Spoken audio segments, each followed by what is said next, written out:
Hello,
it's your aeriazuli gem fairy aeriazuli live at the beach. I'ma go ahead and stretch because somebody told me to. Welcome in peaceful. Congrats on first. Oh wait, no, Mar is the one that got first. Never mind. Congrats, Mar, on first. My bad. I don't know how to read. Thanks for checking in, peaceful, and thank you for the hydrate. Hello, Mar. Hello, hello. Yeah, I was kind of like messing with stuff about, and I just like I don't know what I'm gonna do today. Not slept since I woke up during your stream yet. What? This sounds like you're about to sleep on this stream. Is what it sounds like is gonna happen. I'm at work. Oh, I guess you can't sleep. Well,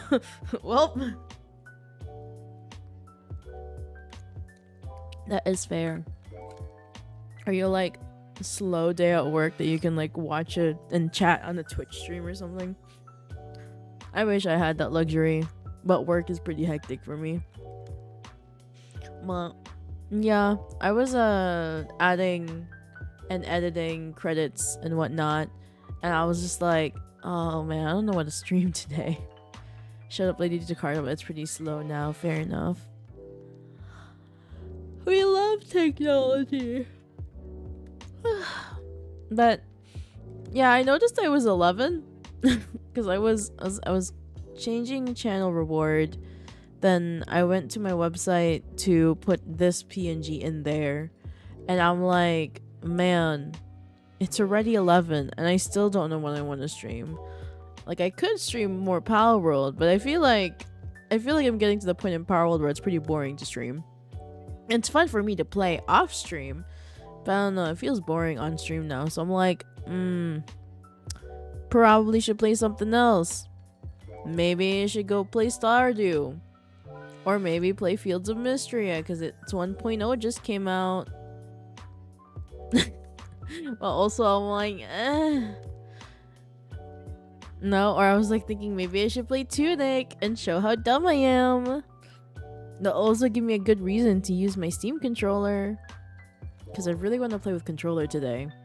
I'm in the mood to play a controller game, but I just don't know what game that would be. So I'm like, you know what? We're just gonna start stream with no plan on just chatting, because YOLO. YOLO. Who knows where we're gonna end up today? For all I know, it'll be like an hour stream just because I have nothing that I can think of doing. And be like, I don't know what's happening. I don't know what I'm doing. Anyways, other thing I did was I added a slight shadow to my PNG so that she doesn't blend into the background. It's a very slight shadow, but it actually does a lot to make it pop from the background. So I think I did a great job. Like, once I told you there's a shadow, now you're noticing the shadow. The best part is that even if I change PNGs, the shadow will still be there because it affects the whole scene instead of just the one PNG because of how I have my stuff set up. So I really like it. It's an enjoyable time. I also added the toggle for my shawl. It's in the channel point redeems. It's in the Nuggy redeems. I'm pretty sure it works. 99.9% sure it works. I think. We'll see.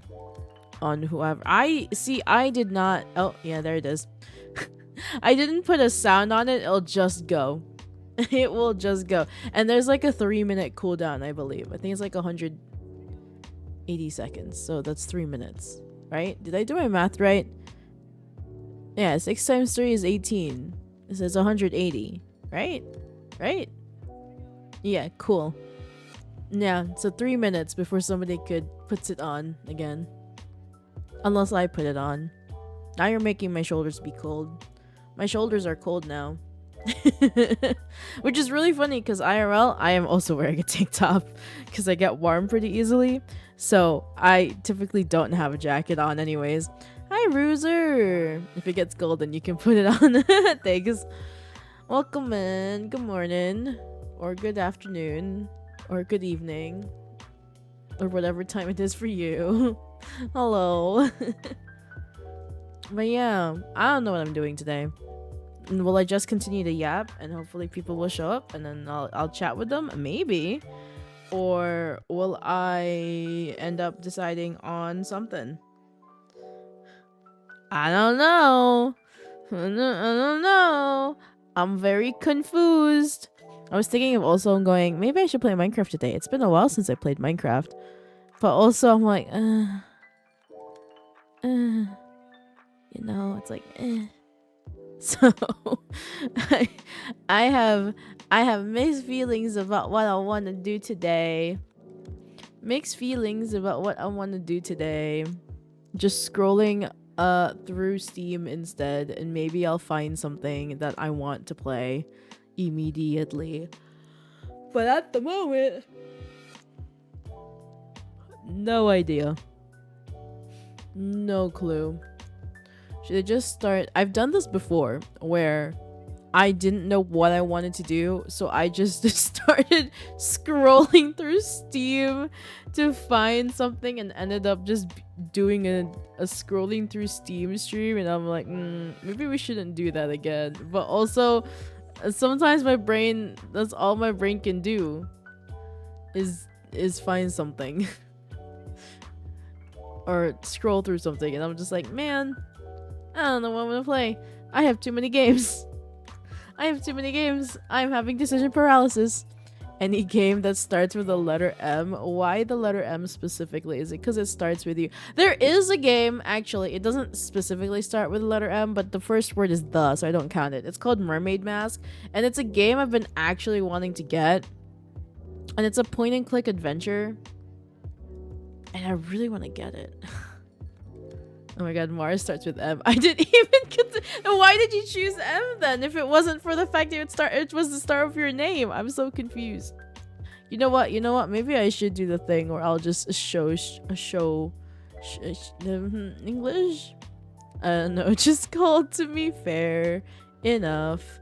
Let me see if I can set this up. Captures. Open selector. Maybe I'll just do my full screen. No, just do Steam. Alright, I'm gonna show you what I mean. So here is boop, boop. So here's the thing I was talking about. This one. Mermaid Mask. I've played all of their series so far. As you could tell, I have all of their games except this one. I love Tangle Tower. She does look cool, right? She looks very cool. I'm gonna make myself bigger because we're just doing Steam. I'm just gonna do this, you know. There we go. We're not playing a game, so it doesn't matter. But yeah, I really love the art style. The first Detective Grimoire game is this one. And the art style is also pretty cool and pretty clean, but the second game is really where the art style went above and beyond. I love Tangle Tower. This is the game that got introduced me to Detective Grimoire. That's the guy right here. And like, oh, I love this. It's not hard, right? It's not a hard puzzle game. It's not a hard detective game. It's not even a hard point and click game. It's just a really fascinating world with a fascinating art style. I really enjoy it. You can like it's not that difficult, but I love it. It's very similar to Duck Detective in that sense. And I really want to get this game. Maybe this is why I should play today. Cuz honestly, now that I'm seeing it, maybe I shall. I'll put it to my cart. I haven't bought it yet, as you can tell. I have not bought it yet, as you can tell. It's on my wish list. If I go to my wish list, it's like right there. It's like sitting there. There's also another game that's coming out soon that I'm very excited, which is Toem 2. I don't remember if I played Toem on stream. I honestly cannot remember, but I know I've played the first game and really loved the first game too. Hey, Batch. Hello. We're just scrolling through Steam right now because I have nothing. My brain's got nothing to do. Wholesome Game Celebration. Cappy Castaway. Of course, classic. Capybara. This one also looks really cute. Restory. Honestly, I might add that to my wish list too. It looks very fascinating. I own a repair shop in Tokyo, and this is my day. It does look cute. It does. I like the art style too.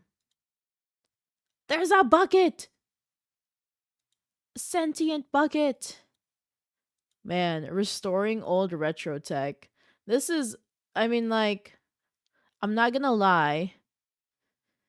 Not Nintendo. Japan has a very, what's the word I'm looking for? Very good market for retro electronics because they very much take care of their electronics. So this feels kind of like niche. I'll think about it. I'll add it to my wish list. Just adding more things to my wish list that I will never get Keep adding more things. Scriptorium, Master of Manuscripts. Interesting. I have this game. And they have hella more games. Who has hella more games? Are you talking about Japan? You're right. It's true. They do. They have a lot more games. Um, there's some cute games in here. I have heard mixed things about Big Walk. Like it's fun with friends, but it's not a casual game. It's actually like a very very like intensive game that you should play with a group of friends regularly. You can't finish this in one sitting, or so I've heard. Japan physical media is also pretty popular still. I agree. I wish we still have like physical media going on. This is also another game I want to get, Snufkin, just because it looks cute. It's only $10. Oh my god, I need to stop trying to spend money. Spicy. They took off my shawl. What do you want from me, Vivage? I've now put it as a toggle.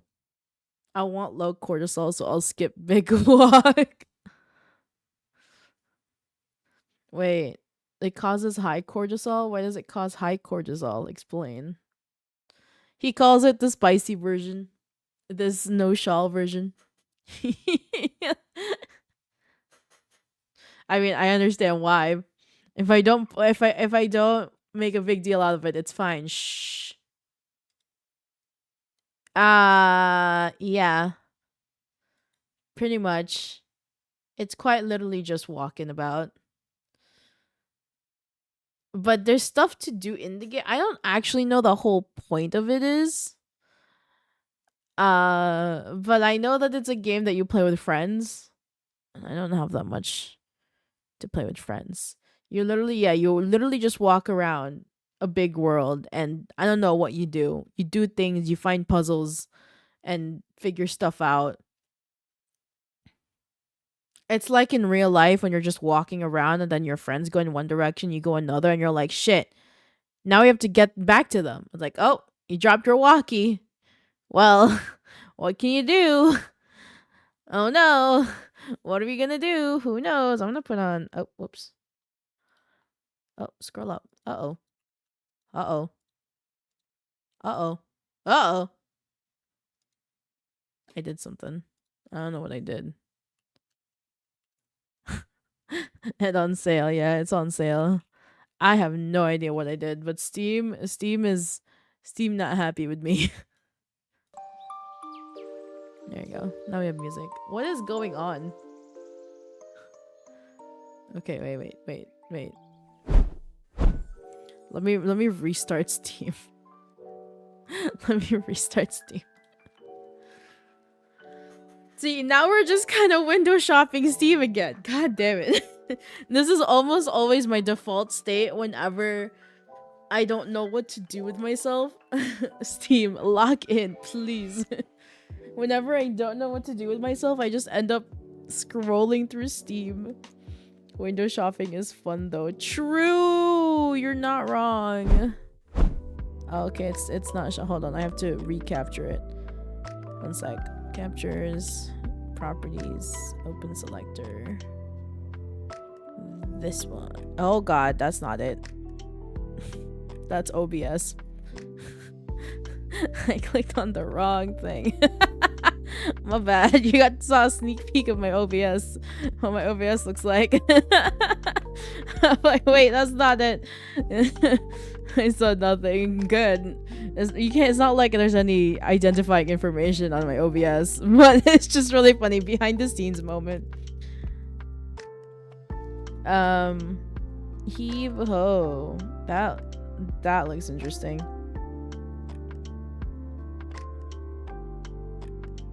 Restories. Ranked number 9 in your region. Wow. Number 9. Cozy Rama. Weekend deal. Franchise sale. Anybody want to do Lego? Lego my ego. Operation Tango. There's also another co-op game that you need a friend with. Minimalist tower defense. Did you say tower defense but make it minimalist? Haven't had an Eggo in a while. I agree. Are Eggos still a thing? Do they still sell Eggos? Megabonk I know is a really good game. The art style just doesn't call for me. I'm sorry. I'm very specific. Yeah, they are. Yeah, I haven't had those in like ages. No clue. I love the personalized calendar that Steam's doing now, where it shows you like what games are released that you might enjoy or like. Right? Like that's cool. I like that. It's how I found Emote Labs actually. Was going through. Oh look, Rubinite. I have a friend Kumo who is playing through Rubinite. It is not a game I want to play myself because it's just boss rushes and I'm like I don't want to. I will just look up the lore, thank you, but I don't really want to play it. There are some games where I'm just gonna appreciate just looking at it, somebody else playing it for me, and then me just getting lore. And then there's some games where like, yeah, I want to play it too, but yeah. Also, Fields of Mysteria 1.0 has come out. So I could, this is what I was saying, I could just play Fields of Mystery again. But I also know I have... Hold on. Pause a minute. Doesn't Cellar Keeper look familiar? Is this made by the same person as the Arcane Librarian? Hold on. Cause look at this. Is this made by the same person? It is. No, it's not. It's made by another different person. This person saw, This person saw the Arcane Library and they're like, maybe I should make one for Cellar for wine. Well, this one was released August 6, 2026. When was... Hold.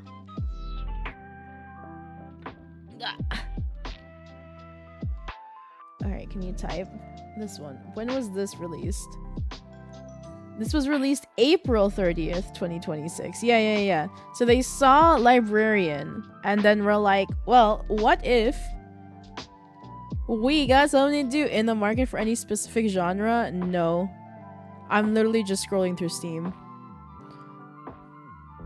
You should check out the itch store for a really nice bundle of games.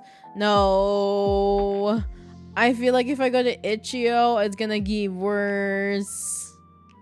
I mean, I could load up itch.io. Humble bundle too. Oh my god, guys. What was the name of that browser? Fine.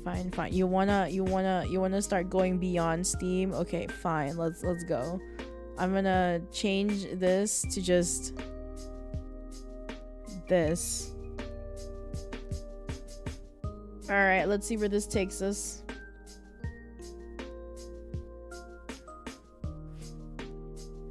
Whoa, Humble Bundle choice with Dead Cells? Well, Dead Cells is kind of like okay now. They haven't updated it in a while. No! I don't want to log in. I don't want to log in on stream. Vintage Story is another game that's like Minecraft, but it focuses more on survival elements, and it's just not for me. Like a dragon, I might. Alright, let's see what Humble Bundle's got in store. That looks scary. I don't want it. Oh, I've seen Jenny LeClue. Detective Vu.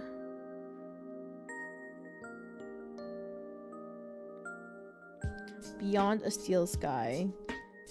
I have Before Your Eyes. I have not played it yet, but I have it. I have it. I should play it. The keyword there is should. Keyword is should. This looks interesting. Roll the dice. Balladins.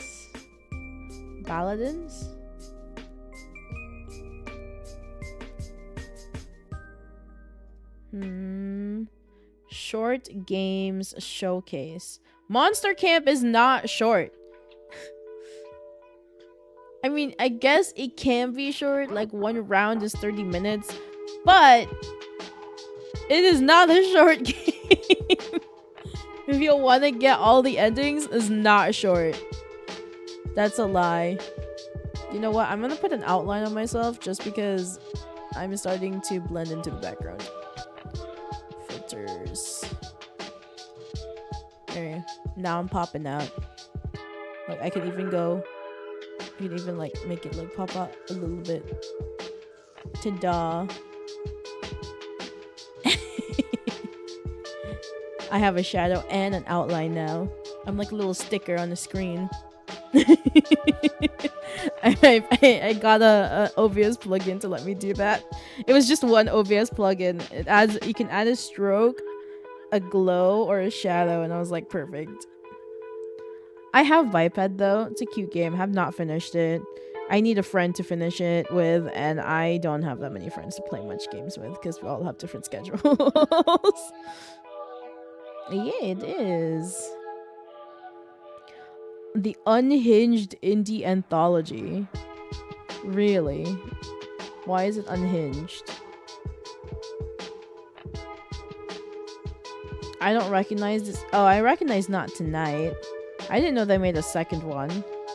But I don't know if they're unhinged, per se. Spirit Tea does not look unhinged. It just looks like a chill time. Even steamier Sakura special. Wait, what is this?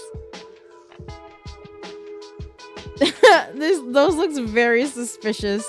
Hey, there's Spirit City. I have that. I have Rusty's Retirement too. I was gonna get Ropuka's Idle Island and Focus Grove, but I just realized I don't use my. I just realized I don't use my PC much anymore because of work, but those look like games that probably have optional patches. So true! Ayo, I gotta check out that Sakura special for real. You know, you are more than welcome to. you can look at that. Rage-inducing difficult. There's a lot of bundles today. Yeah, Ghost Runner is pretty annoying. Ah, yep, getting over it makes sense. I see. These are games I don't really want to play. I have them. Some of them. Point click package. Wait, look at her hair. Her hair looks so big. Oh my god, this game looks so funny. Little Guardsman.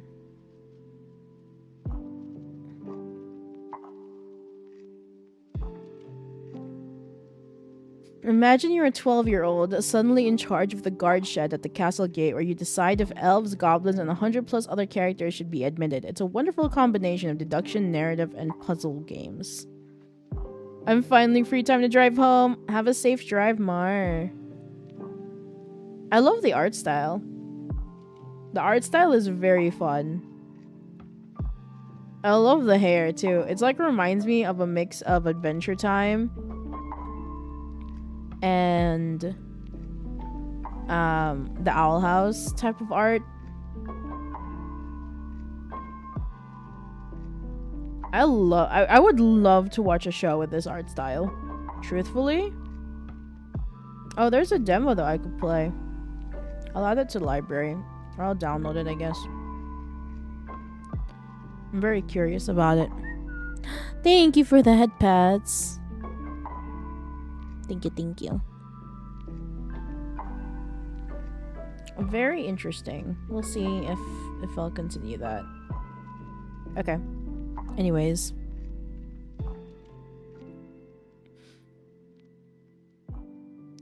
When the past was around, I've also finished this game.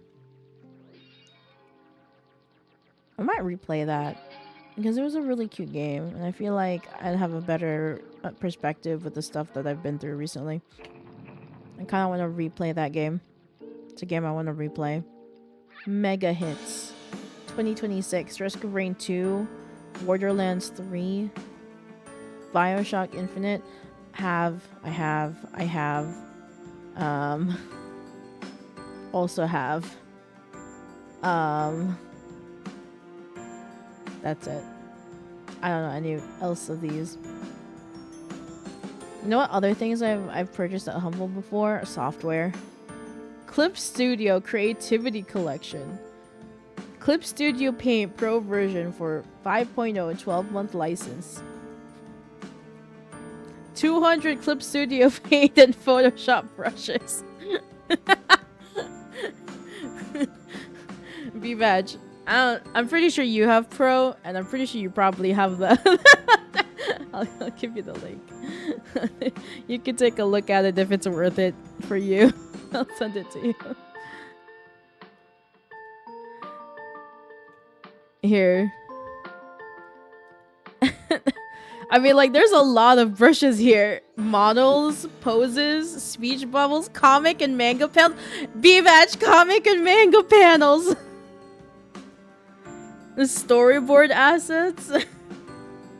Moho. Moho is also in here.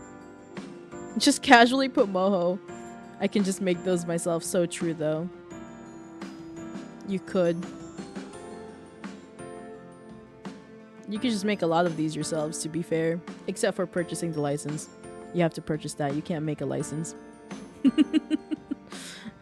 That's called fraud. That is a bundle that's very intriguing and interesting. That's for sure. Does Clip Studio even have a lifetime license anymore or no? Or have they ever had a lifetime license?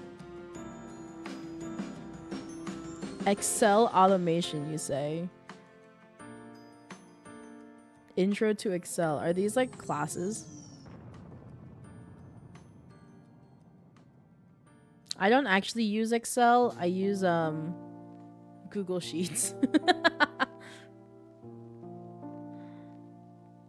They do? I see. Is it easy enough to find, or did they hide it among their subscriptions?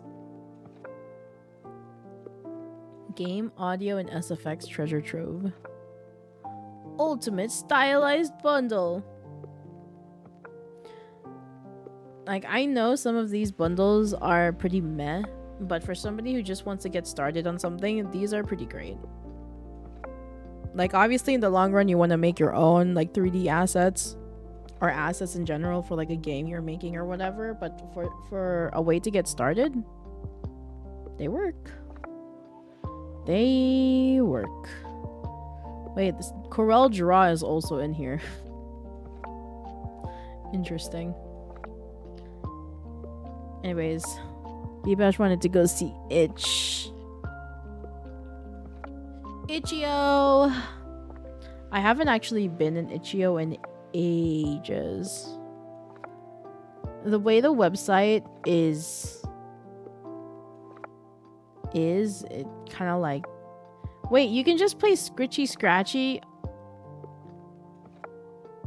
God damn it. You can just play Scritchy Scratchy in the web browser? Oh, this is a free demo. Okay, that makes more sense. I was like, what? What? Yeah, but the way Itch.io has their website laid out kind of overwhelms me. Also, there's a lot of horror games in Itch. So I'm just like, wait, they have a desktop app now.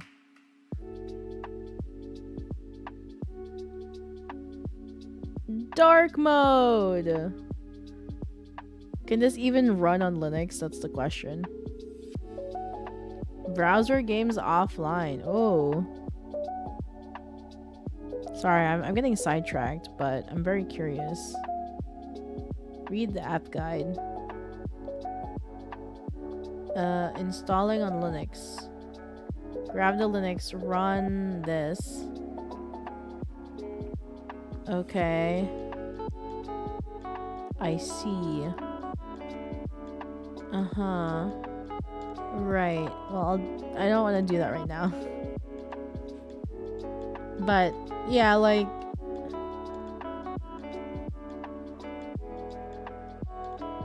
Steam, okay, I'm sorry, but itch.io is great, you know, but also it still overwhelms me to the point that I would rather just go back scrolling through Steam. As I also said, there's a lot of horror in here, and I don't really like seeing a lot of them. Roguelike.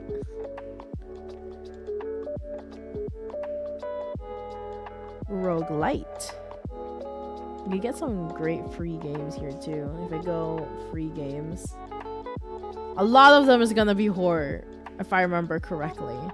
It's all, yeah, like I don't I don't really want to scroll through itch because there's a high chance I will just see horror games.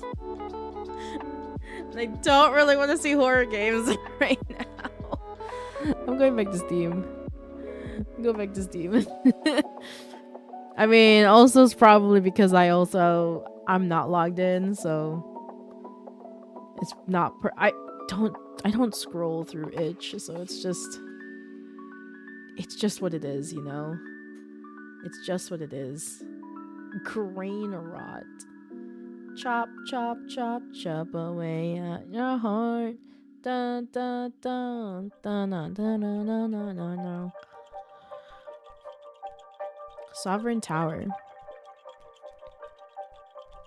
Top sellers. Big Walk. Steam machine. If I had the money, I would get it. Can't believe Steam is peddling Marvel Rivals to you based on previous activity. It's because of Apex, okay? I used to, look. Let me just Apex is still the game that I have the most hours in on Steam. Okay, so this is the reason why they're peddling Marvel Rivals to me. Of all the games that I played, Apex still has the highest amount of hours. VRChat is getting there. VRChat is slowly rising, but the last time I played Apex was last year, and it's still the highest. There's still the highest amount of hours I've played in a Steam game. So like, I think mine is still Dota 2 at similar hours to your Apex. Yeah. So there's a reason why Steam is peddling me Marvel Rivals, because it's like, hey, you played a lot of Apex. You'll also like this. Because, you know, they're both shooters and competitive shooters, and they're online multiplayer. And I'm like, yeah, I only play one game that's competitive online multiplayer shooter. It's Apex. This is the only game I've played a ridiculous amount. And because of that, I get like peddled all of the other competitive shooter games. And I'm like, I don't care. I've played that regularly in years. Mood. I think I went on Apex last year on my Windows account because I wanted to get the knife, and that was it. I think I got the knife, and that was it. That was the reason. I could give my Apex account to my friend who can just play regular, because he plays in different accounts for various reasons, and I'm like, here, you can have my account. He could just go in if he wanted to.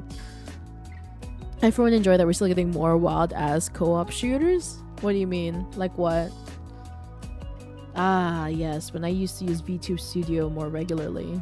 And then I swapped over to Linux. And now I can't use V2 Studio. Far Far West. True! I do have Far Far West. I have played Far Far West.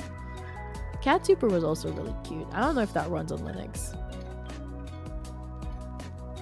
Used to use OVR, but now I use something else because it doesn't work well on Linux. A lot of these things I'm just like, I can't use this because I'm on Linux now. Like, I can't run Apex on Linux, for example. I mean, I can, I think. There's a way around it, but it's too much effort. You played FFW? What's FFW? What is FFW? What's FFW? What? Oh, Far Far West? Yes.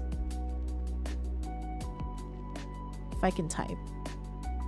Yeah, see? I have 11 hours on it.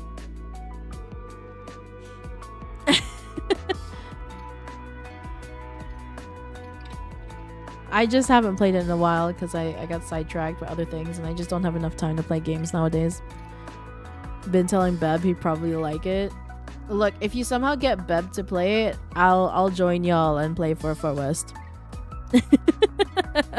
I'll download it, I'll install it, and I'll play it with y'all. Look, VVAG, just get Far West, and then if you don't like it within 2 hours, you can just refund it.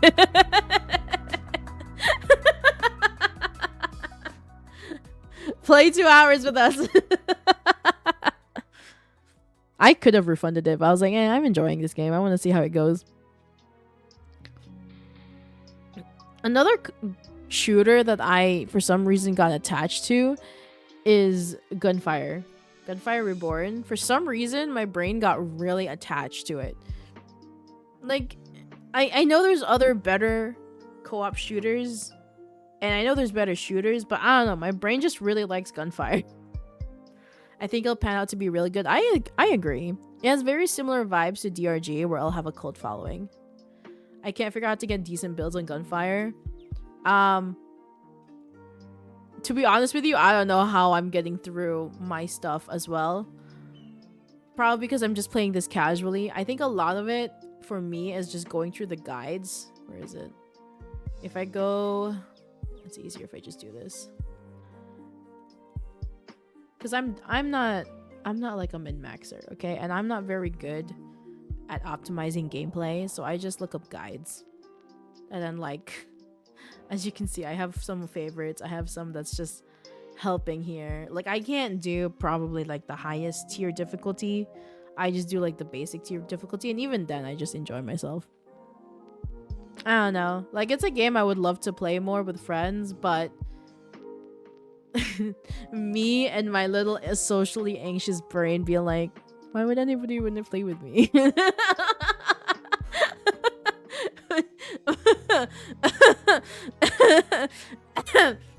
Anywho, back to the store.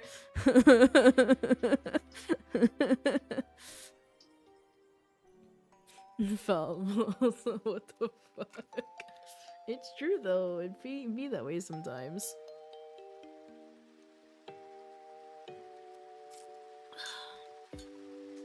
It truly be that way sometimes. Recently played Approaching Friends with the Folding Chair. What's that mean? I don't understand what that means. I have a lot of games. Like, see, I got Neon White from somebody who had a Humble Bundle. I'm like, yes. And then I got Tunic too. And those are two games I've been wanting to get for ages. I just haven't gotten it. And now I'm like, I should play these. Same with the Seance of Blake Manor. I got that because I thought it was a very interesting puzzle detective game. Never played it still. I have so many games that I need to play. That I want to play, but I just didn't play. I played Mouse PI for Hire a little bit, and I was going to refund it. But I was like, you know, I enjoy what it's trying to do. That I want to support it. So I just kept it. These were on sale, and I was like, you know what, YOLO. I have the first Dragon Quest builders on my Switch. I was just like, you know what, YOLO. YOLO. Bruiser coming in with the knife. Run! Not the knife. Not the knife. Can I? Where was it? Hold on. I battle your knife with a rose.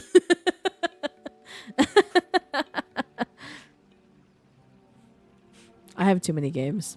Yeah, I also have Super Battle Golf and Mecha Chameleon, and no, I haven't played them. They're just there for whenever somebody will ask me to play with them.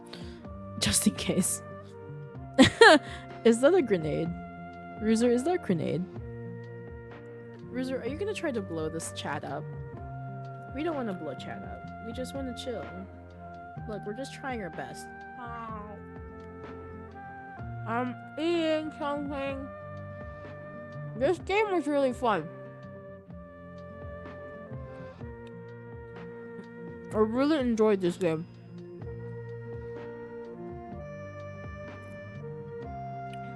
It's like Disco Elysium, but make it fantasy vibes.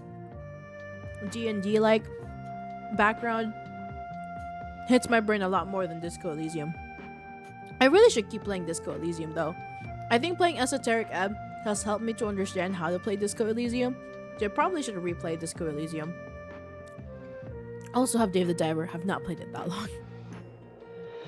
Never finished Lost and Found Co. Maybe I should you know what? Maybe we should re-download this.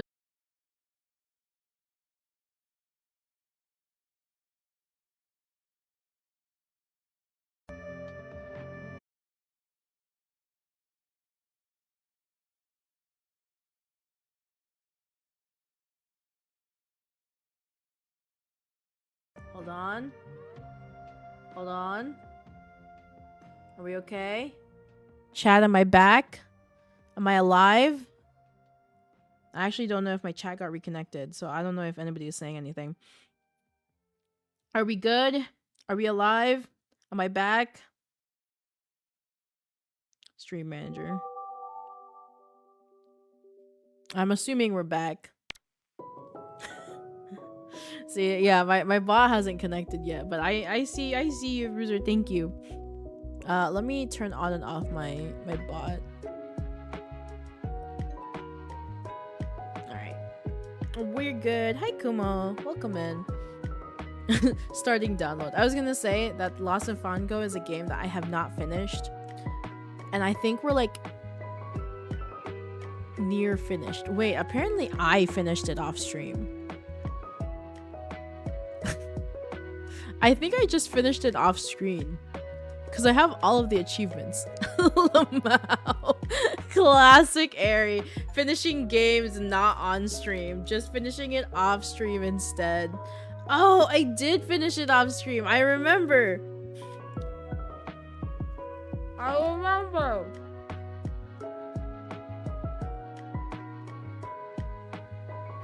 Well, that was unnecessary for me to download. I already finished it. I thought I didn't. I did finish it. Very good game. Enjoyed myself. Very hard for my brain. I was not a good puzzle person, but I enjoyed it anyways. To 100% this took a lot of effort. 100% it, a lot of effort. Don't want to do that again. Anyways, should I just buy Mermaid Mask and play through that? Because I think based on the amount of hours, based on the excuse me. Well, this one's like 5 hours. Mermaid Mask might be long. Don't know how long. I'm thinking about, you know what? YOLO. YOLO. Let's get Mermaid Mask. Let me just get the game real quick. Y'all can't see that. I don't want y'all to see my information. Sorry. Continue to payment. Yeah, purchase. Impulse purchasing. Let's go. Woo. God, man, I have a problem. I haven't even eaten lunch yet. Now, will I have enough energy to actually play through this whole game? I don't know. Let's see. Let's find out.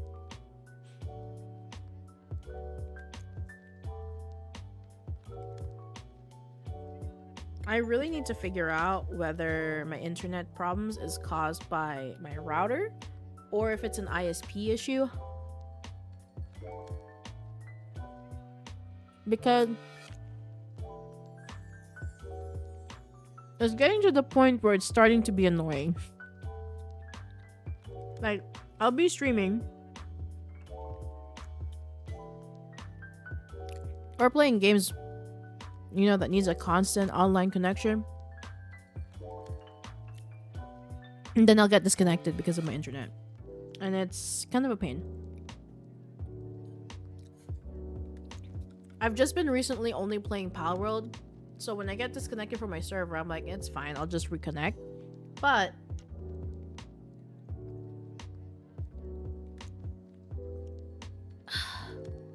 I was playing Baldur's Gate 3 with my friends, and since I'm hosting, I get disconnected, everybody gets disconnected, and then instead of being able to reconnect back, we have to restart our whole game.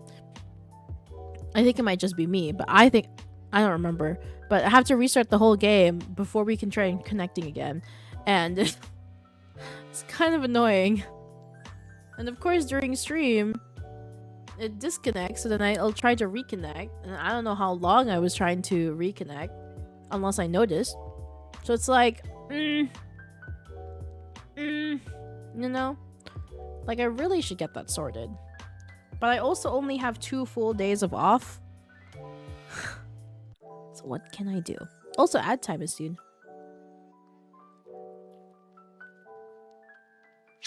So we'll wait a little bit before ad time. Before I play. Let ads play through. Oh god. And also I figure out everything else.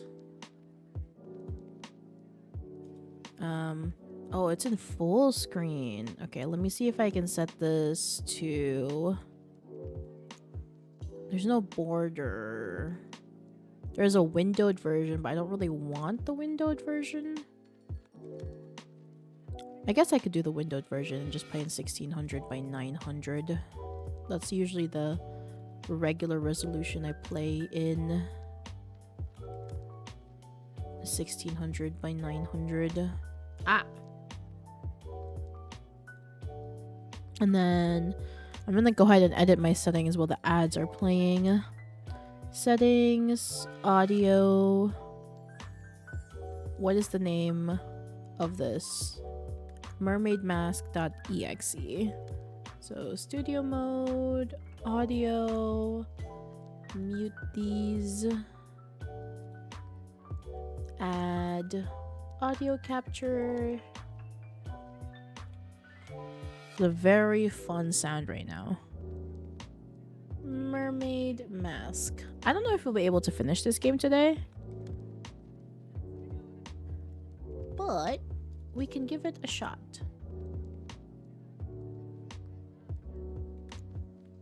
Alright, this is a very loud game. Just gonna lower it a little bit. I think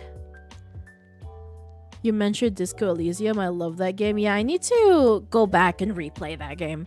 I kind of tried it and then didn't get really into it. And then I played another similar type of game called Esoteric Ebb, which was a lot easier for me to get into. And so now I have like a good idea on how to play those type of games. So I might go back to Disco Elysium and give it a try again, because the first time I played it, I'm just like, huh? Like, I didn't really get it. So I kind of lost interest rather quickly. But maybe I'll give it a shot again, because I know it's a good game. Just, you know, barrier was me. Ads are over. Alright, I think... Oh, I forgot to do captures. Properties. Selector. Mermaid mask. Perfect. So now if we go to game. Yay! Alright, is the audio too loud? I'm gonna make myself smaller, because now we're playing game.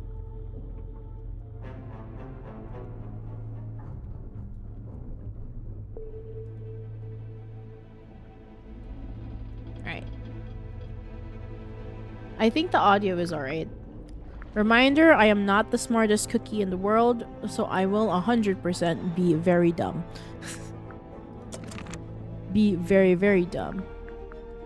Is the audio okay? Is it too loud? Please let me know. Oh, I do need to change the thing. Mermaid mask.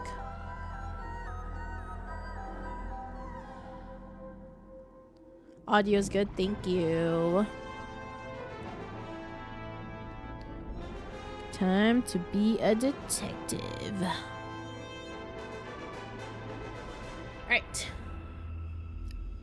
Thank you, thank you. I appreciate it. I'm also gonna get rid of my outline. I feel like it's distracting. Personally. Yeah, that's better.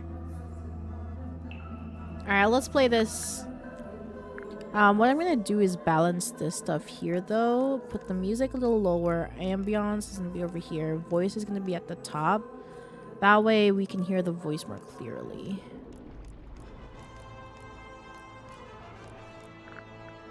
Yeah. Because this does have voice acting. So let's play The Mermaid Mask. Create a new file. The beginning. Eavesdrop what the stars are saying. Earthly tether, slowly fraying. Floating, helpless from the worst of jealous hunger, selfish thirst. Take a moment, kneel and meet the flowers growing at your feet. I wonder what that was about. The beginning. The Stone Top Inn. Oh, look at this art, man. This is what I love about this game. This series, actually. I just really love the art. I appreciate it so much. Oh, it's so beautiful. It's Sally. She's fast asleep. Well, I want to wake her up. To be fair, it is 4 in the morning. It's 4 in the morning? Never mind. Don't wake her up. I agreed to stay awake and see if anyone shows up. So far, nothing. Also, this is supposed to be an inn. Why are we sleeping on the floor? In the bar, it looks like. There's nothing written on the barrels. I'm sure they were once filled with some kind of wonderful, unsanctioned local ale. 4 a.m. is prime gaming hours.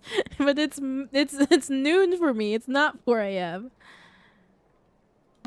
There's nothing written. I'm I'm sorry. sure they were once filled with some lamps. Lamps. They've stopped giving out light and taken up dust collecting. My favorite thing about this is that I don't have to read. I just have to listen. That's also what I plan to do when I retire.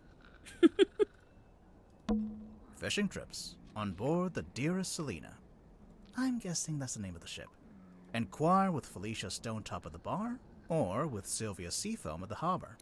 Sir, where are you reading that? I only see fishing trips. Where is this fine print that you're reading? It's a painting of a sea serpent. Wait, is it a serpent if it has legs? Yes. What do you think, Sally? She's sleeping. Ah, thanks for clearing that up. Me when I'm talking to stream. What do you think, chat? Nothing. Ah, yes, thank you.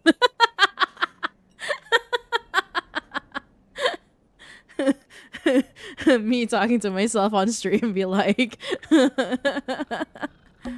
It's the case file, the reason we're here. Oh, okay. It was left for us right here on the bar. Okay. Oh, look at that 3D moment. For Detective Grimoire, a rugged leather-bound folder. It was left on the bar of the Stone Top Inn. Wee spin. Open. Whoa! Look at that. A single handwritten letter and 2 photographs. Somebody who died. It looks like Captain something died. Something Mortuga. Magnus? Probably Magnus. Magnus Mortuga died. Blood everywhere. Looks like that could be the word murder weapon in front of a thing. I don't know what that is. Captain Seafoam. Ripperoni. For Detective Grimoire. Murder victim. Captain Magnus Mortuga, 39. Location. Illusion Theater. Mortuga Submarine. Mortuga had locked himself in the room. It was later forced open and the body was discovered. Ooh, a locked room case. Myself is blocking it. Hold on.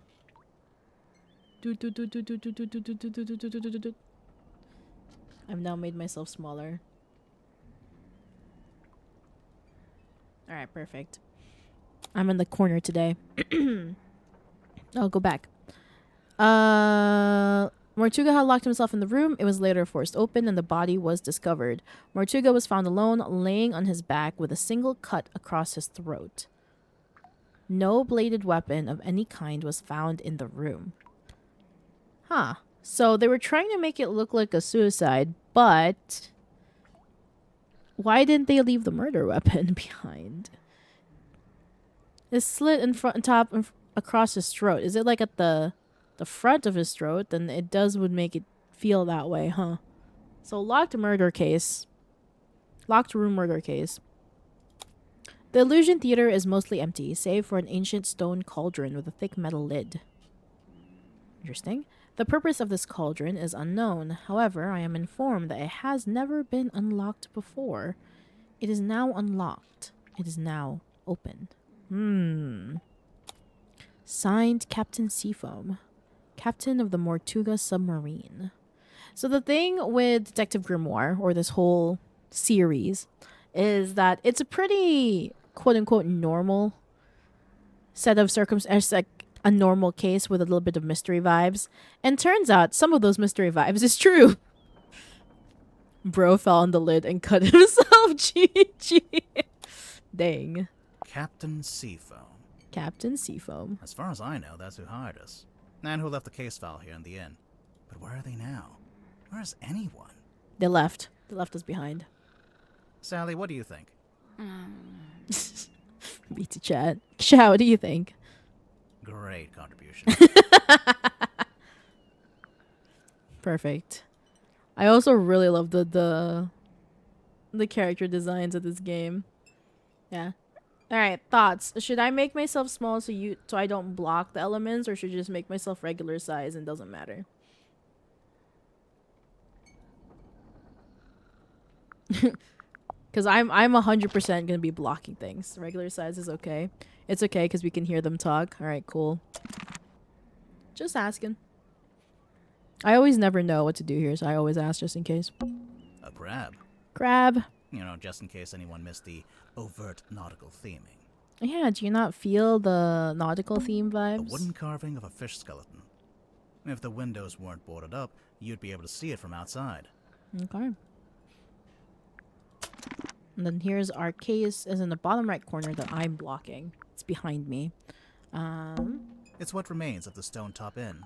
Looks like it's been closed for some time. Although I don't have any point of reference. Maybe it looked like this when it was still open. I mean, it's 4 a.m. It's some book Sally's been reading. She insisted that we bring it with us, although I'm not sure why. J.D. Werman, Hex of the Helmsman.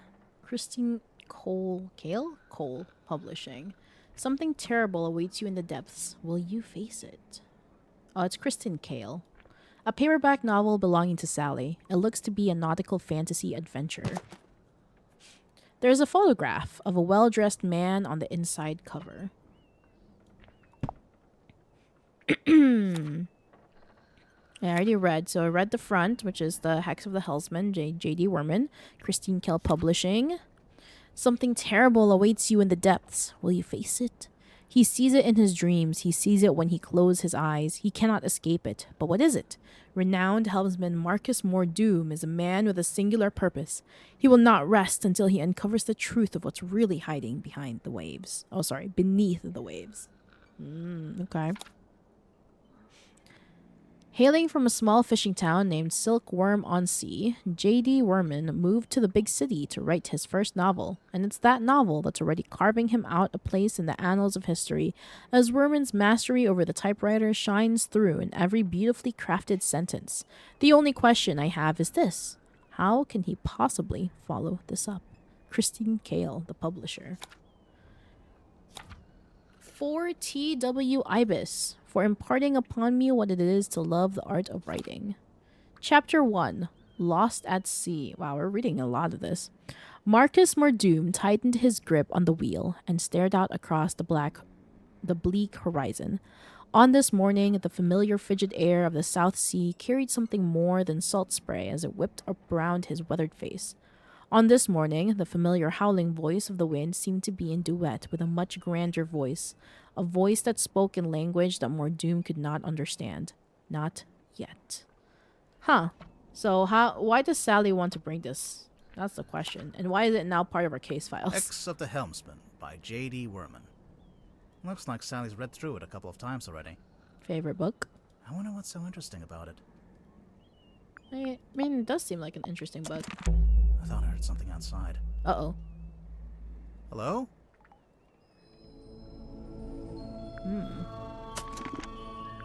Hold on, I'm gonna... That SFX was a little too loud.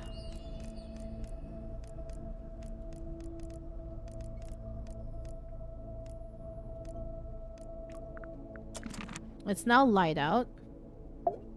Sally, wake up. We have to go. Why? Because there's an eerie green light trying to lure us outside. Oh, that's a pretty good reason. I'll get up.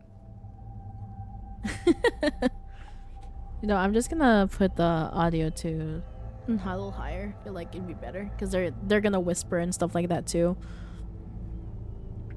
As long as y'all can still hear me, it's important. Let's go, Sally.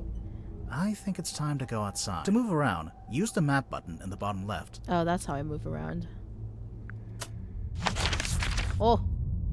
Oh, look at the little people. They're so cute.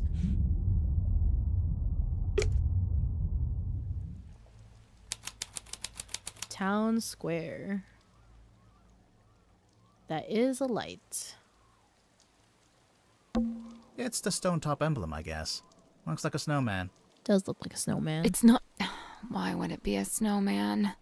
Looks like it. Alright then, what is it? I think it's 3 stones stacked on top of each other. Which does look like a snowman. Oh, that actually does make more sense. Another abandoned building. Mr. Grip's Emporium. What do you think they sell? Currently, nothing. Currently, nothing. A large stone statue on top of a fountain.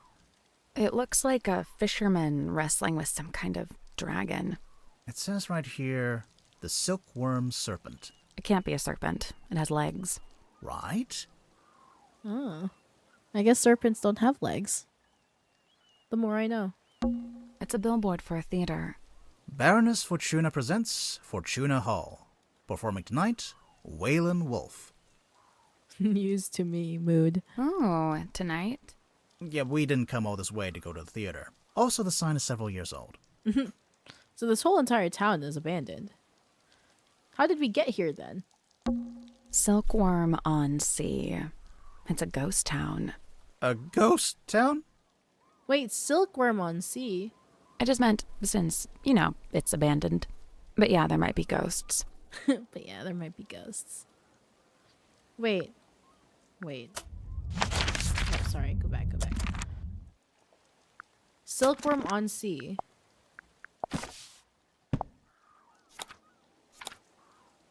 Yeah, J.D. Werman's from Silkworm on Sea.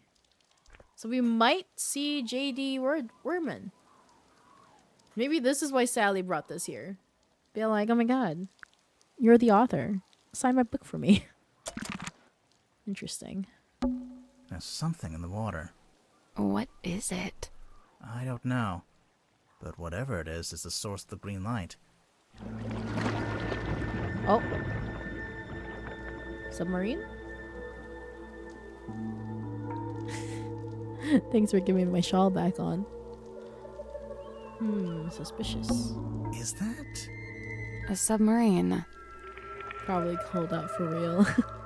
Right now it is, yeah. I think I can see someone standing on the deck. Maybe we should go take a look. I think I've explored everything I can here.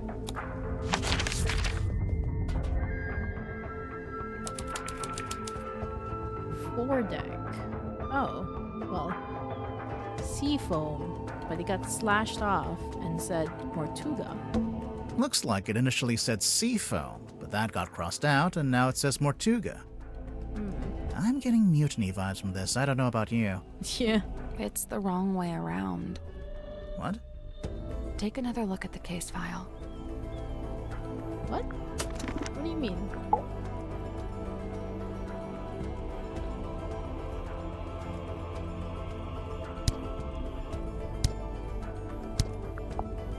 What do you mean? What do you mean is the other way around?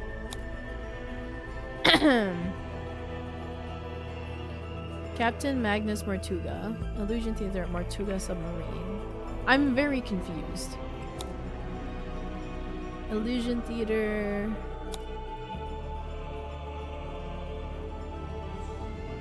Signed Captain Seaphone, Captain of the Martuga Submarine. I still don't understand. Looks like it initially said Seafoam, but I'm getting mutiny vibes from It's this. the wrong way around. What? Take another look at the case file. Oh, okay. So it's supposed to be Martuga first and then Seafoam. Oh, I think that's what she meant. Is that Martuga is the first captain of the Illusion Theater, or the submarine, and then Seafoam became captain. But then it doesn't make any sense that, you know, Seafoam is the one that's printed here, and then gets scratched out for Martuga, when Martuga's already dead. An old rowing boat. Or what? It only has one oar. Oh! Oh, me too. An old wooden boy. With a face. It's glowing. Oh, that's creepy. It's chained to the deck of the Martuga submarine. There's a faint green glow in its eyes. He looks like he's seen some shit. This is where the green light was coming from. I noticed it started to fade as soon as we stepped onto the deck. Creepy. So it's a buoy that doubles as a lighthouse? I thought it was a buoy. I thought that was pronounced as buoy, not boy, but good to know. The opposite, really. A lighthouse warns you to stay away, but this thing lured us in. True. There's a chain connecting the buoy to the door. Oh, see, she says buoy. So when the foredeck is underwater, the buoy floats up above it? And then he says boy. That explains how we saw the green light before the submarine actually surfaced. So who's driving the submarine? Oh. Creepy. Looks haunted. True. Maybe it's haunted by Martuga. What did you say? Huh? I didn't understand what you said. I didn't say anything. Oh. Weird. Are you okay? Yeah. No, definitely not okay.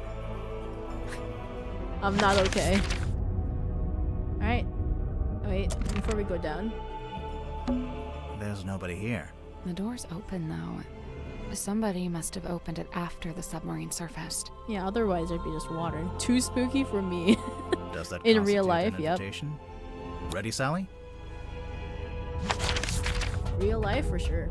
Would not go in. In game, yeah, I can go in. Dang, that was loud. What's at the bottom of the ladder? I can't see. It's pitch black. Should we go back up? Wait, I think there's a lever. Whoa. That is a scene. Hey, Fox. Welcome in. This is a beautiful scene. Whoa. Whoa, indeed. What is that? Oh. That, Her painting. A large painting of some unknown being. It's set in an ornate wooden frame. The brass plaque displays a single word, her. Unusually, it has been set directly onto the painting. Yeah, usually you'd have it like on, like down here at the bottom of a painting, on the frame, but it's on the painting. Interesting. There's an old-fashioned speaker mounted on the wall. It's playing spooky music. Truly spooky music. It's the kind of music you'd hear at a fancy party for vampires. I hear it. Same, I hear it too.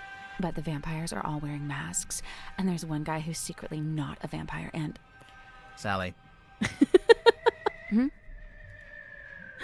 No, let us hear Sally's story. Grimoire. It was very interesting. I guess this is what lights up the room when you pull the switch. I wonder what they burned to make it pink. This is the lever you pulled? Yeah, so leave it alone. But I want to pull it. I don't want it to go dark again. Wait. So when you pulled that lever, this thing got lit. But what about the candles over here? Didn't that get lit too when you pulled the lever? What's in the frames? They're just ocean landscapes. Magic. True. The candles are actually lit. Some of them, anyway. I'm guessing this place hasn't booked its quarterly fire safety inspection. Yeah, I don't think I'd want like open lit candles in the submarine. I think this door leads into the control room. I want to go into the control room. Well, you can't. It's locked. Look through the window. It's taped up on the other side of the door. But there's a letter. You don't need to come in here. The crime scene is 1 floor down at the very back of the submarine. Okay. 1 floor down at the very back of the submarine. Captain Seafoam. Thanks for the directions, I guess. Why don't you want to come and say hello to us? Do you get the sense that the captain is hiding from us? Yes. Why would they do that? Good question. Why would they be hiding? I cleaned the couch. What? If we end up having to stay the night. Sally, we are not staying overnight on the murder submarine. Look, when you have no other place to be, you need to figure out where you want to sleep, okay? But I brought my toothbrush. Sally's cute. A glass of wine. Ominously left half finished. It's gotta be fresh. Maybe the wine was corked. Ominously corked. It's like an old-fashioned drawing room. I don't see any drawings. It's short for withdrawing, as in you withdraw there after dinner. Oh, is that why they're called drawing rooms? Man, I'm learning new things. I actually never knew that. Same. The more I know. Ooh. Yeah. The more you know. Look at us. So we have options. I thought it was for art. Yeah, apparently not. Okay, so we know that it's downstairs at the back of the submarine. I think this one? Or should we go? That looks like the kitchen. This looks like the kitchen. We obviously, I don't think we can go this way because that's the control room, right? Let's go to the crime scene before we do anything else. Okay. This is too fancy for me. I think this is where the crime scene goes. Or not. I guess this is, we can just go to the kitchen. Oh, this is the mess hall. Never mind. Whoa, look at that serpent dragon thing. There's a metal sculpture of a serpent curving around the room. Better not touch it. It's probably a load-bearing serpent. My serpent, that's not good. Pots and pans for cooking. It's a big metal statue of a serpent. Oh wait, that's part of the serpent. I didn't realize that. There's a cabinet built into it, but I think it's locked. Oh, rotate the 4 dials into the correct arrangement.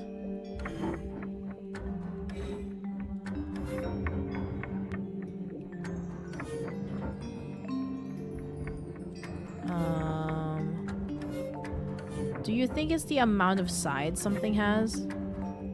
So for example, that one would have 4. Right? And then this is 1, 2, 3, 4, 5. Yes. Alright. But this would be 7.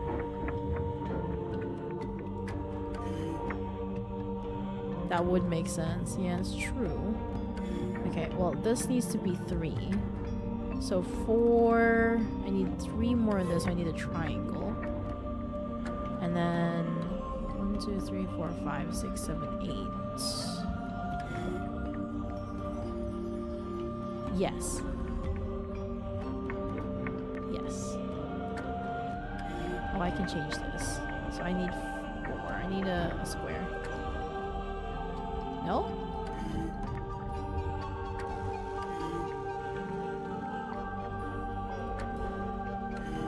This is 4. This is 9. This is 3. And 4 and 3 is 7. So I guess We'll do this later. not. I guess that wasn't it. It's a big. There's a cabinet. I thought it was. So if it's not the amount of side, you know what? Maybe I did something wrong. Let me try it again.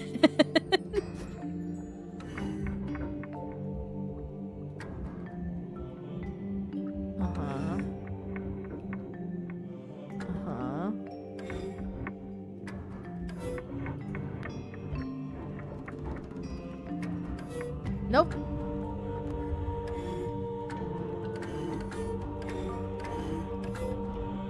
This is a hint. Maybe. I did it. Oh, wait, never mind. That was to submit. I was wrong. I was wrong. It wasn't a hint. It was for submission. Good job. I did it. I did it, Chad. I did it. The little cabinet opened. Anything in there? Sun tablets. A brown glass bottle containing 3 varieties of tablets. I guess those are for, you know, when you're in the submarine and need the vitamin D. Like vitamin D supplements. Good job. Thank you. Thank you. Free candy. When I was younger, I was very curious about these tablets. And I think... See, I don't know if it was actually my grandmother's medicine or if it was just old medicine or something. I grabbed some medicine. Not eat it. I didn't eat it. Okay, first off, I didn't eat it. I just wanted to break it open, especially this one. Because I was very curious what was inside. And I opened it and I was like, it's just dust. What? And then same with this one. I really wanted to break this in half. So I went and broke them in half. I honestly could not remember if it was me stealing my grandmother's medicine or if it was like old medicine or some other type of medicine. All I know is that I did it. That's for sure. It's a big metal statue. I opened the cabinet and found this. Oh, okay. That's the cabinet. I thought they opened this, which wouldn't make any sense because there's water in there. So we opened this. Oops. A wooden chandelier. This looks like dead coral. Is coral ever alive? True. Coral are marine animals, dude. Oh, true. What? What? I forget about that all the time, that coral are marine animals. Pufferfish lamp. It's a cute lamp. Bro is flabbergasted. True. For real. A timeless classic. Grimoire is so silly. I love him. A picture of a fish. Delightful. A little pot with a red crayon and a blue crayon. You're not going to pick it up? No? $10 says this turns out to be an important clue. You're on. Playing cards. Looks like someone got dealt a bad hand. Oh, really? I have no idea. I just thought that would sound cool. Mood, Sally, mood. Hey, it's a kitchen. We didn't have one of those last time. What? Nothing. What? I guess this is the mess hall. It is kind of a mess, yeah. It is kind of a mess. Oh my god.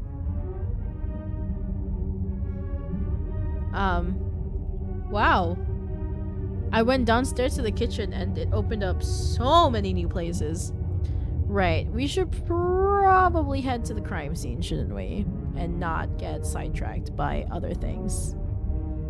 Right? Let's head to the crime scene first. Okay, fine. Okay, game. I'll go to the crime scene.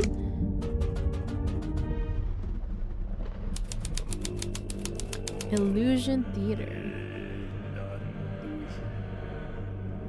This is a very weird room. So, this is where Magnus Mortuga died. It's just like the case file said.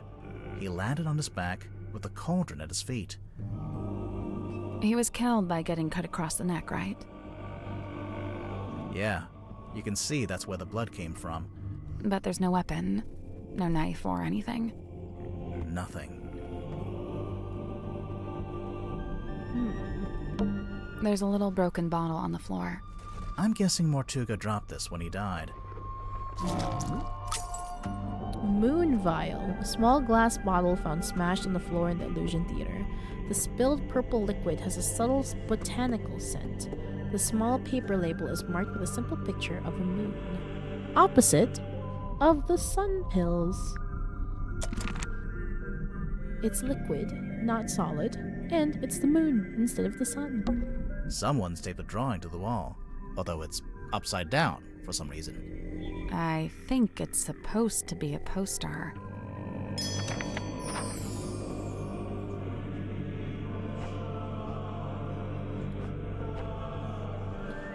Title here, Illusion Theater.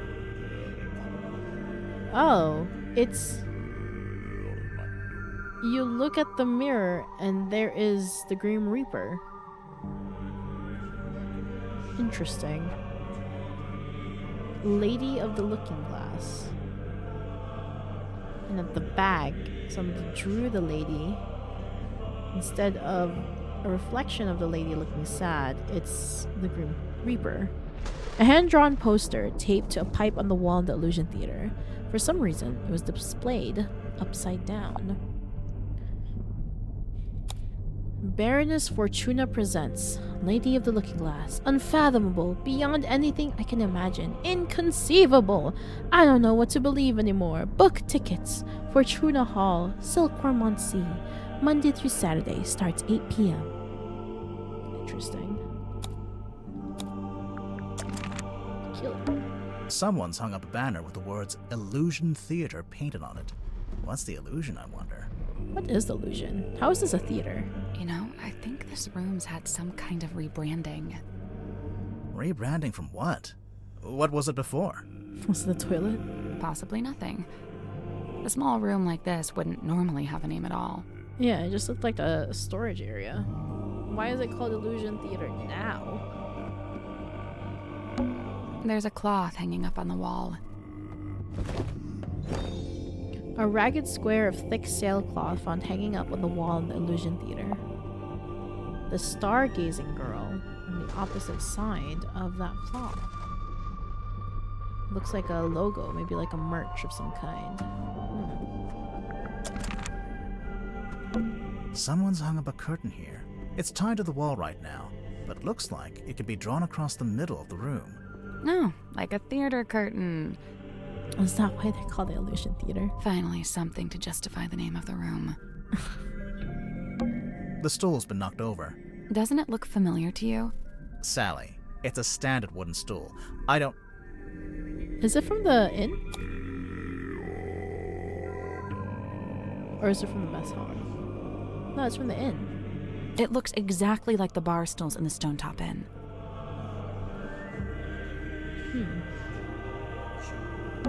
It's a little window. It looks out into the endless, dark void of the ocean. Thank you, Sally. Thank you. Why did you phrase it like that? I don't know.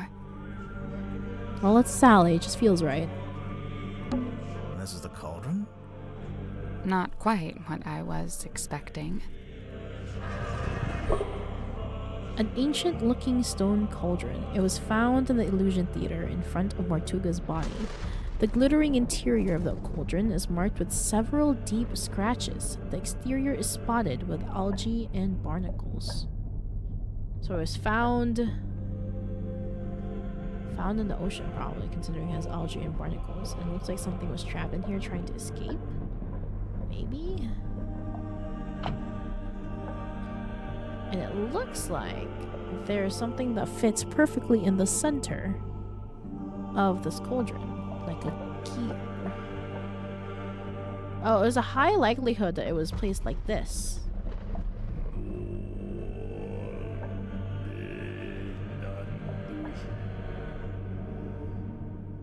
that would make sense why then this doesn't have that much algae. If it was placed down like this. The case file said it had never been unlocked before. This Until place now. gives me the creeps. That cauldron especially. I keep staring into it like I'm going to see something, but it really does seem to be empty. To quote from the case file, Mortuga had locked himself in the room. It was later forced open, and the body was discovered. So Mortuga was alone in a locked room. A very small locked room. There really isn't anywhere for a murderer to hide. I'm not so sure. I think there is a hiding place. Yes, the cauldron.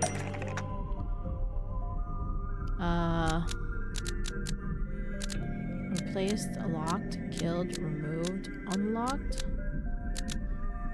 Okay.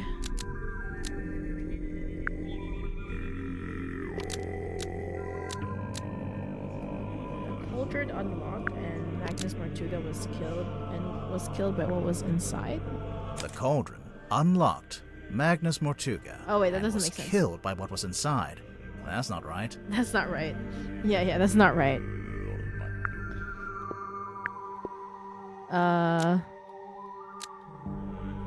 This is the hint. That for sure I know is the hint. This is top right. That one's a question mark with a light bulb. That's definitely the hint. So what happened to Magnus Mortuga? Magnus Mortuga killed? No. Removed. Unlocked. Okay, Magnus Mortuga unlocked the cauldron and was killed by what was inside. That makes more Magnus sense. Mortuga unlocked the cauldron and was killed by what was inside. Okay. I really don't think a person would fit in that cauldron. And didn't they say it had never been unlocked before? If that's true, there couldn't have been anyone in there. Right, I agree.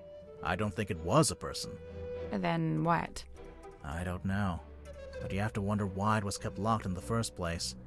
I'm guessing there was something pretty bad in there. Look, Mortuga died from a cut across his neck, not from some vague paranormal entity. Unless you're suggesting it was a vague paranormal entity with a knife? Did you get a good look at the inside of the cauldron? There was something I noticed. Scratches.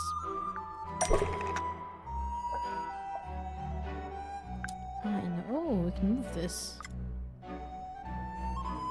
The scratch marks. Yep. What was in there? Oh, that's what the whole submarine looks like. Chapter 1. The Curse in the Cauldron. That's an interesting looking submarine, that's for sure. Reach Chapter 1. Okay. Well, let's go exploring.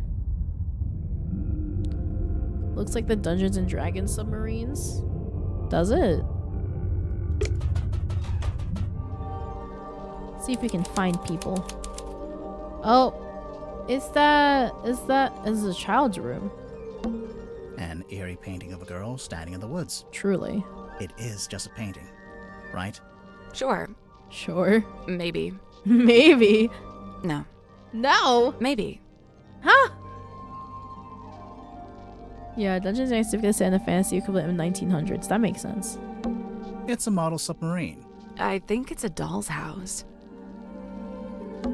It's a seahorse rocking horse. Yeah, it's actually really cute. Oh, can I ride it?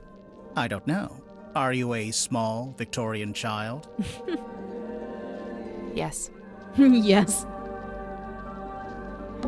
It's a wooden chest. What's all this stuff on the top? Oh. Drag the 6 cards and 4 glass lenses is the correct arrangement.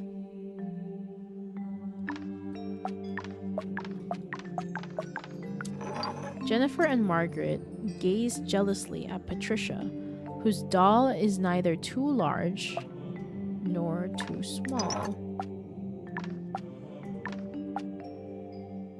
Jennifer and Margaret gaze jealously at Patricia. Oh, I have to make... Oh. Okay. Okay.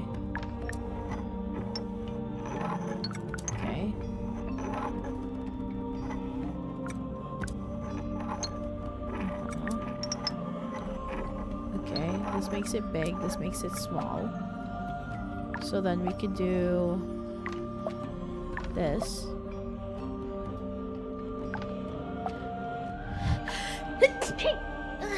Excuse me. So we'll have them look at her. Make this small. Thank you. Make this big. Oh, that was it. Yay! I did it.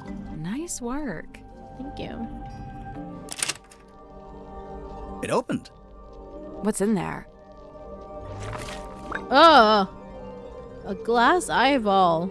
A strange glass eye found in the child's room. It smells musty and unpleasant. Okay. That's fun. It's a magic vanishing cabinet. I think it's just a wardrobe. Let's take a look inside. Oh, it's empty. Did that painting just blink?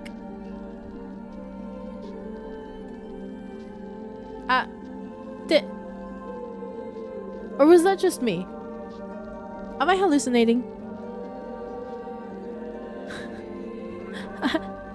I'm confused. It blinked. Vanished.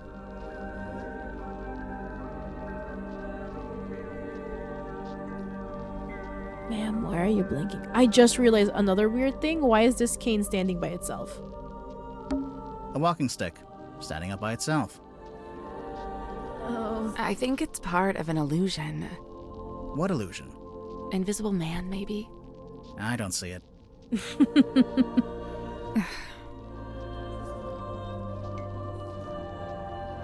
Why is it blinking? A page ripped out of a newspaper. Lady of the Looking Glass enchants audience.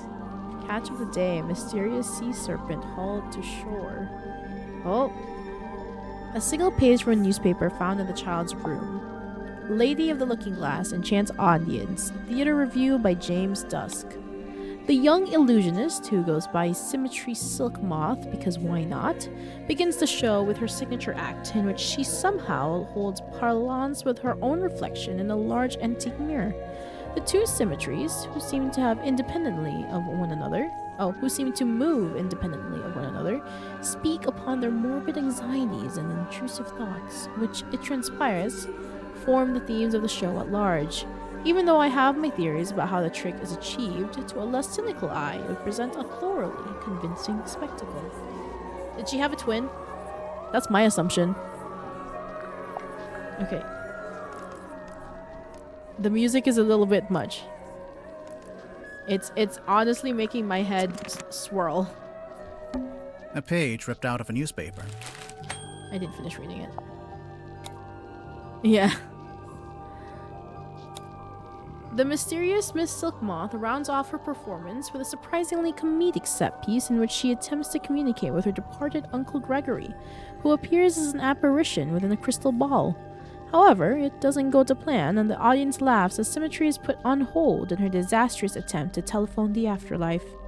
Overall, the show is a triumph, a brush with mysticism that stays with you long after the final bow. Huh, so it looks like it went pretty well. Godric grips nautical and aeronautical precision measurement and navigation instruments. Drummond Shipyard, rigging, reefing, restoring, repairs.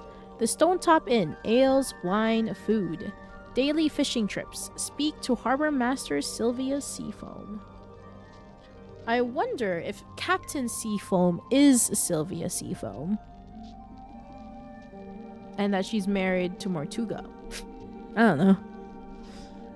Was there another Seafoam that we know of?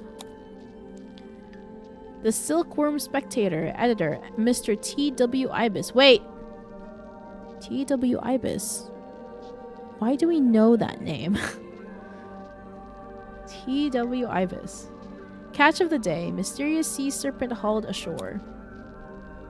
3 a.m., the witching hour, and the moon is out. Dearest Selina creaks into port. Its once cheerful frame now seems burdened, heavy. It has a secret. A moment passes. What's this? Something is hauled up into the slime-slick rocks beside the old silkworm harbor. A body. A creature. Its eyes are closed. No. Wait. Look again. It has no eyes. A serpent of a sort. But it has arms. So, a dragon? No, that doesn't seem right. Serpent it is, then. Full story on pages 4 and 5. Interesting, interesting. We're gonna have an ad break in a moment. When that ad break hits, we're gonna take a break. 2. The lamp fell over. Wow, you really are a detective. Thank you. I'm so smart. Hydrate! Perfect, because underwater time. Alright, it's ad time. Enjoy the blinking lady. I shall be back. BRB, peeps.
I'm alive.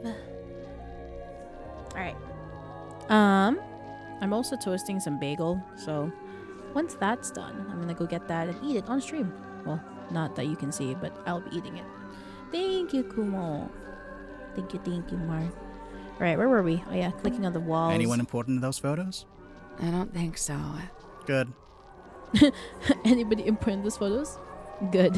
Nobody? Hey, look, Good. Sally. It's a giant dice. Die. Oh, What did I do? I knew it was gonna happen. So, Ibis. We've read ibis before. TW ibis. Is it from the book? Is it from the book? Oh wait, no. This one.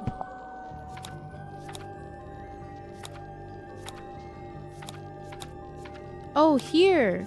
For TW ibis, for imparting upon me what it is to love the art of writing. I see. A set of wooden drawers. That was pretty simple. I think that's all we can glean from this room.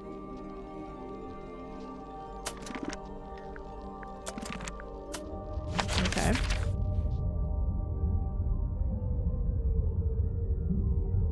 Oh, there's something new here.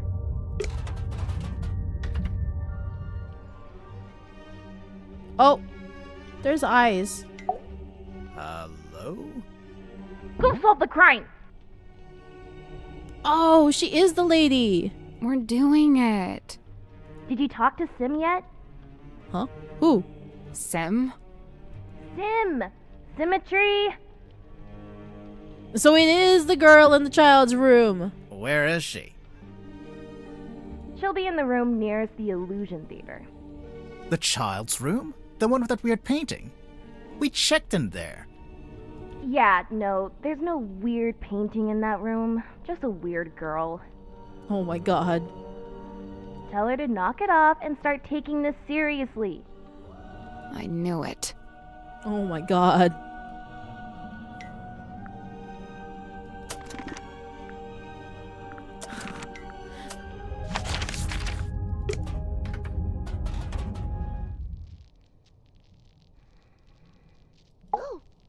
Alas, I am outwitted, my paltry facade undone.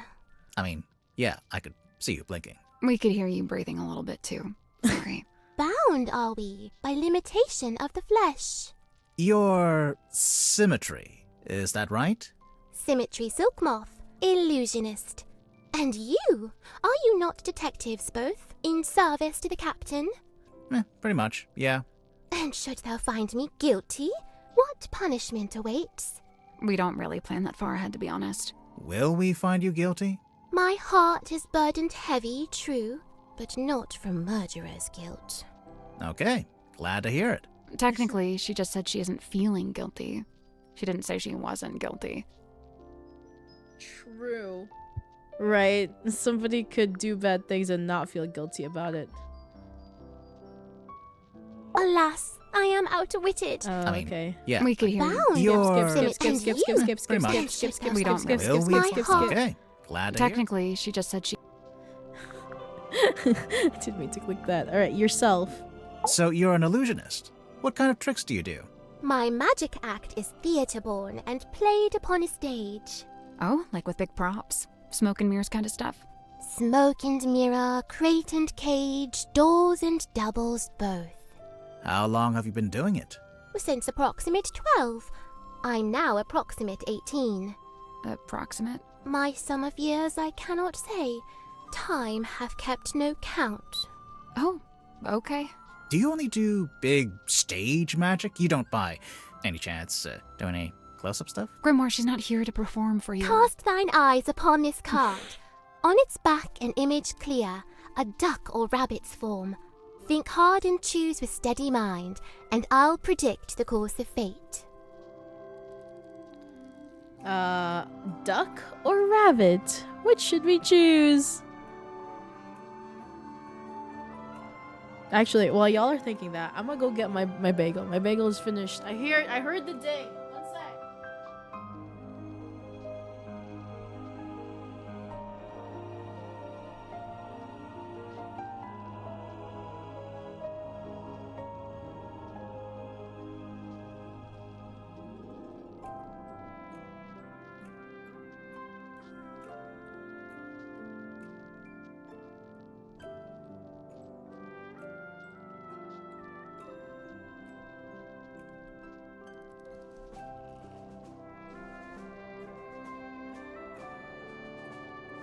Duck or rabbit?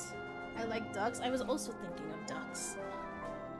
Oh, my bagel is crisp and warm. I'll go with ducks. Oops. Okay, I'm thinking about it. That's the trick? Sorry, but this is like the most basic optical illusion. There'll be a drawing that looks like a duck or a rabbit, depending on how you interpret it. What does it say? That's the trick. Sorry, but this is like the most basic optical illusion. There'll be a drawing. Okay, I get it. Very good. Well done. Interesting. Okay. Alright. Mortuga Submarine. Is this your bedroom? My chamber shared with Cynthia Fair. Take a left down the hall. Oh, so this room is, what exactly? My place of toil. And what are you toiling on? Many a thing, all a manner of things. Keeping busy, huh? I must remain of some use, lest I should become useless. What would happen then? Surely I'll be tossed into the sea, where I will promptly perish. Uh, Thereupon my listless form becomes a meal for a passing sea turtle. Symmetry. But oh, the turtle finds me scant sustenance, and he too will perish, and we'll both be dead forever and ever. Symmetry! Little Squeak is so cute. Scene opens. Submarine interior. Symmetry lies awake in bed. Hold on.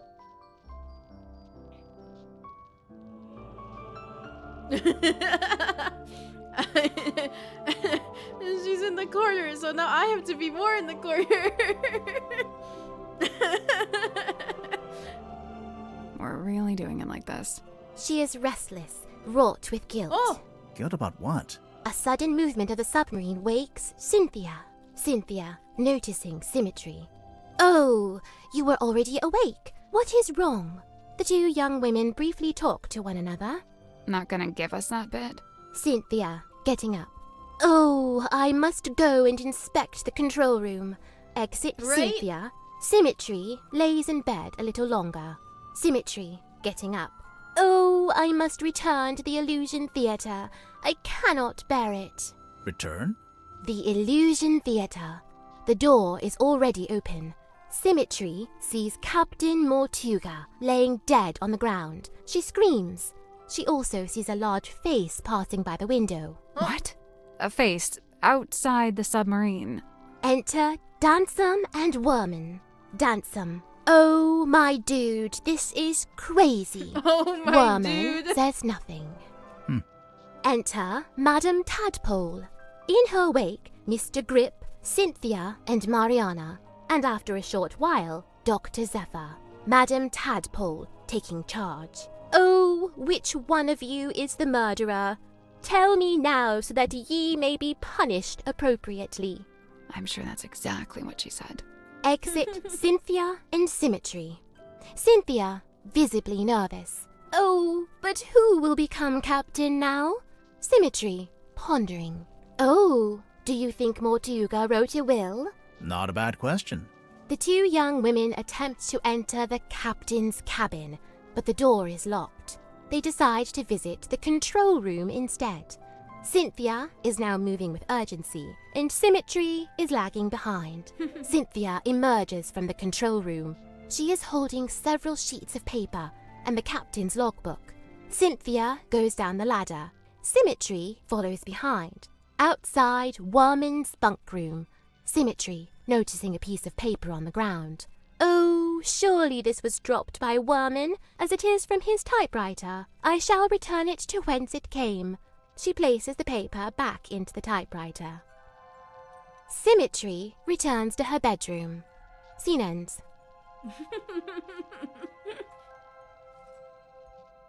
I like how she has a little script as she was reading that. She really was like, you know, I could just tell you what happened, or I could just show it and read it like a play. I like how all of the lines also start with "oh." It's so cute.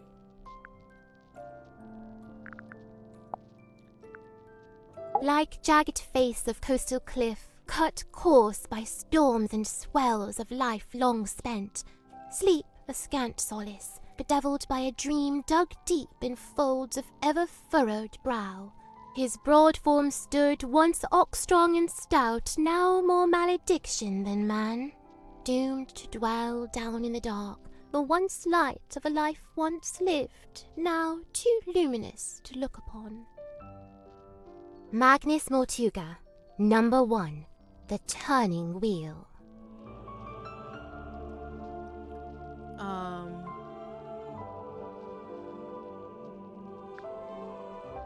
Change of fate? A change of fate? No? Alright, I'm gonna skip through her dialogue to see if it's the other ones. Like jagged fleet, his broad form doomed to dwell. Magnus A Mortuga. change of fate? Okay, so it is a change of fate. Never mind. I thought I could choose the other options. Alright. Symmetry Silk Moth. You look kind of pale. Are you getting enough to eat? Alas, by flesh and frame and bone and blood I set but little store. Yeah, that's what I thought. So what do you set store by? Oh, like, what are my interests? Yeah. Enwrapped, enthralled, of cloth-in dolls, of effigies, of twins, Okay, sure. of glass and gleam, of mirrored eyes, of phantoms falsely cast. Fine. Mirrors, okay. Oh! Of what if aught doth lay beyond this fleeting form of flesh? Huh. Symmetry Silk Moth, number 4, the unblinking eye. Oh. Obsession? Fear. Resolve? I say Obsession? Okay. Okay. Sure. I like how there was that one when she goes, "Do you mean my interests?" So we're gonna have to go back and talk to Symmetry more as we find more people and we find more clues, because each one will have like different things to say, right? And I like listening to all of them because, you know, they're really well done, even if like I may or may not have taken her out of my suspect list or whatever. I still want to hear what they gotta say. You can tell when something doesn't really interest them because they'll like repeat the same type of line, unless they change that. We'll see. Sim, look, it's you. Oh, long faded yesteryear. I'm shocked you knew that she was me.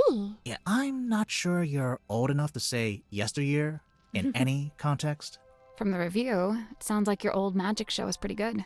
I filled the house up every night. So Wow. why'd you give it up? There were other things I wished to learn, things not found upon that stage. Care to explain what this is? Nay, Do you know what it is? I, I'm not sure if that was a pun or not. Where'd you find it? in the parlor, on the floor, So someone dropped it? so it would seem. Suspicious. This cauldron to Mortuga held deep worth, it seemed to me. When speaking of its somber form, his words were most severe. What did he say about it? Lay not thy hand upon its lid, lest thou be bound to ceaseless sorrow. Is that a direct quote? Eh. What's this? How should I know? It was hung up on the wall in the Illusion Theater. So? So, we thought maybe you were the stargazing girl. I am Symmetry Silk Moth. Yeah, I know, I'm not contesting that. Never mind. She's like, I just told you who I am. I'm not the stargazing. I'm Symmetry Silk. Oh, parents are home. Hi, Dad. Illusion poster. You drew this, Sim? I did. And you hung it up on the wall? In the Illusion Theater? Saw yes. I fully meant to take it down, but never had the chance. What is it exactly? Imprudent plans gone swift astray. Plans for a new magic act? Why'd you hang it upside down? Upside down? Yeah, I thought maybe it was part of some kind of trick or an illusion. I didn't hang it upside down. I hung it right side up. Really? Oh, so somebody put it upside down. For whatever reason could it be? One moment.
Hello, I'm back. Oh, hey, Blue. My parents got home, so my mom was talking to me, and they wanted me to try one of a pastry that they brought, and I was like, all right, I'll eat it. It was good. Anywho, it was yum. We continue. What is it? I do not know and dare not guess. Ah, come on. One little guess. It's not my place to muse upon the things in Chamber Dream. Chamber Dream? What is Chamber Dream? Why would someone bring along a bottled form of sun? Sunlight's good for you. Vitamin D, I guess. What does it do? All kinds of stuff. If you don't get enough, it makes you sad. You know how people tend to be happier in summer and sadder in winter? Silkworm sun is scantily seen, even in a summer sky. She be I swear depressed for sometimes she real. just gets lucky with the alliteration. Opposite is true. Is it? It is a thing. Yeah. It's the reason why seasonal depression is a thing. Yeah. Especially if it's like long months of winter, no sun, you do get more depressed. Yep, yep. Yep, yep. Tried taking some vitamin D pills, Mar. Might help. Might help. Mm-hmm. I find it hard to look away. Her flicker flame doth draw me in, and I am merest moth. What is it? Some kind of monster from the bottom of the ocean? No, not of the sea. She's of an even darker place. Interesting. Sun's so hot and bright I can't go outside when winter. I at least get some. That's fair. That is fair. I do prefer like the winter sun, but like in places where you don't get sun during the winter, that's why there is such thing as seasonal depression. Like I think there's some areas like near the northern part of Europe, near the Arctic Circle, where you get months of no sun. Right? Yeah. Depression kind of hits there if you don't take care of yourself properly. And your body also just feels really groggy because your body starts pumping out specific chemicals to you to make you be awake.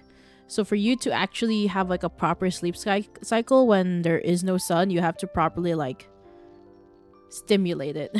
Simulate it. Yeah. So like when you wake up at night when there's no sun and you have like the night shift, make sure you have like all the lights on.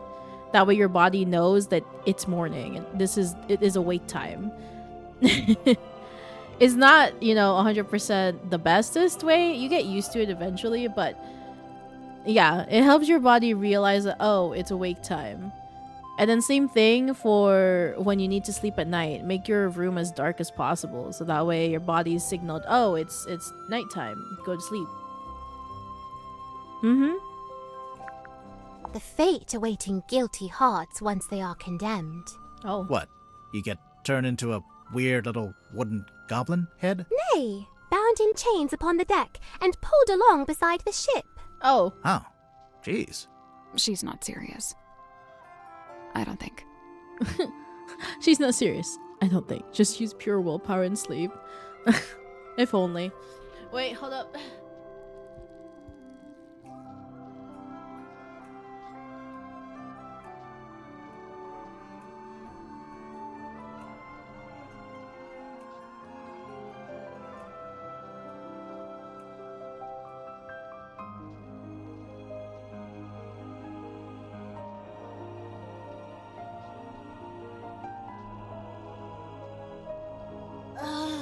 Man, I'm being called for lunch. Hold on, I want to finish this.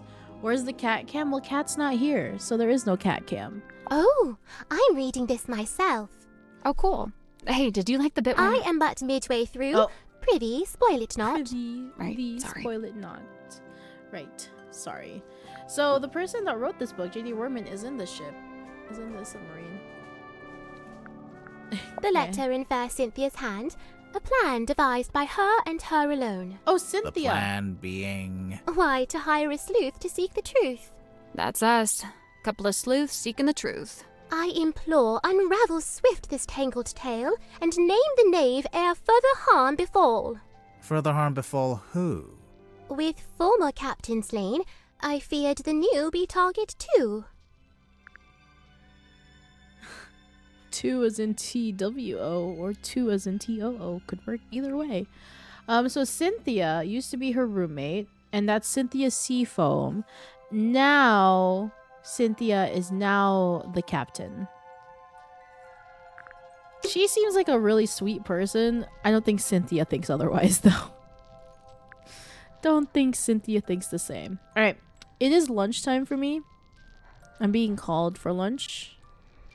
So I'm gonna go ahead and BRB for now. And I shall see y'all after lunch. So we shall be back after lunch. Be right back, peeps. Pick some food. I guess. It's not really much. Alright, I goes. BRBs.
Hello. I'm back. Oh, I should have run an ad. Let me run an ad right now. And then we'll be back. I'll run an ad in a moment. We're just chilling. I'm not gonna do gameplay. I should have ran an ad. I forgot. Hey! Normally I run an ad before I come back. You know what? Fine. Look. Look, it's gone. Wow! Nightmare Foxy 19, thank you so much for the follow. She hates money. Look. See, I'm still on BRB screen. I don't know what you're talking about. I was definitely not back. I'm waiting for the ads to finish. I'm waiting for ads to finish. Woo! Forgets ad, does ad. Hey, the ads was gonna come in 6 minutes anyways. So I was like, I might as well do it now. So that way it doesn't cut into the actual gameplay. We just wait. Normally I do it before I come back, but I forgot. I forgore.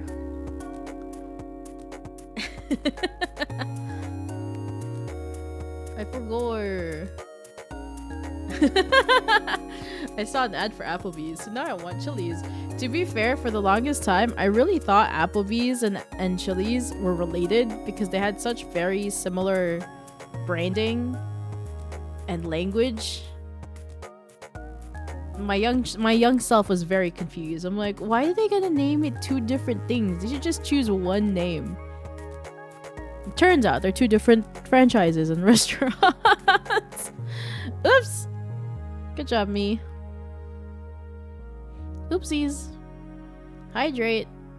I just drank water. I'm full from lunch. You want me to drink more water? But I'm full from lunch. Fine, I'll drink water.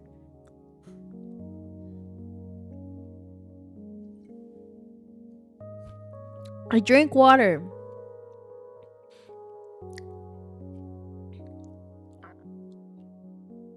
I drank the water. Although I'm very full from lunch. Any day now. Any day.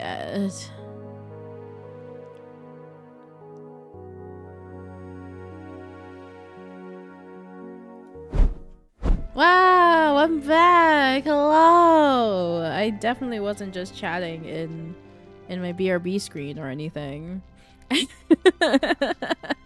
Hello. Welcome back, real and true. Exactly. For real this time. Alright. Oops. Let's continue.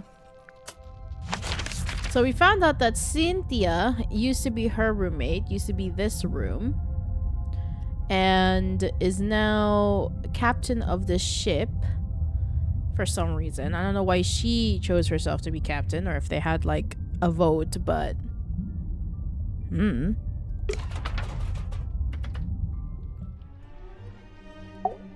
You spoke with Sim? Yes. Yeah. And? I'm not about to declare her innocent right here, right now, if that's what you were hoping for. Aw, come on! Do it! We haven't even spoken to all the suspects yet. Oh, which ones are you missing? You. Open the door, Cynthia. We're going in. Looks like she unlocked the door. Finally. Hello, ma'am. Wait, I love how she's small enough that she's like doing that thing with her legs on the chair. Very cute. It's a throne. Yeah, I noticed. There's something in the back of the throne. It's not a throne. Oh, well, what is it? Well, it's, the captain's control chair. There's a label taped to the back. Maybe it says what kind of chair it is. That's not a label. It's a whole document. Command contract. A typed document that was taped to the back of the captain's chair in the control room. There are 2 handwritten signatures at the bottom of the last page. Those 2 do not look like handwritten signatures. They just look like stamps. Command contract. This contract represents an agreement between the 2 individuals in contention over the ownership and command of the Tortuga submarine. For their own safety and privacy, these 2 people shall only be referred to as Party A and Party B. Previously, Party A has been considered the legal owner of the Tortuga submarine and thus its rightful commander. However, a recent development has exposed that Party B is in fact the legal owner of this vessel. This proves Party B is the rightful commander of this vessel and all its operations. Signed, Magnus Tortuga. Signed, Cynthia Seafoam. I wonder if it's because of the word seafoam on the ship.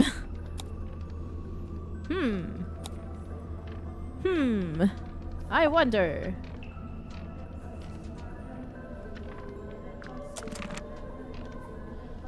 Perhaps. Down periscope.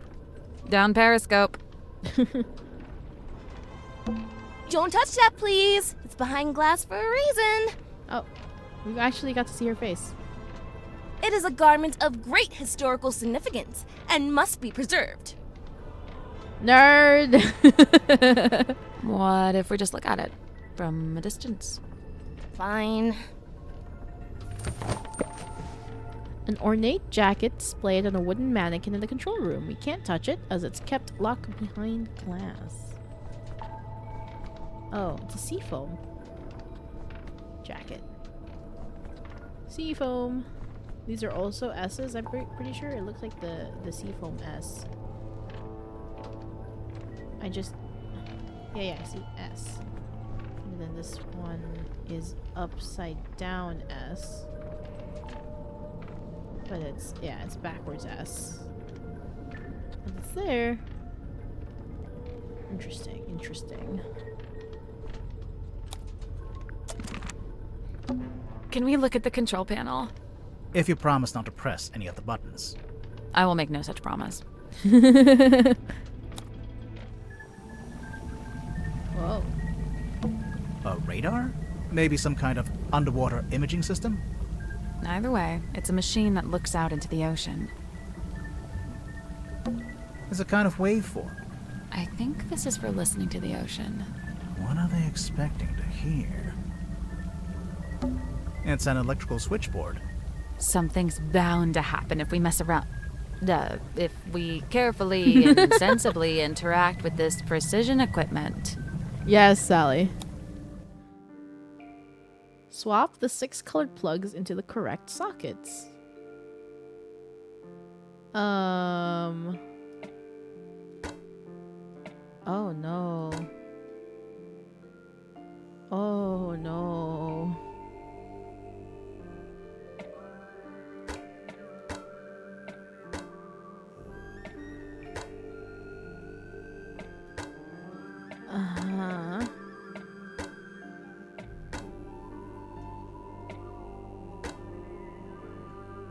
Oh, I have to make this shape somehow. Chat.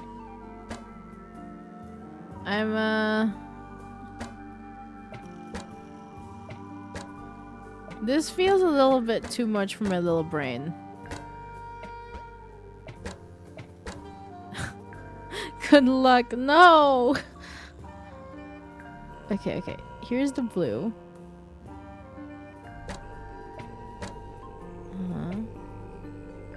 Okay, so blues. Oh, okay. So this is the blue. This is what's gonna have where the blue's gonna show up, and this is the yellow. Yeah.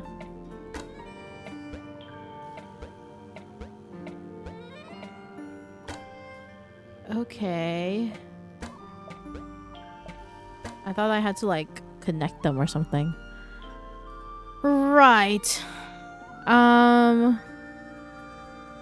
So blue. Start with blue.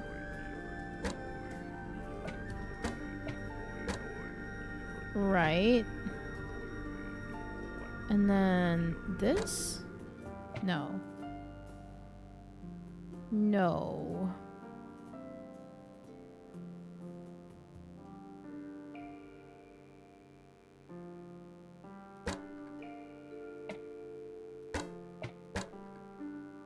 No, that's not what I'm looking for. How did...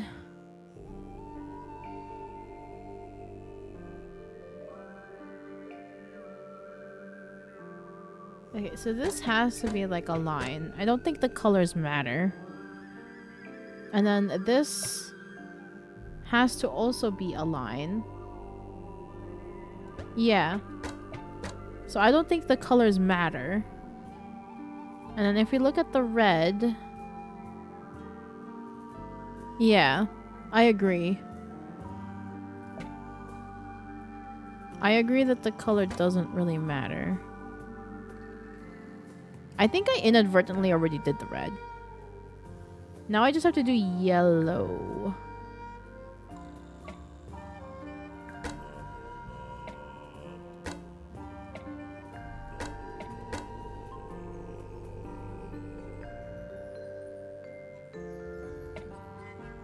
Uh-huh.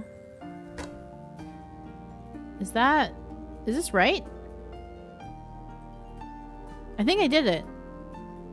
Got it. Yay! I did it! I was like, I think I inadvertently did it. Nice work. Oh. Something unlocked. The hatch opened. It's a ring-bound book. We're just here looking at Cynthia's personal stuff. Captain's log. An old ring-bound log book. It was locked in a hatch in the control panel. Cynthia, what happened to the coordinates there? Meanwhile, Magnus has done a great job at keeping everything nice and clean. And then we get to Cynthia's and you're just like, huh? What's going on here?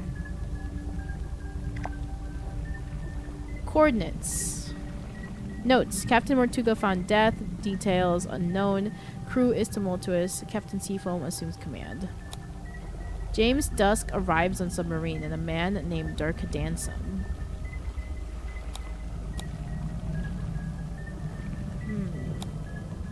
A girl named Cynthia Seafoam contacted the submarine by radio from a rowing boat. Oh, that's where the rowing boat at the top of the submarine is from. A woman named Madame Tadpole was found in the ocean. Interesting. Zephyr invites a girl named Symmetry Silkmoth into the submarine. Godric Grip rescued from a hot air balloon accident. Zacharias Zephyr sets up his equipment in the infirmary. Final preparations before we take the submarine out for the first time. So, Magnus is obviously the first one. Damn, hella smart, thank you. And then Zacharias Zephyr is first. And then Godric Grip from a hot air balloon accident. Then Zephyr invites Symmetry Silkmoth, so that's 4. And then Madame Tadpole. Then Cynthia. And then James Dusk and a man named Dirk Dansom. So that's 8. And then Captain Mortuga is dead. 1, 3, 6, 9. But there's 9 people on this ship. When did Werman get in?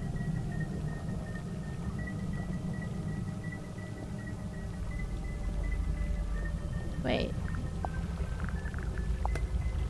Did I miss? Alright. Mortuga. Zephyr. Grip. Symmetry. Tadpole. Cynthia. James Dusk and Dirk Dansom. And then dead. James Dusk, Dirk Dansom. Is that Werman? James Dusk? No, but we're still only at 8. Do I not know how to count? So, Mortuga is the one that got the ship, then Zephyr. Then after Zephyr is Grip. Then after Grip was...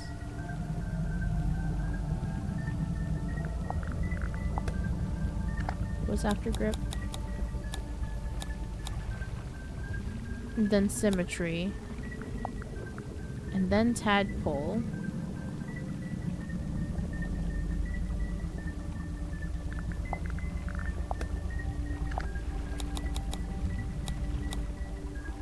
And then Cynthia. Then James Dusk. So 1, 2, 3, 4, 5, 6, 7, 8? When did Mariana get into the thing? I'm assuming Werman might be James Dusk. Maybe. Don't know. Because then where is James Dusk? Who is James Dusk? Yeah, who is James Dusk?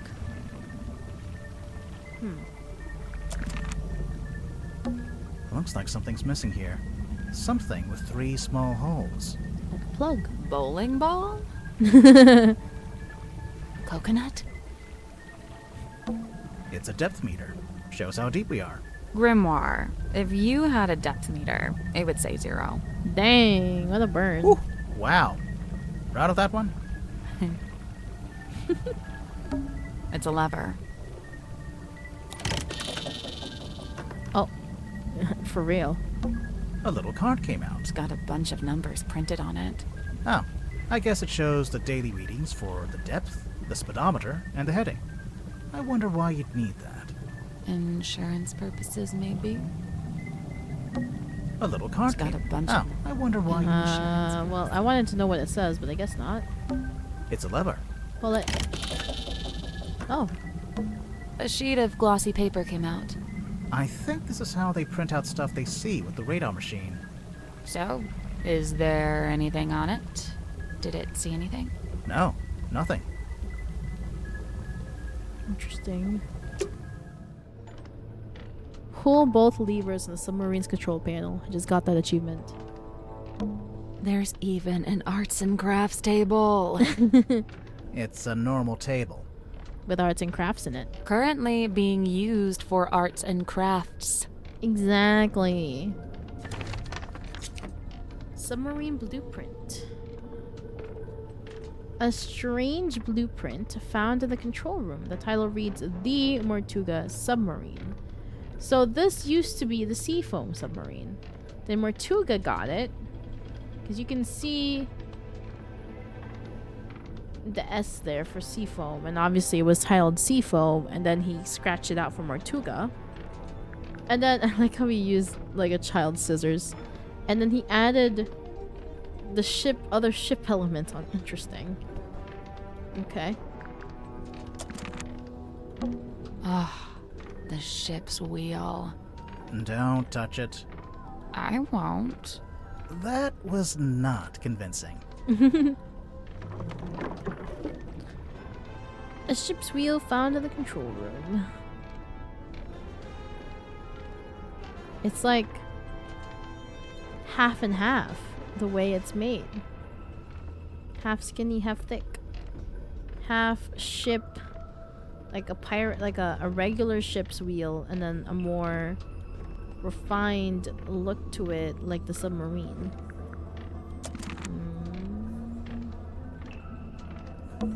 You can see out into the ocean. Anything out there? Uh-huh. What is it? Whole lot of water. Hey, so thanks for finally letting us in. You know, I have to say that really was pretty unhelpful. It is I, Cynthia Seafoam, fearless captain of the Mortuga submarine. Hi, I'm Sally. Aha! Then you must be Detective Grimoire, Correct? Yes? the world's greatest detective, here on my submarine. The world's... No, I'm not the world's greatest. Just a detective. She was probably talking about me. Now I assume you've come to make your official report. Let's hear it. I'm a busy woman, you know. Slow down there, Miss Seafoam. We just came in here to question you since you're one of the suspects. But I hired you! Yeah, no, that doesn't get you off the hook, I'm afraid. What? Really? Ugh, this is so totally unfair. Ma'am, you feel like a teenager. Feels like you really should not be running the ship. Hydrate. I'm so full. Water.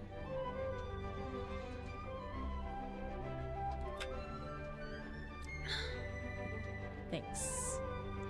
Alright. So, how'd you end up as the new captain?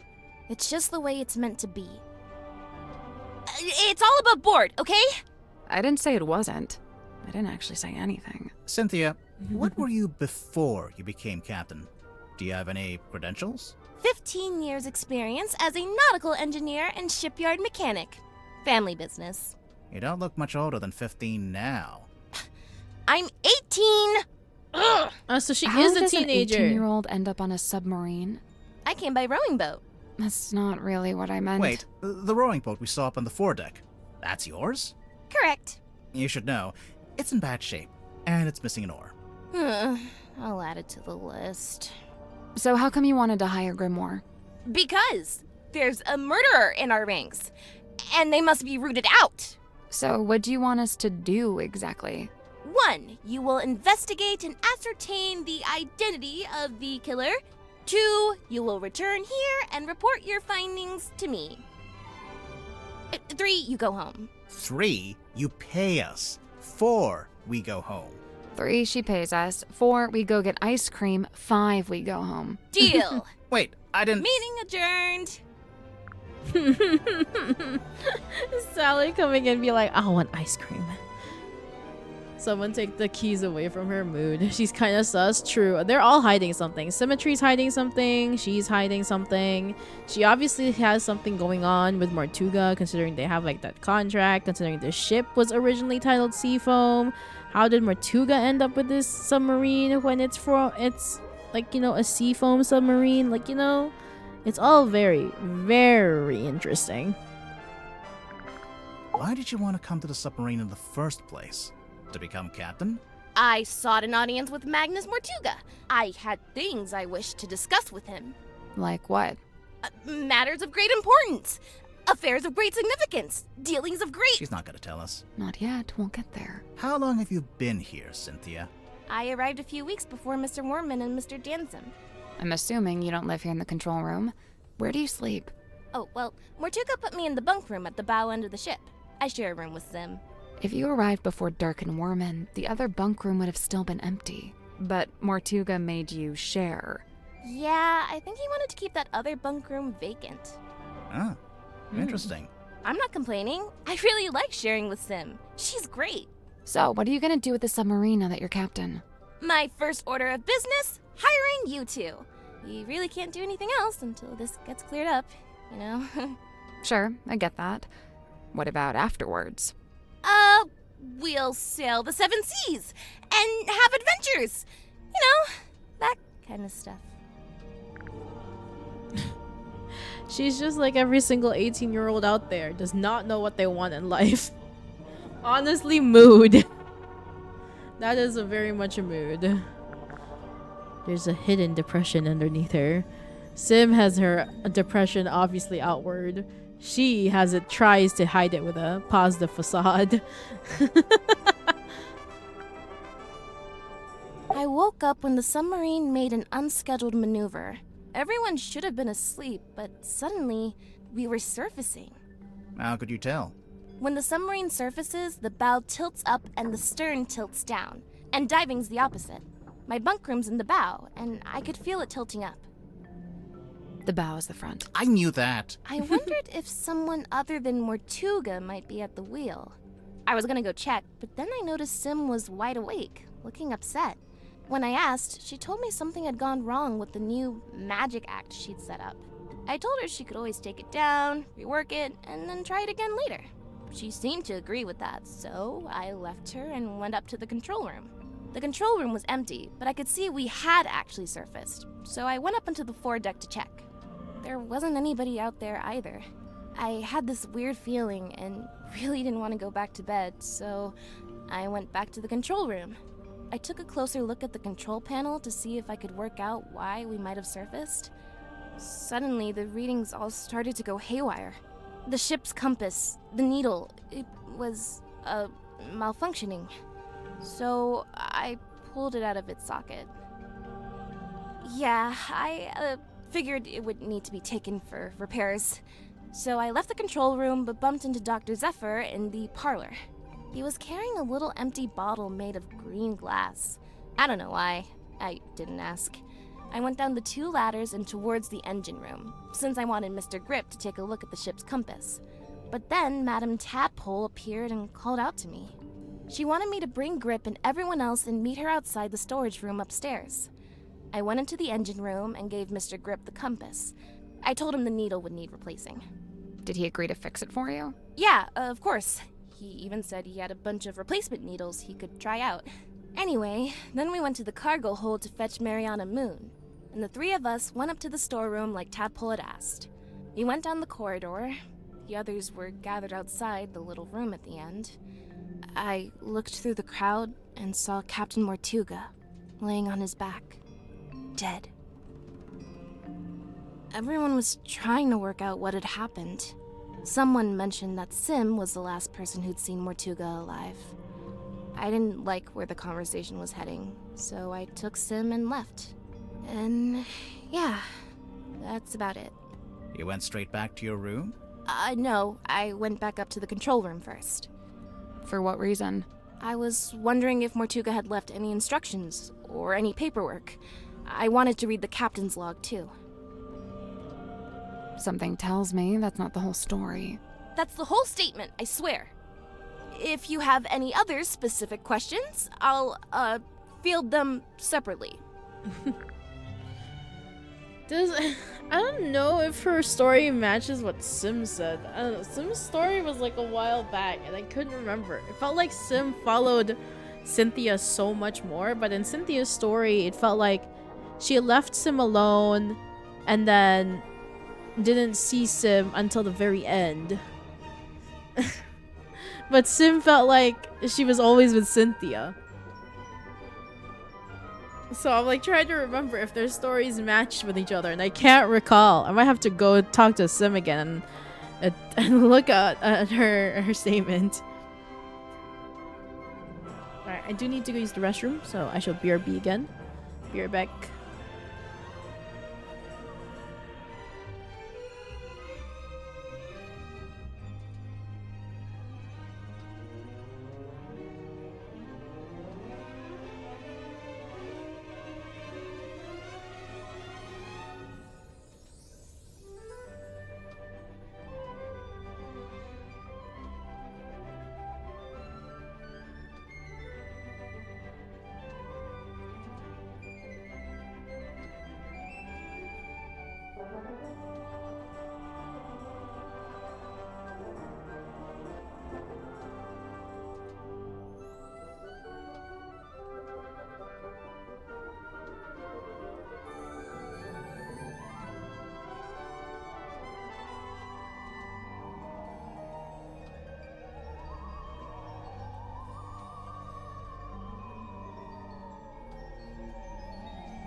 I'm alive. Yeah, but anyways, her story and Sim's story kind of line up, but not completely. So, I'll probably have to talk to her. Not the hydrate. Ah! Thank you for the hydrate, Fox.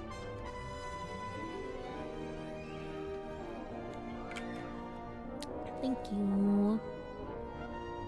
Alright, let's talk to the people. You said you're 18? Where are your parents?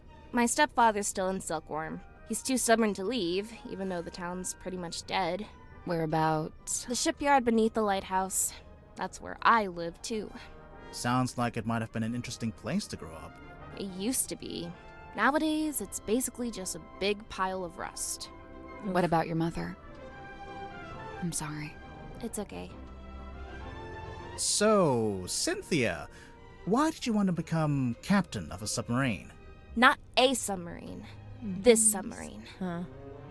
Like I said, it's just the way it's meant to be. So your dad's still alive. He's just living over at the shipyard. Your mom's dead, and you said it was your stepfather, so you're not even related by blood. Okay. When did you first meet Mortuga? When he let me into the submarine. Oh, it's just, you're both from Silkworm.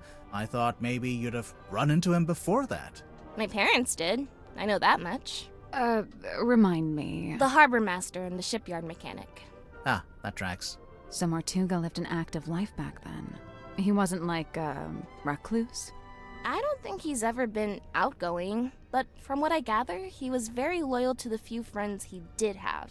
Oh. In fact, I'm pretty sure he was trying to reconnect with someone he once knew from the town. Who was it? Did he say? No, I never found out. Is it Werman? Or Dirk? Sim's my best friend.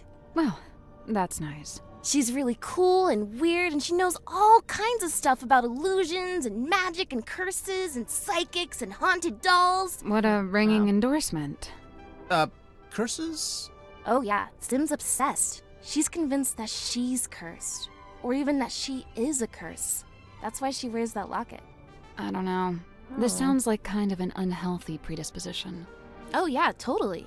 I'm actually pretty worried about her. Especially since, No? So it's looking like Sim was the last person to see Mortuga alive. They were both in that storeroom the evening he died. The Illusion Theater. Uh-oh. Uh-oh. Now we have so many things to ask about. How come there's two different wheels? The big wooden ones for steering left and right. The smaller ones for diving and surfacing. Speaking Hmm. of, what does the S stand for? Seafoam. Yeah, figured. It's a work in progress, okay? What are you trying to do, exactly? I'm trying to get a handle on the exact form of the submarine. Is that difficult? Given its messy history, yes it is. Oh, so she was the one adding the pieces, I see. Oh, you found the captain's log. Sure did. How does it work? So, at the end of every day, you're supposed to print out one of these little cards with readings from the submarine's movements in the last 24 hours. Then, the captain signs it and writes about anything noteworthy that happened. So the card on the top, that's from the day Mortuga died? Yeah, I figured we should have a record of it. You took over as captain that same night? What of it? Nothing, just asking. So, I noticed you're the captain, but you're not wearing the captain's jacket. I have my own jacket. This one stays behind glass. It's just the way it's meant to be. Okay, so what about your jacket? Is it your It's based on the one Mortuga had. See? The epaulets are kind of the same. Oh, I've been wanting to ask someone about this. How come Mortuga's jacket is like half a jacket? Apparently, he didn't want to wear anything on his right shoulder. Some kind of pain from an old injury, I think. Interesting. There it is, in black and white. Signed by me, signed by Mortuga. Yeah, I can see. Where'd it come from? Mortuga wrote it. I think he used a typewriter. And what? He presented it to you? When? Well, no, because he died. So. What? But we've both signed it, so yep, it's binding. Any What? further questions? Yeah, how did you... No? Great, let's move on. What? Wait. What? Hold on. What? So this contract was formed after he died? How did you get this paper? We know that Sim found this paper and he put it back on Derman's room. What? I have so many questions about this. Alright, moving on. I remember this. My mom had a copy framed and put it up on our hallway. That's her in the photo. Yeah. Who's the other woman? Oh. That's her best friend. They were always going on little adventures together. And one time, they came back with a sea serpent, The silver snake.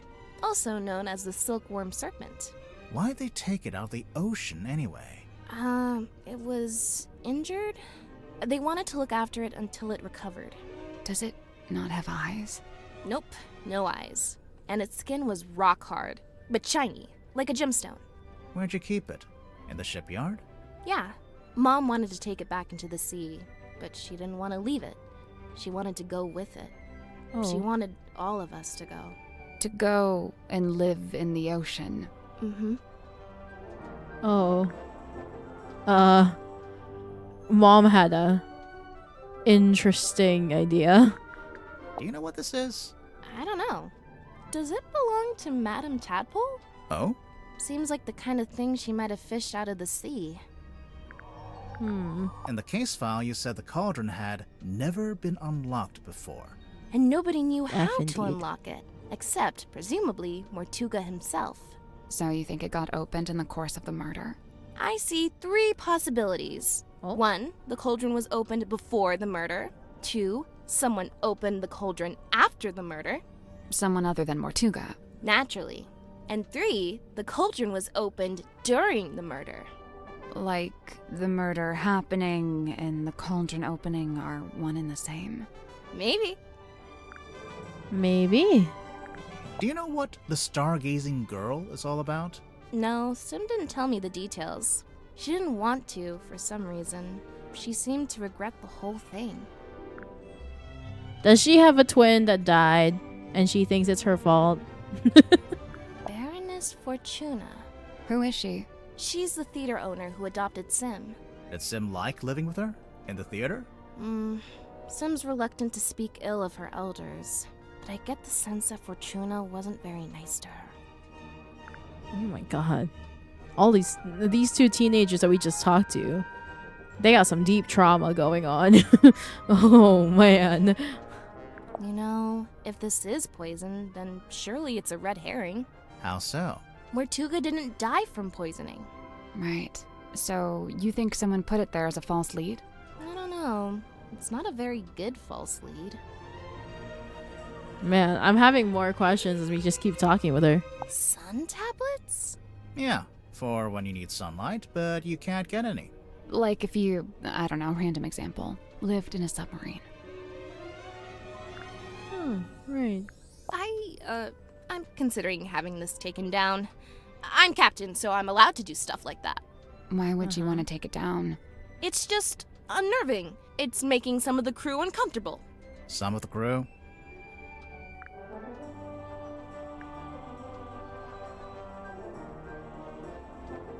You know, now that I think about it, it makes sense that she would be uncomfortable with it, considering her mom brought out a sea serpent and also wanted everybody to go into the ocean to live there. So, There he is, Mortuga's little mascot. What does he do? Well, you know, bit of this, bit of that. A big green light shines out of his eyes sometimes. Yeah, we saw it. It lured us onto the submarine. That's the idea. How does it work? Do you activate it from in here? Nope, it just kind of happens. what? Wooden buoy is confirmed to be magical. Magical buoy. So this is what Mr. Worman did after he left town. Why would he need to leave town to write a book? I feel like he could do that from anywhere. It was probably more about making connections. You mean like in publishing? In anything.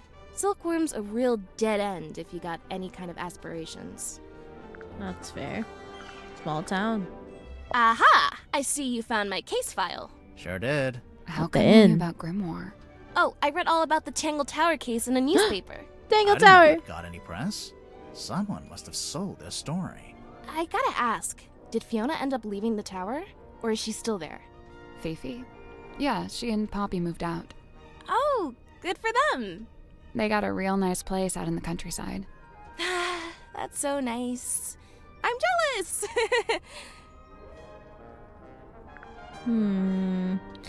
It's been a while since I've done the tower. I kind of forgot the storyline.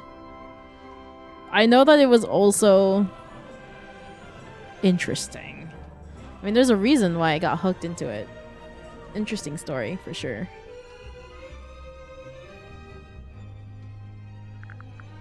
Alright, well, we can ask all we could ask right now. Suspicion. Alright, I wonder if Sim would let us take a closer look at that locket of hers. maybe. Can't hurt to ask. Yeah, we should go now. We haven't explored the rest of the ship yet, though. Oh, right, I almost forgot. We should be able to get into Sim and Cynthia's bunk room now. Later.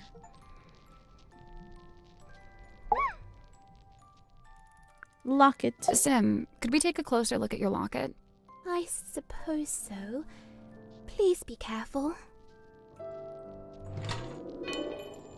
Golden locket. The heavy golden locket that Symmetry wears around her neck. You really think we should open it? I don't know. Maybe. It's up to you. I want to open it. Oh!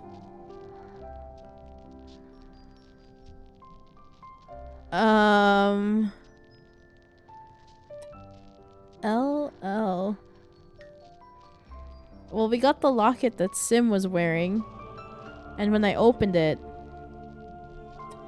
this is what we got.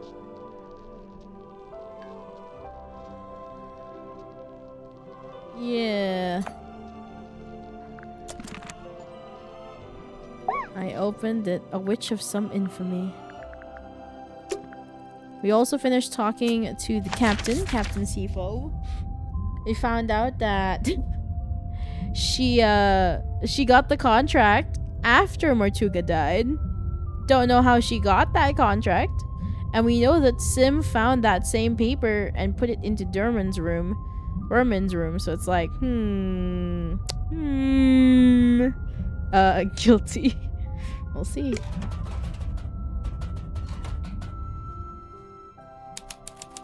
Bunk room. This is very much a teenage girl's room for sure. Alright. My assumptions. This side is Sim's bunk. And I'm assuming this side is Cynthia's bunk. It's much more artsy over here. Interesting. It's Sim's bed. How can you tell? It just has her energy. True. Instant photos. The kind you have to shake. That's a myth, actually. You shouldn't shake them. It damages them. Oh. me too, Grimoire. Me too. Didn't know that. Well, that's my life turned upside down. It's a magazine. Hey, this is pretty recent. Cinématique Julie Jarelle. A movie magazine found in Symmetry and Cynthia's bunk room. The magazine falls open into an interview with the actress from an upcoming movie. Dirk Damson! He is in the ship. This guy. Dirk Damson. Oh my god. More hydrate. Just because we're in a submarine does not mean we need to drink water all the time.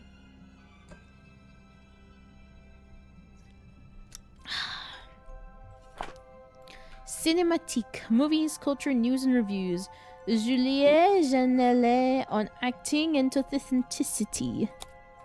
Hex marks the spot. Cinematic magazine sits down with the stars of Vincent van der Peer's latest film. Vincent van der Peer!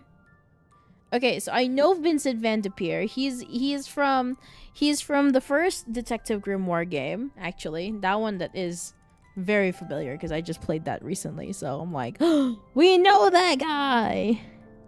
Oui, croissant. Julia Janelle, Balicia Bontop. CM. Julie, since we last saw you, we won Best Actress twice. And released an God, that's a word. Eponymous folk rock album. How'd you find the time? I always say I have the same 24 hours in the day as anyone else. I don't know why I'm having her speak like that. So, Julie, what attracted you to the Hex of the Helmsman? Oh, the book's getting turned into a movie. I've always loved the mystery and the romance of the sea, and the script was a beautifully dark love story. But most of all, I just like working with Vincent. There's a feeling of security there since he produces too. At this point in your career, you're clearly in high demand. We heard a rumor that the majority of the budget for this movie went on your salary. Frowning. I very much doubt that's true. But yes, these days I'm the one holding the cards when I approach a contract situation. I'm a bit of a shrewd negotiator, to be honest. Interesting. The film is an adaptation of a novel of the same name by author J.D. Worman. I've been meaning to read it. Let's talk sequels. Well, you just mentioned the novel. There's only one, isn't there? For now, anyway. But we heard you and Dirk both signed multi-picture deals. Yeah, we did. I know Vincent is keen to make as many of these as he can. So you'll keep playing Balicia Bontop? Sure, unless the writers kill her off. Wow. Dirk Damson, Marcus Mordoom. Dirk, how did you get in shape for the role? Well, the production paid for a personal trainer, and I'm not allowed to eat bread. Hex of the Helmsman is out this weekend. Check out our next issue for a full review. Wow. They look like this, and then... Wow. Makeup did great.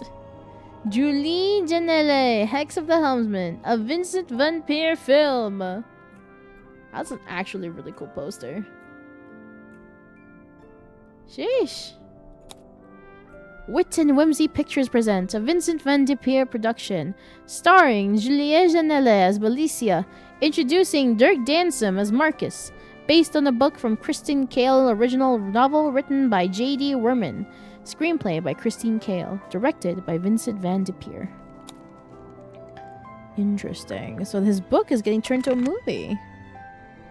Wonderful. Oh, cool. A board game. Want to play? We don't know the rules. You don't normally let that stop you. True. Look at that little wooden house. Oh. Looks like it'd be a nice place to live.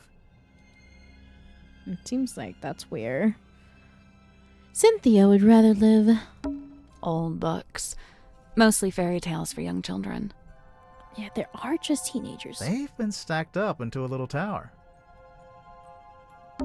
Old books. They've I've been already read stacked up that. into... It's an origami bird. The movement of the submarine makes it look like it's blowing in the wind. Cute. Instant photos. The kind That's I a already myth. talked about Well, that. That's my life. A few drawings. A mouse, a girl, a leaf. They're, not good. They're trying their best. You're right. They're great. It's a pig. It's a safe. In the shape of a pig. Interact with parts of the safe until they're the correct arrangement.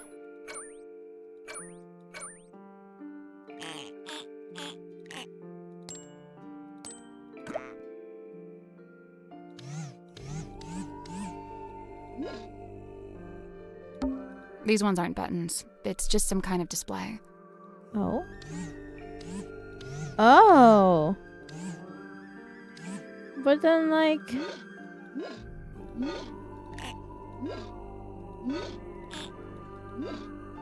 I'm very confused what these buttons mean. These ones aren't buttons. Oh, wait. Is it that this has to add up to 8? This has to add up to 6. This has to add up to 2. This has to add up to 9, and this has to add up to 5. It has to be.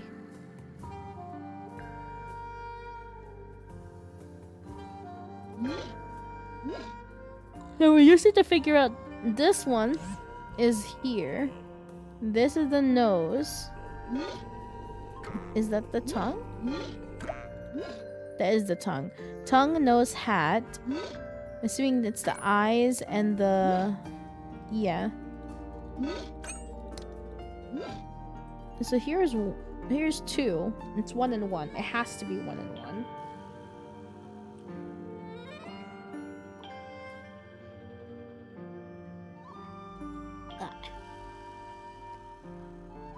Four, so 2 and 3.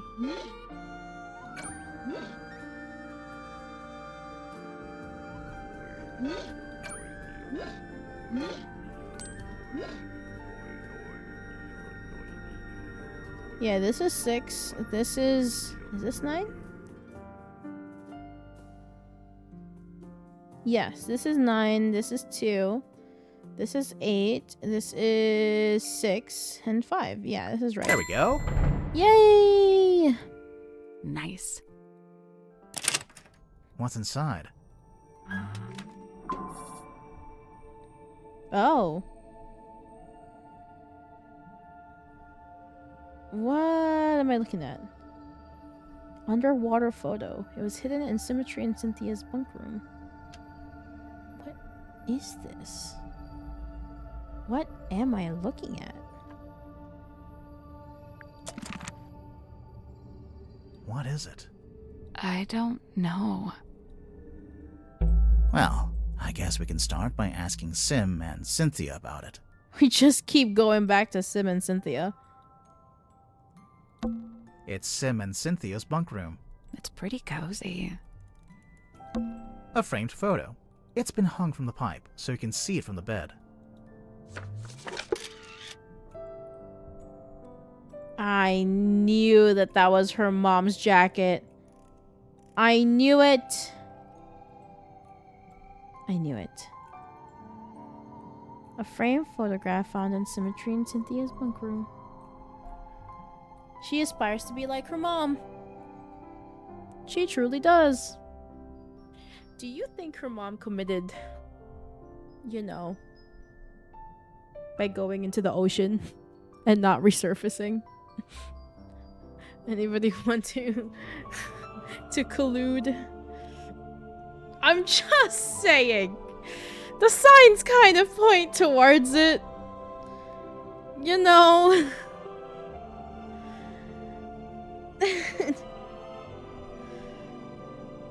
So she's her daughter. She obviously had her before marrying him. He is the stepfather. You might be onto something, Detective Airy. Yeah. Don't want to though, but yeah. Could be. It's a mirror. It is a mirror. Sally, you can use it to fix your hair. Thanks, Grimoire. My hair is perfect and does not need fixing. It's true. Sally's hair is perfect. It's a window. It must be a light too, since we're underwater. They've taped yellow paper to it. So? I think they want it to look like the sun. Oh man. These teenager girls have... This room just says a lot about the fact that they've been through trauma. This room screams, I've had trauma. Right. Well, we could talk back to the girls or continue exploring the ship. I think we're just gonna go next door. Oh. Yeah, there's Derwin. And Dirk. Is that a tuxedo? You never know when you might have to go to a fancy party. What's this in the front pocket? It's a cell phone. That's locked. What do you mean it's locked? How can a phone be locked? Well, you know, screen lock. What the Drag the tiles into the correct slots. Oh, God. Not again. So we have to make these shapes. That's what it looks like.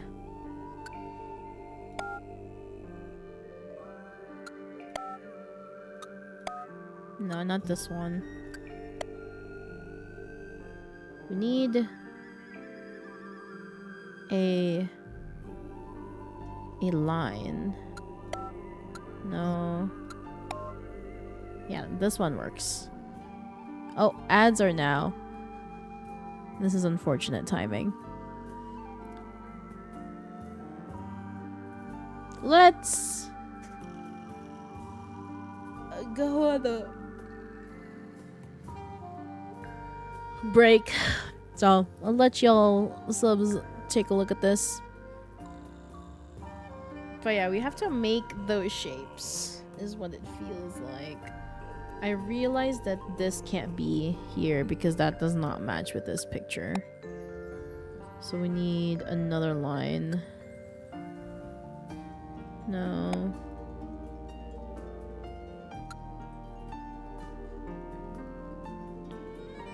No. Like, what am I supposed to use it? No, because it goes through the umbrella. See? We need it to only go from here. Oh, I got it. This has to go down. And this has to be here. I see what you meant. You meant move this line down. Yeah, you're right. That makes sense. That makes sense. I made an umbrella. Okay. X's marks the spot.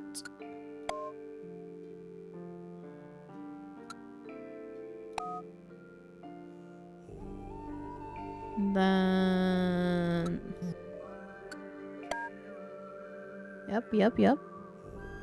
By the time I finish this, the stuff is gonna be on the ads. How do we get that line? Because I guess we could do this. But then this will be missing. Then I guess what we could do is do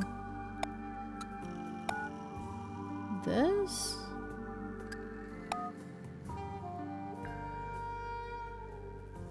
But then how would we do...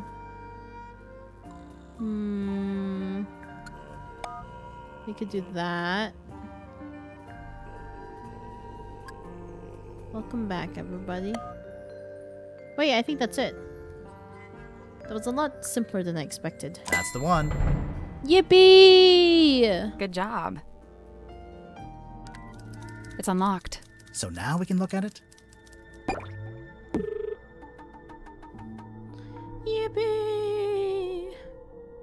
The hydrate. Ugh. Hydrate time! Water.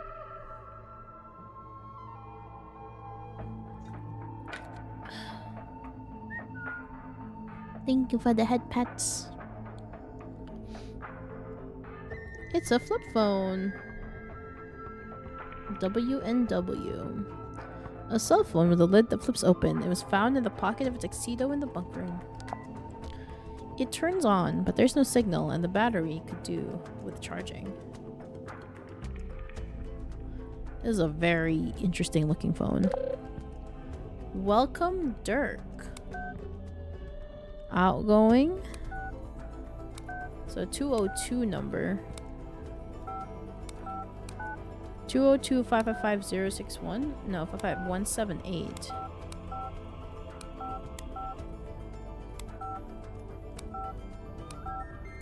It's nobody's number. Who is this person calling? Accountant Polly, Agent Marsha, Big Real Steven, Daisy, Janelle, Lawyer Woodrow, Mom, Van De Peer, Worman Office, and that's it. Mom. To Dirk at DirkNet from Big Real Studios. The offer is still not. The offer is still on the table. 500,000 with no multi-picture deal. Sci-fi, lasers, explosions. It's gonna be big. Call me. Okay.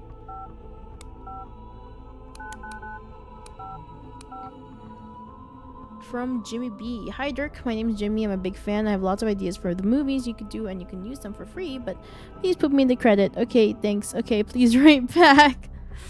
Classic fan. It's like, hey, I have an idea. Thanks. From Julie. Hey, Dansome. Where did you run off to? They said you went on a work trip? What the fuck? Thanks for inviting me. Damn. Stretch!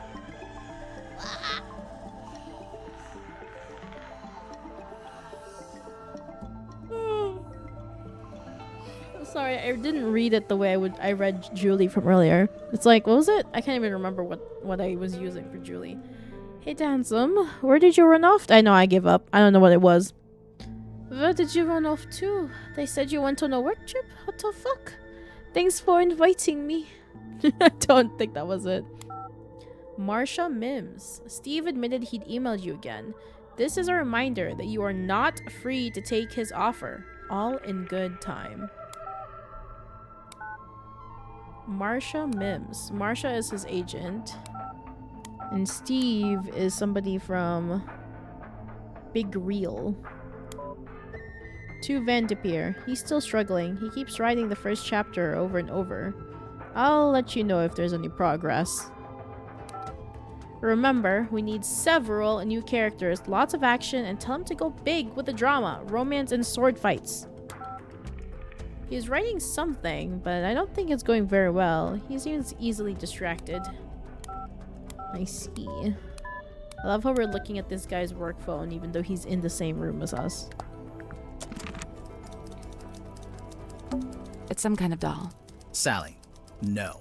Action figure? It's a collectible action I figure. knew it. Same thing. Ah, it's Hex of the Helmsman. Marcus Mordoom. Devil of the Deep. A man cursed by the sea. WNW.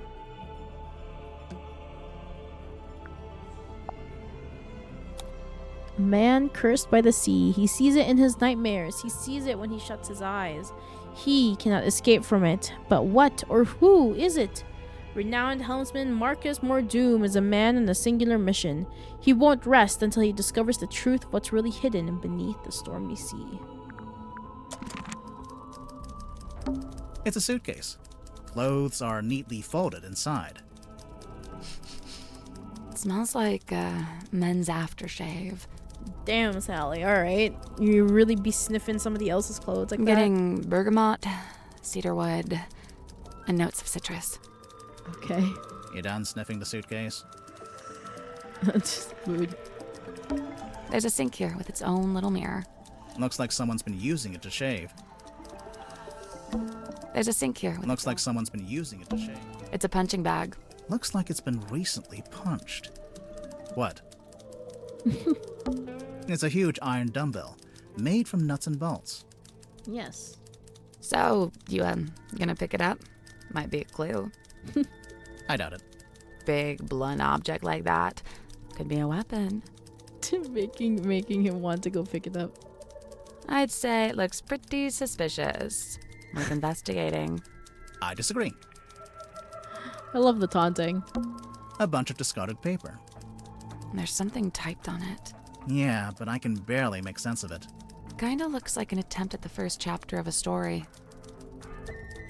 Truly great, man. I love this duo. One good thing about living in a submarine. Every window has an ocean view. True. A deep ocean view. I guess the submarine doesn't have a laundry room. It's a teacup. I've been on this submarine for ages and nobody's offered me a cup of tea. You don't even like tea. Still. True. That's like... That makes sense. You gotta offer tea. W. A bunch of discarded paper. There's something typed on it. Yeah, but I can barely make sense of it. Kinda looks like an attempt at the first chapter of a story. Oh, same thing as done here. There's food lying around. Do they want rats? That's how you get rats. We're in a submarine. Well, I guess rats could still get in. But it'd be really bad if there was rats in the submarine. Sally, it's a submarine. Either there are already rats, or there are no rats. Yeah. That's true. It's a teacup. I've been under Get ready still. with that. Alright, let's talk to the people. Oh. Hey, what's up? How's it going? It's going good, I think. Awesome. Yeah. I'm Dirk, by the way. Who are you guys? I'm Grimoire, and this is Sally. Oh, cool. So you're the detectives? Yeah, we're here to investigate the murder of Magnus Mortuga. Oh, yeah, it's a major bummer, honestly. He was a pretty stand-up guy. I mean, sure, kind of an oddball, but like in a good way, I mean, he was Dirk, you didn't tell us your surname. Oh, right. Sorry. Dirk Dansom, actor. So, yeah, anyway, hi, and what can I do for you folks? What the heck? He's adorable. Can we keep him? No, you'd forget to feed him. I would, yeah. wait. I love that conversation. He's adorable. Can I keep him? Nah, you'd forget to feed him. I would. I like how she agrees. Man, this duo. I love Sally and Grimoire. They're so good. Oh my god. So, Dirk, you're an actor. What kind? Oh, well, so for ages, I just did commercials. And then about a year ago, I finally got cast in a movie. Nice. Good for Anything him. I've seen? Well, it's called Hex of the Helmsman. I played the helmsman. Marcus Mordoom? Oh, you've seen it? No, but I read the book. Oh, man, the book is gnarly. I mean, I'm not usually one for reading, but I actually finished it. Yeah, the whole thing. He actually Congrats. finished it. The author's a stand-up dude, too. J.D. Warman. You know him? Well, yeah, he's sitting right over there. You should go talk to him. Super friendly, loves meeting new people. I bet. Was your movie a success, Dirk? Yeah, man, it's making megabucks. Are you going to make a sequel? Well, they want to move on that ASAP, but, we're not ready to start filming yet. And what? You're taking your vacation on a submarine while you wait? No, I'm just tagging along here with Worman. Yeah, he wanted to take a trip out here, and I figure, the more the merrier. Indeed. Based on the text, he's here to keep an eye out for Worman. What do you make of the Mortuga submarine? Man, this place is wild. It's like something out of a weird old book. Nobody back home is going to believe any of it. How do you like living here? Honestly, mixed bag. So I love meeting all the weirdos that ended up down here. All kinds of people I'd normally never rub shoulders with, But man, is it dark. I mean, there's no sun, no day, no night. You barely even feel the time passing. Listen, if you're not careful, it'll get you. No, for real. You seem to be holding out. Ha, well, thanks. So far so good. How long has it been? Worman and I arrived a couple of weeks ago. We're the most recent arrivals, aside from Mariana. It's lucky they still had this room free. You ended up with pretty nice living quarters. I guess. I never really thought about it. Dirk, you're basically just a passenger, am I right? You don't have a job here on the submarine? Well, I set myself personal goals. Like what? Like, I was trying to find out everyone's birthday. I got Cynthia's, Grip's, Tadpole's. Oh man, that one took some doing. Yeah, she does not like to share personal info, let me tell you. Mortuga, though? Brick wall, dude. He would not give me the goods. Interesting. This guy reminds me of like the most typical actor that has all raw, no brains. 100% gives the vibes. I got woken up when the submarine did a weird kind of movement, like a sudden tilt. It woke Worman up too. So yeah, we were both sitting there, awake, not sure what's going on. Yeah. At some point, I got curious what time it was, so I looked at my watch. But as I was looking at it, it freaked out. Or the hands moving all over, and like they were trying to point in all directions at once. If that Good makes any question. sense.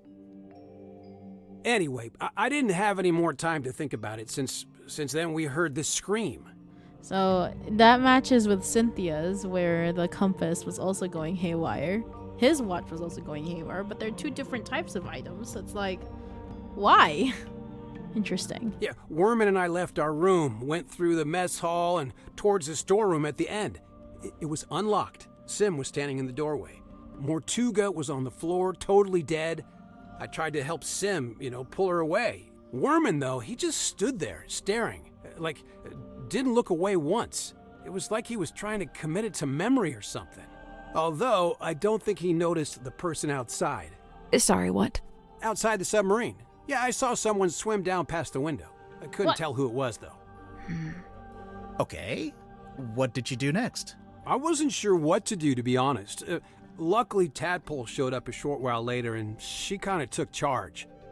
Grip and Cynthia showed up next, then Mariana, then Zephyr. Tadpole wanted to know what had happened, but nobody had any answers for her. It was bad vibes all around. Sim and Cynthia left first, then Werman, then me and Mariana. We left around the same time. So, yeah, I went back to my room. Werman was there already. He'd gone straight back to work. And, that's all I got. Can I stop talking now? Can I stop talking now? He says. So, I know Sim also saw the person swimming in front of the thing, right? I'm pretty sure it was Sim. Because I don't think Cynthia saw it. So, interesting. Dirk Dansom, 6'2", blonde, athletic, 6'2"? passionate, adaptable, amenable. Okay, you're hired. Please stop. And how long have you been an actor? Oh man, I've been trying to break into it for like forever, but I was getting nowhere until Mr. Vanderpeer said he wanted to hire an unknown for his new project, Hex of the Helmsman. It's kind of a fantasy horror adventure. I play mysterious anti-hero Marcus Mordoom. He's pretty much the main guy. So you went from getting no work to getting the lead in a big movie. Crazy, right? So you're rich and famous now? Well, I mean, yeah, right? I mean, hello. Hello. Hey, what's up? I mean, hello. Hello. Hey, what's up? God, the writing in this game is so good. I love it. I agree. If you're enjoying this, I would recommend also playing the other two games in their stuff. Detective Grimoire is the first one. The writing is still great. The art style is not quite there yet, but Tangle Tower is their second one, and that's when the art style actually solidified, and it has Sally. And it's still great. It's so good. They're both so funny to me. They're great writers. Consistently great. Listen, I heard the dude died because of a curse. Is that true? No, there's no evidence of a curse. Oh, still. Did you get to know Mortuga before he died? Man, I tried. Dude was not much for conversation. I tried explaining how I'm an actor playing a character that's kind of similar to him. Figured he'd be stoked. Let me guess. He was not, in fact, stoked. Actually, I tell a lie. There was one thing Mortuga wanted to talk to me about. Oh, yeah? Is it about He was super curious about contracts. Like the legal documents? Yeah, he wanted to know how they work. Like, how they can be used to make people do stuff or not do stuff. Huh? Weird. Huh? Huh? So he wanted to make suspicious contracts, is what it sounds like. Ones where you can find loopholes to not do the contract or vice versa. What? Okay. Yeah, scammer type for reals. What do you know about Sim? Well, she left the theater she used to work at to come onto the submarine, Then for a while, she worked with Dr. Zephyr in his lab. But not anymore. Nope, she's working on something by herself now, in that room that looks like an old-timey kid's bedroom. Do you know what it is she's working on? Not exactly, but get this. One time I looked into that room, and there were two of them. There were two of them? He doesn't strike me as smart enough to do that, though, unless he's pretending. Are you talking about Mortuga, or are you talking about Dirk? Because obviously Dirk is not... It's nothing. No. Yeah, Dirk wasn't the one trying to learn about contracts. It was Mortuga. Mortuga was the one trying to learn about contracts and trying to understand how to make somebody do or not do something in them. Yeah. So Mortuga was trying to learn that from Dirk. Because I guess, you know, as an actor, he has to write contracts and whatnot. So he has, like, some familiarity with them. But, yeah, I think Mortuga's trying to make a scam contract or get out of a contract or something. Something. Also, he saw two. What? 2 symmetry silk moths. So does Sim have a secret twin sister somewhere? What illusion magic is she using? I heard Cynthia's captain now just because of some contract she signed. What's the problem? Huh. You can't always trust a contract. No, and I doubt she had it reviewed by an independent third party. I mean, she seems to want to be captain. Yeah, illusion magic. I don't think she's being forced into it. No, it's not always as simple as all that. I mean, Cynthia's still so young. Who's looking out for her best interests? She's an adult, isn't she? She's only 18. She should be, I don't know, outside in the sun, picking berries, having picnics, that kind of stuff. What an idyllic little picture you've painted for us there, Dirk. I'm serious. Dirk's the only responsible adult that we've met so far. Well, I mean, we've only just met the two teenagers and Dirk, but like, that's kind of sweet of him to actually try and look out for Cynthia and the fact that she has a contract signed. Like, actually. Illusion magic, huh? Sounds similar to something else. Huh, I wonder what it could be. Cough, cough, Ruby Knight, cough, cough. I doubt it's gonna be that on this one, though. How's that game going, by the way? Are you able to beat it last night or not yet? Ugh. Oh, exciting. Very exciting. Oh god, so many clues. The clues list just keeps getting longer. I am officially living the dream. How many people can say Proud they're of an you, action Dirk. figure? I'll admit it. Nah, I'm you're jealous. good. You carry this thing around everywhere you go, Dirk. Of course, but I'm super duper careful to keep it in mint condition. Mint condition? I really wouldn't say. Yeah, you know, they told me if I leave it in the box, it'll be worth way more in the future. Yeah, do you have the whole set? Looks like there are 2 other figures in the series. Oh no, they only gave me this one. My co-star Julie has the other 2. Also, you stream whenever you feel like streaming, you know? And if you feel better streaming later at night, then that's the way you stream. Nothing wrong with that.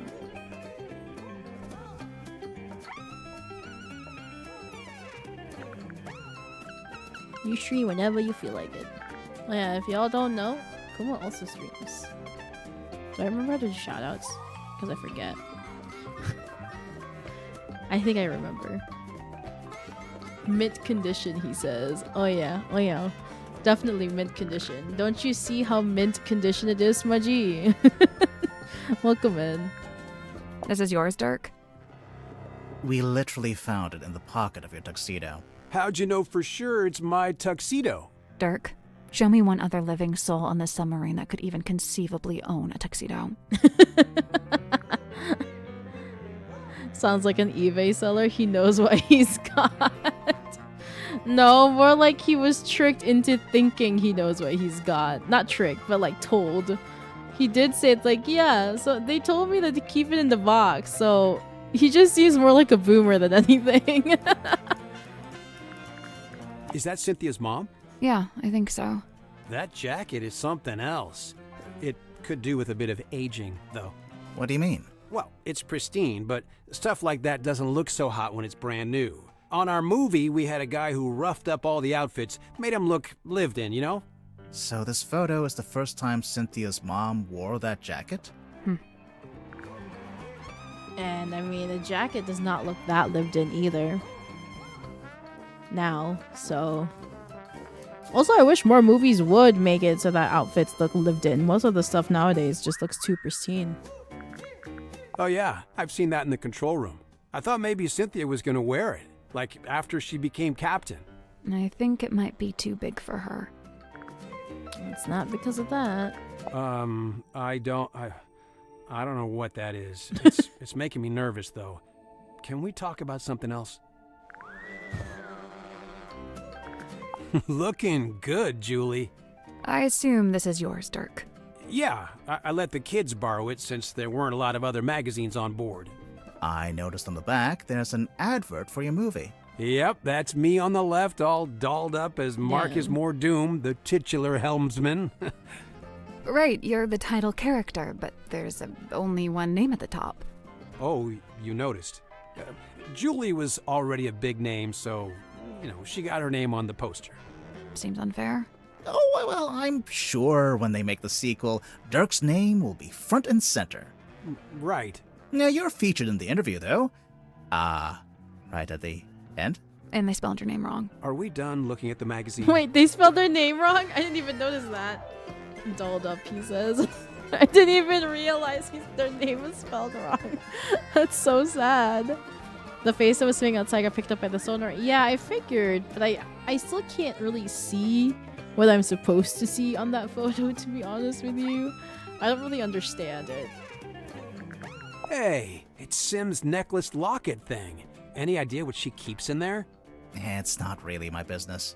Unless you decide it's related to the murder, then you'd be all over it, I bet. Dang. Called out. This guy's a riot to talk to. I got to steer a big wheel like this in my movie. It's true. Mine he didn't does have that go red for it. metal bit, though. Also, mine was up on the aft deck, not, indoors in a control room. Yeah, damn, Some. You're right. I mean, to be fair, his name is very close to handsome. They just put an E at the end. And M. It sounds the same, so I can see the problem.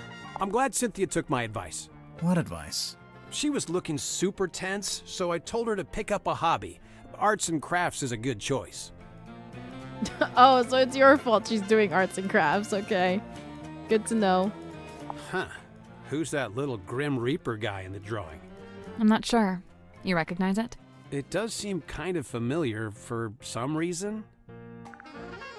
Yeah, it kind of looks like the Hex Helmsman's other character. Dark. What's the deal with those holes along the sides? They're from when it was a sail. Why would a submarine need a sail? Good question. Man, Mortuga really was an odd duck, wasn't he? I mean, who owns something like this? What's it even for?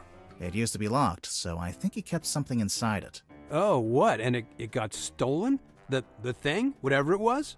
Maybe, yeah. Whoa, I wonder where it is now. Hard to say, since we don't know what we're looking for. But somewhere on the submarine, I guess. Not necessarily. Someone could have thrown it into the ocean. True. Oh, great. Then that means it's lost forever. Also, can we talk about how Dirk is an actor? So there is a possibility he's just acting up as somebody like this. But truthfully, he's not. But we will never know. We will never know. Someone lose an eye? It's not real. Oh. Oh, It's got a weird smell. okay. So maybe try asking Mariana about it. She's got a wicked sense of smell, like a dog. I'm serious. Okay, good to know, Dirk. Thanks. Hey, the guy who wrote this review has the same name as As who? I'm not sure if I'm allowed to say. Oh, so James Dusk is Worman. Thank you, Dirk. Very cool. I think James Dusk is Worman. It has to be. He's the only one that accounted for in the captain's log. And Mariana. Whoa, wait, this is the contract Cynthia signed to become captain? Seems that way. What's the problem? No, I don't like this at all.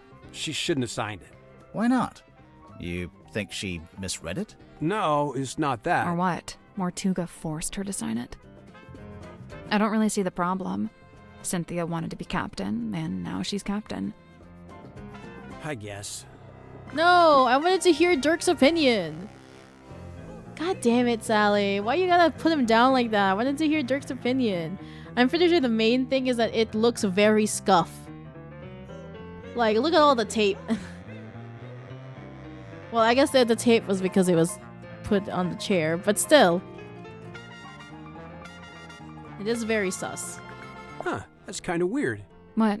He doesn't have a signature, Mortuga. Yeah, he writes his name differently every time. What? Yeah. Oh, I yeah. wonder if it's on purpose. Maybe he just never bothered to decide on one. Right. It doesn't seem like he was a paperwork kind of guy. Yeah, guess not. I didn't even notice that. What? Well, if that's the case, then that means whoever signed this contract isn't Mortuga because it's the same signature as the most recent one. So somebody forged this contract.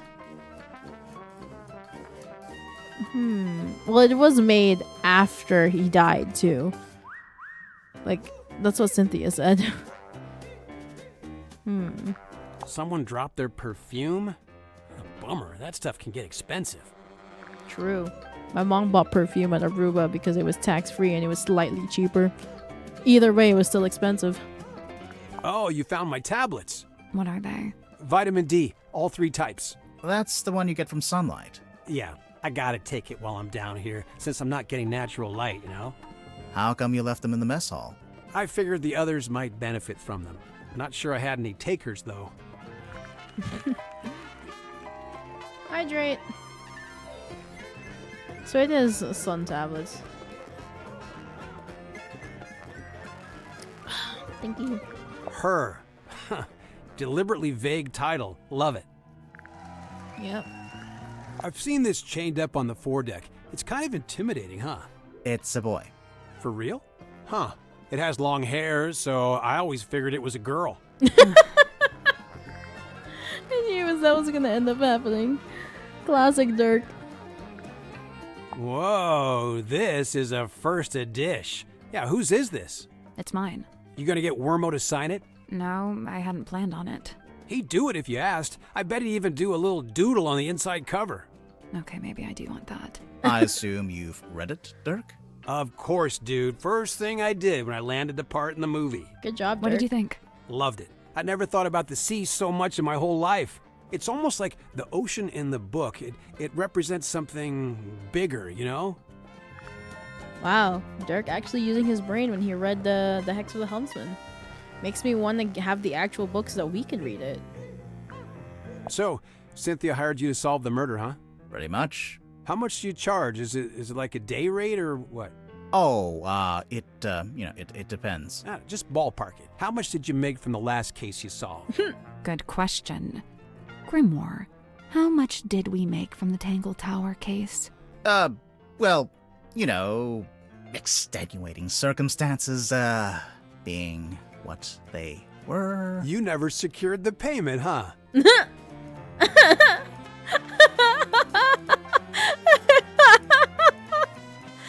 Dirk is just like, look, he might be, the most brain dead, all raw, no brains, but he does know business. Contracts, payment, he knows his stuff. He's like, that's the one thing he's got going for sure. I mean, it is part of his job as an actor, you really gotta make sure you get paid properly. But he knows his business stuff. He's just like, I got it. I understand how this all that work just not to get paid was hilarious. That sounds right about Grimoire. I don't even think he got paid for Detective Grimoire, the first game, at the swamp. I don't even know if he got paid.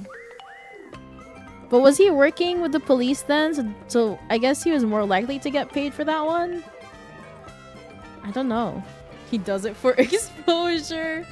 He doesn't though. Remember that the only reason why people found out about him is because somebody shared the story to the press. He didn't. It wasn't like he did it or anything. When he was doing Tower. So that's kind of funny. He just does it for the love of the game. Alright, James, Dusk. Sir, if you have a minute, I'm Detective Grimoire, and this is Sal— 2 detectives, 1 short, 1 tall. Tried and true. Hey, I'm really not that much shorter than But which of you is the funny one? I'd say it goes back and forth. You still haven't told us who you are. The name's Werman. J.D. Werman. He's an author. Author, journalist, let's see, what else? Famous, successful, some kind of genius, even. Oh, sure, that's why I got myself trapped in the murder submarine. I know who you are, Mr. Worman. I've read your book. Oh, joy, your fans. Of all the places. I never said I liked the book. Maybe I hated it. There's no way you hated it. The arcs are too tight. Each chapter leads to the next, beginning, middle, end, and bang, not a line wasted. Damn, he's right. Wow. He is very egoed. I believe he was a consultant for the police in the swamp, so he probably did get paid for that one. Yeah, that would make sense. I feel like the police would definitely make sure he gets paid. But any private detective work, I feel like he just forgets. So, Mr. Werman, you're a famous author. J.D. That's James what Dusk they tell Werman. me. How did you end up on the submarine? I came of my own volition. Why? I wanted somewhere quiet to work on my next novel. Minimal distractions. Not saying it's worked, but, You're writing a sequel? trying to. Hang on. A sequel to what? Grimoire, are you not paying attention? He's not. He never does. Oh, there's little notes. I love the little drawings. Dirk's little face is so cute. Ah, there she is. Benefactor and burden both. Sally, how did you know to bring the book with you? Because Mr. Worman's local to the area.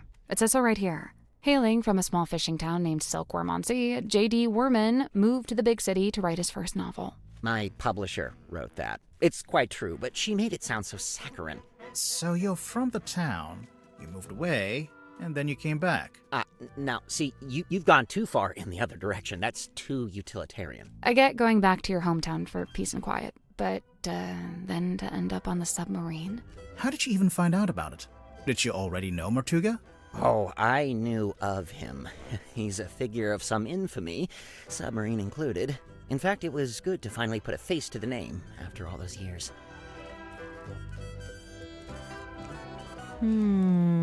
Interesting. So, how'd you like living on the Mortuga submarine? I will say, as a writer, it's a boon to be aboard this thing. The whole place is dripping with human narrative, stories practically leaking out of the walls. It's also a lot noisier than I thought it'd be. I couldn't have guessed Mortuga would basically be running a bed and breakfast down here. It was already busy when you arrived? Before the arrival of Mariana Moon, Dirk and I were the last two to join the gang. It's kind of surprising there was still a bunk room free at that point. Well, I wouldn't look a gift horse in the mouth. What's it like sharing a room with Dirk? Oh, we get on like a house on fire, 2 peas in a pod, that's us. And what about everyone else? It's a fascinating little microcosm, utterly discordant and yet somehow harmonious. At least that's how it felt before the captain was murdered. Bed and breakfast. It's true. It really does feel like a bed and breakfast. Just kept on picking up people. Night rolls around and I can't sleep, as usual. I say night. I'm referring to the indistinctive block of time we on the submarine have agreed to collectively refer to as night. Anyway, I'm wide awake, so I stay up to get some writing done. I don't want to deprive Dirk of his beauty sleep, so I took my typewriter out into the mess hall. Was anyone else in there? Godric came up a few minutes later. Brought some kind of busy work with him. So there we were, whiling away until I look up and see this woman. Mariana Moon, apparently. Good name. Probably fake, but good. She got straight to work trying to extract my entire life story, but then Mortuga shows up and we all go quiet. The guy looked miserable, and he passed straight through the room like a ghost. But before he leaves, he asks us to show Mariana around the submarine. I really didn't have the energy, so I made an excuse and left. I slept for barely an hour before a big jerk wakes me up. I'm not talking about Dirk. I mean, the submarine, it moved, tilted. Anyway, I tried to get back to sleep, but no. Now there's a scream. Dirk and I follow the sound all the way down the corridor. Symmetry's frozen in place in the doorway at the end. And behind her, Mortuga, dead, laying in front of some ancient stone cauldron. The lid of the thing flung open, like something had just burst out of it. The whole scene was otherworldly, like a painting. Then Madame Tadpole arrived, with just about everyone else trailing behind her. Tadpole brought everyone with her. So, she already knew about the murder. From what I gather, she discovered the body and then left to go get everybody else. And you know, I really didn't want to get in her way, so I returned to my room to, await further instruction. Did you go back to sleep? No, I couldn't. I went back to work. Figured I'd be better off keeping busy, you know. So I was wondering who opened the door, because Sim already came in and the door was open. So I'm assuming Madame Tadpole is the one that opened the door. So what made you want to become a writer? That's all I've ever done. I was given a job writing for a newspaper when I was pretty young. Given a job? Yeah, friends in high places, you know. Like who? My father was the mayor. Ah, that'll do it. Did you enjoy writing for the newspaper? Sometimes. Other times it was painfully dull. I've got a tendency to lean towards hyperbole, and the everyday goings-on in Silkworm weren't always enough to satiate me. For every rumor of a cursed man disappearing into the ocean, you'd have 10 elderly couple file complaint over garbage collection. Rumor of a cursed man? Wait, you wrote an article about Mortuga? Oh no, I quit before that. I left town and went off to the city to be an author. And the result? Hex of the Helmsman. 50 national bestseller lists. As we speak, it's being translated into 5, 6, 7, 8 more languages. Must be nice. Wow. Your first book, and it's a big hit. I'm not complaining. I can see why you'd be writing a sequel. I really don't have a choice, do I? This is how things go. If you get a success, you have to keep it going. True. At times it really be that way, doesn't it? I'm looking over at the stream preview and I'm like, maybe I should move myself to the left side. That way, like, I'm not covering the characters. I know it's a little bit late to say this now when we're like 2 hours into this gameplay. I love the fourth wall break. Yeah. I love the little details that they got going on. It's great. Or should I just keep it like this? I'm too lazy. I'm honestly lazy. Next. I see you met Dirk. How do you know him? He's the actor they found to play the lead in the adaptation of my book. Did you not get a say in that? Oh no, that's several notches above my pay grade. It's all decided by the executives over at Wit and Whimsy. Sure, they keep me around Wit as and Whimsy. consultant, but I found that to be a pretty hollow title. Do you think he's a good actor, at least? Dirk? He was a good fit for the kind of film they ended up making. How's that? So, how come you two traveled to the submarine together? I traveled to the submarine. Dirk's just taken to following me around, for some reason.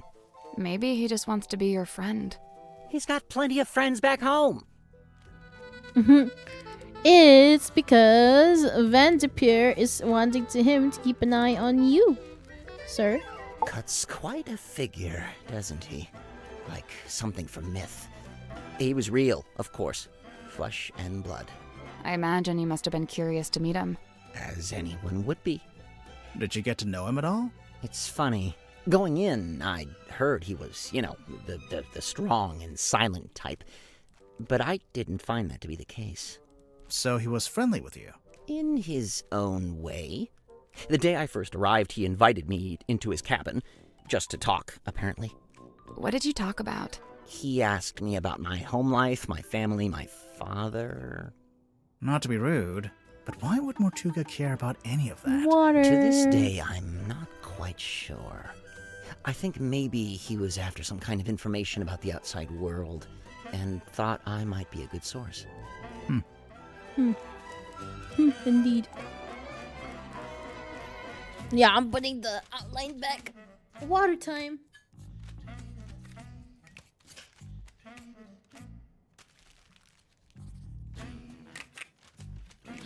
I'm out of water. I think next ad break, I'm just gonna go take a break, get some water. Also go use the restroom. Alright, Cynthia. Quite honestly, I give her about a week. A week until what? Until she cracks, packs it in. The pressure's already getting to her. I know the signs, yeah. believe me. You think Cynthia's gonna quit being captain? It's only a matter of time. And you know what? Good. She deserves her freedom. She's still young. No need to take on a burden like that. Nobody's even paying her, for goodness sake. But then who'll be the captain of the submarine? Nobody! Let it float loose like a piece of driftwood, that's what I say. It's not like we were going anywhere anyway, even when Mortuga was in charge.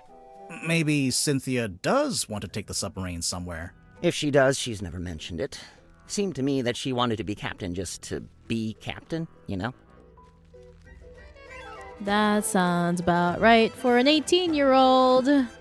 Sounds right. Sim tells me she's halfway through reading Helmsman. Is she enjoying it? No idea. She was just asking what research I'd done into hexes and curses, and was rather disappointed when I told her I just made it up. I guess Sim's into that kind of stuff. I thought she was supposed to be an illusionist.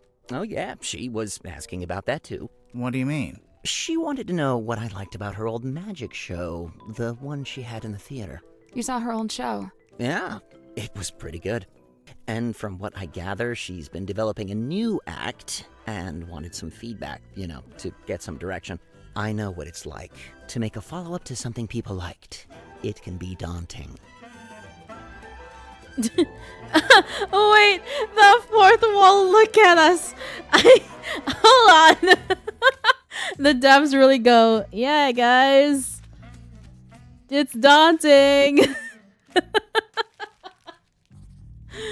That fourth wall moment of Grimoire looking directly at us.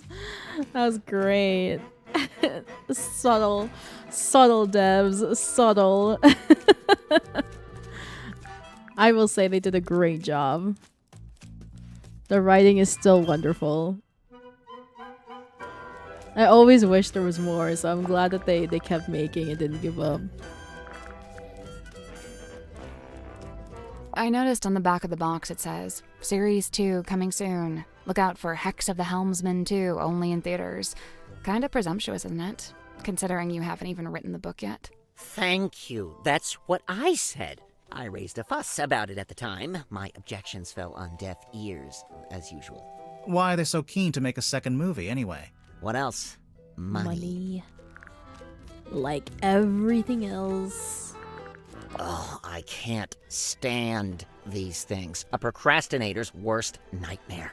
It's why I use the old typewriter. No distractions. Does Dirk spend a lot of time on his cell phone? Not in here. He goes up on deck to do it. Why? Who knows? It's not my business. No signal. Could be no signal. Could also be because they're talking about you. That man on the right, that's Don Drummond, the shipyard mechanic. You know him? I interviewed him once, working on a piece for the newspaper. Or I tried to. He was a tough nut to crack. He looks kinda grouchy. Well, he was a lighthouse keeper. Comes with the territory, I guess. Look, buddy, I got enough going on, all right? I don't think I have the capacity to worry about this. So, these are the two main characters in the movie? The helmsman, Marcus Mordoom, and his captain, Belicia Bonetop. Ostensibly, yes. You're not happy with how they look? Compared to your book? They made Marcus too handsome and too bulky. Sure, he'd have muscle, but at the same time, he's supposed to be wiry, fibrous, like an old piece of rope. Meanwhile, Belicia's supposed to be more ethereal, like she might evaporate if you try to reach out and touch her. Oh, well, you can't have everything. And for some reason, they gave them both necklaces when it's Belicia's necklace that the story hinges on. If your story hinges on a specific necklace, then make it the only necklace in the story. This is basic stuff, people. Anyways, it's about to be ad break time. That means it is break time. So I shall see y'all after the break. Stand up, stretch, go use the restroom. It's true, he does get a point. I'm also gonna get some more water and stand up and stretch. So I shall be back after the ad break. See y'all in a moment. Poof!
I'm back.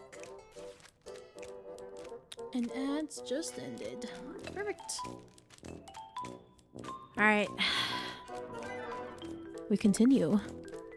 Thank you. Symmetry's locket.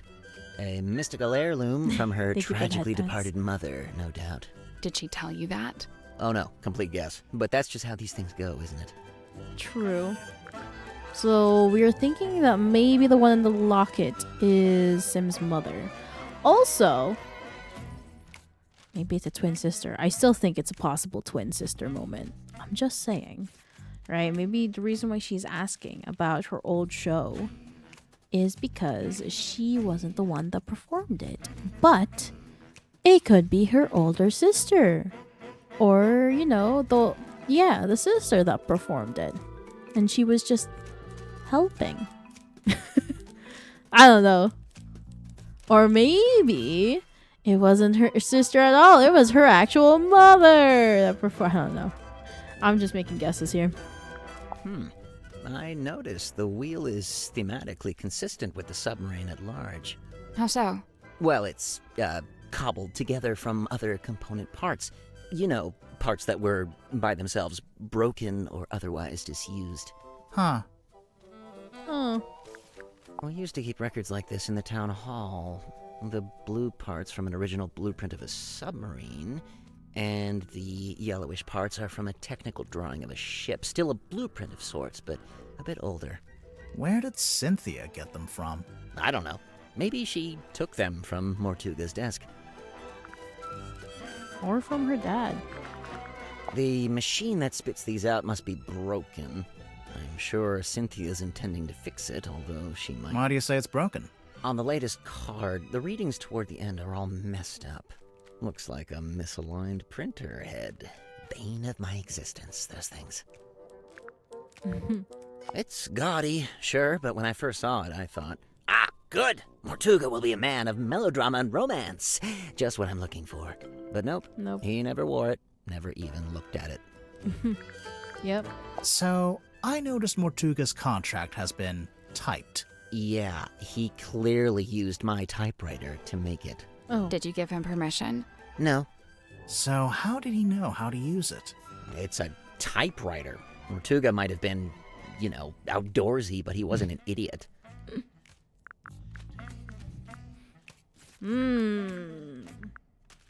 So this still feels like somebody else could have typed this instead of Mortuga. Now this is a throwback. I cut my teeth writing local interest stories like this. You wrote this? The review of Sim's old magic show? I did. But it says theater review by James Dusk. Oh, wait. And she finally works out what the JD stands for in JD Werman. Sorry, your name is James Dusk? And you changed it? Yes, people do that. Surprised.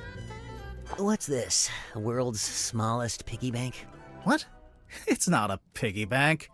Is it? Well, it's got a slot and there's something in there. I thought Oh. maybe it was a penny. What the heck? I really should be looking at these things more. It's a strong image.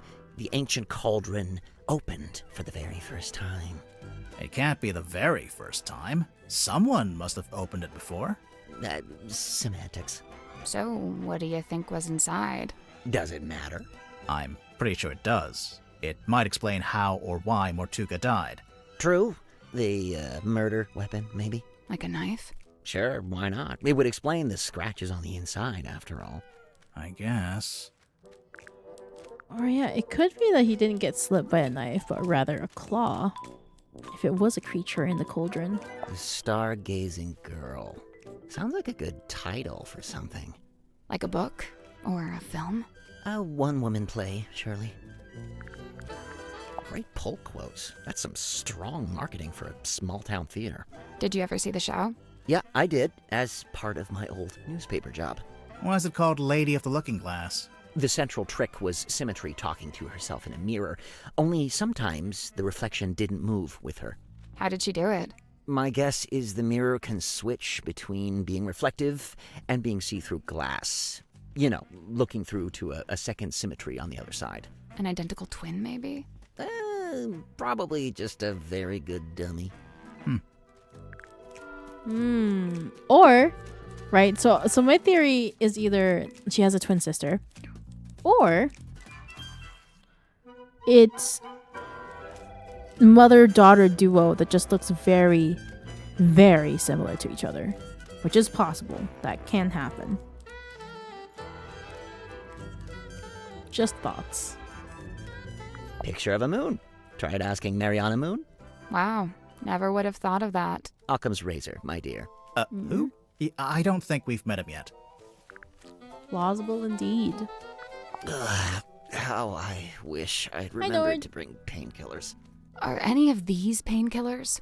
Unfortunately, no. They're just supplements. And nice, harmless, organic ones, too. They wouldn't even take the edge off a headache. Unfortunate. How you doing? Hope you're having a good day. Have you ever seen this painting before? Before the submarine, I mean. Yeah, it used to hang in the Stone Top Inn. For a little while, at least. Really? Seems like it would scare away all the customers. Nah, old sailor types love stuff like this. It's a conversation piece, isn't it? That makes sense. We're playing Mermaid Mask. Sequel to Tingle Tower. A game I randomly bought today because I didn't know what else to do. And my friend's like, you know what? Let's play this. I've been wanting to play this and I want to get it. So I got it. I tried asking Mortuga what this was. No luck? He just said it was something he'd picked up on his travels. Picked up where?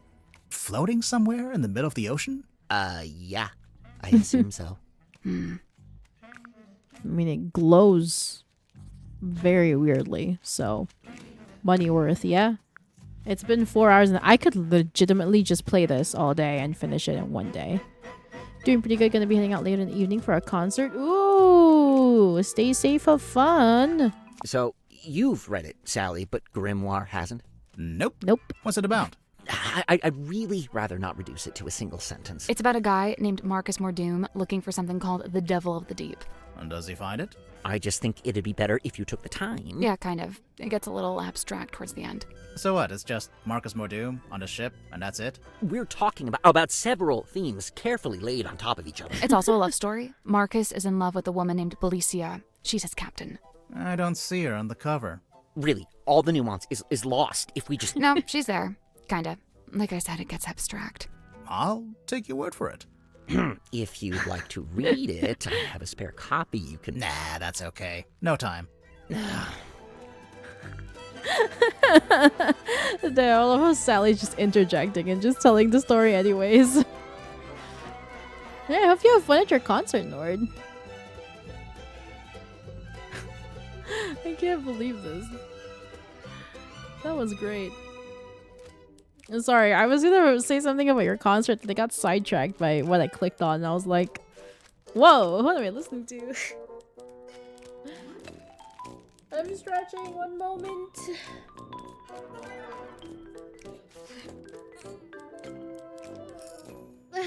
Okay. Next. Let's have a look. Murder victim locked himself in the room. Body discovered. No weapon found. Cauldron open for the first time. Yeah, nice. Just enough information to hook you without giving too much away. Cynthia knows what she's doing. Cynthia is a writer, confirmed. Alright, we've asked everything that we can ask. Time to move on. Yeah, looking forward to since I missed them like 2 years ago here. Oh! Well, I'm glad that you're able to get back into it.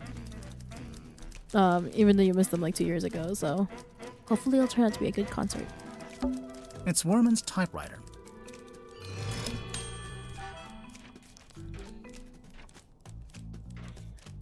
Property of Town Hall, is that what this is? Did he steal this from the town? Wow, this typewriter has been used a lot. Look at that. Look at that wobbliness. Holy. Gifted to the Silkworm on Sea Town Hall. A gesture of unity from Governor Faustus Fellow to Mayor Damien Dusk. He did steal this from the town hall. That's funny. There's something strange about this typewriter. Didn't you notice the weird mechanism on the back? Oh? Oh. Rotate? Oh. Finders keepers. True. Rotate the 3 inner dials and the 3 outer rings into the correct arrangement. Oh, great. More shapes. Whee! Ah.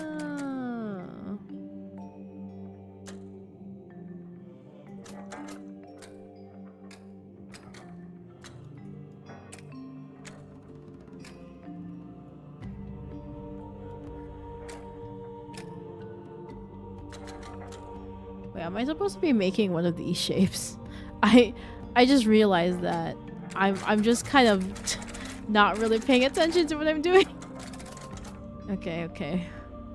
Or his father gave it to him. True. But I think it's more funny that he rebelled and yoinked the typewriter with him. Right. So let's go with this first one, I guess.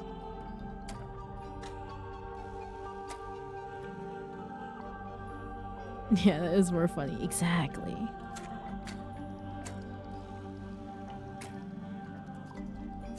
Uh-huh.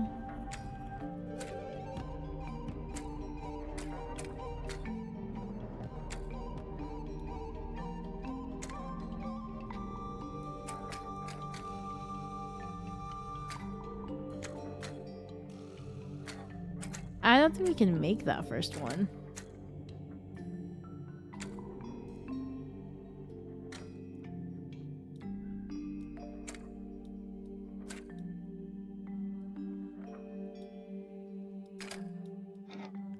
Oh!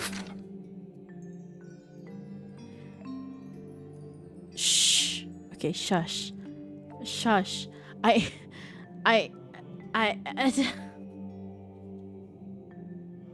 I'm dumb. Okay, shush. I forgot that you can also move the outer rings. This is the inner rings. This is the outer rings. Okay. Alright. It's fine.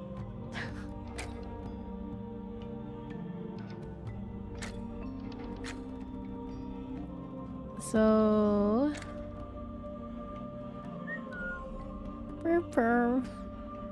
I think this... There we go. Right? And then next would be you.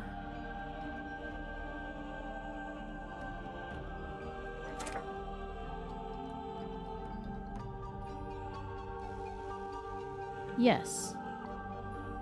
I mean, this forms this shape. Wait. Hold. It's rotating. Right? So this is the shape, but then it rotates. So this should be here, actually. Nuggies! Enjoy your nugs. Nom nom nom nom. So what we want is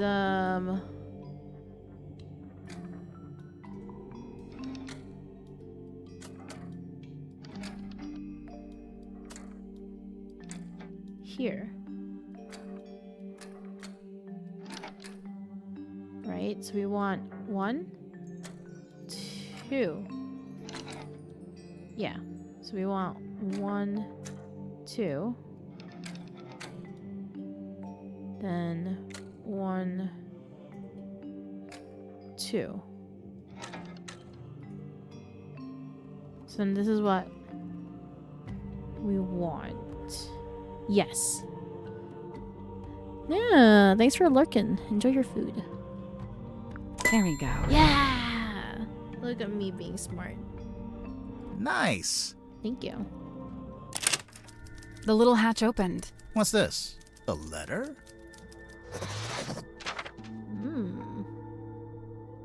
Oh. J.D. Werman, care of Christine Kill Publishing.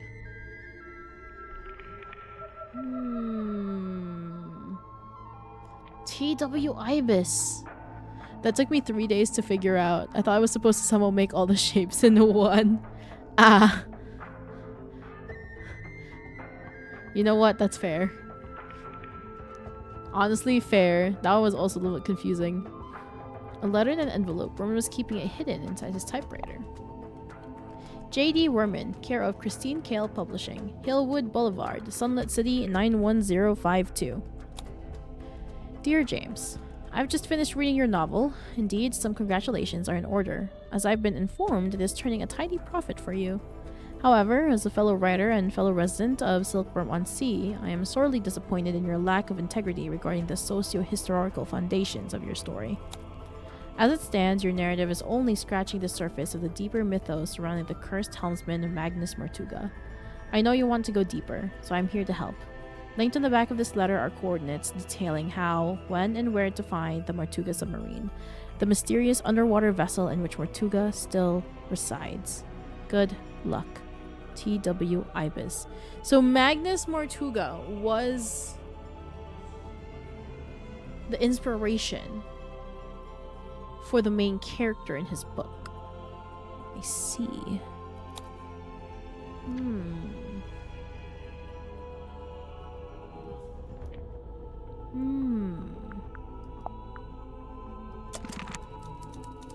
Speaking of which,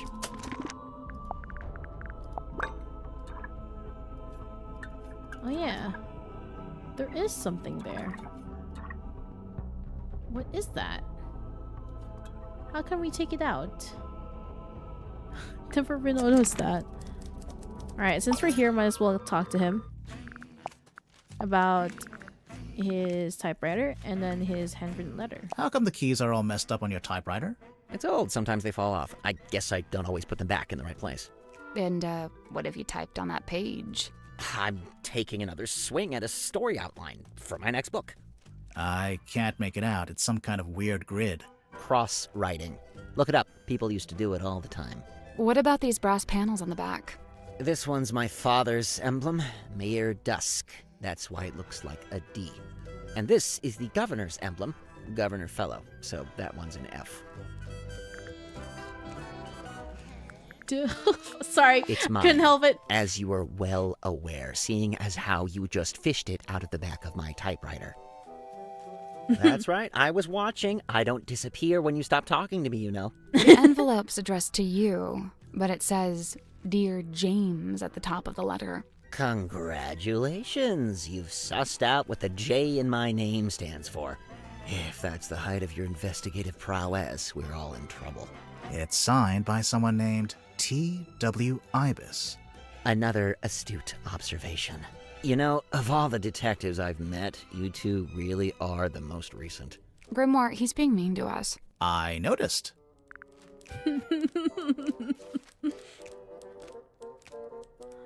Wow, what a time. Alright, since we're here. Worman's my good buddy. Yeah, he's like the cranky older brother I never had. How did you become friends? Oh, it was mandated by the film studio. What? Well, I played the lead in the movie version of Worman's Mandated. book, so the studio figured we needed to be friends. And now he's writing his next book, a sequel. Yeah, dude, Hex of the Helmsman 2, The Revenge Unleashed. Or whatever, I don't think he actually has a title for it yet, or a story outline, or actually anything. I Damn. kind of feel bad for him, honestly. It's a lot Yeah. of pressure, you know? Dirk, your work and Worman's work, they're kind of intertwined, aren't they? How do you mean? You can't make your next movie until Worman's written his next book. Oh, sure. I mean, that's true, I guess. Interesting. Interesting indeed. Water.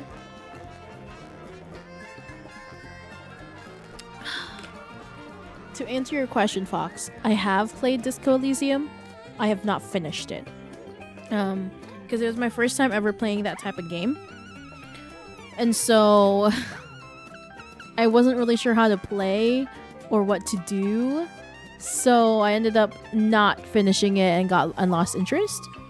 However, I did end up playing a game with similar mechanics called Esoteric Ebb. And that one I did finish. So now I have generally a better idea on how to play that type of game. So I might go back and revisit Disco Elysium. Because I've heard good things about it and I want to give it another shot again. So we'll probably replay it on my own time.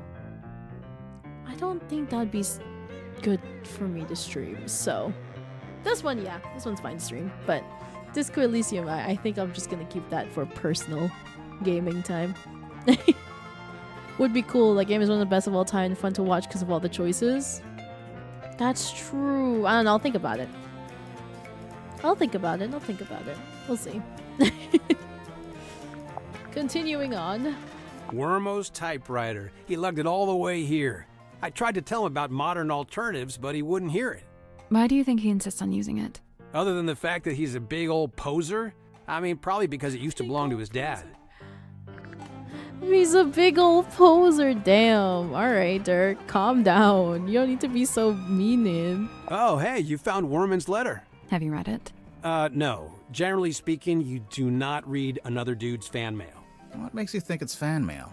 Worman read that thing 100 times over on the journey down here. I just figured must be something nice, you know? Well, nice enough.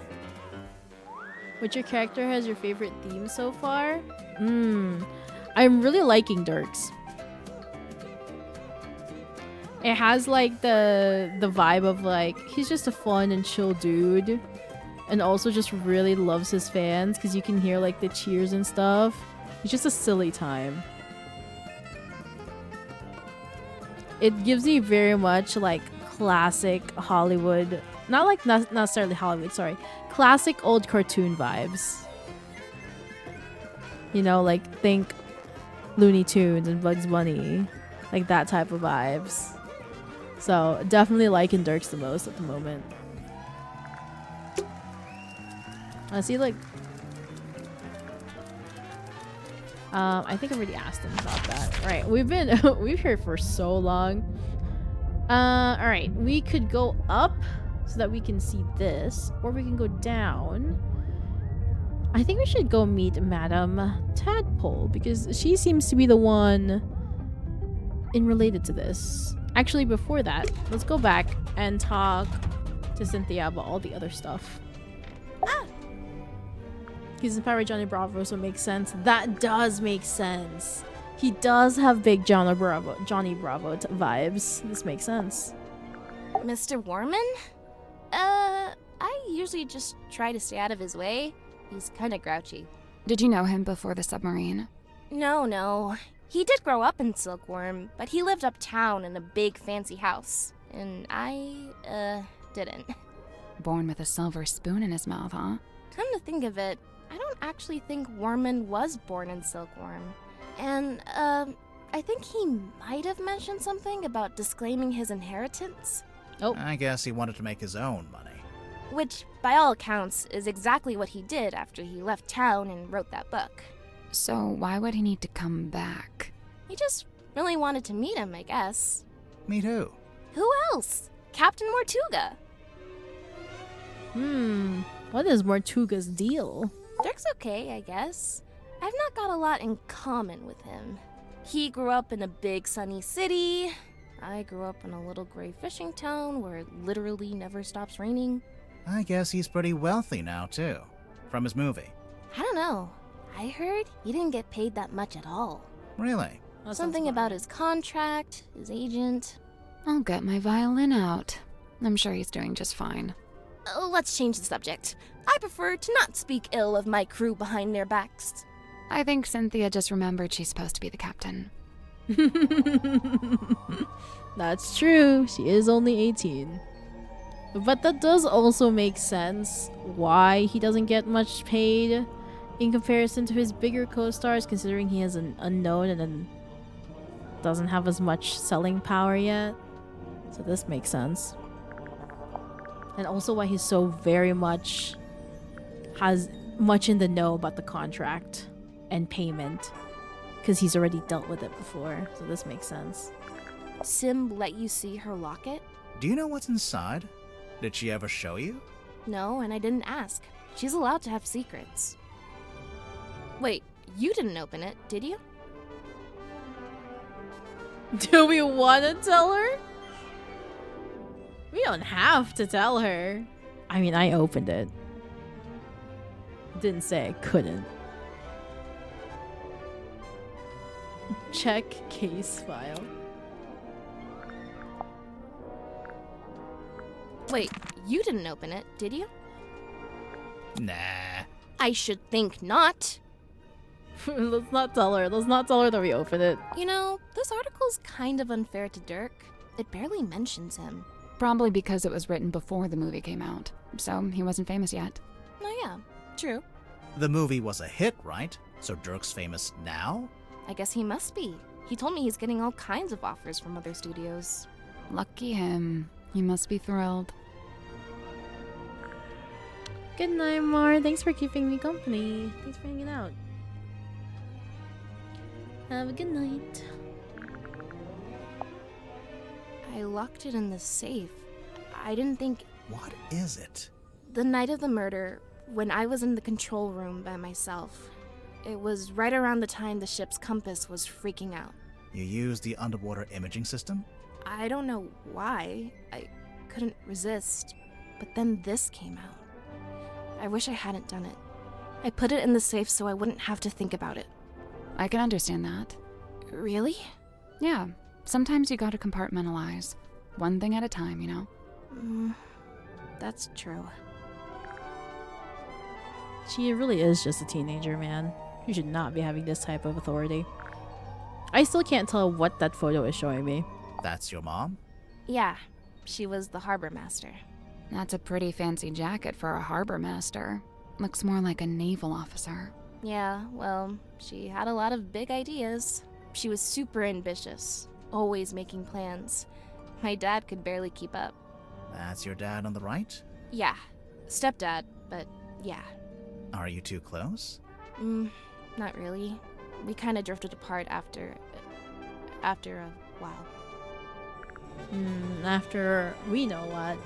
After your mother's gone. Cynthia, is this the phone you used to call us? No, I used one in the town when I went to drop off the case file. I never actually had my own cell phone. Do they all have flashlights like this? Oh wait, that's a flashlight? Could be useful. It gets pretty dark down here. I thought that was a camera. What's with that wheel? It looks kind of like a shield. Does he have that in the movie? He has a wheel in the book, but it mostly stays attached to his ship, apart from one time it breaks off in a big storm. Mr. Worman's typewriter? It's a mess. The keys are all in the wrong place. I could fix it for him, no problem. Or Mr. Grip could do it, I bet. I don't think Worman wants anyone to fix it.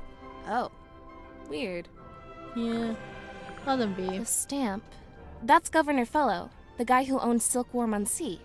I didn't know you could own a town. Well, he acted like he did. Putting himself on the stamps was the least of it. Good to know. Alright, let's go and talk to you.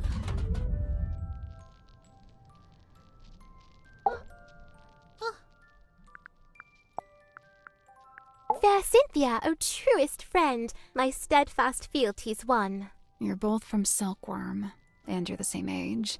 Do you know her from before? Though kindred bred neath sullen skies, now we met out with this sunken silver shell. You really never ran into each other in the town? She is bloomed from deepest silken soil, whilst I, mere wandering weed by a wild wind blown. Ah, of course. You make a friend, and then she ends up as the new captain. Must have been, a nice, unexpected bonus. 'Twas no sudden thing, full well she plotted thus her course of fate, to helm this vessel next by rightful claim, for she in law and title holds its name. Is that so? Cynthia Seafoam, number 6, the Leaden Crown. Heavy burden. Yep. Drink water.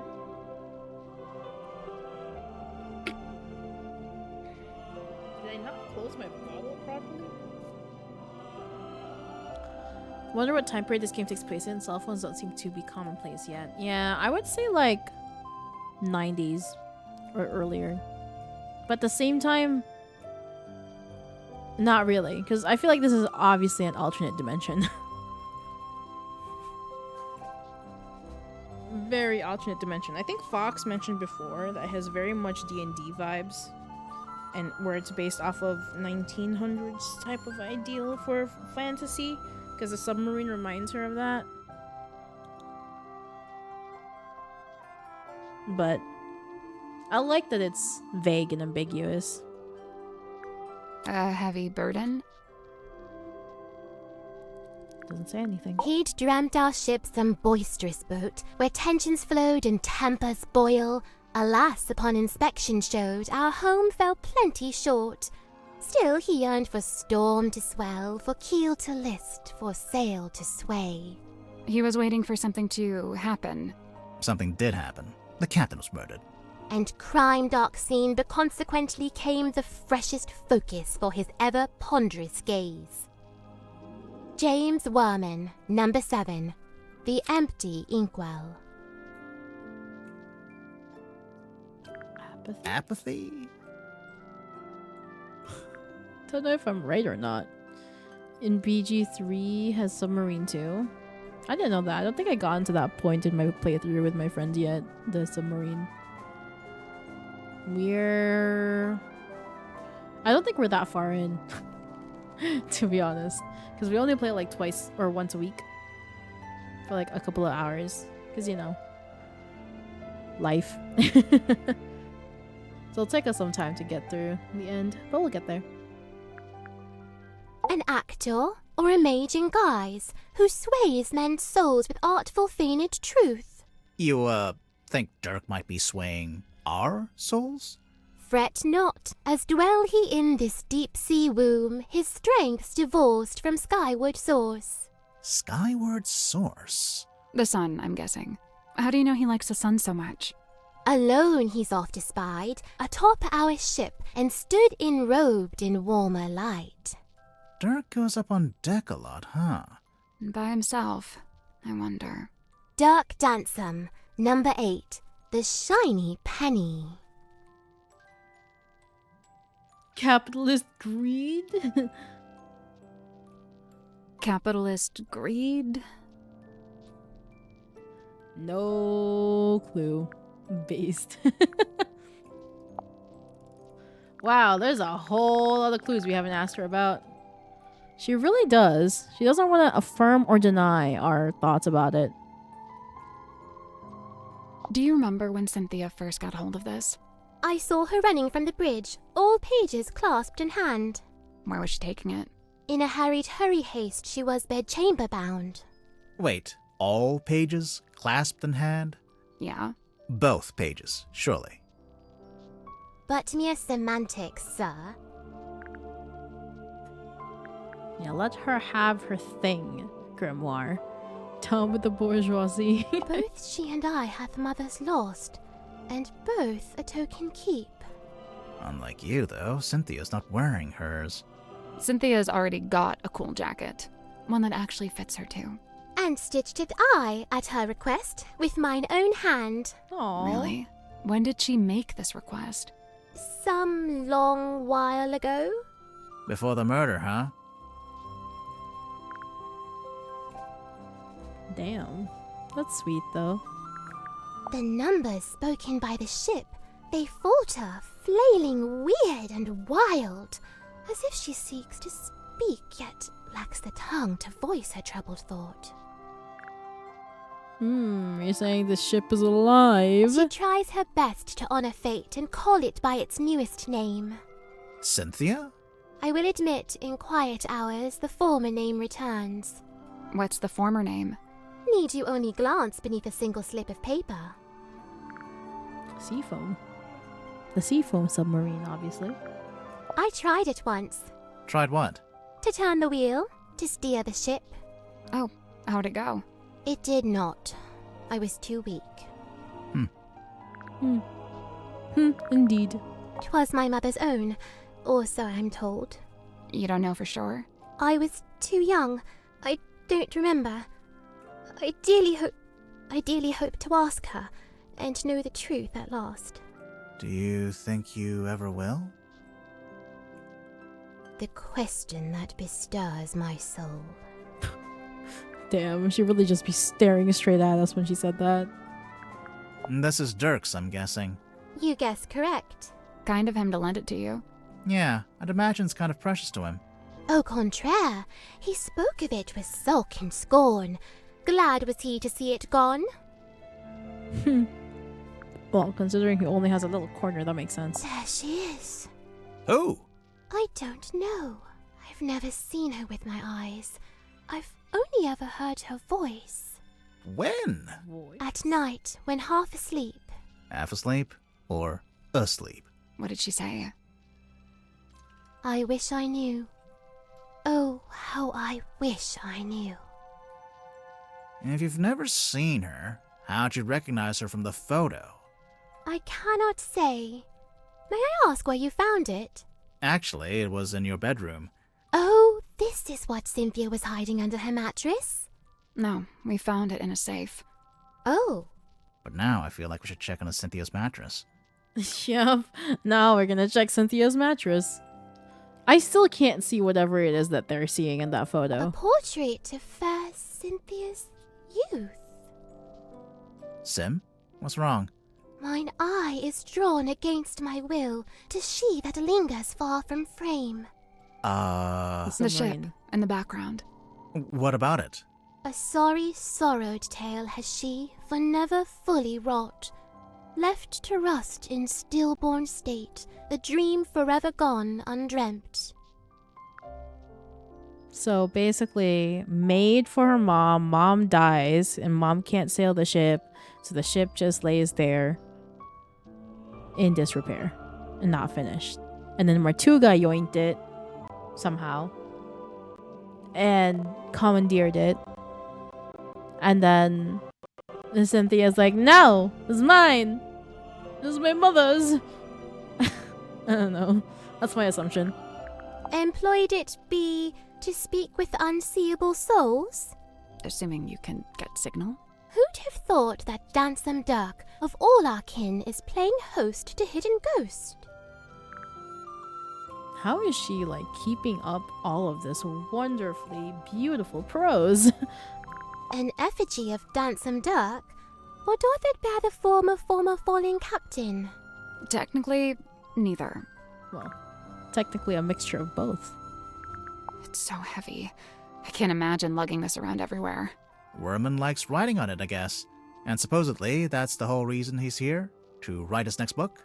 I think it's just as likely to be the exact opposite. That he's here because he doesn't want to write that book, but is here to hide from it. She's spoken normally there. Who penned this page? We don't really know who they... Is she not aboard the ship? She? What makes you think it's a woman? The handwriting? That's girl's handwriting. That's girl's handwriting. T.W. Ibis. Do you think it's Mariana? Considering that Werman's like, no. It can't be Mariana. Because he's met Ibis. I don't know. I guess we should go look under Cynthia's mattress. Yes. Yes, we shall. I hate to pry, but... Oh! Oh look, Stone Top Inn. That's the symbol for the Stone Top Inn. Okay. This document.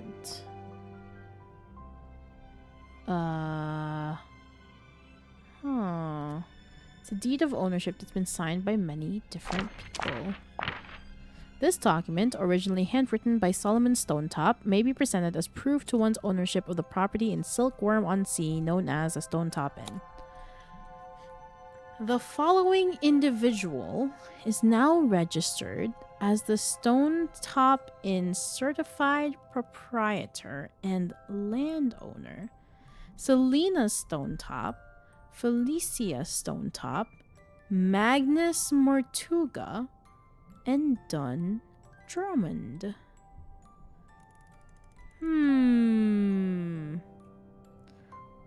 Liv, also the new model's attractive. Just trying to give a compliment. That's fair. Hey Draco, welcome in. Who is Don Drummond again? Where did we hear that name before?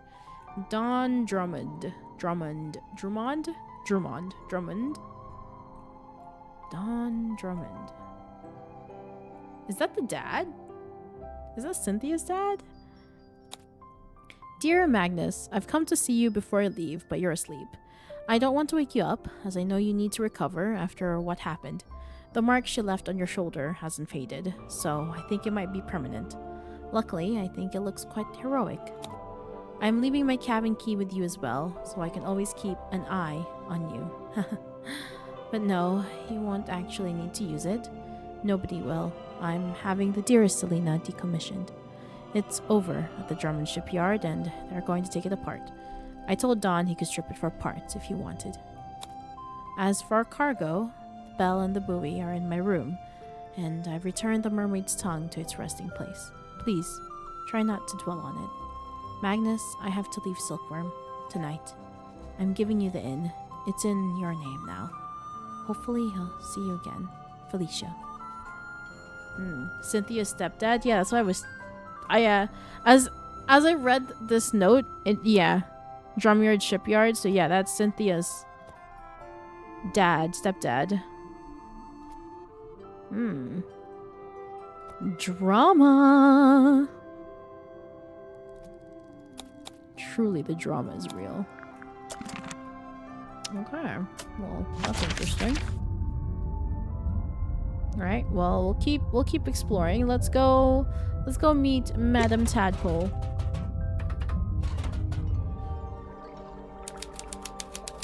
Airlock Grotto. Oh, you can't see her. Hold on. Look, look. Look at where she is. She does not look like a regular human. She very much feels like a mermaid. She's also one of the few ones that has a different skin tone than the rest. Everybody has like a white, pale skin tone. She does not. Looks Very like a pretty. jellyfish. It's 2 glass bowls and some seashells. Right. But what does it look like?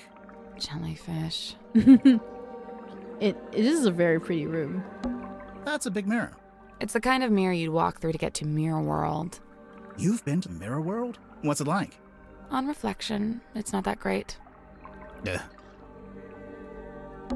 Sally, how do you feel about swimming? Oh god. Nope, not happening. I love the writing. Yeah, the writing is so good. It's why I just want to like click on everything. I love the writing for this game. Hydrate. Like I said, if you enjoy this, you should get it yourself or play Tangled Tower or Detective Grimoire because both of them also have great writing.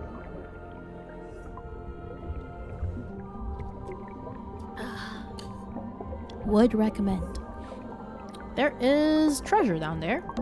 It's a treasure chest. We can't reach it while it's underwater. What a tease. What a tease. It's the airlock hole. Old glass bottles. Looks like they've all been salvaged from the ocean. Hey, this one has a message inside. Message in a bottle. A glass bottle messily sealed with wax. A sheet of paper is rolled up inside. This game also has some spoilers for Tangled Tower, so I would recommend Tangled Tower first. True, but you also don't really know those spoilers until you go play Tangled Tower. And you're like, oh, there's a little bit.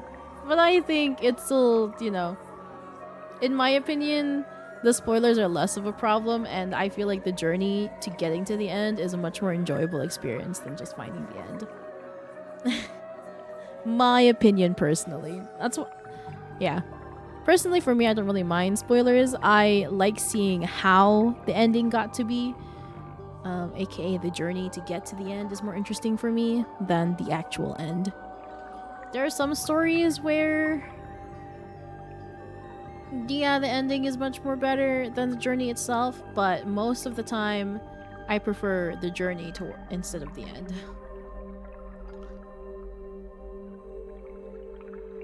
Case in point, Divergent. Fuck that series. Stupid ending. I enjoyed what I read for the most part, except for the ending. God, that series. That series. Curse in the Cauldron. Oh. A small room within the bowels of the ship. His lifeless body lies in the shadow of an ancient stone cauldron. The cauldron's heavy iron lid has never been unlocked. It has never been opened. For all his strength, he ultimately proved powerless against the lure of the unknown. On this morning, the cauldron has been unlocked. On this morning, it is wide open. This looks like the symbol for the Dolby sound. Sorry, I couldn't help it. Yeah, this is basically what the murder is. And this is Martuga, and this is the cauldron. Interesting. Yeah, it does, doesn't it? The Dolby sound Old logo. glass bottles. Looks Already like Hey, read this one has a this? message inside. I already read this. It's a diving helmet. One of those old, heavy ones. You think it's a safe? Nah, looks pretty dangerous. A safe. Oh, Oh. Oh. They're so witty. I love it. Yeah, I agree. Drag the diving helmet to rotate. Tap on the dials to rotate them. Okay. Now, the question here is, what am I supposed to be doing here? They're all connected somehow.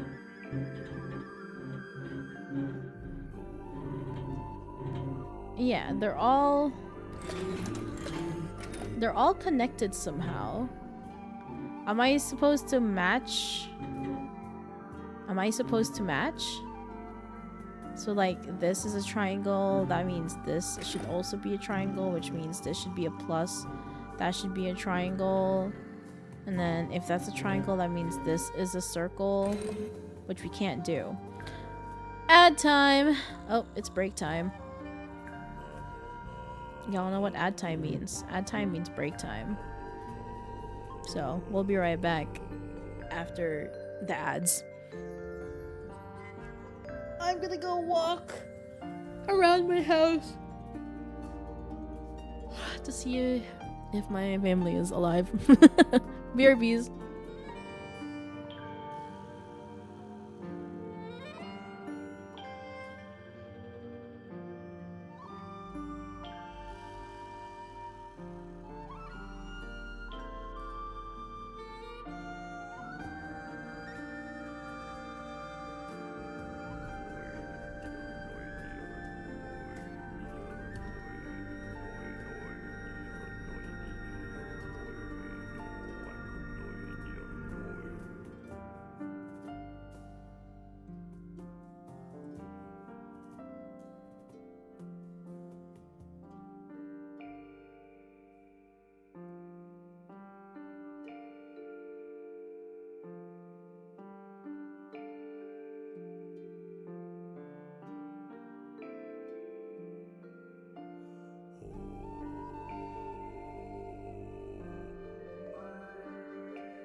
Hi.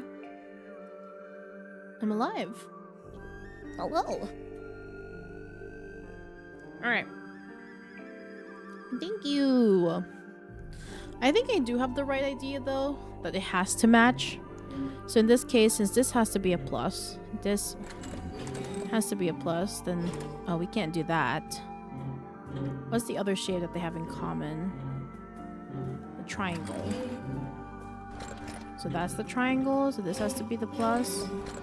Then this has to be a diamond. This has to be the curve. And this also has to be the curve. This is a teardrop. It's a circle. And then this is going to be a triangle.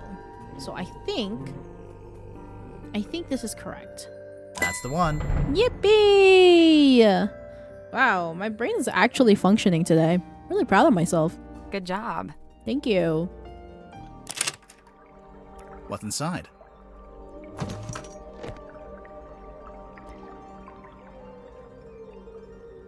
Book. Does that say WW? With a lock. Oh, another lock. A rugged, blood-stained pocketbook. It was hidden in the airlock. Oh, I don't know what the number could be. I'm just guessing. That one took me even longer. Sweats. I don't know how I'm getting through these. It's a collection of small mirrors. You know, it might be fun to start a mirror collection. There was a once upon a time where I almost did. I could really see myself doing that. Mm-hmm. Really? Oh, Grimoire.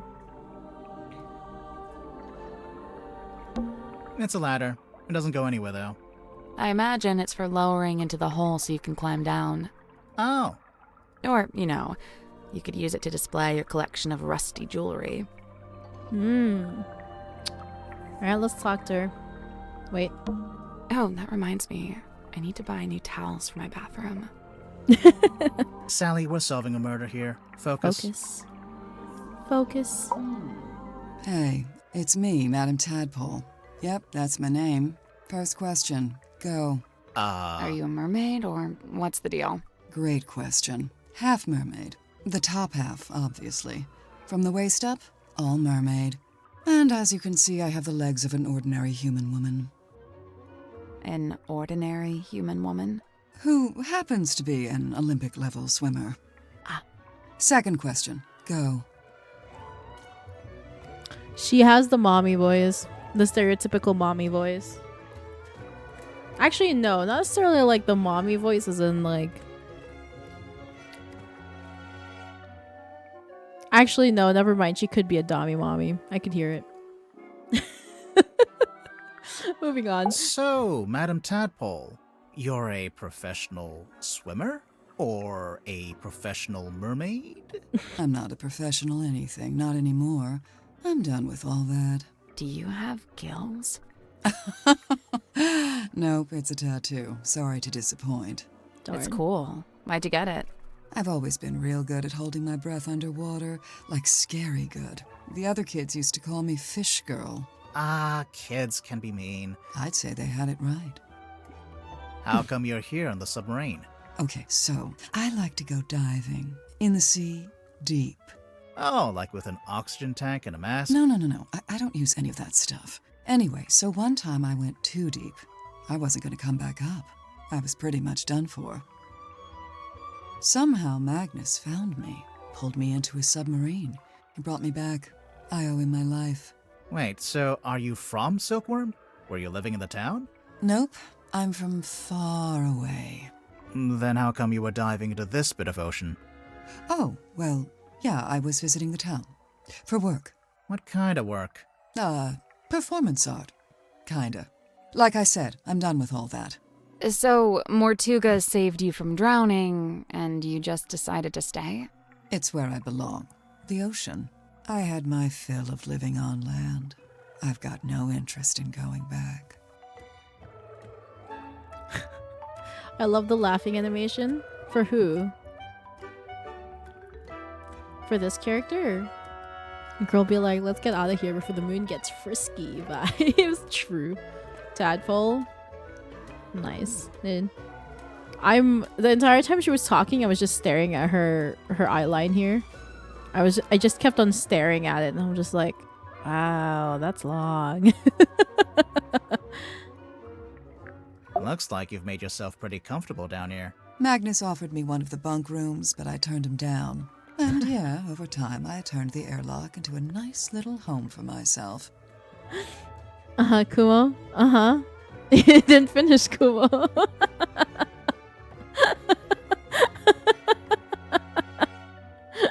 Okay. Where did you get all this stuff? The mirrors, the bottles. Shipwrecks, shipping containers, you name it. If it falls into the ocean, I consider it fair game. You go Finders swimming keepers. out in the actual ocean. Course. Isn't it cold? And what about the water pressure? What about him? That's for other people to worry about. So, how do you get out into the sea? Or do you just go from up on deck? See that hole in the middle of the room? Leads down into a big old water tank with a door that leads outside. I go out into the ocean every single day. Jeez, I'm impressed. Like I said, this is where I belong. How long have you been living here? I stopped worrying about times and dates. It doesn't mean much down here. But I know I arrived after Sim and before Dirk. Do you get on with the other suspects? Oh, sure. It's a nice group. I was closest with Magnus, though. He was one of a kind. Yeah. Her laughing animation is fun. To be fair, the animations in general is great in this game. I especially love when they're standing still and they have like the rippling effect. As though like they're made out of paper and they're animating like what's it called? A specific type of film. Motion film? No, that's not it. Stop motion film. Yeah. I like it. I like the subtleties. I remember the sub did a weird kind of tilt. So I don't know everybody what it agrees with was, that. but anyway, it woke me up. So yeah, I'm trying to go back to sleep, but I can't because now there's all these footsteps outside my room. I get up and check outside. Nothing. So I check the bilge. Was anyone in there? No, but something's dripping into the water. I get a closer look and it's blood coming through the drain that connects to the room above. So I head up there to check. The door's locked. I open it up. You unlocked it? How? By turning the wheel. So okay, I guess it's not really locked. More like shut. Could anyone turn that wheel? Probably not. It takes some upper body strength. I go inside, and that's when I find him. Dead. Killed, looks like. I get angry. I'm out for revenge. I gotta find the guy who did it. So I run to the mess hall. Nobody. Climb up to the parlor. Nobody. Then I notice the hatch up to the foredeck was left open. Someone's making an escape, I think. Cowardly. I go up on deck. Nobody. I look across to the aft deck. Let me guess. Nobody. Nah, there was a demon. Yep. Glowing eyes, single horn coming out of the head, like an antler, kind of. Was it a person? I don't know, maybe. It was dark. I could only really make out the eyes, and it wasn't looking at me. It was looking out to the side, at the ocean, I guess? Then it starts talking. What did it say? No idea. Alien language. What? Okay, even I'm making notes now. This is the best statement we ever got. Oh yeah, there was this big green light. Not sure where it was coming from, though. It can't be anything good, I figure. Better put a stop to it. So I took one of the oars off the old rowing boat and threw it. Hard. Direct hit. Its head came off, pretty sure. I saw it fall into the ocean. Suspect vanquishes demon with improvised javelin. After that, the green glow went away, so now it's too dark to see anything. I want to be sure, so I jump off the side and swim over to the aft deck. But nope, nothing. Then I dive down past the back of the sub to take a look around. Did you see anyone? No. No. How should I put this? I'm pretty sure I was being watched. Like I could feel something was out there with me. I don't know. Sorry. Did you ever find the head of the demon or whatever it was? You said it fell into the ocean. Oh, yeah. I did, actually. It was right there, floating in the water. Turns out it was this leather mask kind of thing. A mask? Like a full head mask, you know, kind of like a balaclava. Do you still have it? Nope. I took it back inside the submarine, left it right here in the airlock, and, it's gone. I think it got stolen. That's, disappointing. Tadpole, you didn't finish your statement. Right. I left the airlock, told Cynthia to gather up the others and come up to the storeroom. Zephyr was in the mess hall. I told him to come too. So I go to the storeroom. Dirk's there with Werman and Sim. Everyone else shows up shortly after. So, you all gathered at the crime scene. What happened? Nobody wanted to admit to murder, so it was a bit of a stalemate. Most of the others made excuses and scurried off. Zephyr, Grip, and I stayed behind. I guess we were the ones who knew Magnus best. That's it. Story's over. Get out of here.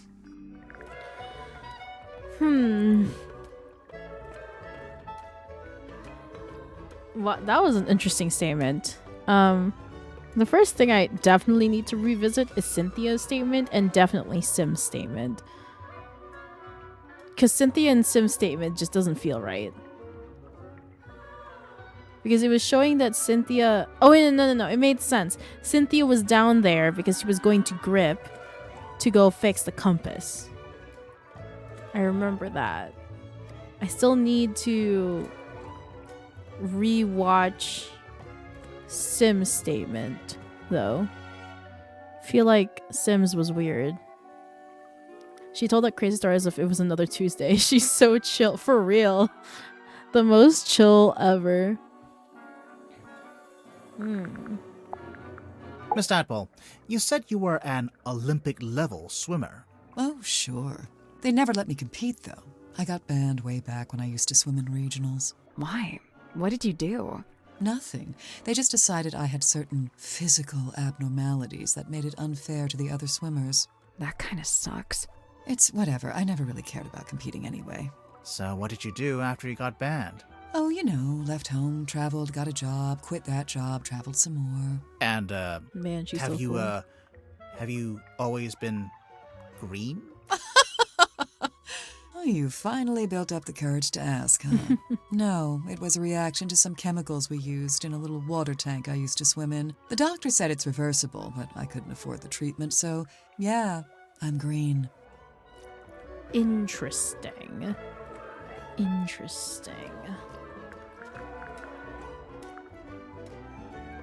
I really liked him. He wasn't like anyone else I've met. What did you like about him? He was this great combination of super introverted and super proactive. Like you'd be complaining that you had a headache or whatever, and he wouldn't say a word. But then the next morning, you'd wake up and find painkillers beside your bed. No. Wow. Kind of creepy, sneaking into your room at night. And Oh, where wait, you get that's true. painkillers on a submarine? The point is, he actually cared about other people. Really, the only person he was hard on was himself. Go on. Well, for one, he never let himself leave the submarine, even if he wanted to. Did he want to? I think so. Then what was stopping him? I wish I could say. Contract? Dirk's got a little crush on me, pretty sure. Cute. He's a good egg, but he's not my type. I don't go in for the Boy Scout look. Now, if he grew a beard, then I'd be open for negotiation. Sure, I could see that. Sorry, could we maybe talk about something more relevant? No, actually. Now, when Werman got here, that's when things got interesting. Why? Because he's a famous author? Oh, no, I don't care about that. I don't read pulp literature. Oh, right. Then what's so interesting? Okay, so, Werman's from Silkworm, just like Mortuga. And after he arrived on the submarine, Mortuga spent a lot of time talking with him. Wait, you think they knew each other from before? From when they both lived in the town? No, but I do think they share a connection. Like maybe they have a mutual friend or something? Something like that. Then it seems like Mortuga would have wanted Werman on the submarine if he had something to gain from it, even if it was just information. What information, though? What was Mortuga trying to find out? Indeed. Little Cynthia. She's cute, huh? I don't know if that's an appropriate way to talk about your captain. You're so right. You think her being captain is kind of a joke? It's not a joke to her. She cares a lot about the submarine. I just don't think it's doing her any good to care that much. It's just a hunk of metal, after all. And wood. Some of it is made out of wood, I noticed. Did Mortuga want Cynthia to succeed him as captain? Did he ever mention it? No, I'd say he probably felt the same way I do about it. Which is... That she's too young and too bright to be living down here in the dark. Yep. Honestly, third adult that said that. Everybody agrees that Cynthia should be doing something else besides being captain. Sim's quite delicate. She's got some real self-worth issues. She's kind of eerie. True. Mm-hmm. And she's got this 1,000-yard stare, like a rabbit in the headlights. She's got a unique way of speaking, too. Yeah, I'm still not sure how much of it is sincere and how much is residual from her time performing on stage. I have heard her talking more normally, though, when she's with Cynthia. What about Sim's parents? Orphan. As far as I know, she was homeless for a while, until the system picked her up and she got moved into the theater. So, she's never had any kind of normal life. Nope. That 1,000-yard stare's starting to make a little more sense now, huh? Maybe that's why when she saw the picture of Cynthia's family, she probably, like, was jealous. Because, you know, she never had one. Which would make sense. Oh, so many clues. There's still so many that we don't have. Hands off. It's mine. What's this symbol on the front? Looks like someone scratched it in with a claw or something. None of your business. How do you get it open? You don't. You don't know the code? Oh, I know it. But you don't. Is it your phone number? Your birthday? Name of your childhood pet? Sally, it's a number. Oh, yeah. Classic questions you ask for security. Where did you get this answer. bottle from? I found it in the ocean, like everything else in here. When? Recently? Yeah, this morning. Was it near the submarine? Of course, I never go too far out. Are you gonna open it up? No way, it's a message in a bottle. If I opened it, it'd just be a message and a bottle. Not nearly as interesting. That's fair. She's not wrong. That is fair. The Stone Top Inn. That's where Magnus lived, back before the submarine. He lived in the inn, but he wasn't part of the Stone Top family, surely. No, I don't think he had any family in the town. Oh, I don't know anything about that. You sure? Never seen it before. What? Nothing. Okay, I lied. Maybe maybe she's Ibis. And James doesn't recognize her because she's now green. And she wasn't green before. I don't know, just a thought. Maybe. Or she was the one that sent it. But Ibis is somebody else. I don't know. I really don't know why Werman brought that bulky old thing with him. That's no way to talk about Dark. Maybe the typewriter's got some kind of sentimental value. It must do. Otherwise, he'd upgrade to something more modern. I don't doubt he could afford it. I love that Sally was able to bring in the joke there and got her to laugh. You know, I think I'd make a pretty good action figure. True. Maybe a bath toy with little legs that kick when you wind me up. I'd buy it. Me too. Would be cool. Even though I don't have a bath anymore. I kind of wish Dirk hadn't brought that onto the submarine. Why? Feels like it breaks some unspoken rule, having contact with the outside world. It's not like he can use it in here anyways. There it is, on the left-hand side, in the big tank of water. What is it? Some kind of sea creature? I think it's the reason they built the submarine. They built a submarine to house a sea creature. Mm-hmm. I don't understand. Where would it live? Wouldn't it need to be in water? Yeah, there's a special area of the submarine that can fill up with seawater. Where? You're standing on top of it right this second. I see. Tadpole, is this a photo of you? Why'd you say that? It's an underwater photo, and it kind of looks like a woman's face. I just thought... All mysterious underwater women look alike, is that it? No, I'm kidding.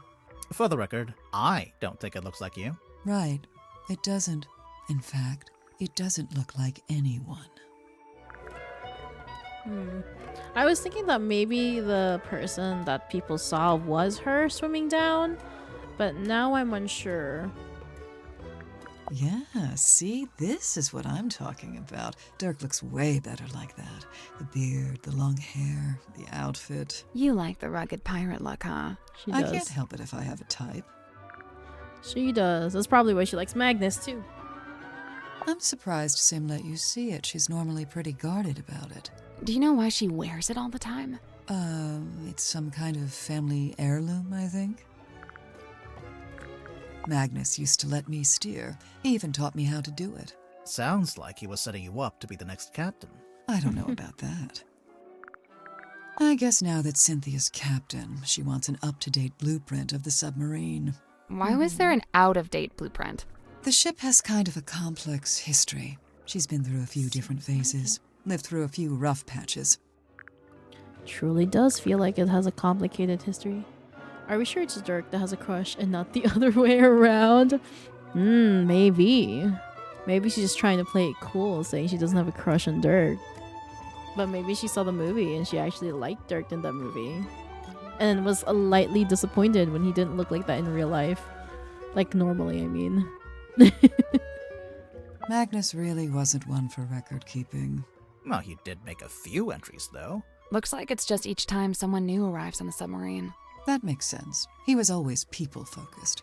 Human interactions, relationships. It's what he considered most important. Then how come Mariana's thing wasn't written down? Alright, we don't know when Mariana got in. We know everybody else but her. It's custom made. See the S emblem on the epaulets? And on the back? S for what?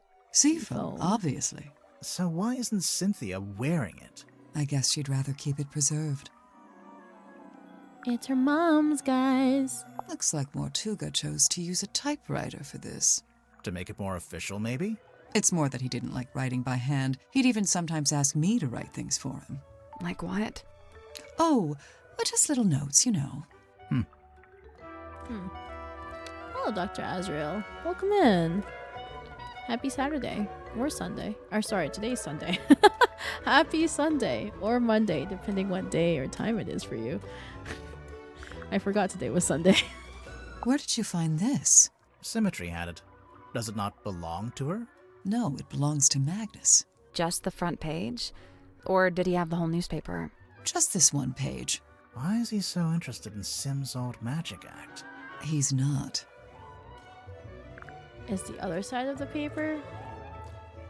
Oh, does that mean the other girl that was bringing in the serpent with Cynthia's mom is Felicia? Thanks for checking in.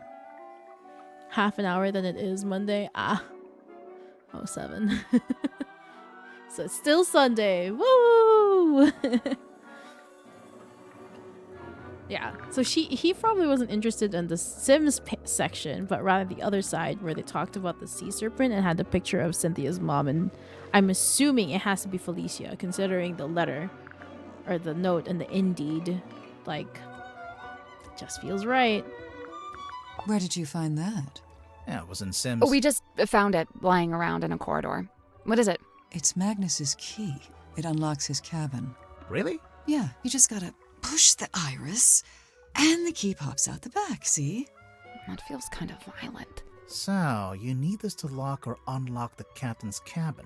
Uh-huh. Magnus only locked that door on rare occasions, but whenever he did, he used this key.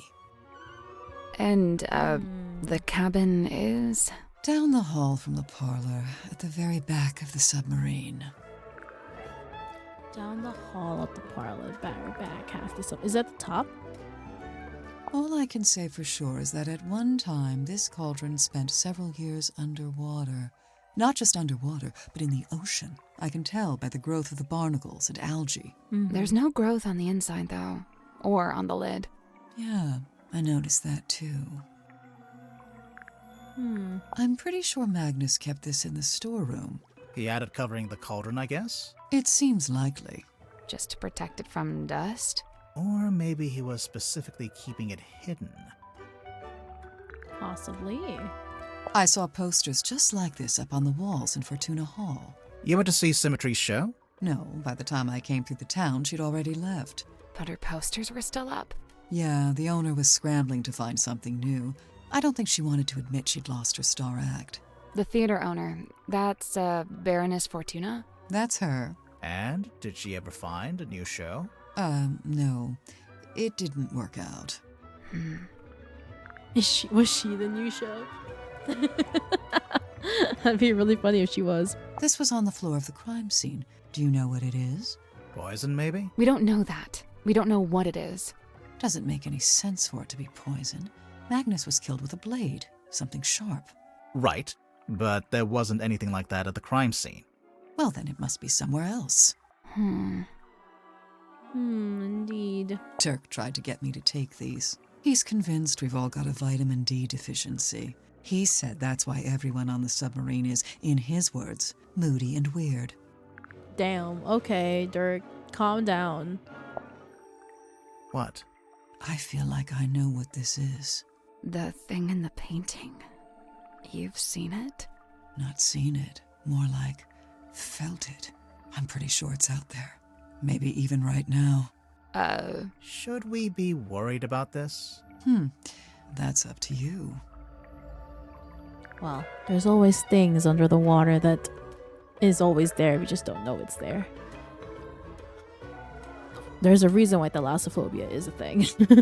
Magnus wouldn't bring this inside the submarine, but he didn't seem to want to get rid of it either. So it must have some kind of purpose. We already know what it does. We saw it on the way in. It shines a big green light so you know where to go to find the submarine. So the main character is inspired by Magnus Mortuga? I think so, but Werman changed his name to Marcus Mordu. Nice. Real subtle. I did not notice until it was outright told to me, and I was like, oh, I get it. Cynthia had to ask my help in writing this up. She wanted to put Magnus's age, but she didn't know it. How come you did? He and I were friends. I was really trying to get to know him. Sounds like that might have been kind of an uphill struggle. Yeah, he didn't really like to talk about himself.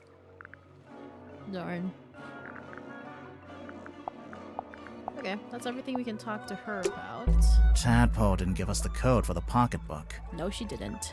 I noticed. Stretch time! Ah! Ah, thank you for the stretch. Stretch redeem specifically. Man, I'm really enjoying myself with this game. So what now? Maybe someone else will know it. Yeah, I doubt it. How about this? If we ask everyone and nobody knows it, we can break it open. Ooh. Ooh. I knew that would cheer you up. I do kind of want to see what's on that piece of paper. We can read it just fine. But what if there's something on the back? So what, you want to break it open? Maybe, yeah. Hey, I don't go around breaking your stuff.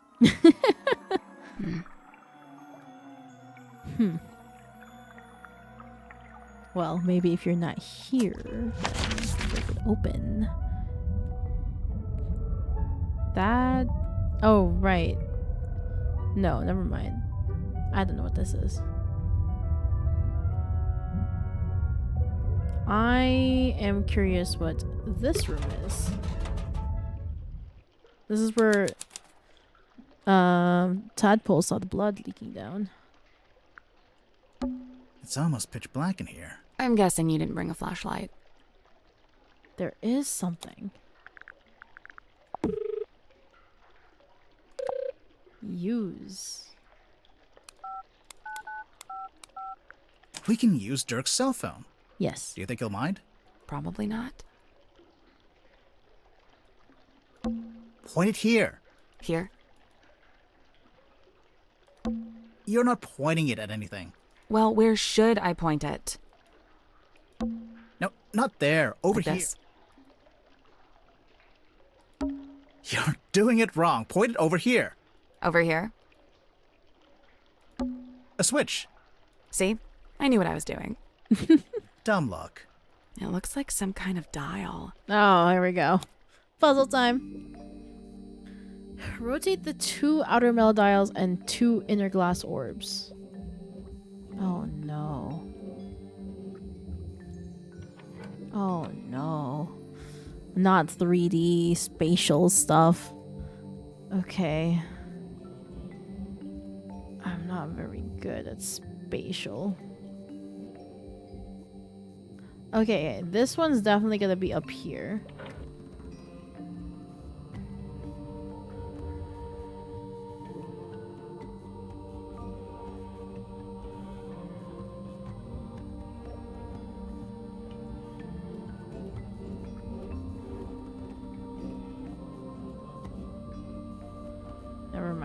This has gotta be the bottom. And this one. 1, 2, 3, 4. 1, 2, 3, 4.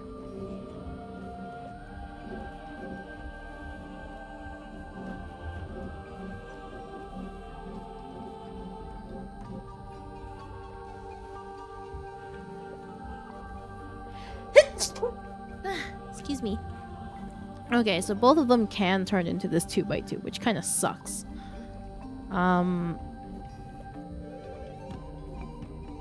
Oh, because they're pretty much the same, huh?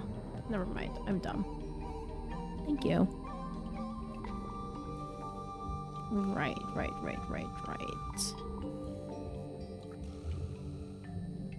So...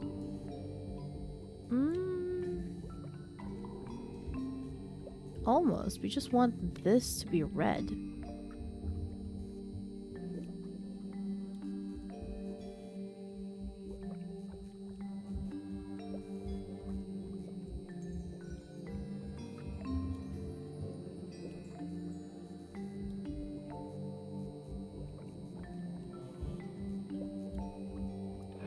It's legitimately almost there. We just want, like, one white, one red. Yeah, because these are pretty much just the same. Is it? Let's go back again to make this like this.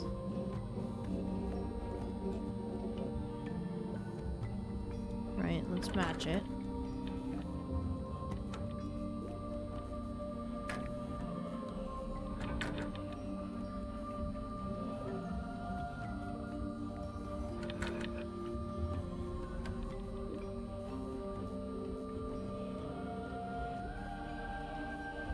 Yeah, it's pretty much the same, but if I do...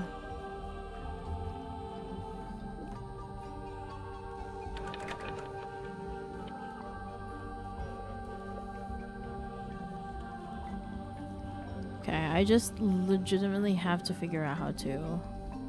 Oh, maybe like... No. Let's see, how do I get rid of the other white?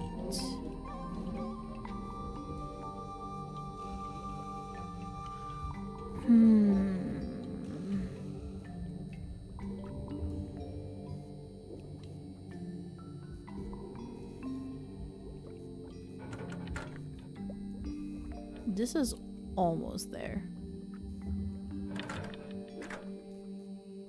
Think this is good enough? No, it's not.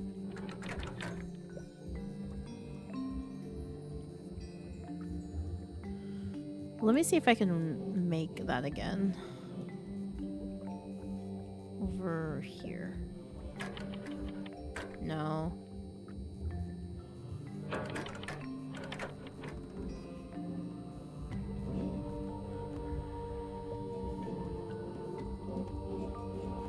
I'm not good with spatial awareness.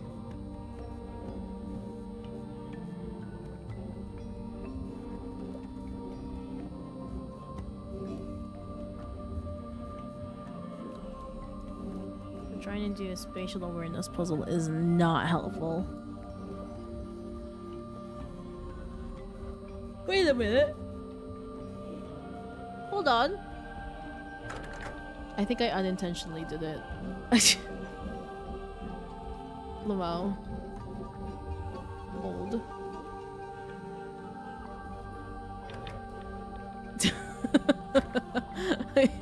I don't know how I did that.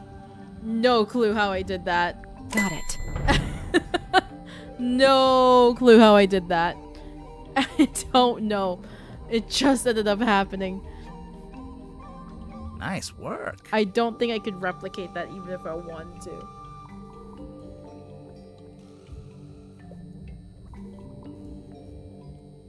It just happened, yeah.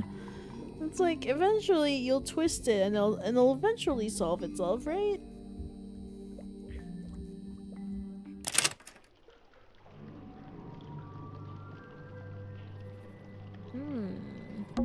What is that? I have no idea. It's some kind of strange device. What should we call it?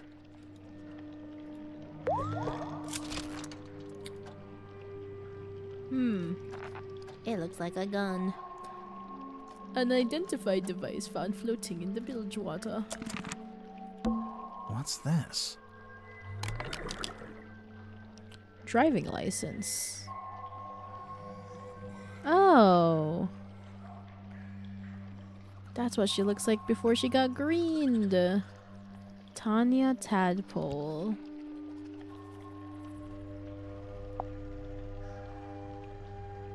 Driving license, yeah. Ocean Rescue Divers Association, ORDA. So this is what her job used to be. Driver number 0852437. Tanya Tadpole. Specialist, free diving, deep diving, reduced visibility, high pressure. Tanya Tadpole, Ocean Rescue Divers Association. A glass bottle. It is a glass bottle. No R? That's just trash. What do you mean by no R? Oh, diving license. Wow, I don't know how to read. And don't be so quick to dismiss it. One man's trash is another man's... Oh, yeah, no, it's just trash. It is just trash. You're right, it is a diving license, not a driving license. Don't know how to read. Don't know how to read. The light is coming through an open drain in the ceiling. A drain in the floor of the room above, you mean? Literally the same thing. What is bilge? Yeah, this room smells like rust and dirty seawater. I kind of like it. Alright. I knew you were going to say that. You always like the worst smells. Interesting, interesting. Is there anything else here? I don't think there is. Okay. We can't get in there right now. Noted.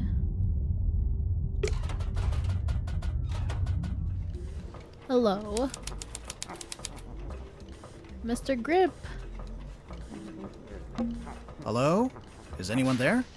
I think there's someone in that basket. He seems like a silly guy. A selection of some of my more unusual compasses. Thanks. Please peruse at your leisure. Sure. Drag the correct compass into each of the 4 slots. This compass tries to point away from all the others. This compass doesn't want to solve this puzzle right now. This compass tries to point at all the others. This compass is actually a clock in disguise.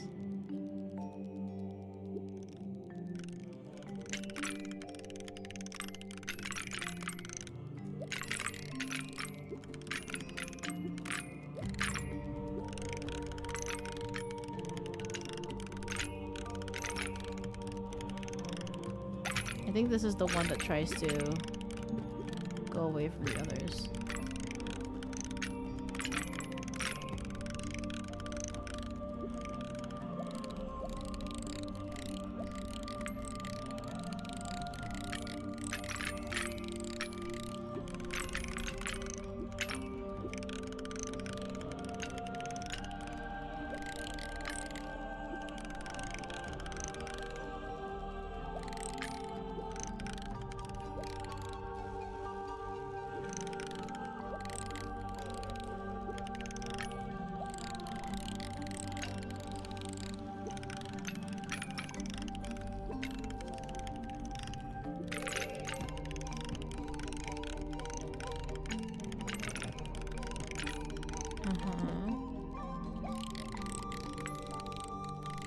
I think this is the compass that tries to point at all of the others. Maybe not, actually.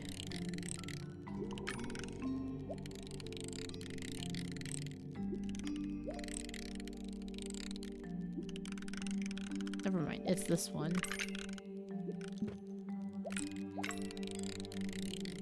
Because if I point it here, yeah. It tries to move when I move the other ones. Yeah.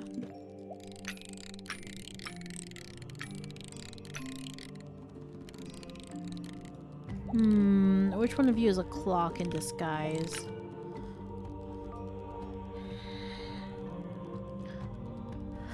This compass doesn't want to solve this puzzle right now.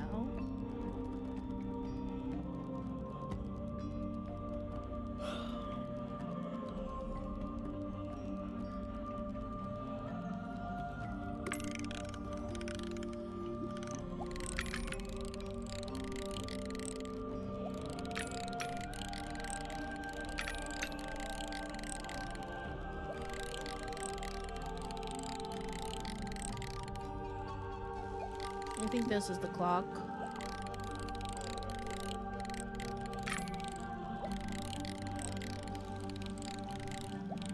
Sure. There we go. I got it right! Let's go! I thought this was the case just because it wasn't trying to point at anything, but it was also kind of pointing at something. This one was not moving. This one, whenever I moved all the other compasses, it slightly moved, and then this one was obviously looking away from everybody else. Nice. Did something unlock? Nope. Yeah, it did. I heard it. Sounded like a box opening. Pure conjecture. It's open. What is that? Some kind of scroll. I like how the guys aren't stopping us from picking it up. That is not for sale. Please don't touch it. Too late. Sorry. It was pointing at the X button. Is that what it was pointing at? Oh, I just took a lucky guess and hope for the best. That makes sense. An old scroll hidden in the engine room. Oh, let's see. It unrolls to reveal a map. A red X is marked somewhere in the ocean. Oh! It's the thingy. Map interpreted by Godric Grip for customer Magnus Martuga. The cost is waived. Service record. Map coordinates approximately 2 miles from the Silkworm coast.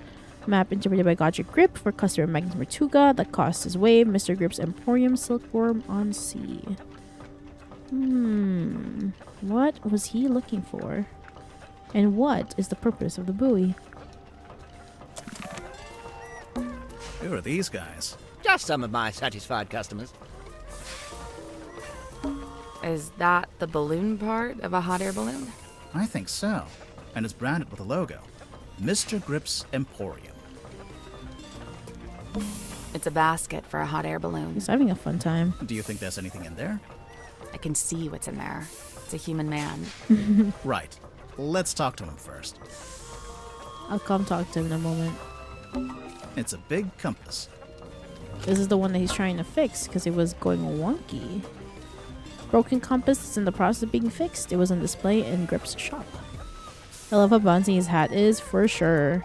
I did notice that. It is a great time. What on earth are you doing? Ah, customers! Come in, and welcome to Mr. Grip's Emporium. Wait, what? I guess he's Mr. Grip. What's that? You'd like a succinct yet exhaustive rundown of our operational philosophy?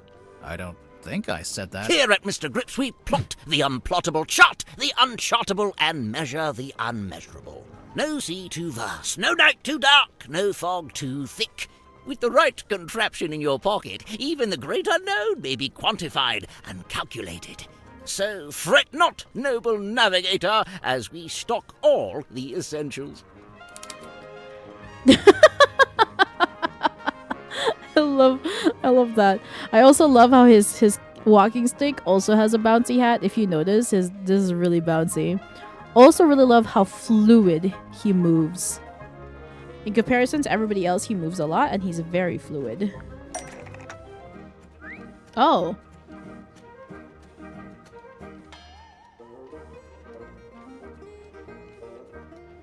We can buy things. How do we get money? I'm sorry, I'm just vibing to the song right now.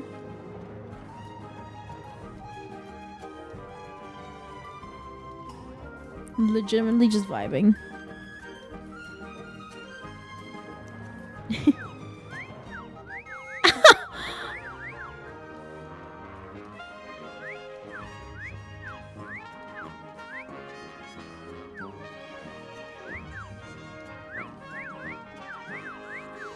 Oh, what a scam! We'll not leave until we buy something.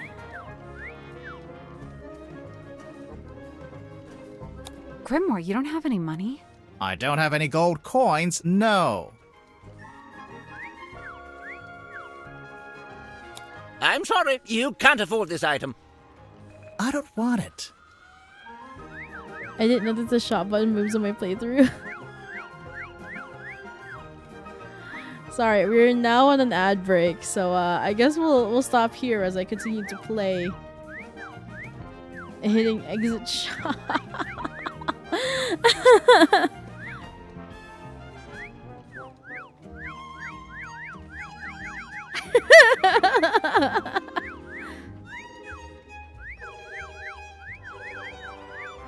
Can I ever move the other, like, all the way over here? Or is it only just these two squads?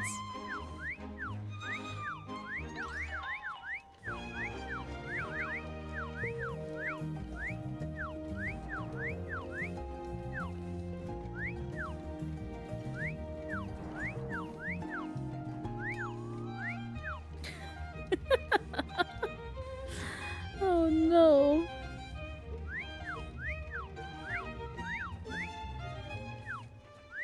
Oh my god, this is great. I'm having a great time. Alright, now we're just chilling. We chillin'. Give me a moment.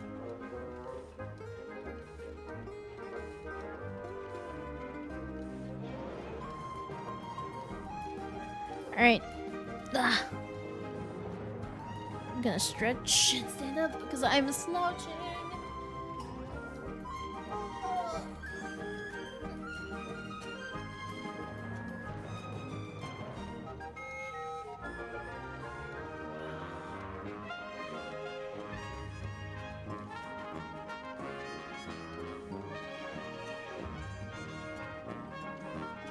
Some chocolate. My favorite, actually. Bueno! Bueno from Kinder. Bueno Mini, specifically.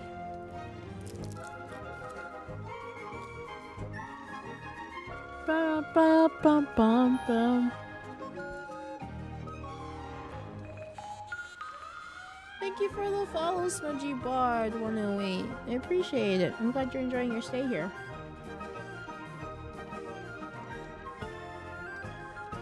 Okay. Ads should now be mostly over. Let's get going. I'm afraid you don't have enough money. I know! I'm not trying to buy anything! Apologies, you can't afford that one. Ugh. Mr. Grip, we're not customers. We're detectives. Is he gonna let us not talk? We need to talk to you. Oh.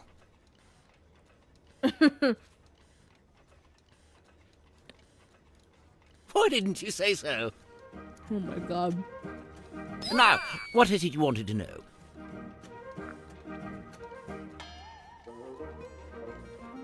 Does this heart and oh. Can I get your full name? Godric Grip of Mr. Grip's Emporium. And that's this little shop you run down here in the engine room, for some reason. This is merely the newest branch. The flagship site is back in Circuum-on-Sea. Yeah, we saw it. It's all boarded up. Yes, well, I can't make a living selling compasses to the ghosts in a ghost town, can I? So that's what you do? Sell compasses? Seems kinda niche. We buy, sell, and service all manner of nautical navigation equipment. What's that? Ah, yes, we also provide cartographic consultation. We'll analyze and decipher any map, all for a low, low fee. Some maps may be invalid. Fee to be decided on a case-by-case basis. Sorry, did you just talk to your stick?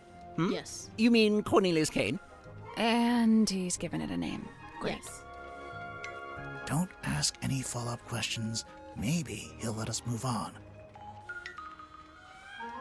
Oh, he's truly like a Mad Hatter. The Mad Hatter vibes. He's in Wonderland. How'd you wind up here? I crashed my hot air balloon into the ocean. Whole thing came down. Dreadful. And of course, I've never been a swimmer, don't have the upper body strength. How'd you crash your balloon? A rather spirited disagreement with a flock of migratory pelicans led to an abrupt Sure, okay. And the actual reason? storm. There we go.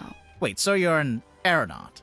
I thought you were a shopkeeper. Yes, well, you're quite right, of course. But I'd been inspired to leave my shop behind and head out on a journey of discovery into the great unknown. That was the plan, at least. As you can see, I didn't make it very far at all. So there's a storm, the balloon crashes, you fall into the ocean. Then what? Enter Captain Mortuga. He finds me adrift, fishes me out of the water, and promptly places me here. In the engine room? Was every other room taken? On the contrary, only Mortuga and Zephyr were living here when I arrived, so I rather had the run of the place. Cornelius and I just agreed this would be the best place to set up shop, as it were. Why did you set up your shop again? You just said you'd been inspired to leave it behind. I had to make myself useful somehow, didn't I? Man, he is something. Let's see. I'd taken Cornelius up to the mess hall.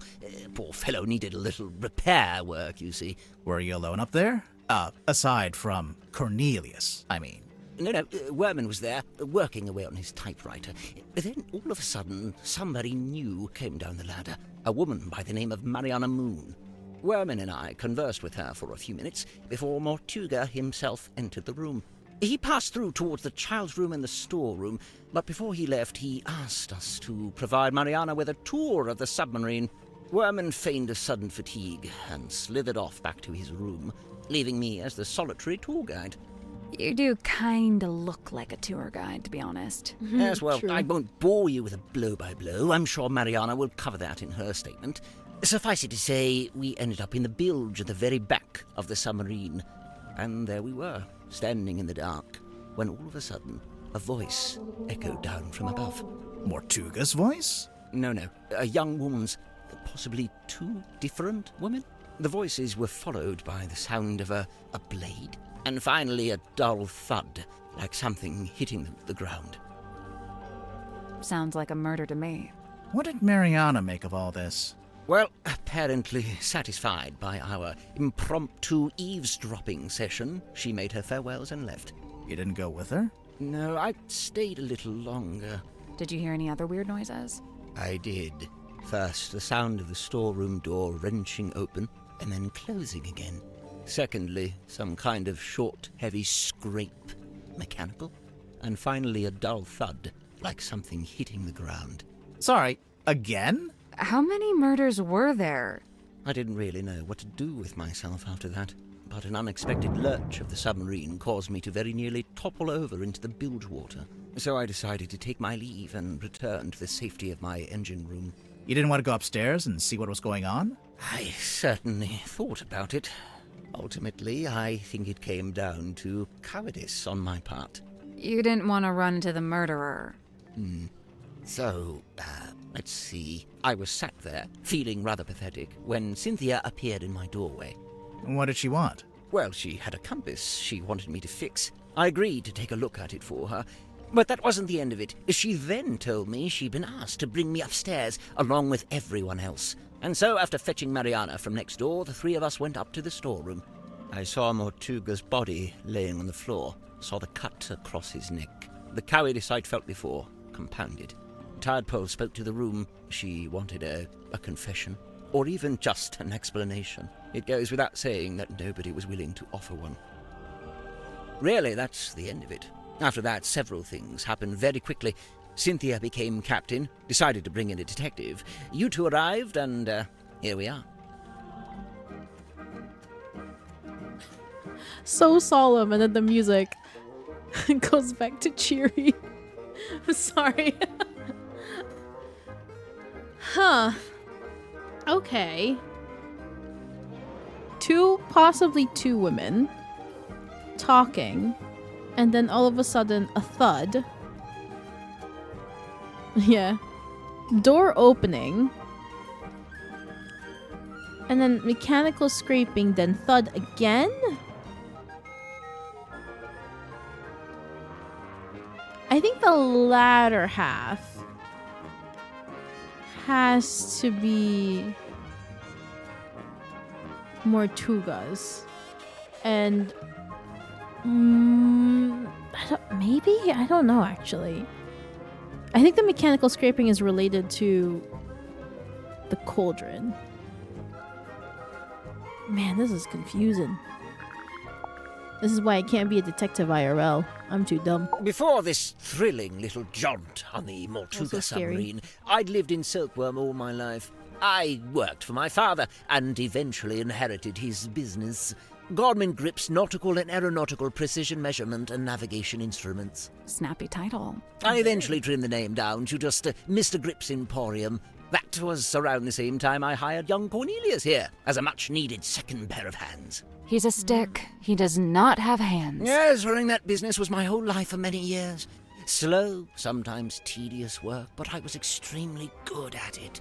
I especially relished in the task of deciphering and restoring old maps. The more decrepit they were, the more I enjoyed it. And now you live in the engine room of a submarine. Must be a big change. Yes and no. He lived and worked in the inn opposite my emporium. I'd see him when I offered my custom at the inn, and in return, he'd come by my shop. As a sailor, Mortuga shared in my interest of nautical navigation. He even hired me for a job once. Did he tell you he was planning to go live on a submarine? I don't think he told anybody. After his disappearance, all I had was several largely unsatisfactory rumors. They said he disappeared into the sea, whatever that was supposed to mean. The first time I laid eyes on his eponymous submarine was when it rescued me from my fallen balloon. I can't tell you how surprised I was to see Magnus Mortuga step out onto the foredeck, although he wasn't quite the same man I'd known before. How do you mean? The light in his eyes was dulled, like he wasn't really there. And what had happened to him? Well, I'd never found out, but you know, perhaps the rumors were true after all. Perhaps he had disappeared into the sea. Basically, he gone crazy for looking for something, considering he commissioned a map from him. I'm convinced Tadpole is just branding. Nobody names their child Tadpole, come on. Why would she need branding? You're serious? She's all branding. The name, the look, the identity as a half-mermaid, it's all theatrics. I just don't get why she'd need to have a fake identity like that. No, she doesn't, not anymore. It's vestigial, I think, left over from some previous endeavor. Weird, isn't it? Bringing your old branding with you onto the submarine. What would be the point? Damn, that shade, Grimoire, that shade. I never got the details out of either of them, so I can't confirm this. But I believe Werman was invited onto the submarine by Mortuga himself. Really? That makes sense. Why? It's very strange. I can't for the life of me imagine why Mortuga would bring a journalist on board. Werman's an author, not a journalist. Well, he used to be a journalist. He wrote for the local newspaper. And I will say he doesn't seem to have lost the instinct to always be on the lookout for a story. Indeed. I noticed Dirk seems to be trying to tell Werman what to write in his book. Is he just trying to make sure Werman gets it done? Or is he trying to get him to write it in a certain way? A little of both, I'd wager. Maybe he's in league with Werman's publisher. Dirk? That can't be right. If I recall correctly, he told me he worked for something called, Oh yes, thank you, Cornelius. Wit and Whimsy, that was it. But I'm not sure what It's a movie production company. It's owned by Vincent Van de Peer. He's a director and producer. Well, someone's well informed. Vincent once went location scouting in the swamp where I worked as a gift shop sales clerk. Of course. Oh, she's... Okay, I was thinking. I'm like, where did Grimoire meet Sally? And I'm like, is she the shop clerk from the first game? Yes. Yes, she was. Wow, I am so slow. Probably because she does not look the same. But still, you know, I was like, oh, yeah, she did. But she did still have the tone and the vibe. So I had a feeling that that was her. I just couldn't remember what the shopkeeper's name was. seemed taller. Agreed, she did seem much taller. Much more lean. Hey, but I like her still though. Both of her forms are great. I think you could say Detective Grimoire, the first game, was like the pilot episode in a series, you know? Where it has like the personalities of the characters, but not exactly their details yet, and they're still trying things out. That's what Detective Grimoire, the first game, feels like. And then Tangle Tower is the actual first episode, where they have like consistent art now, and they got all the details right now. And then that's what they're gonna go for the rest of the season. That's what it feels like to me. Detective Grimoire is the pilot, Tangle Tower is episode 1, and this is episode 2. There's actually a game before the swamp. It was only on Newgrounds. Oh, so that one was even more of a pilot episode. Either way, I still think my theory tracks. Young Cynthia seems quite convinced that she should be the new captain in the wake of Mortuga's death. Sounds like you don't agree. Well, now, I didn't say that. It's just... You don't think she's up to the task? On the contrary, from what I've seen, Cynthia is a remarkably bright and capable young woman.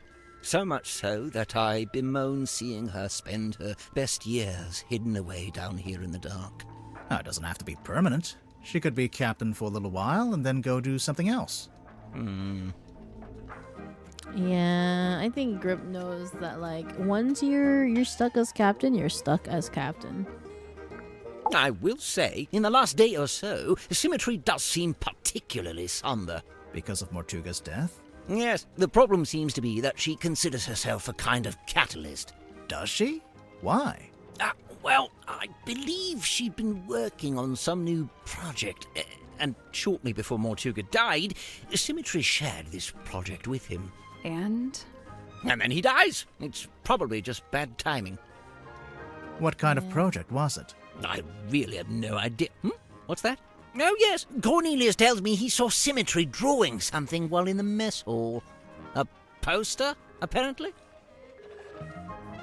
Yeah, that makes sense too. what's with all the needles and cogs and stuff? It looks like Grip's halfway through fixing it. That's what I figured, anyway. Thank heavens! That's what I was hoping for. Sorry, what? What? Perhaps I should explain.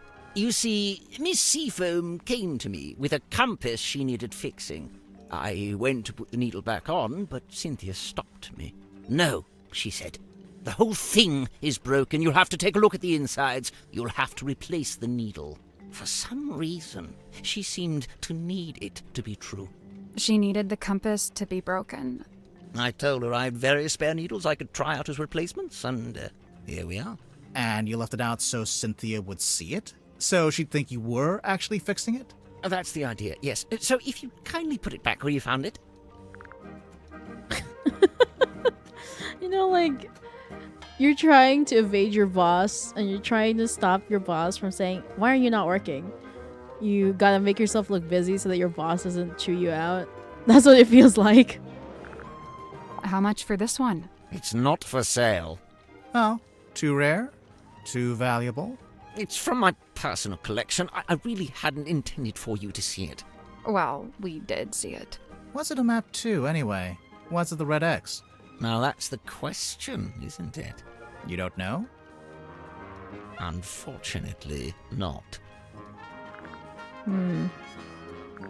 Tonya Tabdole. There you go. Sorry. Oh, I don't know. She probably did it to reduce drag, you know, like an aerodynamics thing. Hydrodynamics, I guess, if that's a thing. He'll just have an entire conversation by himself, huh? Oh, it says Tanya Tapdole. Not Tadpole. Hold on. Interesting. Do you know what this does? Doesn't appear to do anything, does it? Perhaps it's broken. Could you fix it? I only deal with the mechanical, the clockwork, and, at a push, the hydraulic. The push. Who does this belong to? Wilfred Winterbottom? Who's that? I just made him up. Oh, then no. And what do you make of this? A message in a bottle? There's a little drawing, too. Some kind of symbol?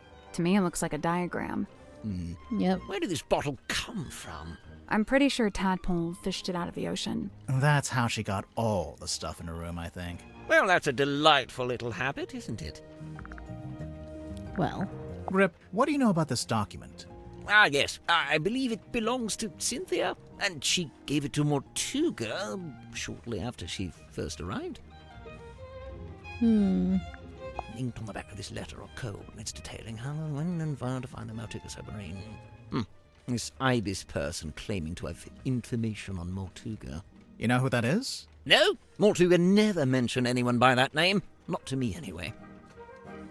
interesting indeed.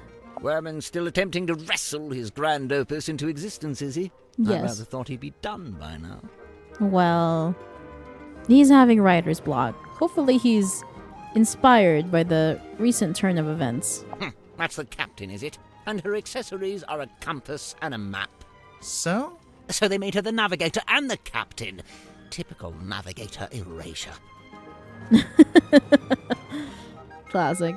I don't really deal in anything post-industrial revolution. Try Cynthia. Oh? Teenage girl, cell phone. Just seems like a natural fit, wouldn't you say? The classic. Oh, yes, I remember hearing about this. A submarine constructed by the harbour master and the shipyard mechanic, who I believe was her husband. Where'd you hear about it? Just gossip from around town. Gossip. Goodness me. What's it a photo of? Well, it's a face. I suppose we can agree on that. Doesn't look like any face I've ever seen. No, well, perhaps you ought to count yourself lucky. I still don't know what I'm looking at with that picture. Are there really only 2 characters? It's just a poster. I'm sure there are more in the actual film. If it sticks to the novel, there actually might only be 2 characters. Well, I don't think it did. Bingo! Lillian's locket in the flesh! Lillian. And Lillian is... who? By all accounts, some kind of sorceress. How come you know about this? Well, it's a brass trinket, and thus it's often placed within the jurisdiction of my expertise. Fair. Lillian, though. Lillian's a locket. That's a new name. Do you know how the wheel got damaged? It looks in working order to me. No, look. Some of the spokes are different. It looks like they broke off and got replaced. You're quite right. Although it's not exactly at odds with the ship as a whole, is it? Meaning? Look around you. She's a ramshackle old thing. Sturdy, yes, even handsome in places, but undeniably a patchwork of sorts. That makes sense. What's the deal with this blueprint? It's kind of a mess. They say Mortuga bought an incomplete submarine and then paid for it to be completed. So it only makes sense that the blueprint's as ramshackle as the ship itself. Where'd he buy it from? How'd he pay for it? 1, the shipyard, I imagine. And Yep. 2, I have no idea. He'd never seemed to have any money. Definitely the shipyard. I mean, that was definitely Don's submarine that he made for his wife, who is now gone. Mortuga's log. Let's find the entry about me, shall we? Here it is, right after Zephyr's. Godric Grip rescued from hot air balloon accident. To refer to it as an accident, a merciful gesture indeed. Yes, this was clearly made by someone who understands the value of iconography. You mean the S emblems? The whole thing? That's true, it's very iconic. 2 individuals in contention of the ownership, however recent developments exposed. No, I don't like it. No, what's wrong with it? The wording, it's too vague. It could be about anything. But if it's not about Cynthia and Mortuga, what would it be about? I couldn't say, but I stand by it. There's a chance Cynthia's got the wrong end of the stick. She oughtn't be captain after all. Oh, sorry, Cornelius. He doesn't like it when I say wrong end of the stick. Fair. Godric Grip's nautical and aeronautical precision measurement and navigation instruments. Great name. As well, this was shortly before the rebrand. Why'd you decide to rebrand the shop? You see, the news about the silkworm serpent put the town in a particular sort of mood. Interest in all things nautical adventure was on the rise, you know. They put up that statue, we get tourists even. So you capitalized on the zeitgeist. Look at you, using the vocabulary. Thank you. I didn't, but thank you. I'm smart. Where on earth did you find this? It was just lying around. Do you know what it is? What I do know is that it belonged to Mortuga. But you don't know what it was actually for. I couldn't say with any academic certainty. Well, we do know what it's for now because Tadpole shared it. So what's the deal with this cauldron? I've no idea. Really? I figured you've been here a while. Surely Mortuga would have mentioned it? He never did. Seems like he was keeping it secret. From who? Classic. From everyone. Why would it need to be a secret? Maybe he just wanted it all for himself. Yeah, whatever was in there, I mean. It wasn't really Mortuga's modus operandi to be selfish like that. Quite honestly, it's more likely to be the exact opposite. What, so keeping it secret was him being selfless, somehow? Like if it was dangerous. He kept it hidden as a way of keeping you all safe. Yeah, that makes sense. It does make sense. This is from a ship's sail? I think so. Did you sell sails in your shop? No, ship parts like that fell within the remit of the Drummond shipyard, a few doors down. No bladed weapon of any kind was found in the room. Yes, I noticed that too. The missing murder weapon. Classic. Any idea where it might be, or what? Could be at the Not bottom of yet. the ocean. It could just be gone. Let's see here. Nope, doesn't say it anywhere. No based on, no inspired by. Inspired by what? True events. Then again, I suppose it is largely imaginary and mostly guesswork. I'd imagine that gets him off the hook. I feel like it's related to Felicia and Mortuga. That would check out. Wonderful, isn't it? Cornelius thinks it might be his great-grandmother. For all I know, he may be right. It belonged to Mortuga, I assume? Yes, and to me it sits right alongside that iron bell in his office and that stone cauldron in the storeroom. Together, they form Mortuga's collection of inexplicably cursed-looking nautical artifacts. Maybe they do form a set. So the bell, the buoy, the cauldron. Ah, yes. Can't really miss it, can you? It's creeping me out, but I really want to know what it is. I wouldn't lose sleep over it if I were you. See, very ominous. All the people that grew up in Silkworm, they're like, yeah, don't. Is that a sun? Probably. Although it could be a wheel. Oh, yes, wheel tablets. We think Mortuga might have dropped this when he was killed. You can think that all you like. Personally, I think it came from somewhere else. If it wasn't dropped by Mortuga, perhaps it was dropped by the culprit? Might have been neither. You're suggesting this bottle made its own way into the crime scene? Maybe. Hey, anything's possible right now. We're only missing one thing. Cornelius tells me he spotted Miss Silkmoth drawing this while she was in the mess hall. What's it a drawing of, exactly? Let's have a look, shall we? That symmetry, I assume. And she's sitting on the cauldron, Oh yeah, she facing is. a window. She is sitting on the cauldron, facing a Reaper that we know is part of a set for the action figures. Interesting. Bye, sirs. Here's Mariana. A pinboard? I assume it belongs to that woman over there. Right. We'd better talk to her first. It's a pizza oven. No, it's a furnace. For heating the submarine. Right. But you could put a pizza in there. If you want it burnt. It's the cargo hold. It's made entirely out of wood. And? And we're in a submarine. And there's something burning right there. Aren't we? It's the cargo hold. It's made entirely out of And? wood. We And talked about this. What's in these old wooden crates? I don't know. I can't get them open. Well. What did I tell you? Always bring the crowbar. True, we always need a weapon. It's a big traveler's backpack. It smells like soil and grass. When you're done smelling it, there's something in the pouch I think we should take a look at. Oh.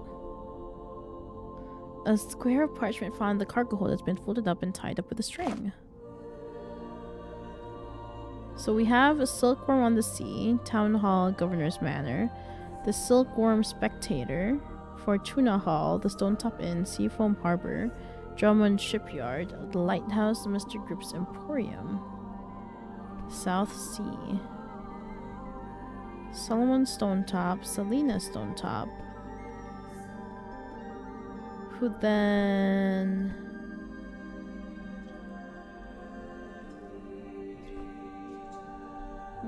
married Faustus Fellow to give birth to Felicia.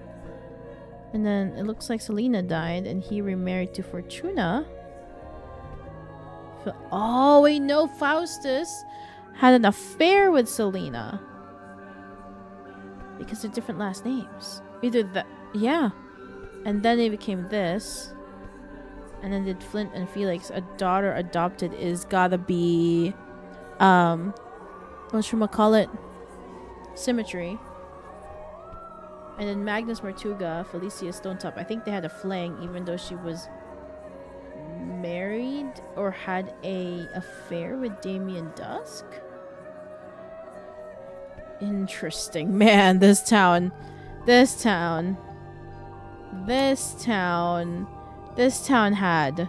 had something going on.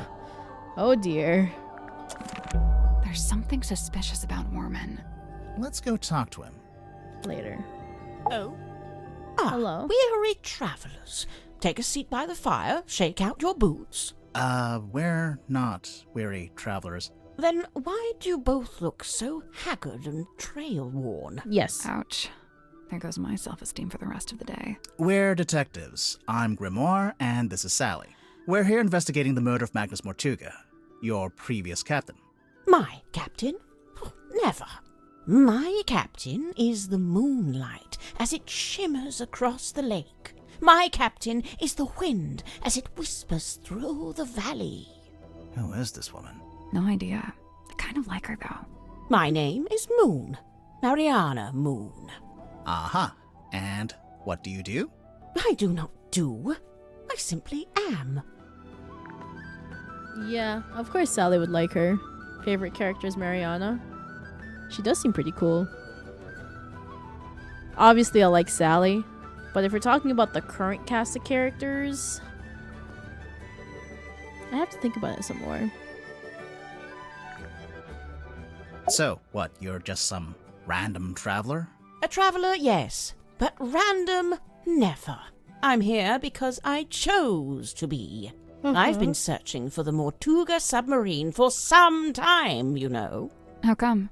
How come? This thing is the motherlode. The motherlode of what?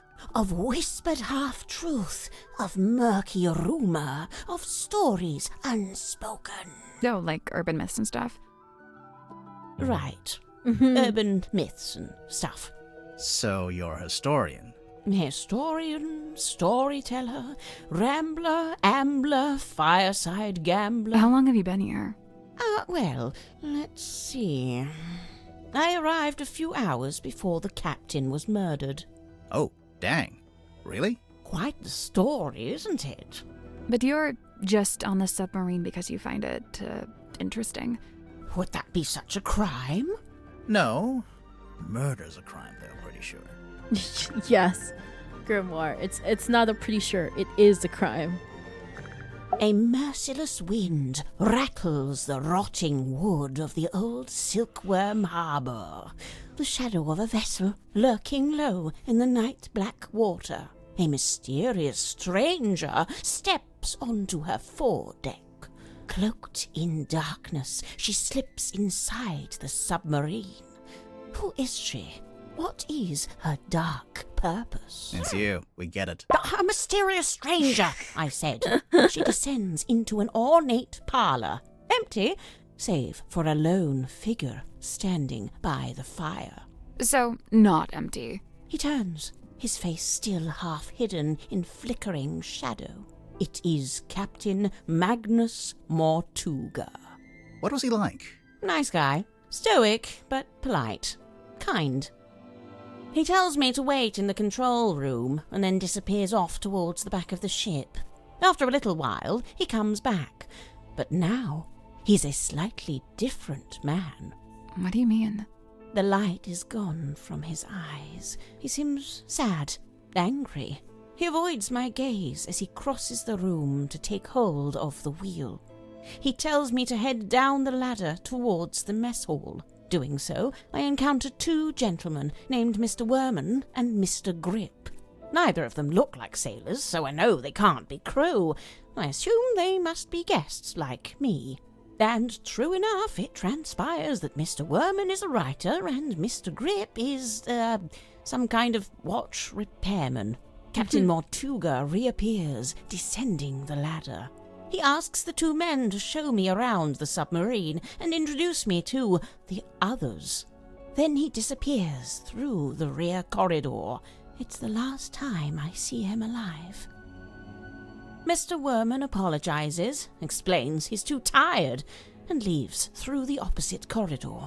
Mr. Grip, unable to come up with such an excuse, agrees to show me around. Now, I wrote this down in my diary, so I may as well let you read it. Thanks. Oh, we have to read it. Imagine my excitement to finally get a good look around the Mortuga submarine. I was even given a tour by one of Mortuga's subordinates, a Mr. Godric Grip. Oh boy. We began by visiting a bizarre laboratory known as the Dream Chamber. It smelled of dried herbs and dusty glass, but was devoid of its dream custodian. An early disappointment. The captain's cabin was locked. Mr. Grip explained how Captain Mortuga mostly keeps this room locked when it's not in use. We climbed down into the living quarters, where a pair of bunk rooms sat at the end of a corridor. The first smelled of crane dust and unwatered flowers. A young woman was laying in her bed, poring over an old document. Okay. She hastily hid the document away and introduced herself as Miss Cynthia Seafoam, a name to remember, dear reader, as she will shortly become quite important. This is for your diary? Ma'am. Were you like talking to yourself as though you were writing a book? The second bunk room smelled of aftershave and desperation. The two men within, Mr. James Werman and Mr. Dirk Dansom, both appeared to be asleep, so we decided not to intrude. Okay. Next on the tour, a room inhabited, by the looks of things, by a young child who is also a stage magician. Sadly, this mythical child magician is nowhere to be seen. The room at the very end of the hallway was sealed with a heavy bulkhead door. Mr. Grip dismissed it as a storeroom that only Captain Mortuga makes use of. Okay, so it was already locked by then. Perhaps you'll agree with me, dear reader, when I suggest the peculiarity of a simple storeroom being sealed off with such a significant door. Yeah. Mr. Grip took me down to the cargo hold. It smells of damp wood and tarred rope. Yes, I describe it in the present tense, for it is here I sit as I write this very diary. Next door, the engine room, burnished bronze and tea-stained parchment. I learned that it's something of a nest for Mr. Grip himself, and thus was currently unoccupied. Outside, I encountered a Dr. Zacharias Zephyr, the aforementioned keeper of the Dream Chamber. Surprised to see us, he nearly dropped the empty glass bottle he was carrying. Okay. Clearly wishing to remove himself from the situation, the good doctor muttered something inaudible and disappeared up the ladder. A glass bottle that he was carrying. Okay. We continued on into the next room, which I was amused to discover was some kind of shimmering mermaid grotto. I smelled her before I saw her. The unmistakable mix of salt, seaweed, and sequined spandex. It can only be Madame Tadpole, a name which may be familiar to long-time readers of this diary. What? How do you know about Tadpole? The names in these series are so fun to say, so true. Tadpole and I caught up while Mr. Grip skulked in the doorway, clearly hoping this would mark the end of the tour, but it did not, dear reader. It did not. Right, so, yes, I can see there's one more room to visit. Mr. Grip insists it's just the bilge, a dark, dank and smelly place, ill-frequented by humankind. I tell him he couldn't have sold it to me better if he'd tried. So you went, okay. You're weird too. We enter the bilge, but it's too dark to see anything. Mr. Grip, who is clearly tiring of my company by this point, opens the vent in the ceiling to let in a little light. Moments later, a voice is heard, echoing down from above. Whose voice? A young woman, and then an older woman. I can't remember exactly what was said, but I remember thinking it sounded a little like poetry. What happened next? The sound of a scream, and then a dull thud. Oh. Yeah, that sounds like a murder. But which murder? Anyway, by this point, I've used up all my patience, so I decide to take my leave. I thank Mr. Grip for the tour and return to my new lodgings in the cargo hold. I have to put up my tent twice, as on the first attempt, a sudden movement of the submarine undoes my progress. After some time, Mr. Grip and the young Miss Seafoam appear in my doorway. It seems they've come to fetch me for some kind of official submarine business. We head back towards the mess hall, Mr. Grip and Miss Seafoam heading up the ladder before me. I spot Dr. Zephyr emerging from the airlock. He has a glass bottle in one hand and what looks like an old leather bag in the other. I update him with what little information I have and attempt to catch up with the others. Laying on the floor is the body of Captain Magnus Mortuga. Amongst the living, mutterings are breaking out. Murder and mutiny, cauldrons and curses. But with Zephyr finally in attendance, Tadpole calls for order, demanding justice for her slain captain. But nobody really seems to know what to say. The next morning, it's announced that Miss Seafoam has taken over as captain. And, well, here we are. Huh. So why did Zephyr take...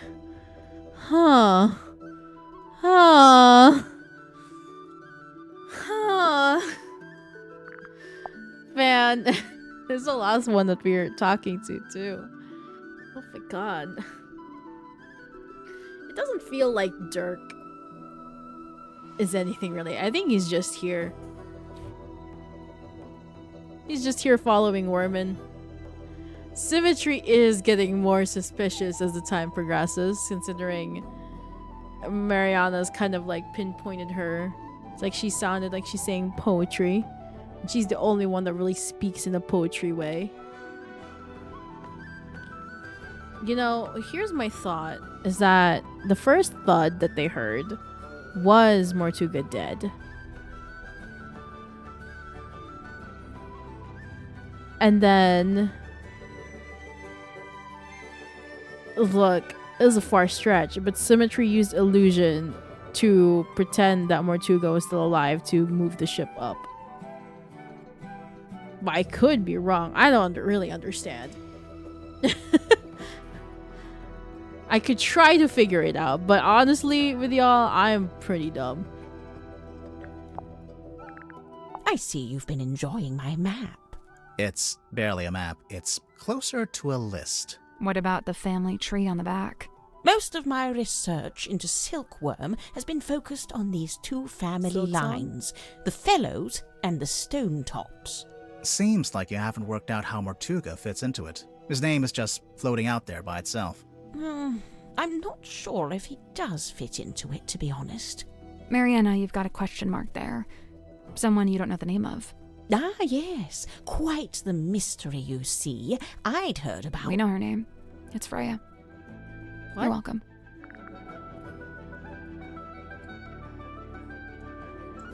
Is that from Tanglewood? Or Tanglewood? Tangle Tower? Smudgy, I feel like you would know this question. Yeah, okay. Man, now I kind of want to revisit Tangle Tower and then and then connect all this stuff. It's been a while since I played Tangle Tower. I never needed a compass. I prefer old-fashioned methods of navigation. I'm pretty sure compass is the old-fashioned method. Not as old as the sun and stars, and unlike this compass, they never break and need repairing. I'm not sure it is broken, actually. Yeah. As much as I love an old map, I wouldn't know where to start with this.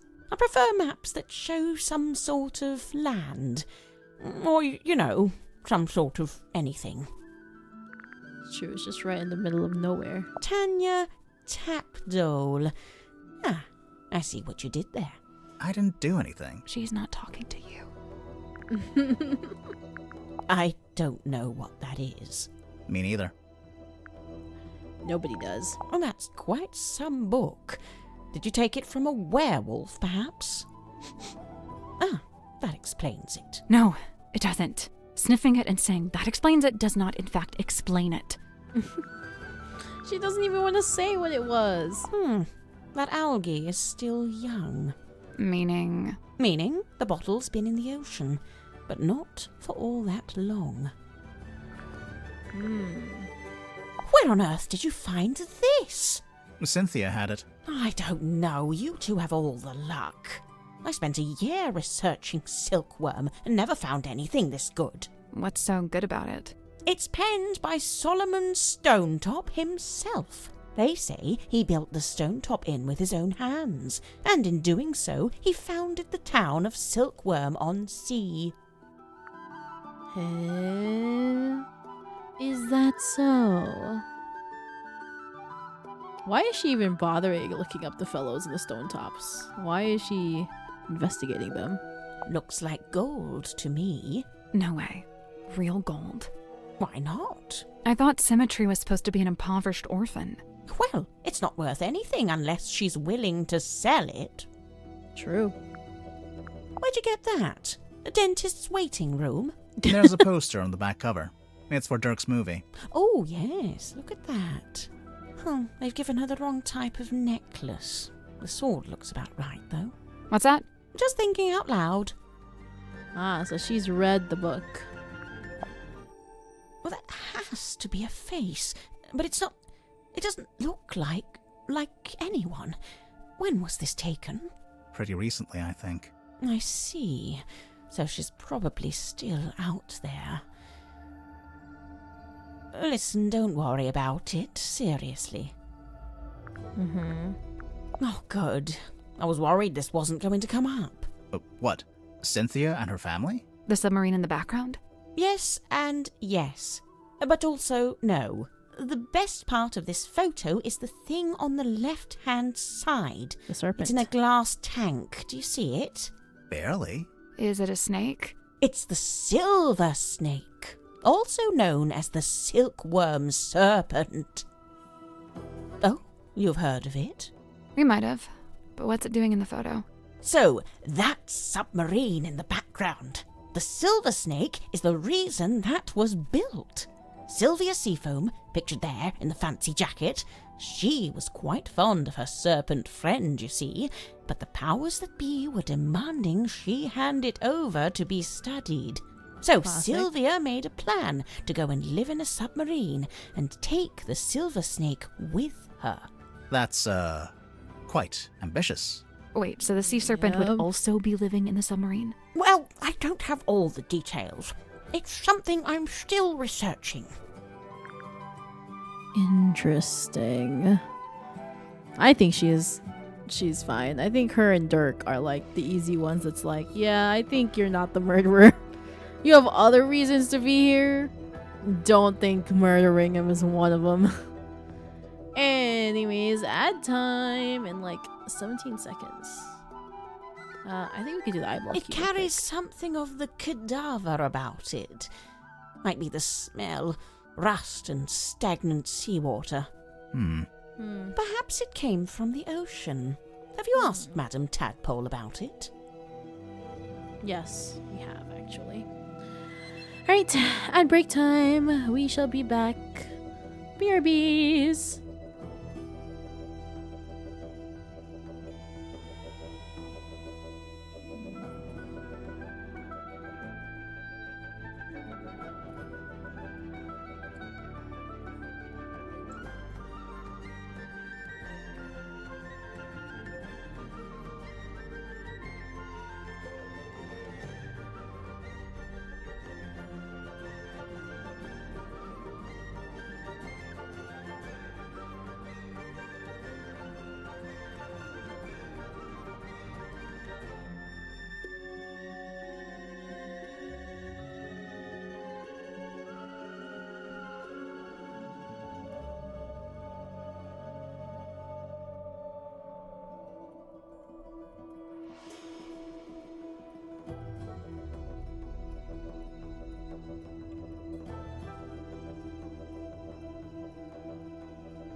Hello, I'm back. I got myself an ice cream sandwich because I was in the mood for something that's cold and sweet. And the best thing about this game is that I can munch on random things while I play. Alright, let's keep going. A ZX5. Nice piece of kit. Polycarbonate shell, tactile interface, unusually good battery life. I mean, it's a cell phone. Whose is it? Dirk Danson. I suppose that makes the most sense. After all, Mortuga really didn't seem like the cell phone type. I like how she knew the brand and the model. It's kind of surreal. It does not seem like the type. I'm sorry, Belisha Bonetop. Yeah, that's what she's called in the book, too. Marcus Mordoom's captain/love interest. Flying a little close to the sun with that name, aren't they? Felicia Stonetop. I get it.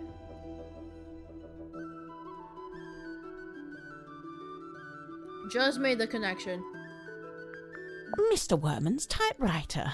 It's got a good example of the fellow emblem there on the back, see? These diagrams. They're detailing the time and place to find the Mortuga submarine. Of course, it would be possible just to write it out in words, but this has been done with astronomy and lunar phases. Why? My guess is that it's intended to incite curiosity in the recipient.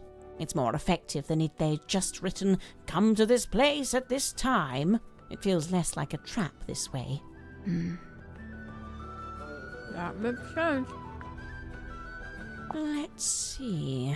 The thicker wood is mahogany, very old mahogany. The thinner wood, oh, I don't know, some kind of cheap timber perhaps. Somebody skimped on the repairs, huh? So the thicker wood is older, the newer wood is skinnier. I'd love to know where Cynthia got the diagram of the wooden ship. I thought it was supposed to be a submarine. Oh, no, the yellowish part. So many. They're from an old drawing of a sailing ship. Looks like it might be from the original, too. I just wonder where she got it. Her dad. I think we got all of the clues at this point. Pretty sure. I'd heard Mortuga wasn't one for writing things down, so I'd given up hope of finding a diary, but this might be the next best thing. He made a record of every time a new person joined the submarine. Except for when you joined, Mariana. Yep. Well, I suppose he'd never had the chance. I do think that she was a little, too early for him to print the report, so that makes sense. Emblazoned with the seafoam S, I see. It's quite an elaborate... Oh, how strange. It's never been worn. Never? Once or twice, at the very most. Why does the buoy have a face on it? I'm surprised that... Oh, it does say buoy. I was gonna say that I'm surprised you recognized that was a buoy. That's how it was found. That's how we found it. Yes. Yes, it does. And in fact, it was the thing that led us to the submarine. It was glowing green. We were curious by it. And it was attached to the ship. Or to the submarine. So... And there is a picture associated with it. I think it was on this one. If I go here. See? Don't know why it has a creepy face. But it is there. Yeah.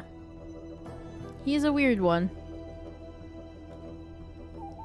Apparently, the light just shines whenever. It does not... It's not automated or anything. So... mysterious. Continuing on.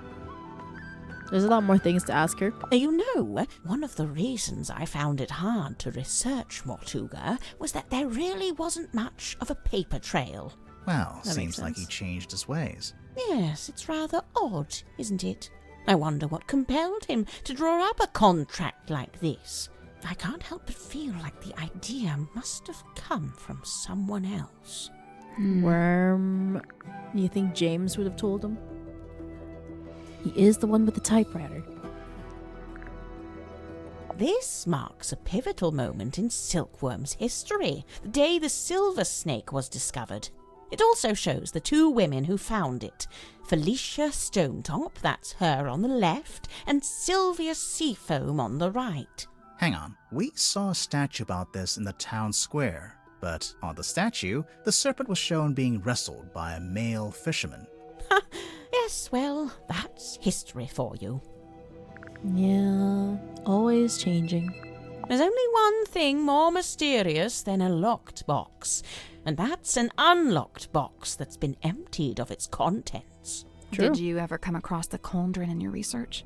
No, it really does seem to be something Mortuga's been keeping to himself. What do you make of those scratch marks? I'm not sure. They don't really look like anything made by an animal. That's a relief. Wait, is it? Yeah, right? Is it a relief?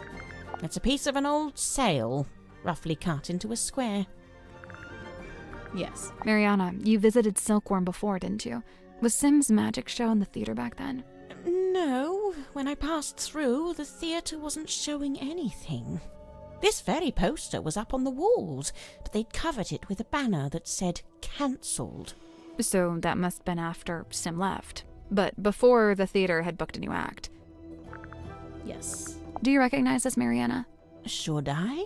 Well, we just figured since there's a moon drawn on the label. So because my name is Moon, all moon-related things must belong to me, Even if it's not yours, do you have any idea what it is? It's a herbal compound of some kind. So Zephyr would know. Valerian, skullcap, chamomile, and seawater.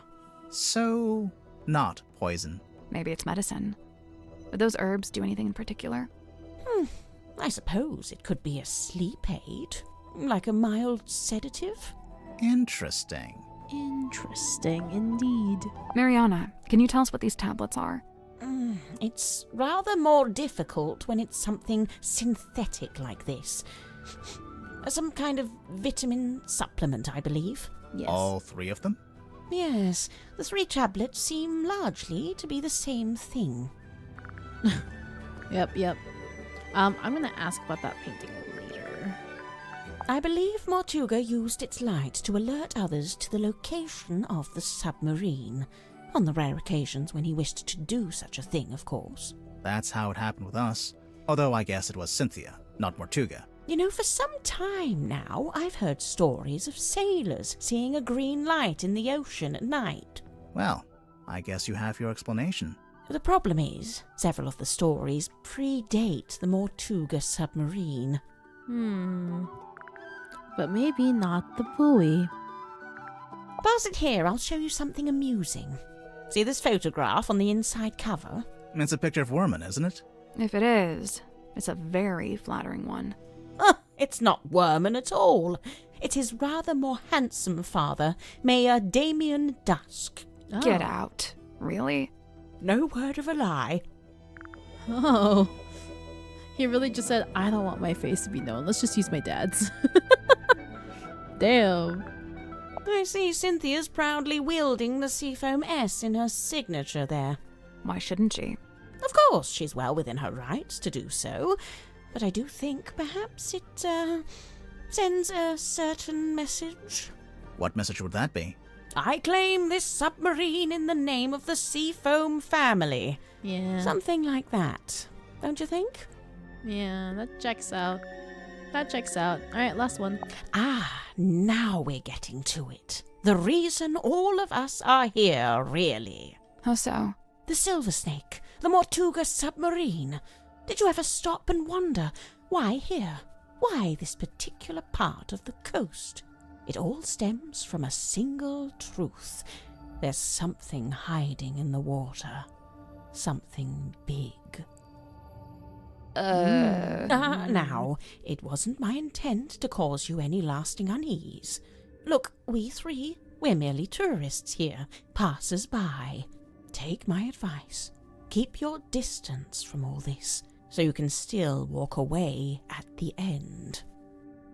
Thanks, Mariana. Thanks. Oh, I never talked to her about the suspects. Oops. So, Mariana. I thought I did. Where are you from? No fixed address. That's the way it's been for some time. Damn. I see. But you came to Silkworm looking for the Mortuga submarine. How come? I go wherever I please, which usually amounts to wherever has the most interesting rumors.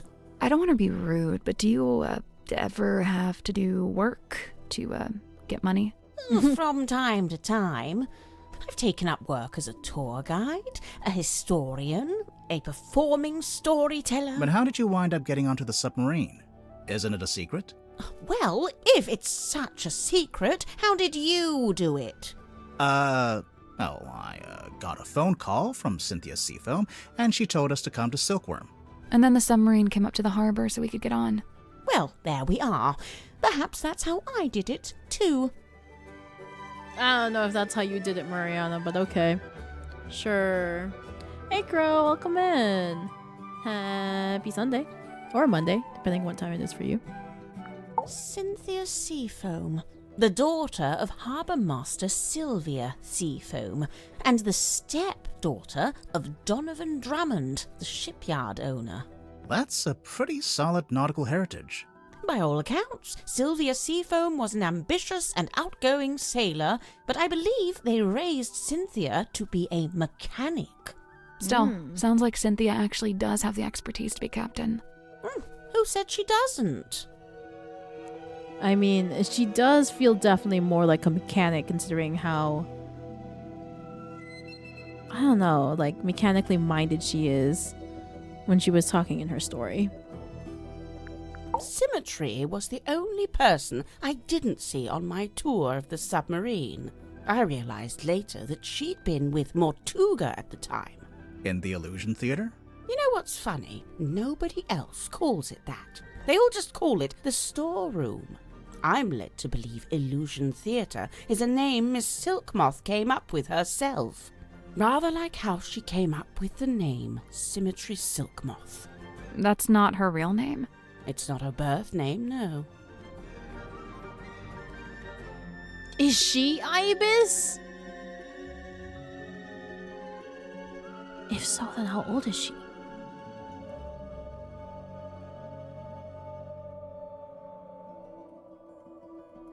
Or maybe that was her mom. No, because she's an orphan. Oh man, I'm so confused. So, Mariana, what do you make of him? Godric, I mean. I will say, for someone with such a novel outfit, he's ever so quiet. Quiet? You disagree? I thought his whole thing was to be deliberately obnoxious. He wasn't like that with you? Not at all. Whilst showing me around the submarine, he was mostly subdued. Didn't say an awful lot. Maybe you make him nervous. Maybe you make him nervous.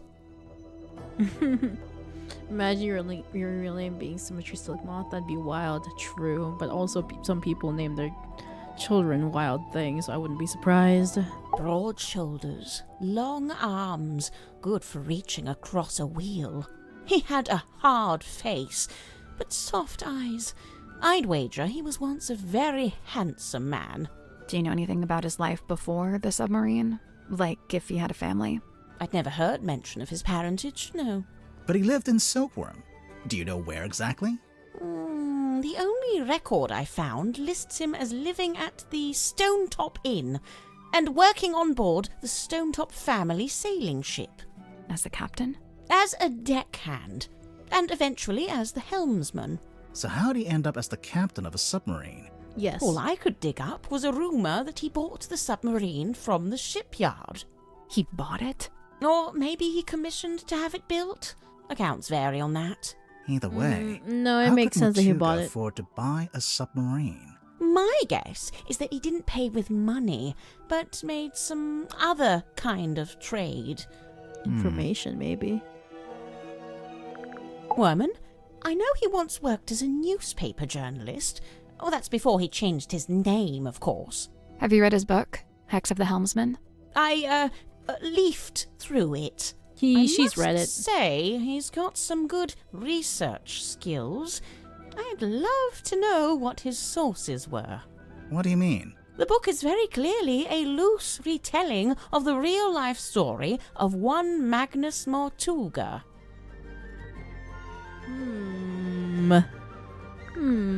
I first met Tadpole when she was on the road, travelling with a group of performers. She had longer hair back then, of course. Did you see her perform? I got to see a rehearsal, but that was it.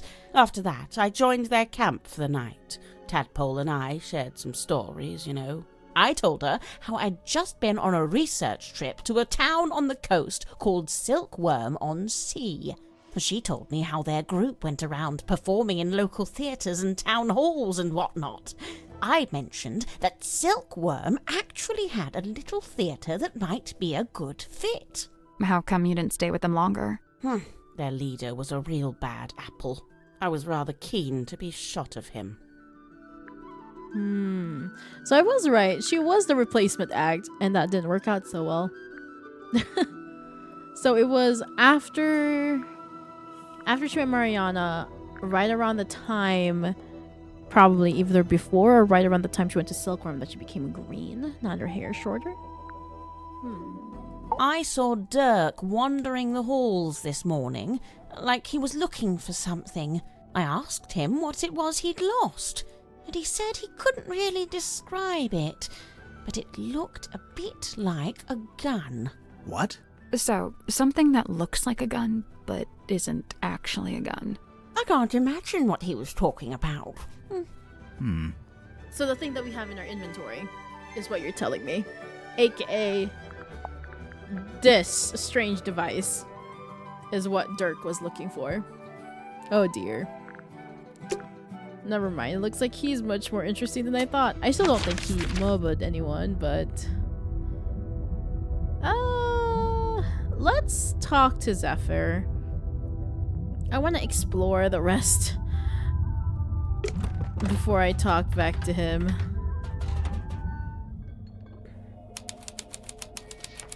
Dream Chamber. Wow. Very magenta. That guy is staring at us. He sure is. I think we'd better talk to him before we touch any of his stuff. Fine. Fine. That guy is staring He at sure us. is. Okay, okay. Hello, sir? Two strangers, emissaries from the world above. Yeah, hi. I'm Detective Grimoire, and this is Sally. State your business, and speak only the truth. Well, we're here on the request of the captain. Impossible. The captain is dead. Unless you received a missive from beyond the veil. I should have foreseen this, but now that I'm faced with it, it seems inevitable. No, sorry, she meant the new captain. Captain Sifo. Cynthia? She's asked us to investigate the murder of Magnus Mortuga. We have to talk to all the suspects. Speaking of, can I ask your name? Zacharias Zephyr, the Dream Doctor. A dream doctor? I don't think I've met one of those before. That is correct. You have not. I alone hold the title. Because you made it up? That is correct. Okay. So, Dr. Zephyr, what does a dream doctor do exactly? He studies the parapsychological qualities of dreams. Parapsychological? Yeah, that's like psychics and telepathy and stuff, isn't it? How does that relate to dreams? Dreams are transmissions comprised of spirit energy from another dimension. Okay. Sure. I mean, that's common knowledge. What kind of other dimension? Spirit energy originates in the spirit realm, of course. Like the afterlife? That is but one of many names.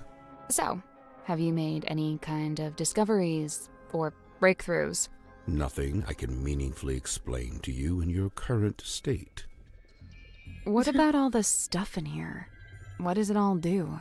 Specialist instruments, most of them too complex or too subtle for you to comprehend. I don't know. It mostly looks like a bunch of old junk. It is an unrivaled collection of rare artifacts. All right. Oh, What's we the saw his rarest thing eyes. you've got? My rarest items are not for the viewing public.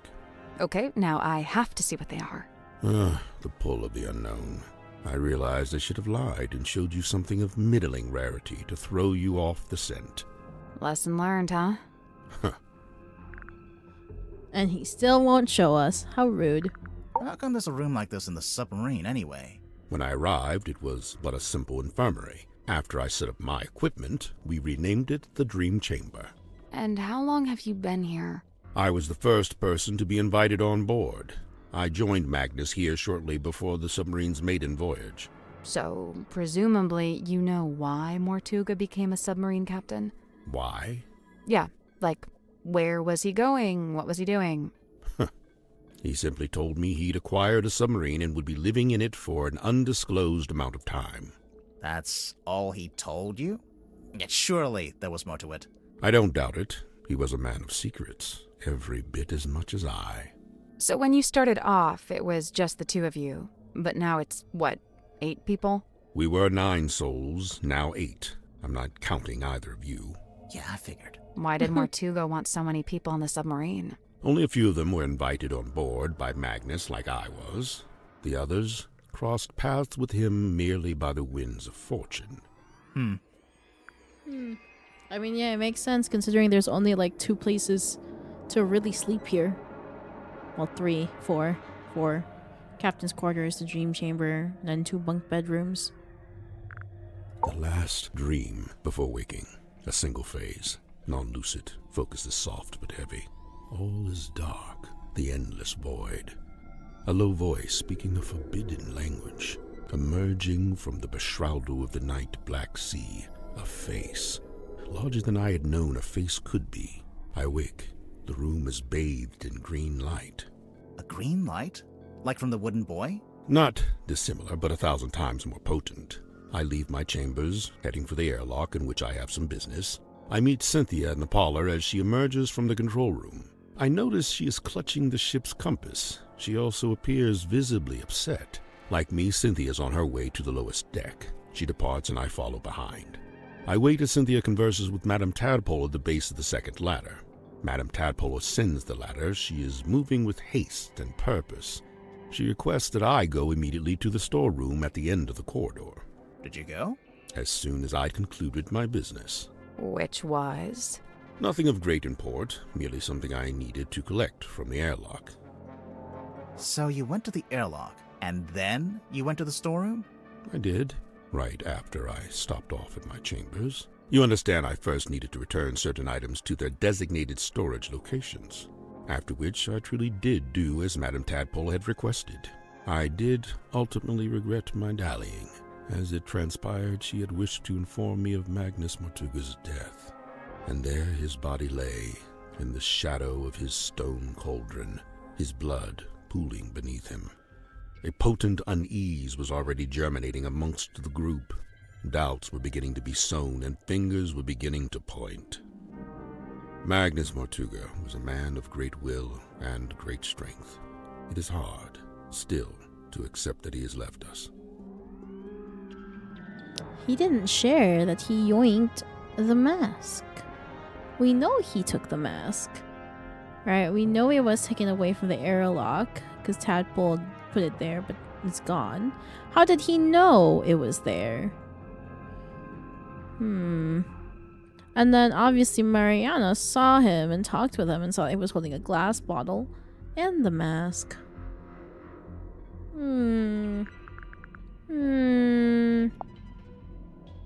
Interesting. So, Dr. Zephyr, I'm guessing you don't have an actual doctorate.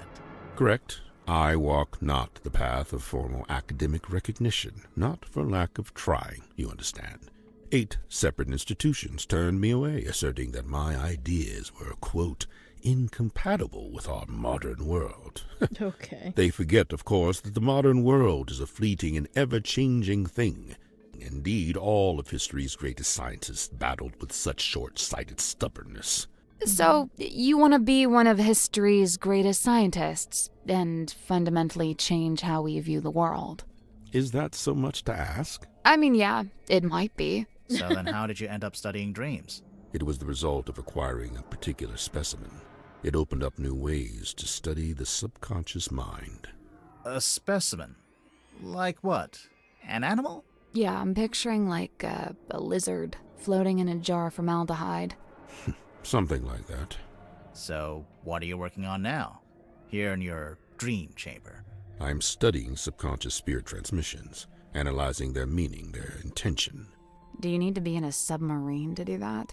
Of course not. However, positioning myself here affords me other opportunities. Like what? The possibility of studying the most important specimen of all. Humans? If her transmission could be analyzed, interpreted, it would be an unparalleled discovery. Her? She is all that stirs in the minds of men that they shall never know. Being known only as the mermaid. A person? I've told you all I know. Then apparently you don't know much at all. Correct. It's the painting, guys. It's the painting. How did you meet Mortuga? It was on my first visit to Silkworm many years ago. I was merely passing through, so I stayed at the inn where Magnus was working at the time. So Mortuga was just an innkeeper at this point? Not even. The innkeeper was a woman named Felicia Stonetop. Magnus merely worked under her charge. The two of them split their time between running the inn and running a small sailing ship. Sounds like quite a nice life. It really is fortuitous that Madame Tadpole found her way to the Mortuga submarine. Not only is she unusually well suited to living within the confines of the ocean, but she was also unusually compatible with Magnus Mortuga. As far as I know, the two formed a sincere friendship. Huh. I wonder if she knows any of his secrets. She may just. I'm to believe Tadpole had taken it upon herself to discover the source of Mortuga's internal anguish. In her words, she wished to understand him so that she could help him. It was in the course of this endeavor that she began scouring the ship for information. On one occasion, I entered the captain's cabin to speak with Magnus, but instead I discovered Tadpole quite alone, trawling through his bookshelf. Well, I asked her what she was looking for. I don't think that's normal. She said she didn't know. I don't think that was normal. I don't think that was normal. Let's try that again. It really is fortuitous. Not only is she, but she was also, as far as I know, she made. I'm to believe Tadpole. In her words, it was on one occasion. But instead, I asked her what. Well, I might have to restart my game for me to see that. Well, you know, it'd be that way sometimes. I noticed Mr. Dansom was quite determined to hold conversation with Magnus. What did Dirk want to talk to Mortuga about? Nothing. It was the act of conversation itself he was after. First-hand experience of Mortuga's mannerisms, affectations, and vocabulary. When I inquired as to why Mr. Dansom held fascination for such things, he said simply, research. So he does know that Mortuga is based off of the character he's I have a curious observation about Mr. Werman. Unfortunately, I haven't had the time to perform an analysis, let alone propose a hypothesis. That's okay. Just tell us anyway. I observed that he did not seem at all saddened or sorrowed by the death of Magnus Mortuga. You can't know that. Some people don't always show emotion on the surface. Of course, quite true. However, Mr. Werman did display an emotion. Relief. Relief?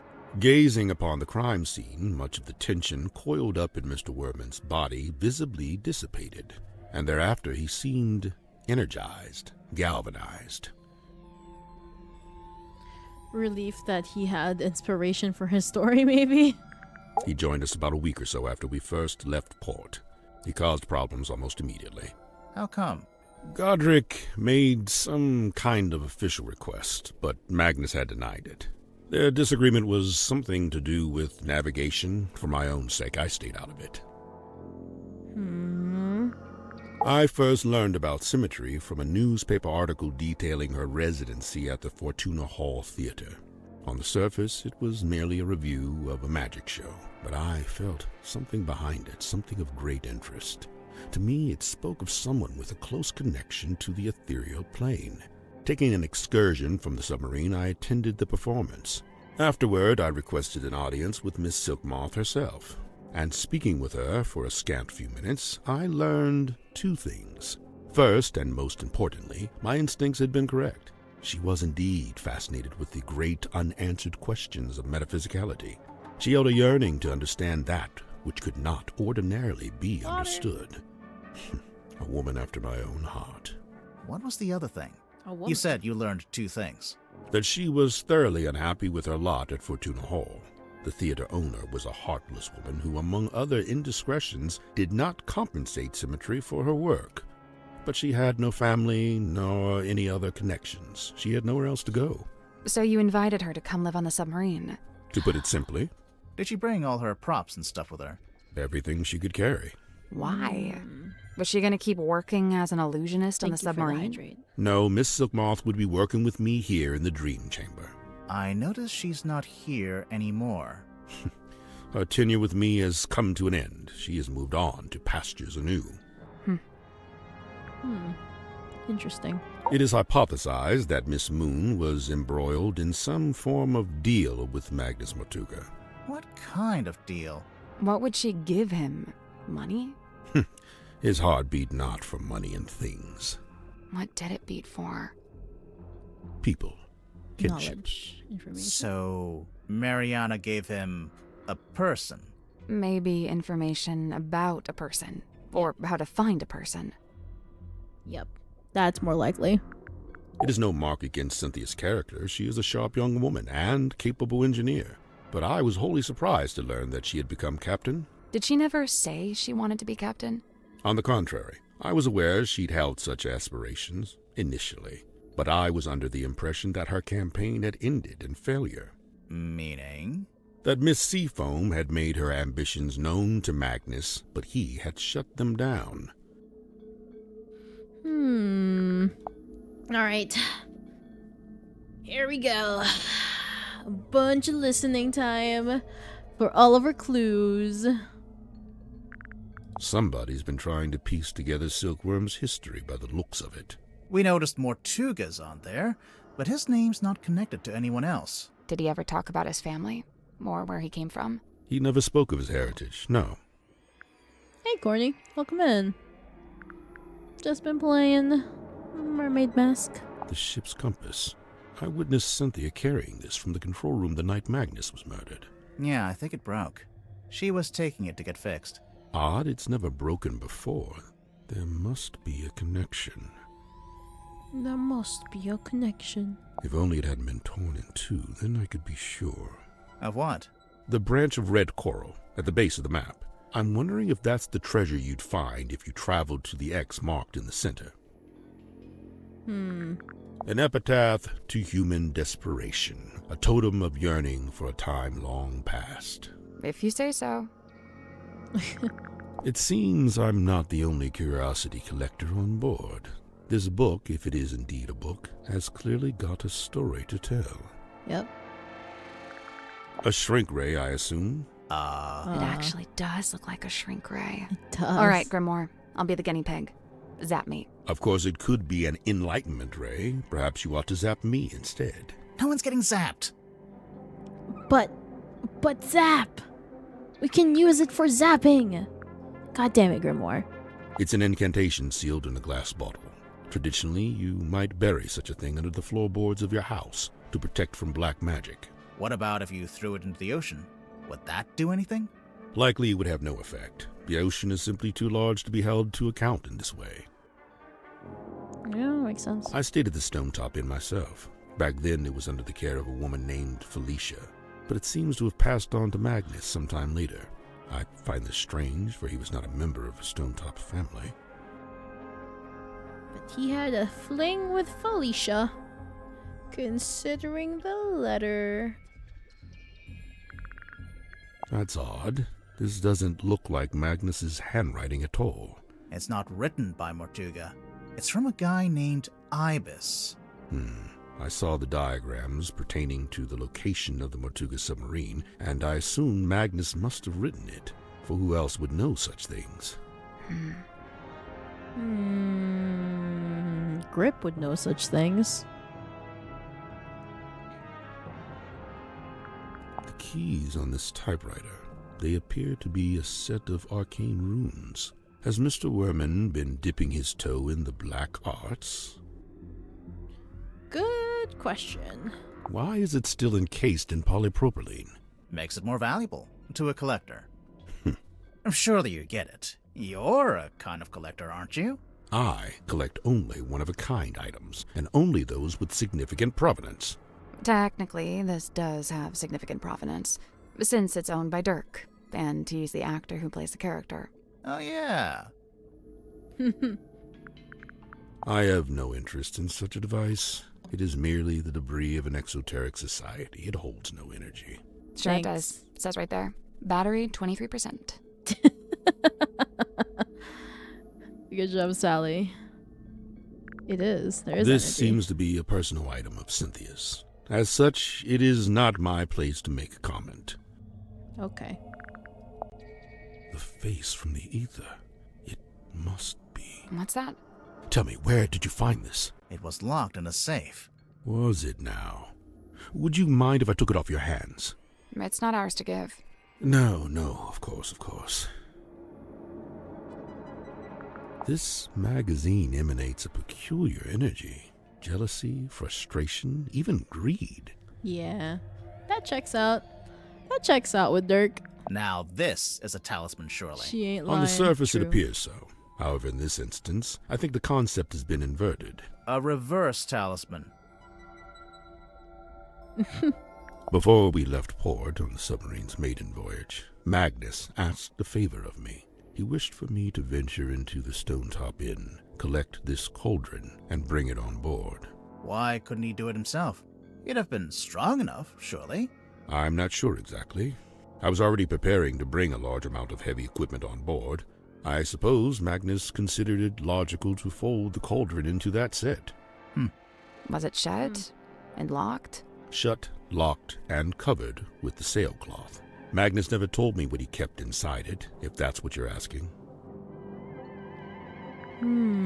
That belonged to Magnus Mortuga, but I suppose it should pass along to Cynthia. Cynthia doesn't get all of Mortuga's stuff just because she took over as captain, surely? Of course not. However, I imagine at some point Cynthia may wish to unlock the captain's cabin. She'd need a glass eyeball to do that? Naturally. While it holds the pretense of being an eyeball, in truth, it is a key. It's a very interesting key, honestly. This is where I first learned about Miss Silkmoth and her residence at the Fortuna Hall Theater. This was after you'd started living in the submarine. Correct. Yes. So Mortuga had the newspaper on board with him. Only this solitary page. And that's because of Felicia in the back. It rather seems that Cynthia is using the contract as a talisman. A talisman? Like, as protection? I did notice she taped it to the back of the chair in the control room, so it's like you can't go in there unless you acknowledge it. Correct. The contract is a shield behind which Cynthia hides. That makes sense. It's a fine garment, is it not? Has it been in the control room the whole time? From the moment I first entered the submarine. But it doesn't belong to Mortuga. It does not. It's just there. Magnus was fairly averse to record keeping. He can't have been that against it if he bothered to write in the captain's log. However, standard protocol would be for the captain to keep a record of every single day, whereas Magnus only filed a handful of these log cards in his entire tenure. Oh, so he only logged when people came into the ship. Except for when Mariana came into the ship. You know, Magnus never liked the name Mortuga Submarine. Surely he was the one who chose that name. I believe it was something that just happened. He didn't have a willing hand in it. All told, Magnus was rather dismissive of the notion that the submarine should bear his moniker. But it was his submarine. He was dismissive of that notion, too. Has the wheel always looked like that? Like what? With one side broken off and replaced with a different material. It's never been my job to steer the ship, so I've never really taken any notice. Fair. It's the cloth that Magnus used to cover the cauldron. Why would he need to keep it covered? Either to keep it away from prying eyes, or perhaps he concealed it for his own benefit. As good as they were, it was not Miss Silkmoth's politricks that interested me. Rather, I was interested in the base mindset they were a symptom of. In particular, her ruminations upon the great unknowns of life and death. There are clues to it, right here. Look at the choice of words. Unfathomable, inconceivable. And on the reverse, you need only look at the chosen subject matter for her newest work. It's a Grim Reaper. Yep. It is a Grim Reaper. Hey, Charlie. Welcome in. Thanks for checking in. Dr. Zephyr, is this yours? I don't immediately recognize it. You sure? It really looks like something that had belonged to you. Of course, I do concede that I have many similar bottles here in my dream chamber, so it's wholly possible that it originated in my collection. Nice answer. Totally non-committal.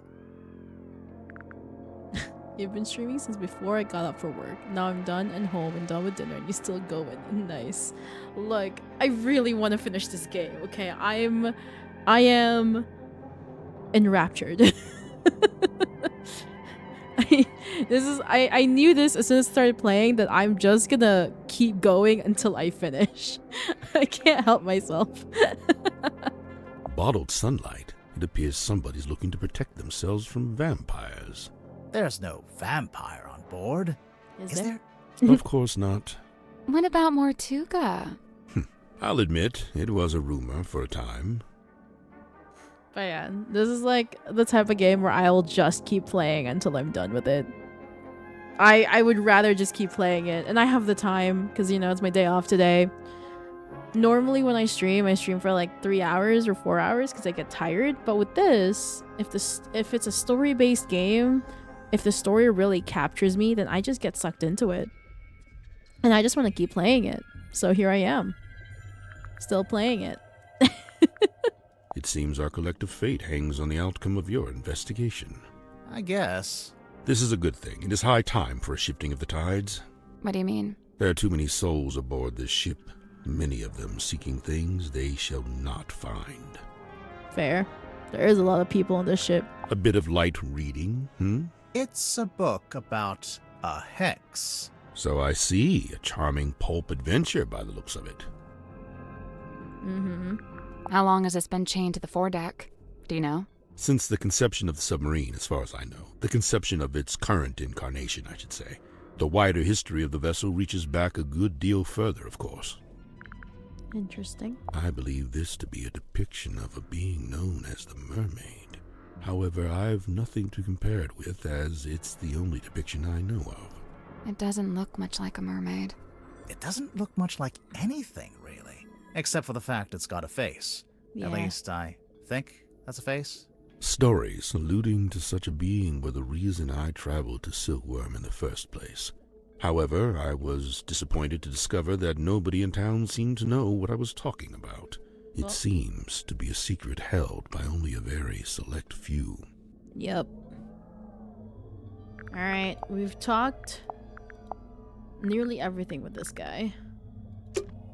You know, I think Sim's hiding something on the submarine. Something we haven't found yet.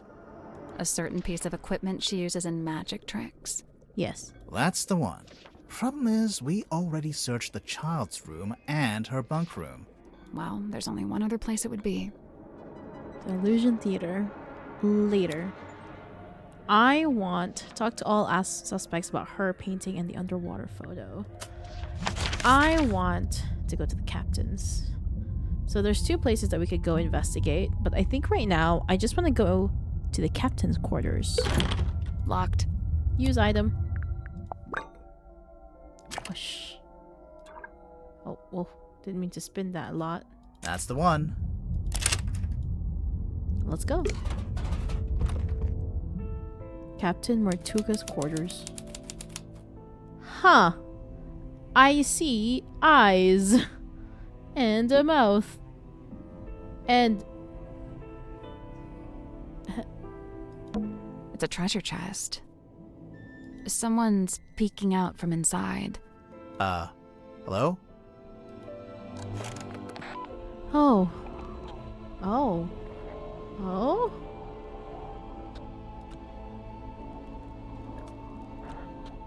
Oh.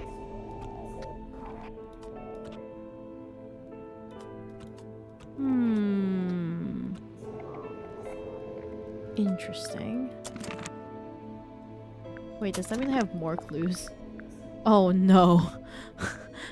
It's increased. There's more clues. It's a painting. It's beautiful. Probably haunted, but beautiful. Probably haunted.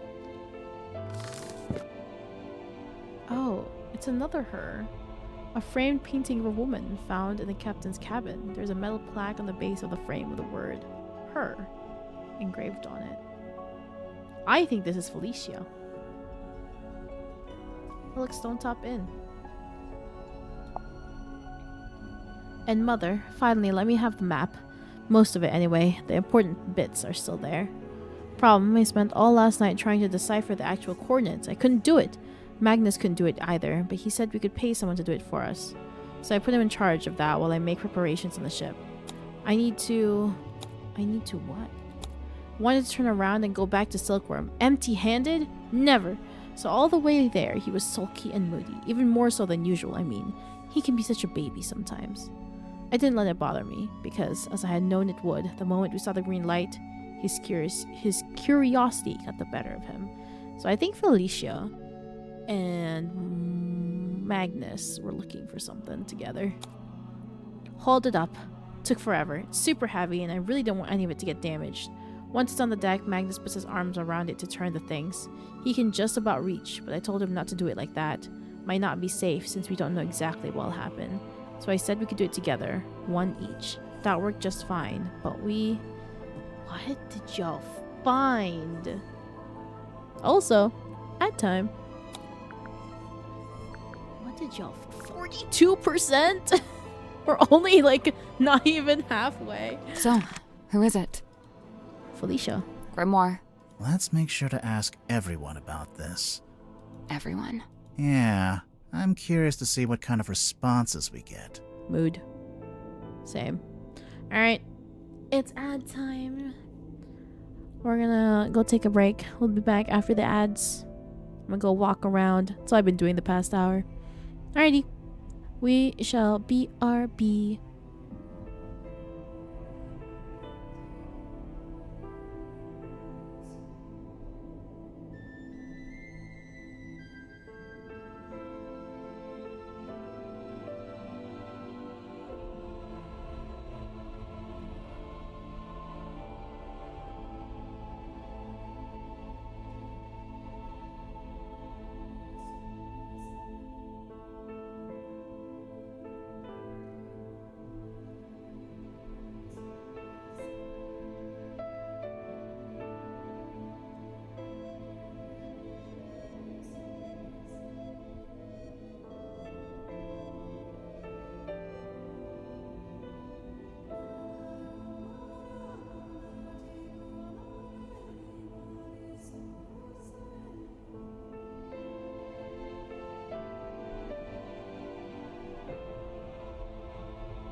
Hello.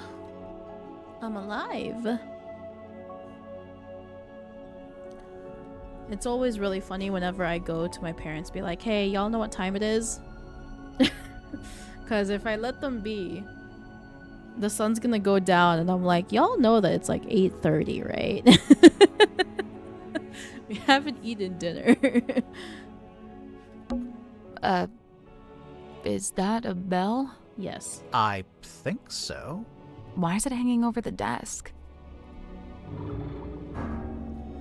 A heavy iron bell hanging above Mortuga's desk in the captain's cabin.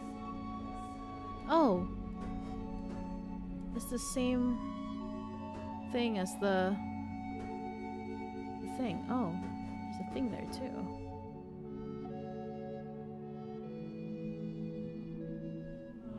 Wait, egg? Born from an egg. Claws. Goes into the ocean. It's like a turtle. Interesting. Then there's this weird thing on it. What's that saying? If walls had eyes? Something like that. Nice window. It looks directly out the back of the ship. The ship? Yeah, you know, the submarine. It's an old birdcage. Minus the bird. Well, a good thing, because the bird would not want to just be in the submarine. What's that on the wall? No idea. It's written in a language I don't recognize. It's a ship in a bottle. Really? What ship is it? I think this is Mortuga and Felicia.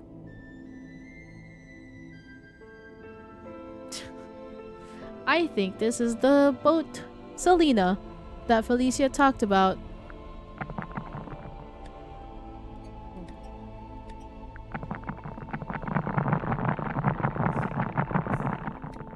What does shaking have to do with anything?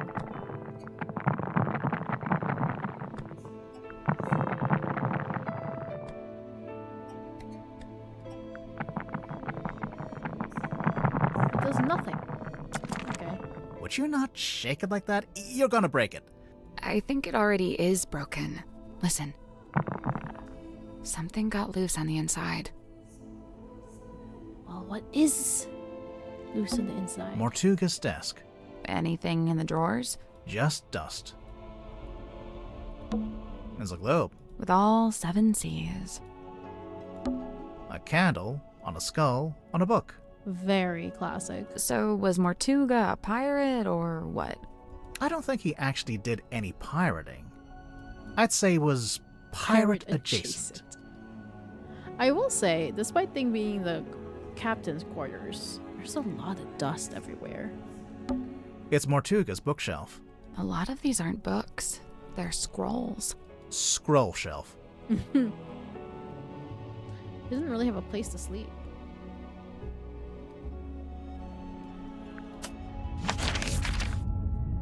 At this point in time, we've pretty much got everywhere except for down We can't get in there here. right now. We can't go outside right now. Let's talk to him.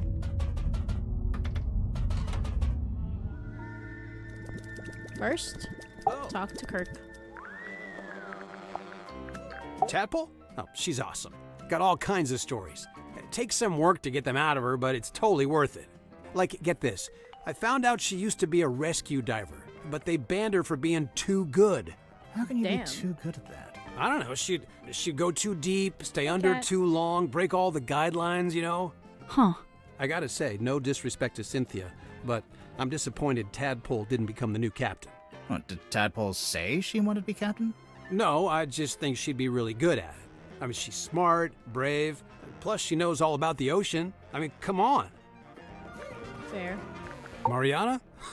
Man, she's really living out the escapist fantasy. I gotta say, I'm impressed. That's if you believe what she says. I think she might be making some of it up.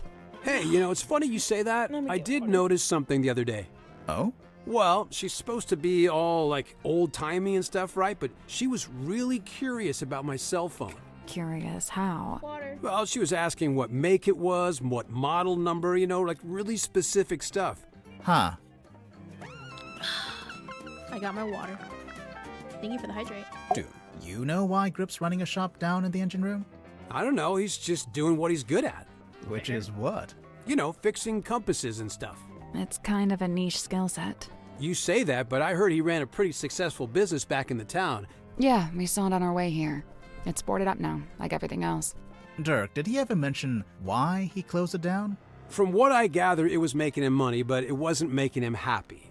He wanted to put all those navigation skills to use and actually head out on an adventure. Adventure time. Dr. Z. Oh man, I love this guy. Hey, did he show you his curiosity collection? I don't think so. Dude has some seriously rad stuff in there. Plus, it's all real, Worth a lot of money, you think? Oh, totally. The guy's sitting on a gold mine. There was this one thing. It was behind glass, like this spooky mask kind of thing. Yep. I wish I could remember what it was called. Anyway, Dr. Z said mask? it was priceless. So, obviously, I asked what that meant, and get this. It means it's worth a lot of money. Oh, Dirk. Oh, Dirk. But yes, Dirk. Priceless does mean worth a lot of money. And he definitely has the mermaid mask. I'm assuming that's what it is. Look, that was the name of the game. Oh my god, there's so much I need to add. Oh my god. We still have so much clues to find. Where are they? That is one old document. I'd be surprised if it hasn't expired by now. Expired? Yeah, things like this normally have an agreed upon... Oh, no, there's no date. Huh. I guess it runs in perpetuity. What about if you ripped it in half? Ha! You know what? I found that doesn't actually do jack. No, I know. It works in the movies, but in real life, voiding a contract is a more complex procedure. Well, that's no fun. Indeed, that is no fun. That's my bottle. What? What? Really? Well, yeah, that's one of my non-alcoholic beers. Of course, someone's waxed up the top and put a whole bunch of green stuff on the bottom. Interesting. What's that? It belongs to Madame Tadpole, but it's locked. Oh, a combination lock. Let me try. Yep, got it. How did you know the code? Easy. It was her birthday. Huh. Huh. Huh. Shake. Huh.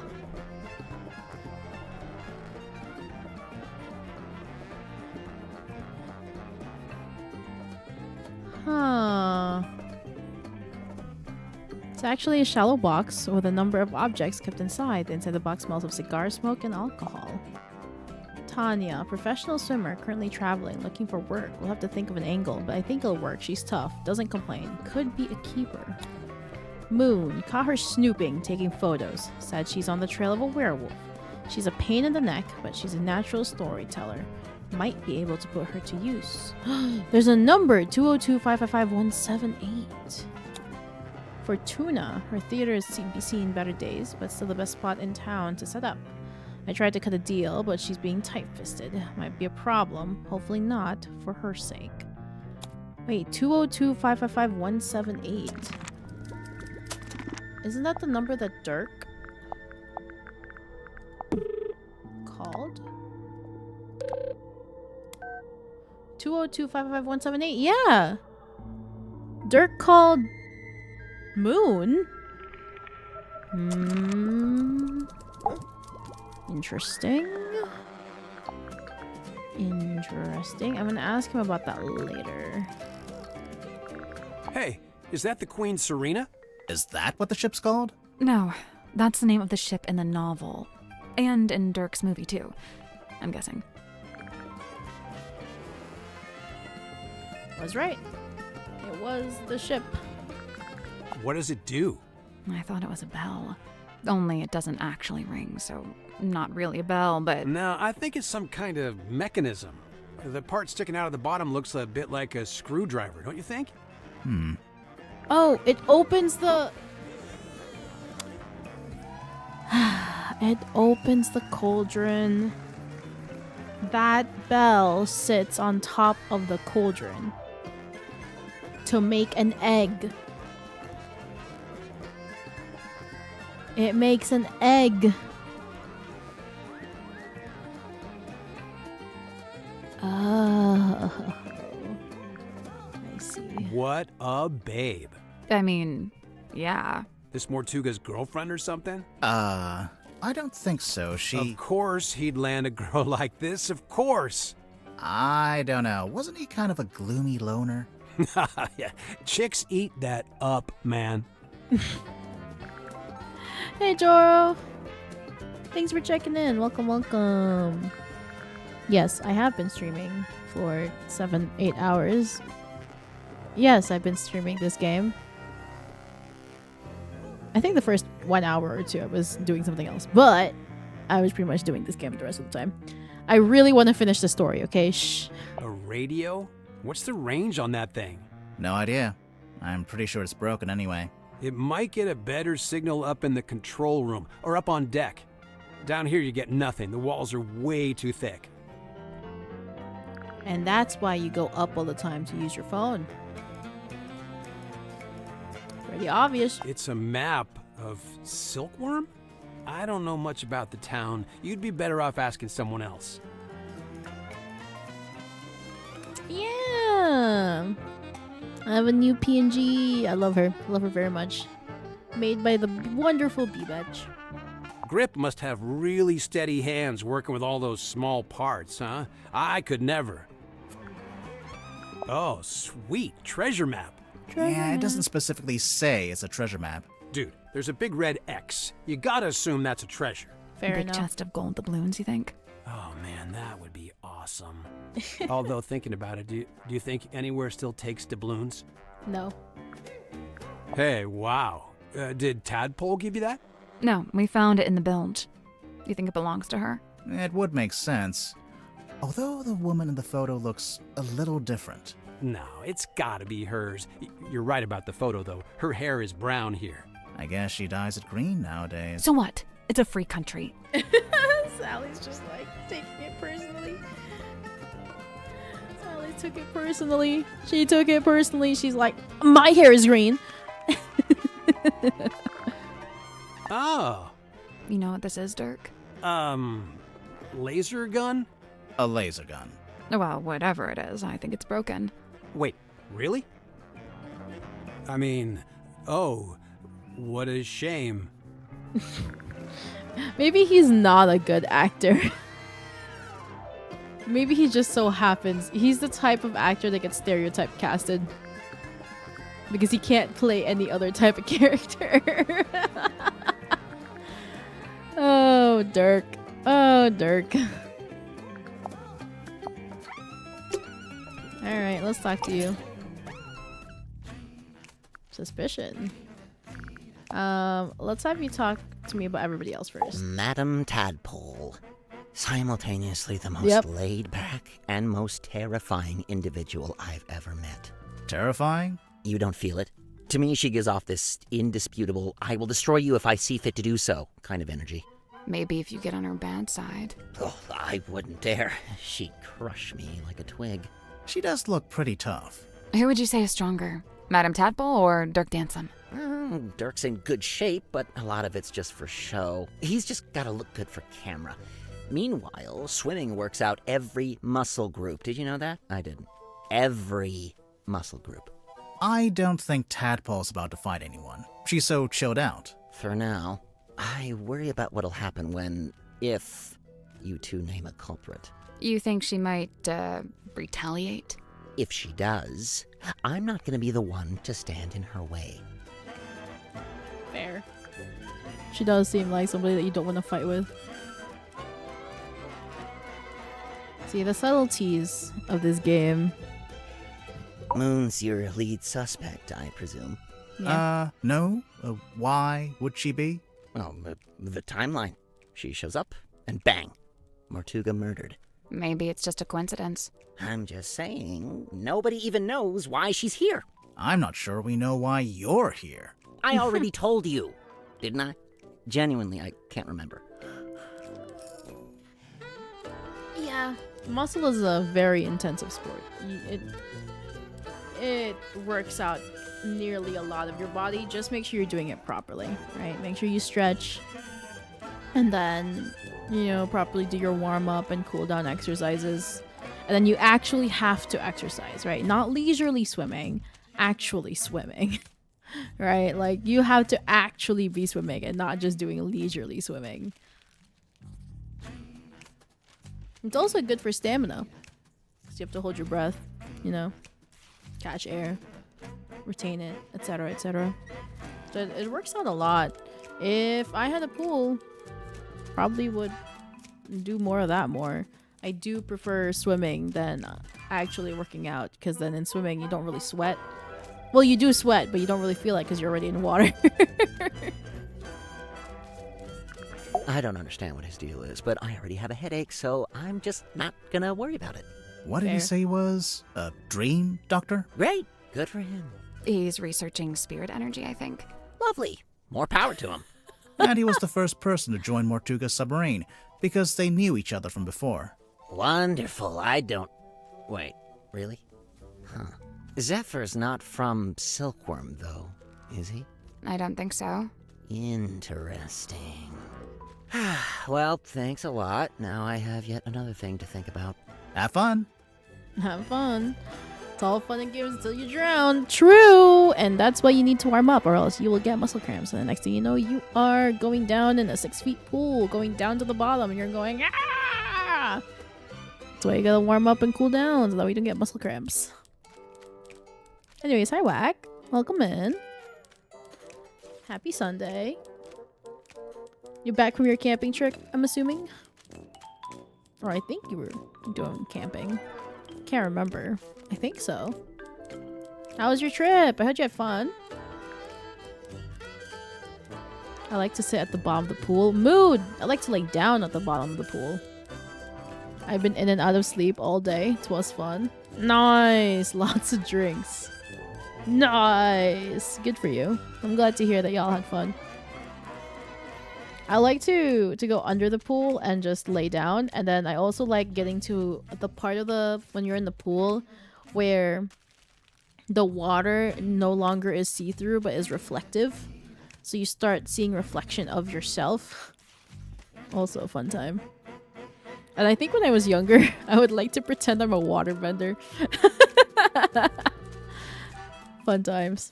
You met Godric? What did you think? Personally, I like him. I found him a little irritating, the way he kept waving that cane around. He gave you the old welcome to Mr. Grip's Emporium treatment, eh? That's just what he's like at first. He'll settle down. Why does he do it? So, I have 2 theories on this. One, he's an introvert who falls back on his rehearsed persona when he gets nervous. Mood. Like when meeting someone for the first time. Right, exactly. What's your other theory? He assumes people will find the real him boring, not worth knowing. I don't think your 2 theories are mutually exclusive. They might both be right. So, what is the real Grip like, once you get to know him? I don't know. He's kind of like one of those savants, kind of odd, but seriously gifted. In his case with cartography, I guess? Navigation. Wonder if there's anyone who didn't pretend to be a waterbender. I don't know. I think there was one point, because back when I was younger, when Avatar used to regularly be shown on TV and not like nowadays where everything is being binged. I think used to pretend to be waterbenders in the pool, and then outside of the pool, I think me and my friend, when my parents would be practicing for church or whatever, me and my friend would pretend that we're airbenders. We would like throw a cup in the air and try to keep the cup as high as possible. We pretend, or up in the air as much as possible. We pretend we're airbenders that way. Man, memories. The Stone Top Inn's been in the town a long time. Did you ever go in? It was a little bawdry for my tastes, but that's sailors for you. My father was a frequent patron, though. Yeah. He had a thing for the innkeeper. Did you ever see Mortuga in there? It's possible, but I don't remember it. He probably looked different back then, anyway. The deeds seem to say that Don Drummond was the most recent owner. I noticed. It's hard to imagine the Stonetops selling the inn. It's been their family home for generations. Well, I don't think there are any stone tops left. We were in the inn earlier today. It's been abandoned, just like everything else. Yeah, that's true. What? Do you know what this is? Well, it's a bottle, isn't it? Where did you find it? Madame Tadpole's room. She likes to collect stuff she finds in the ocean. Does she now? What fun, what fun. Mr. Warman, do you know what this bottle is? No. No idea. Oof. I don't know, man. Seems suspicious. What's that? A book? Yeah, I think so. Let's see. Nope, not a book. Why not? Listen. Books don't rattle. Or do they? You don't know that. That belongs to Dirk, I think. We found it in the bilge, floating in the water. Well, that explains the smell. What is it? I assumed it was a movie prop. You know, a sci-fi thing. Has Dirk ever done a movie like that? Not to my knowledge. But then, why... No idea. You'd better ask him, hadn't you? Huh. Weird. Have you seen this before? No, never. And yet I feel like I recognize the handwriting. Oh, hold on.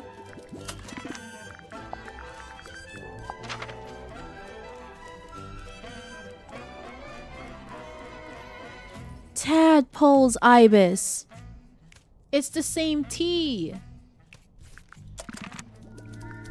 It's the same tea. Oh my god, I just made that connection. Wow, that took me a while. We've had those two evidence for like quite some time. Wait, hold on. Dirk. Yeah. Okay, we did talk to all of it. It's Warman's type. We already solved the puzzle and found the handwritten letter. Oh, right. We just did that. Right, cool. A treasure map. I was looking for something like this. Why? So I was really banking on Mortuga having some kind of exciting secret mission. Something that justified the whole submarine thing, you know? But he didn't? No. In fact, he was weirdly aimless. Like he didn't even want to be here. He's trapped. Did someone say tea? Are we talking green, oolong, or southern style sweet? Hey, Nahi. No, we're not talking about tea. We're talking about letter tea. I feel like this sometimes. What do you mean? Cogs falling out. Too many needles, all pointing in different directions. Oh. Well, maybe you're just partway through being fixed. Sometimes you gotta make a mess in order to tidy up, you know? You know what? That's rather eloquent. Bravo. Grimhor, did you hear? I said something eloquent. Oh, sorry. I wasn't listening. Truly, nobody has offered Sally any tea. Very true. Nahi would also throw a fit. Nobody offering him tea. Throw a fit. Okay, let's see. The symbol on the top left, next to Governor's Manor, that's the fellow emblem. Oh, you knew that already? Kinda, but keep going. Oh, that's my father's emblem on the top right, the one next to Town Hall. D for Dusk. Mayor Dusk. Your dad was the mayor and you grew up in the town hall? Must have been nice. Yeah, sure. Hang on. Your dad is listed on the back here, on the family tree. And there's a line between him and Felicia Stonetop, see? It's a stretch to call this a family tree. More like a tree of speculative conjecture. Sure.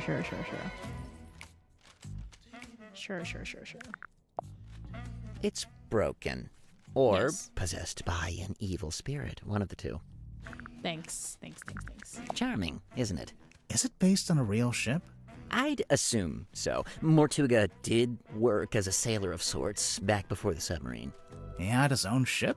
Oh no, it was a stone-top ship he worked on. The same people that owned the inn. It looks like the little Mortuga standing by the wheel. So that'd make him the helmsman. Yeah, that's right. Well, if we were to take the handwritten letter that moon made and assume that that is canon and lore, then he is half related to Freya. Yes. They have the same dad. If that is to be believed. Ugh, I want to know what this is. It's got to be something. We're not sure either. Did you see the carvings around the outside? It's a little story in 4 parts. There's an egg, then it hatches, then there's a baby, then it goes into the water. Into the ocean, I think. I'm not sure it's a baby either.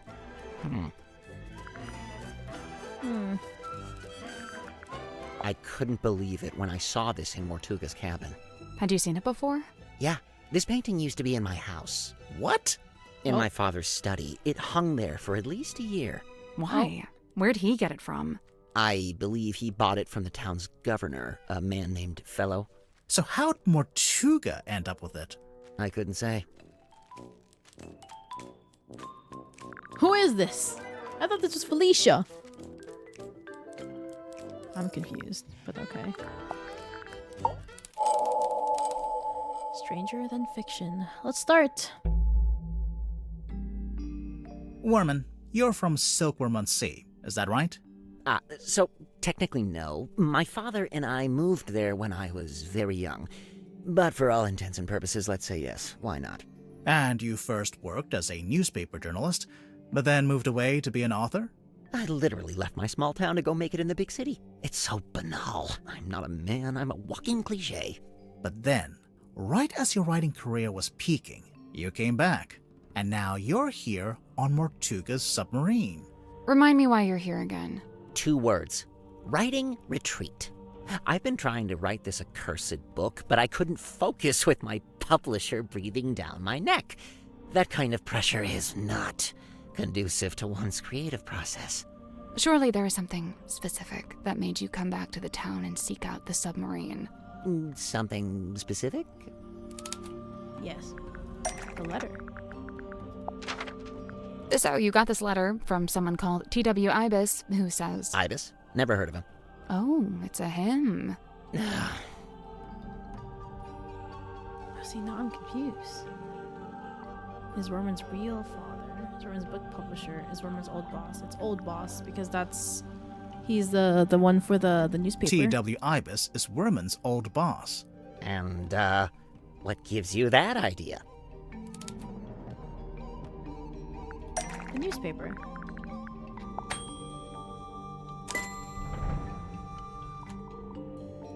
What? There. This is the right clue, but we want a specific aspect of it. Oh, okay. Good night. Fine. Do you want me to go here? Oh, look at you guys doing a little investigative journalism of your own, huh? So this Ibis guy, this is someone you really looked up to, like a mentor. Steady now. He was just my boss. Let's not get all schmaltzy with this. He was just your boss.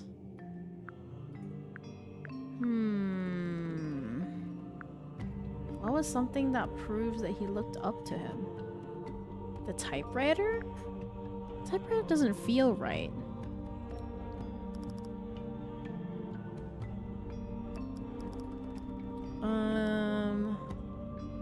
Oh, no. He dedicated it. Here.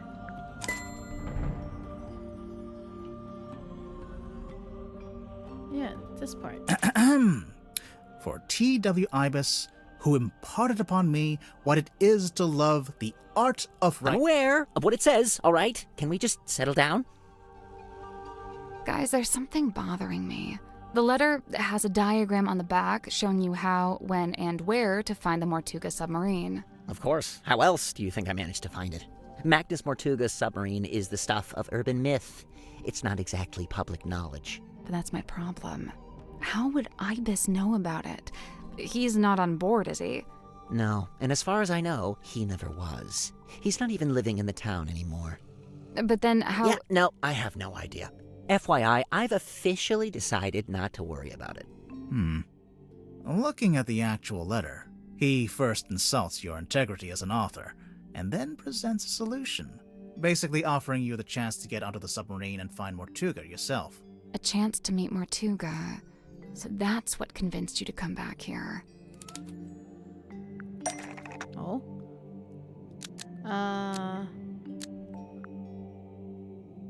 More Doom's hair care routine. J.D. Worman needs to steal Mortuga's real-life story to use as the plot for his next book. J.D. Worman needed to steal Mortuga's real-life story to use as the plot for his next book. I noticed you went straight for my sense of self-worth there. The main character of your book, Marcus Mordoom, he's based on Mortuga, isn't he? Loosely inspired by. That's an important legal distinction. And you're currently in the process of writing a sequel. I've said as much. And how's that going? Look, I don't plan on stealing Mortuga's real-life story any more than I have already. I assure you, I am working on my own book, on my own terms, with my own ideas. But you came back to... Other than the fact that I happen to be on his submarine, do you have any evidence that I'm stealing Mortuga's real story for my next book?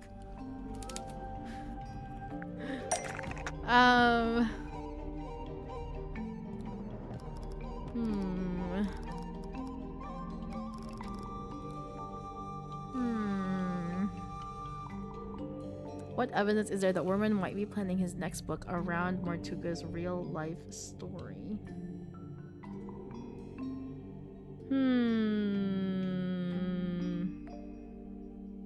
The typewriter? That doesn't make any sense. Do we even have it? We must have it, right? The only thing I can think of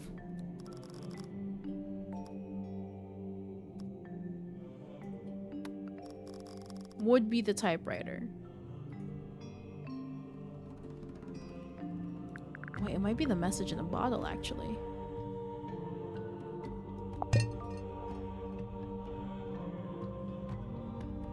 Actually, it might be this. There's a piece of paper in this bottle with something written on it. In fact, it's a little typed story that details the circumstances of Mortuga's real-life, death. A story? I don't know. It reads more like an arcane incantation. Why don't you ask Symmetry about it, or Zephyr? Just look at that symbol. What is that? Some kind of sacred geometry? Really not my wheelhouse at all. It's a drawing of a room on the submarine. It's a drawing of a Sally laying an egg. It's not an alchemical symbol. It's a diagram. It's a drawing of a room on the submarine. It is a diagram of the It's a illusion diagram theater. of the crime scene. There's the window, the cauldron, and Mortuga's body laying on the ground. Where did you find this bottle? Madame Tadpole had it. She found it floating in the ocean. Sealed in a bottle and found in the ocean, but you think I typed it? Well,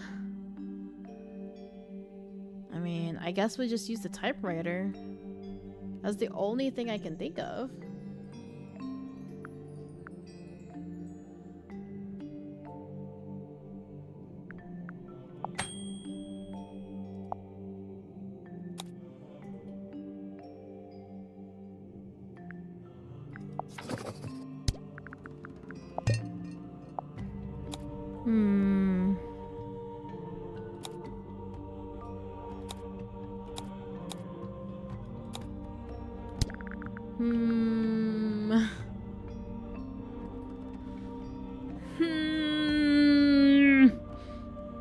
What evidence is there to suggest that Worman typed the message in the bottle?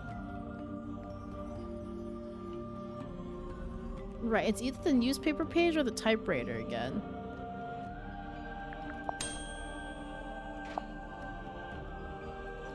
YOLO. The piece of paper in the bottle matches the paper you use in your typewriter, which also matches the sheets from the command contract, and we know these were typed on your typewriter because you told us. Well, you've really done your homework, kids. I'm impressed.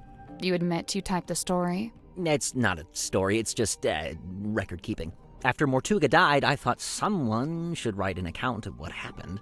Nice try. But just looking at it, I can tell it's supposed to be a plan for your next novel. We need a clue to compare with the message in the bottle. Something to prove it's a story outline for Werman's next novel.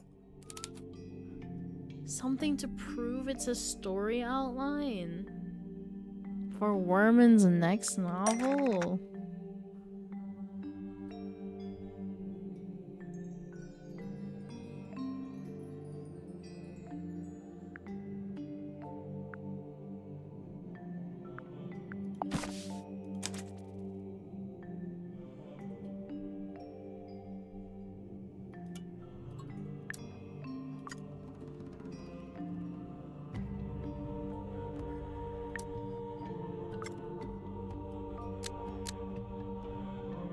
Oh, wait.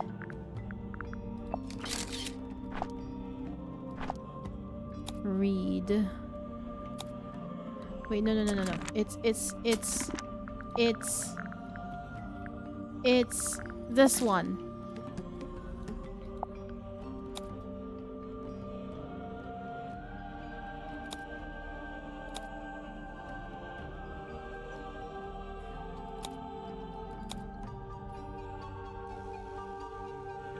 Oh wait, never mind.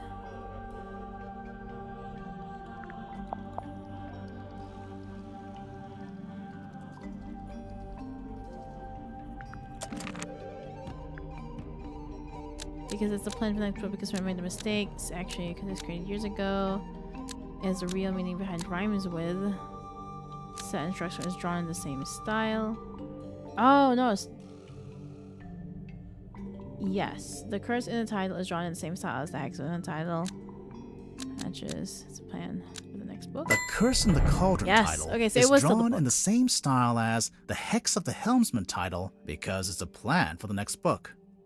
Oh, now you're using graphic design against me, a little below the belt, don't you think? It really does seem like you took the events of Mortuga's death and turned them into a story outline for your book. Yeah, all right, don't lecture me. I'm not exactly proud of it. I'm fully aware that this is, murky moral ground. Why was it in a bottle in the ocean?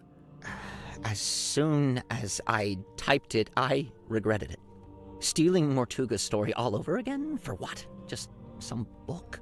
I wanted to destroy it, but I couldn't bring myself to do it. So instead, I sealed it in a bottle and threw it into the ocean. It goes without saying that I never expected it to make its way back onto the submarine. So what are you going to do now? You know what I'd like to do? Give up. Call my publisher, tell her I tried, but I quit. I'm not going to write the book. Why don't you? It's just not that simple. There's a lot of money riding on this, people's jobs. Throwing in the towel now would be pretty selfish. And you already tried coming up with your own ideas for the story? Tried and failed. Repeatedly. I've come to the conclusion that I must have just got lucky the first time and that I'm not actually any good at this. It's funny, I'd already decided that Mordoom was going to be killed off. That was the one idea I'd actually had. But I couldn't think of an interesting way for him to go. What's the hook? What's the setup? And then Magnus Mortuga is killed. Tragic, obviously, but at the same time, it was perfect. The locked room, the empty cauldron. I couldn't resist it. Wait, Werman, I had a question. Another one? You'd not met Mortuga before you arrived here on the submarine, is that right? Yeah, never met him. That's why the offer in the letter was so tempting. Right. But then, where'd you get the information about him to inspire your first book? The first one? Oh, I just asked my father. Your father knew Mortuga? You never mentioned that. He didn't, but they had a mutual friend. Felicia. It's Felicia. Alright, it's Smudgy. Honestly, at this point, it's Felicia and his dad definitely had a fling. For sure. Because to know that much detail, it's Felicia. Felicia definitely is the one. It has to be. Like, there's no way it's not.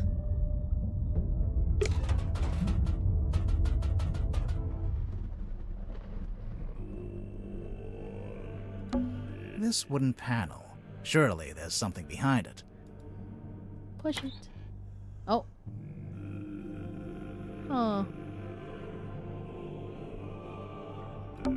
Hello? It's a little set of tiles. Oh. Swap the tiles into the correct slots. So...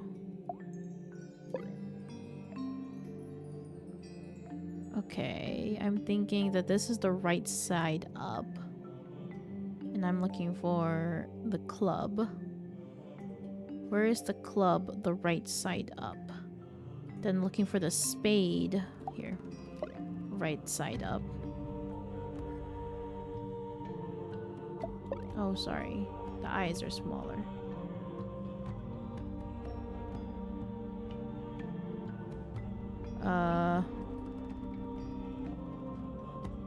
Is there another club that's right set up that I'm not noticing?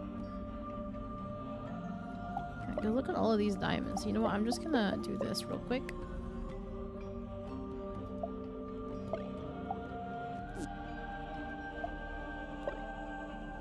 And then just... Interesting.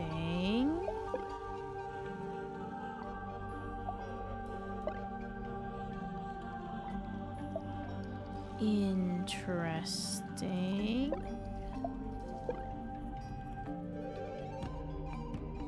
Huh.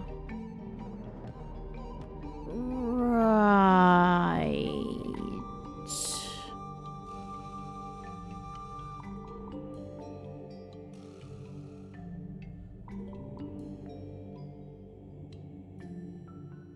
Do you think this is this?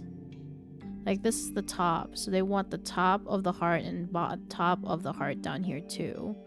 And then this has to be the bottom of the heart.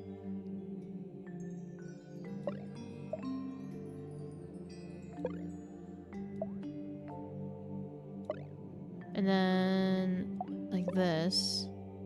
And then upside down.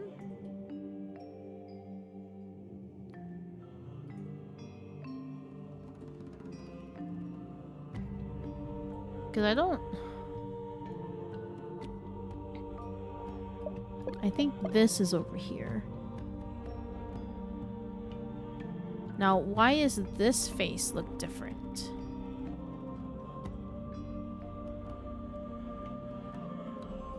That's the question.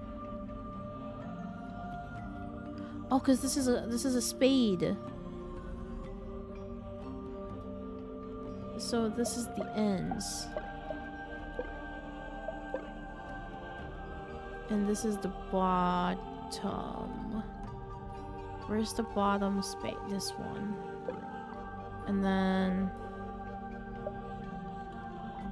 No, I need the top. Oh, this is the top. And then the ends would be you? I think?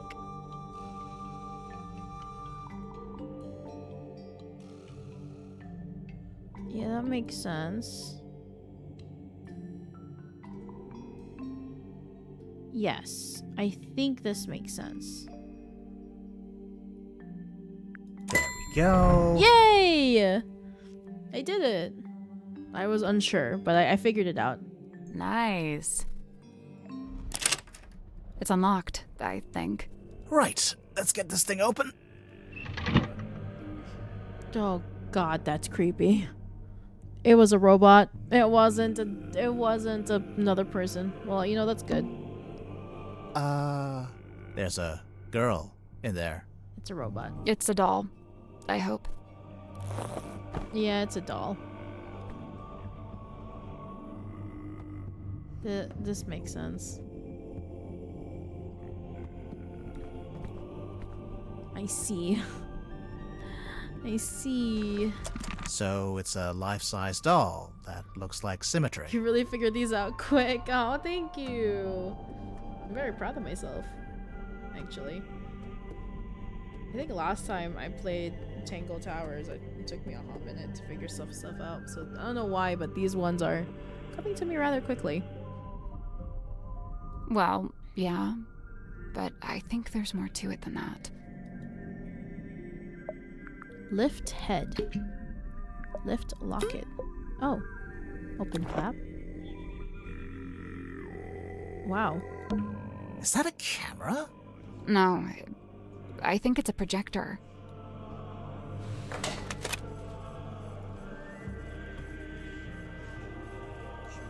Use. Close your eyes, my love, and be still, for this is the end and the beginning.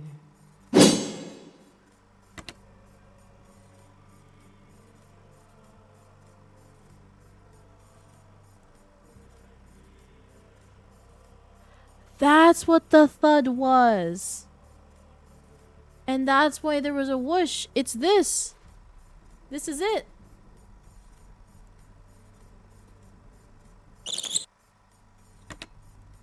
Sorry, why was there a projector hidden inside the doll? Safekeeping? So the first thud was her practicing the act.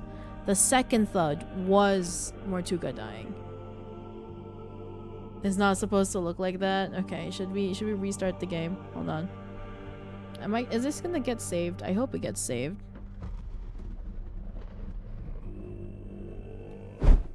Well, let's hope that it's saved. Quit to title screen. Quit. Yes, progress is auto-saved. Cool. Let me just exit the game. I mean, like, I can try to restart it and see, but also it could just be a Linux thing. Just to let everybody be aware I am on Linux. So it could be a Linux thing. And be that way. I just got used to it. Little Linux kinks. Alright, let me check to make sure the capture is still the same. Nope, it's not.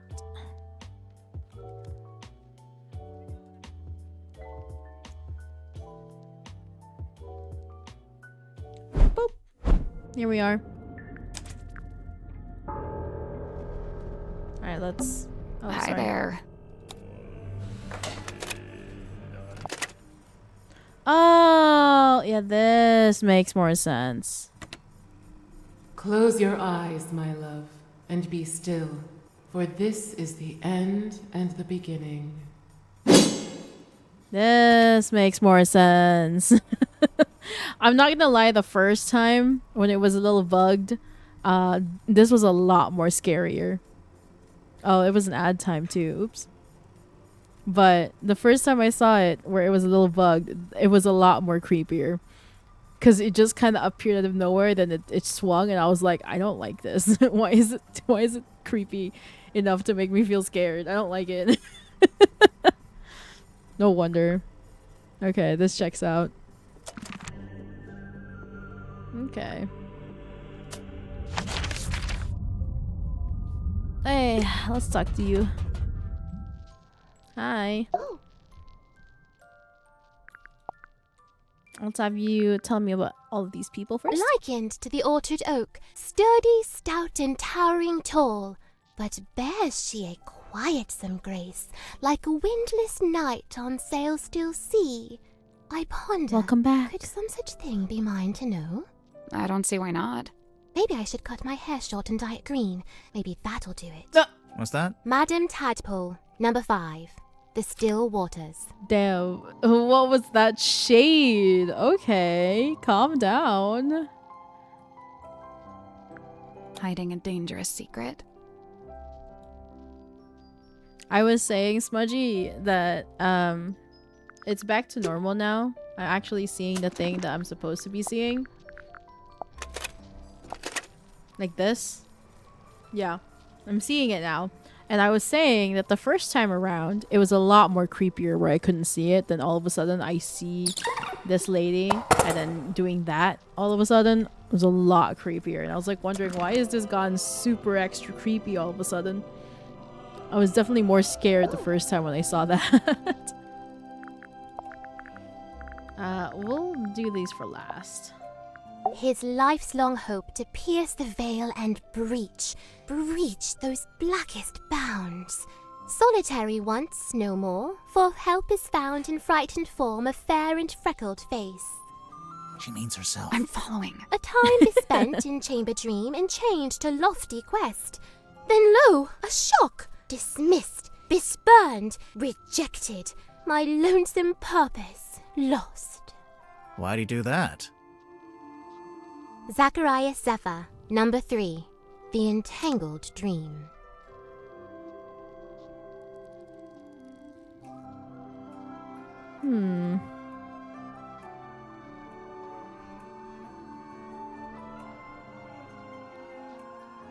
I feel like it'd be over ambition or losing his way. Over ambition? Despite all his whims and wayward ways, his heart beats hopeful, kind, and keen. His whims? Like how he talks to a wooden stick? When first we met, when first I came, he had not yet his cane beclaimed. Oh. So, where'd he get it from? The cane. Wrought it he by his own hand, composed of cast-off scrap and scrounge. Really?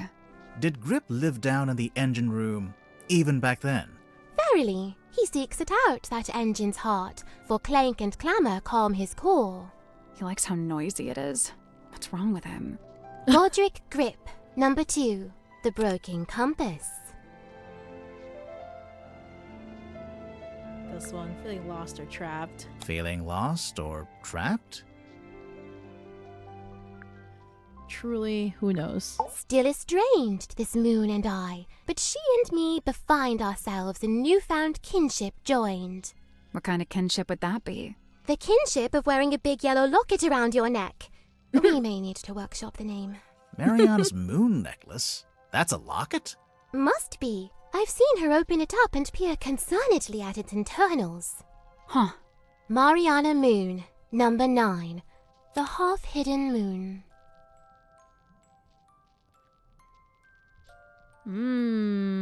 Disingenuousness, reclusiveness, being incomplete.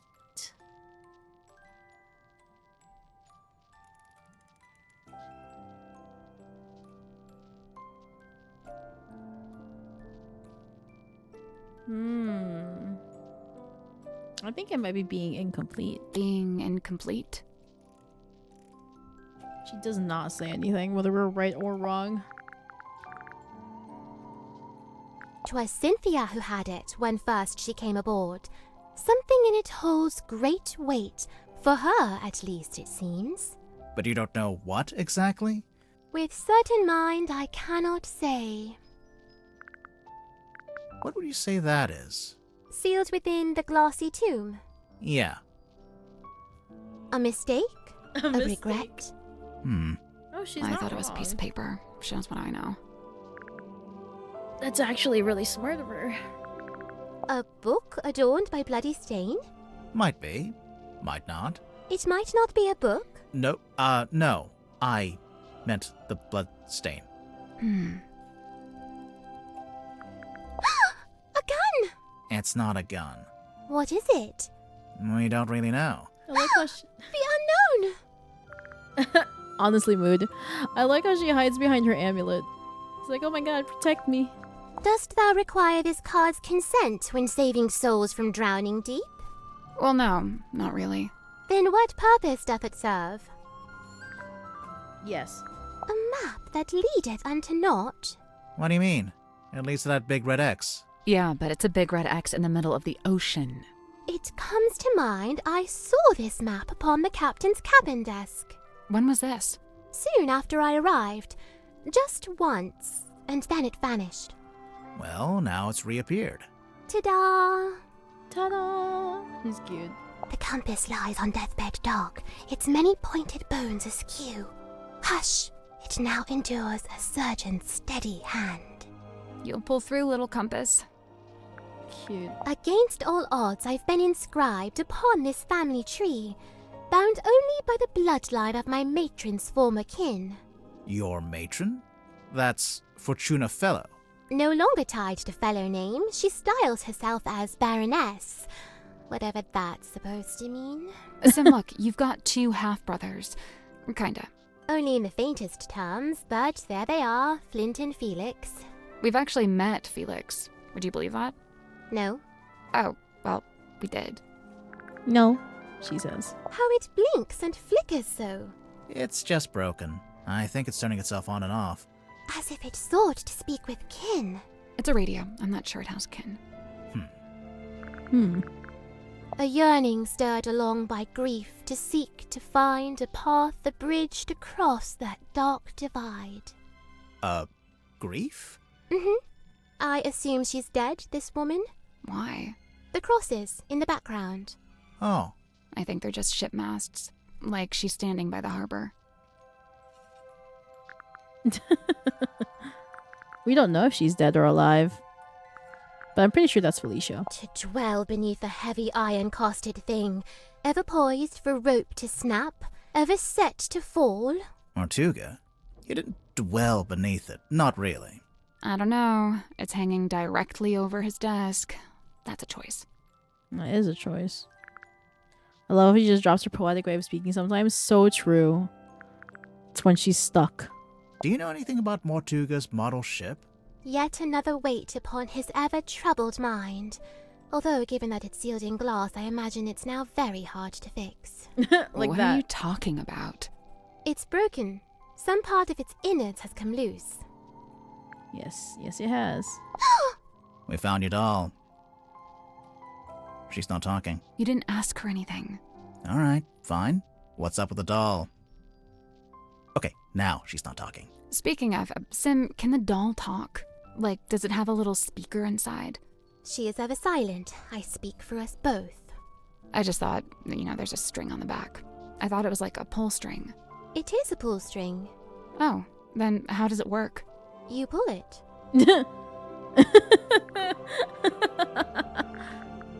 Is this yours? No, not mine. Merely borrowed from Magnus Mortuga. Mortuga owned a projector? What for? Projecting a film, I guess? Not this film. What did you want it for? Projecting this film. We all know what that film is. We watched it. I wonder if Grip would let us take a closer look at that cane of his. Can't hurt to ask. Go now. Might as well. Hello, sir.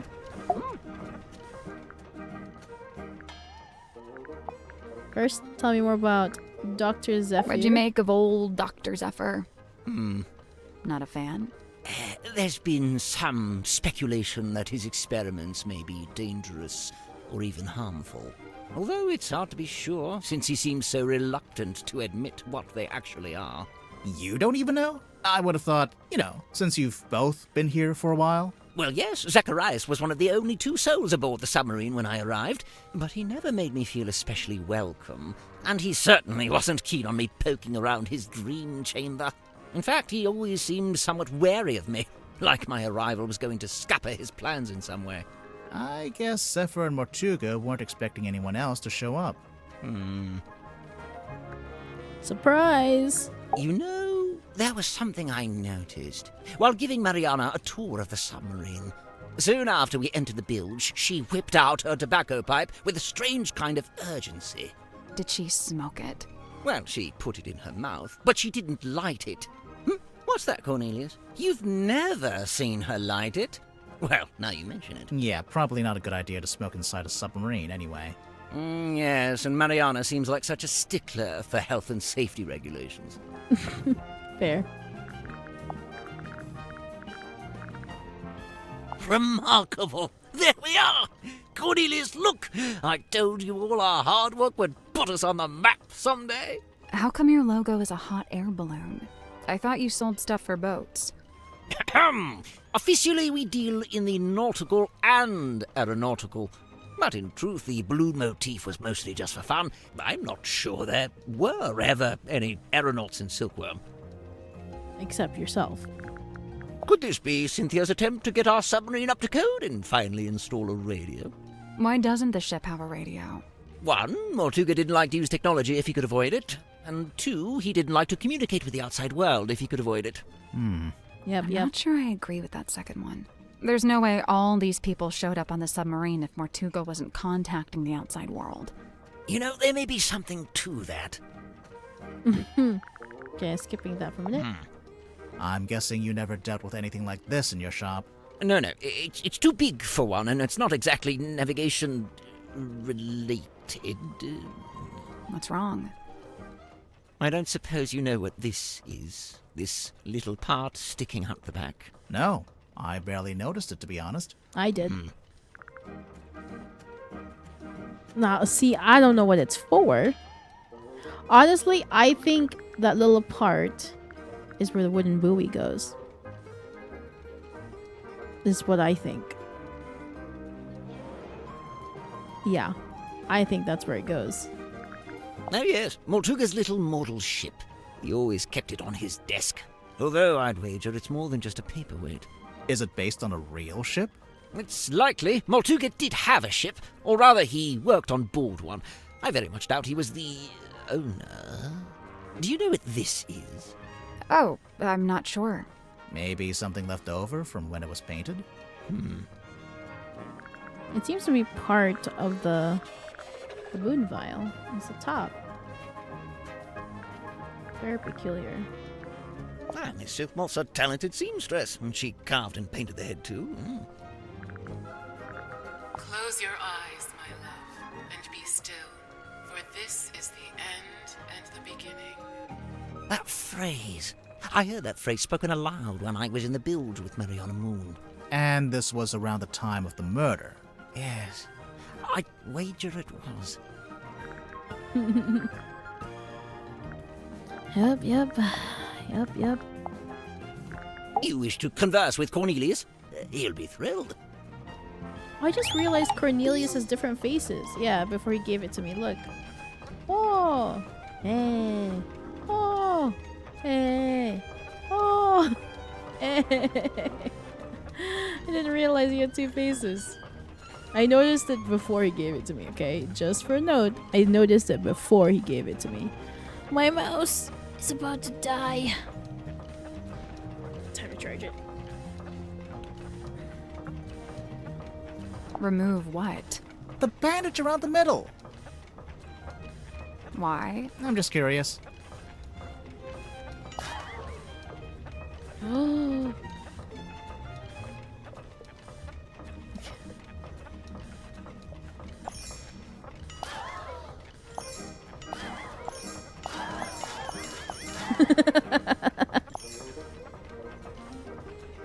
Yep, it's two sticks put together. I wonder if Mariana would let us take a closer look at that pipe of hers. It can't hurt to ask. The worst she'll say is no. Remove the bandage from Cornelius Kane. How rude. Right, first off, I didn't expect to find a fellow herbologist on board. Dr. Zephyr really knows his rosehip from his rosemary. He's a chemist, too. Impressive, don't you think? I don't know. I get the sense his work is more alchemy than chemistry. He does seem rather secretive about it. I tried asking him about his experiments, but he seemed awfully reluctant to divulge any details. Sounds familiar? look. I must. I thought the submarine didn't have a radio. I don't think it does. This is more like a child's walkie-talkie. Oh yes, you're quite right. Probably has a short range, too. If it's a walkie-talkie, then what happened to the other one? Good question. And why was it at the ship's quarters? It has the smell and feel of something that's been in the ocean for quite some time. Only there's no evidence of it on the surface. No barnacles, no algae. Maybe it's a type of metal that resists that kind of stuff. Or maybe someone just cleaned it. You know, if and when I make a mysterious observation, I'm not necessarily looking for immediate logical explanations. Well. Sorry. Well. Now, I'd have to assume this is the Stonetop family ship, the dearest Selina. How do you know it's that ship?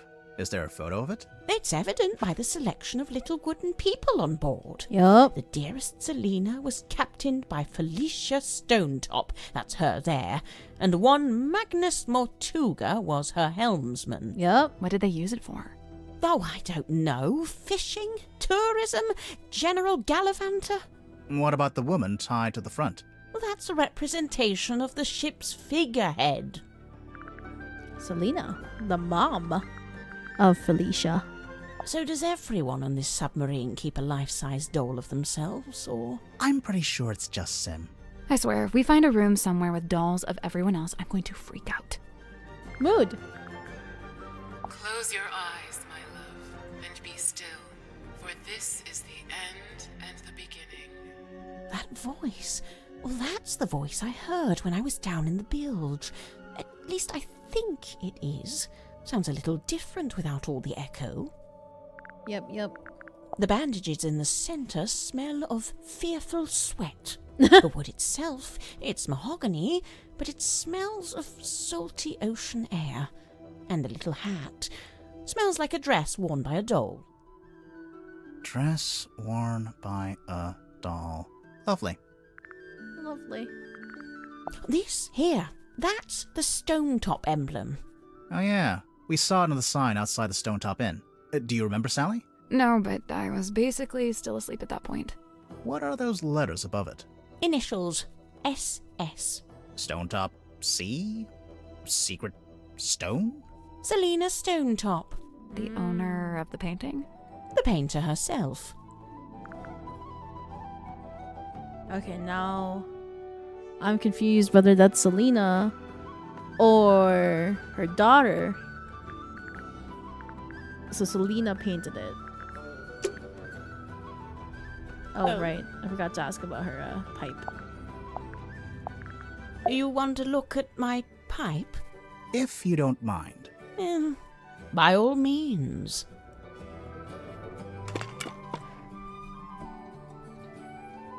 What on earth is this pipe? Sally, despite what you may have read in popular detective fiction, this is no time to smoke a pipe. I'm not gonna smoke it. I want to listen to it. You... what? It's a little tape player. Come on, give it up. Just let me take it. I'm sorry, Tanya. I cannot. But why'd you even need to? I've told you before. No, you haven't. All you've ever told me is that I'd like to request that you return to your room. I have something I must attend to. She was recording voices. Hey, listen, why don't we just kill him? Now, that helps both of us. What? If he dies, we're both free, right? Come on, I know you don't have any better ideas. Now, is Dirk talking about...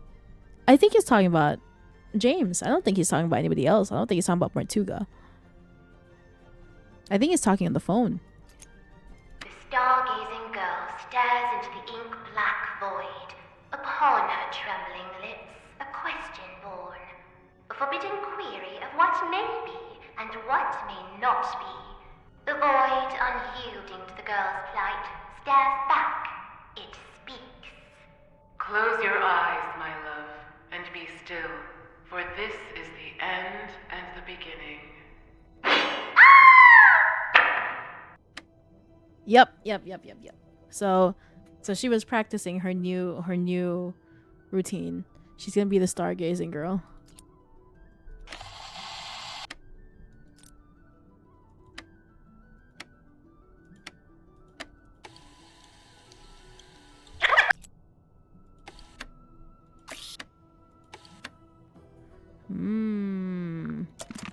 There's something suspicious about Symmetry. Let's go talk to her. Just jumping around.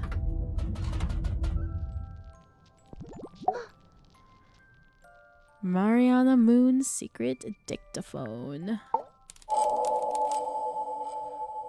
Start. Symmetry, you were in the Illusion Theater with Mortuga the evening before he died. I concede! I concede! I am laid bare! Anyway, there was some talk of Mortuga being killed by a curse. You wouldn't know anything about that, would you? Grimoire. What? She's the resident curse expert. It is entirely possible that the captain was set upon by a curse. See? I knew she'd know about this. Let's just stick to the facts, shall we? Sim, if you were in the Illusion Theater with Mortuga, what were you actually doing in there? Practicing. A performance. A performance. Like a magic act? A foolish act. A callous indulgence through and through. I don't understand. Did it go wrong? I performed it perfectly. Then what's the problem? She's gone quiet. It's okay, we don't need to force it out of her. Something that shows the plan for Sim's new magic trick. The plan? I would say film projector, but I don't think that's the plan. The silk cloth also has something related to her, but I think it's the illusion poster. It's a poster for a magic act, or a rough layout for a poster anyway. Oh, we found something else too. Something Symmetry left hidden in the illusion theater. Sweet sister inanimate, I implore you, leave her be. Her hands are clean. The doll is a prop used in magic tricks. The doll's up him with murder. The doll is a gift from Mortuga. Nope. The doll is a prop used in magic tricks. What kind of magic trick would need a life-size doll? Illusion. Any trick where you need a double, obviously. Yep. Exactly. Which clue suggests Sim uses the doll as a double in her illusions. Doot. I know what you mean, but it's not what I... What? Really? Was there an image of the doll reflected in a mirror? Oh, you want me to do the poster? This one. Oh, upside down poster.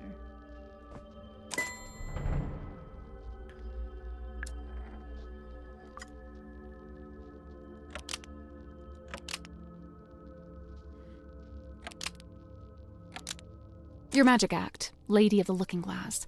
I don't claim to know exactly how it works, but as far as I can tell, you put the doll behind some kind of special mirror, and it acts as an identical double. Lady of the Looking Glass is a thing of the past. I am no longer able to perform it. Because you don't have the special mirror. You misunderstand. I shall never again perform this trick. But why not? Because her twin sister's dead. Oh.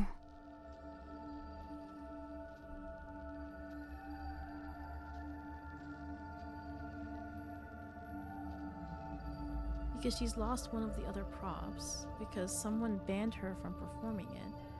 Because Sim and her doll are no longer identical. I guess it must be this. Because Sim and her doll are no longer identical. Sweet sister stays ever a fresh-faced child. No such fate is writ for me. Oh. So you can't use the doll at all anymore?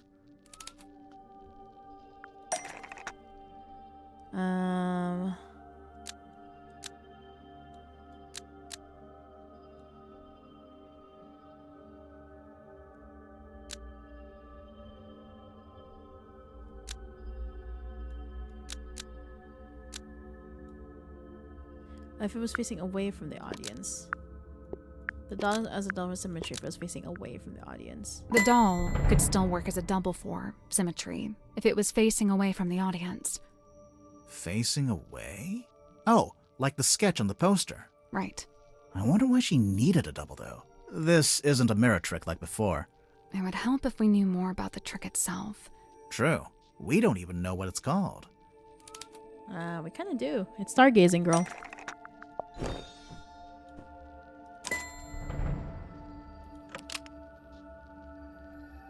The Stargazing Girl. Says it right there. Besmirched by my own penmanship. Truly the folly of man. Why would the title be written on the sailcloth? I'm pretty sure she used it during the magic act.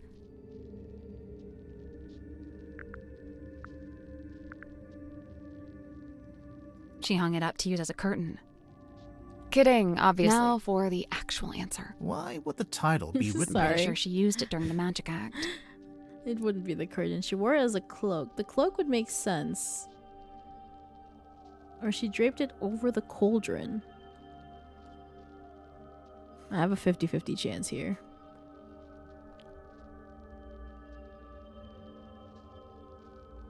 She draped it over the cauldron. It's not like that in the original sketch. See, in the drawing, the cauldron's uncovered.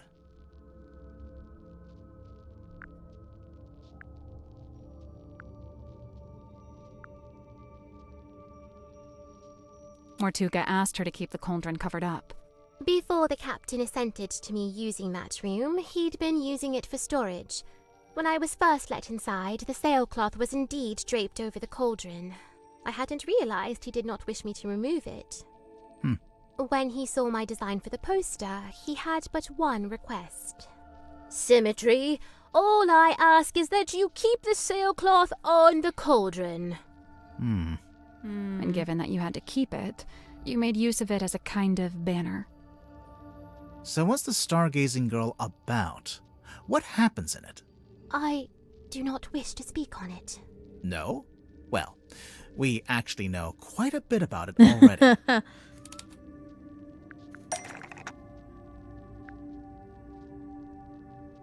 Well, would it be this? I'm pretty sure we'll circle around to that later. Okay, it's not this. Oh, audio evidence.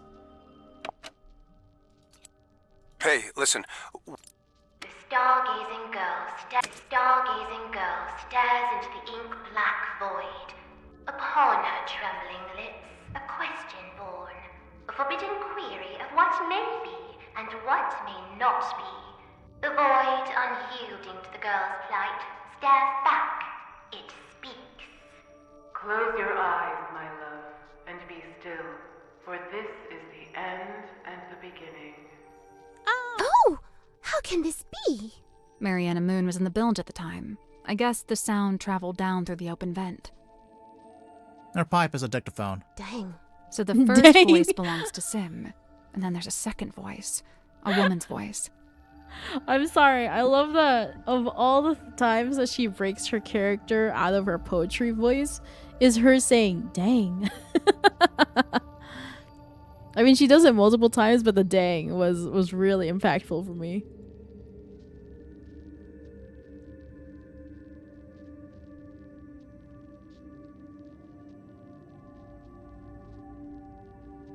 I mean, I think it's one of the other suspects. It's one of the other suspects.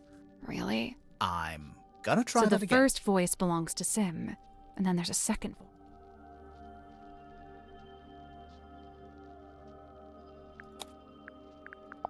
Let me hear that again. The stargazing girl stares. Close your eyes, my love, and be still, for this is the end and the beginning.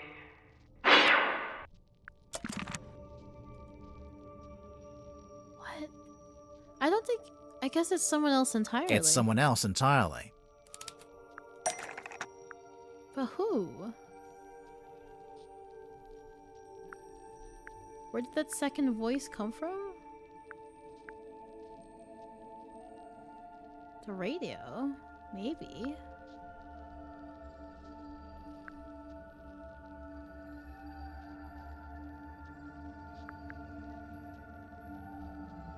I'm thinking either the handheld radio or the typewriter. Or, not typewriter, sorry, the cell phone. I think it might be the handheld radio. That's not right. No. Okay.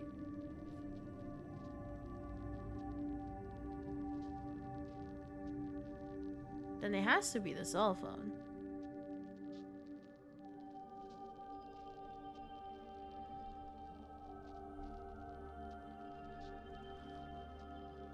Cause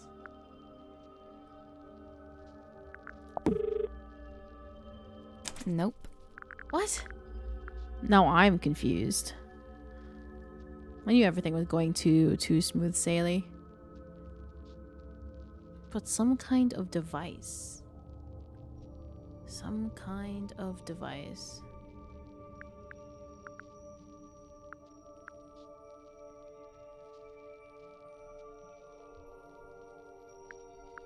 Where did that second voice come from? Not an actual person in the room, but some kind of device. The film projector? Oh wait, yeah, that's where that came from. This Film. film matches up to the audio from the pipe recording. And see how in the poster there's a little Grim Reaper guy? That's the person from the film. I am undone. Hang on. Why does Sim have a film of a Grim Reaper character? Where'd it come from? It's a scene from Dirk's movie. It's a scene from Dirk's movie. It has to be. Because of the action figure. Oh yeah, good catch.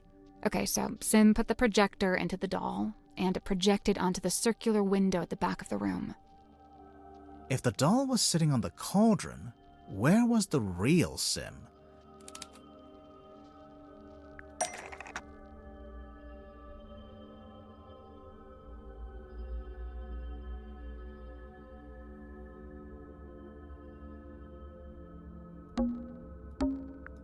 The cabinet to the side? I don't get why she couldn't just sit in the cauldron herself. Listen to the end of the recording again. Close your eyes, my love, and be still, for this is the end and the beginning. Right at the end, it sounds like something falls onto the floor. Something solid. The doll's head. The whole thing culminates with the cloaked figure swinging the scythe. Sim screams, pulls a string, and the doll is decapitated. Oh, geez, that's kind of dark. I lay awake that night, eyes wide with regret, able to bear it no longer. The decision was made. I would tear it all down, the whole misbegotten affair. So that's why you went back to the Illusion Theater. And that's when you found Mortuga. The image of his lifeless form. It filled me with a great thunderous guilt. But why? You think you might have actually caused Mortuga's death somehow? I know not the manner of Magnus Mortuga's death, but I do know this. The night of the stargazing girl. It was his last. So, even if his death was unrelated, you feel bad that your trick was one of the last things he ever saw. When we began, you implied that I laid a curse upon him. And I say this. Maybe I did. Oh, this girl, this poor girl, has gone through some stuff. She's gone through some things. Gone through some things. Right, well, let's talk to her. Hey, ma'am.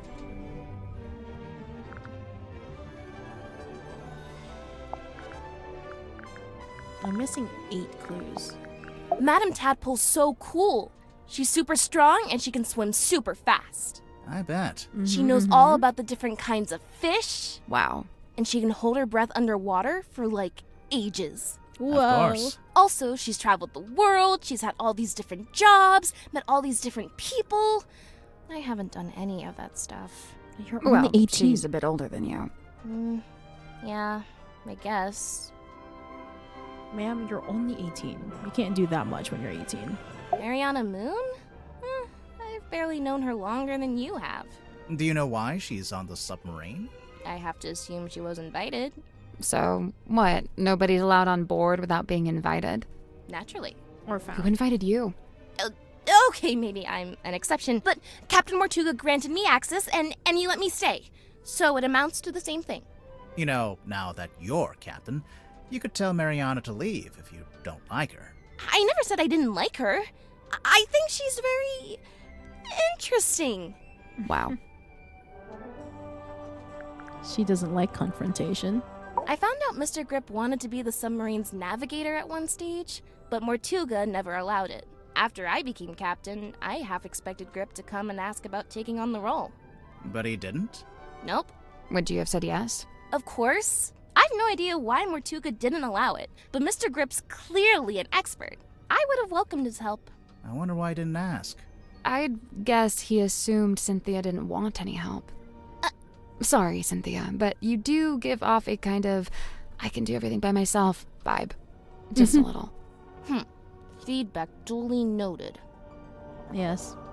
I'm probably gonna have to draw up some rules on keeping pets. It's not that I want to ban them, but, Pets. you know, maybe a rule about not keeping them secret. And, what's this got to do with Zephyr? Oh, I'm pretty sure he's keeping an animal in there, in his dream chamber.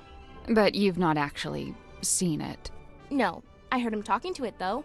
A few times. What kind of pet do you think it is? It could be anything. Dr. Zephyr's into some pretty weird stuff. And he's got, like, black market connections. Sim was telling me about it. Black market? Oh, wait. She told me not to tell anyone else. Forget I said that. Sure thing. Oh my I can God. see you writing it down. So many things to ask. You found it, huh? We did indeed.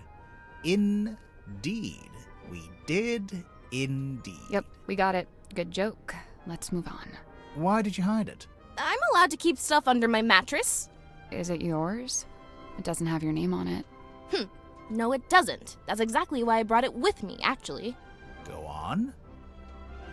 No. I'm done talking.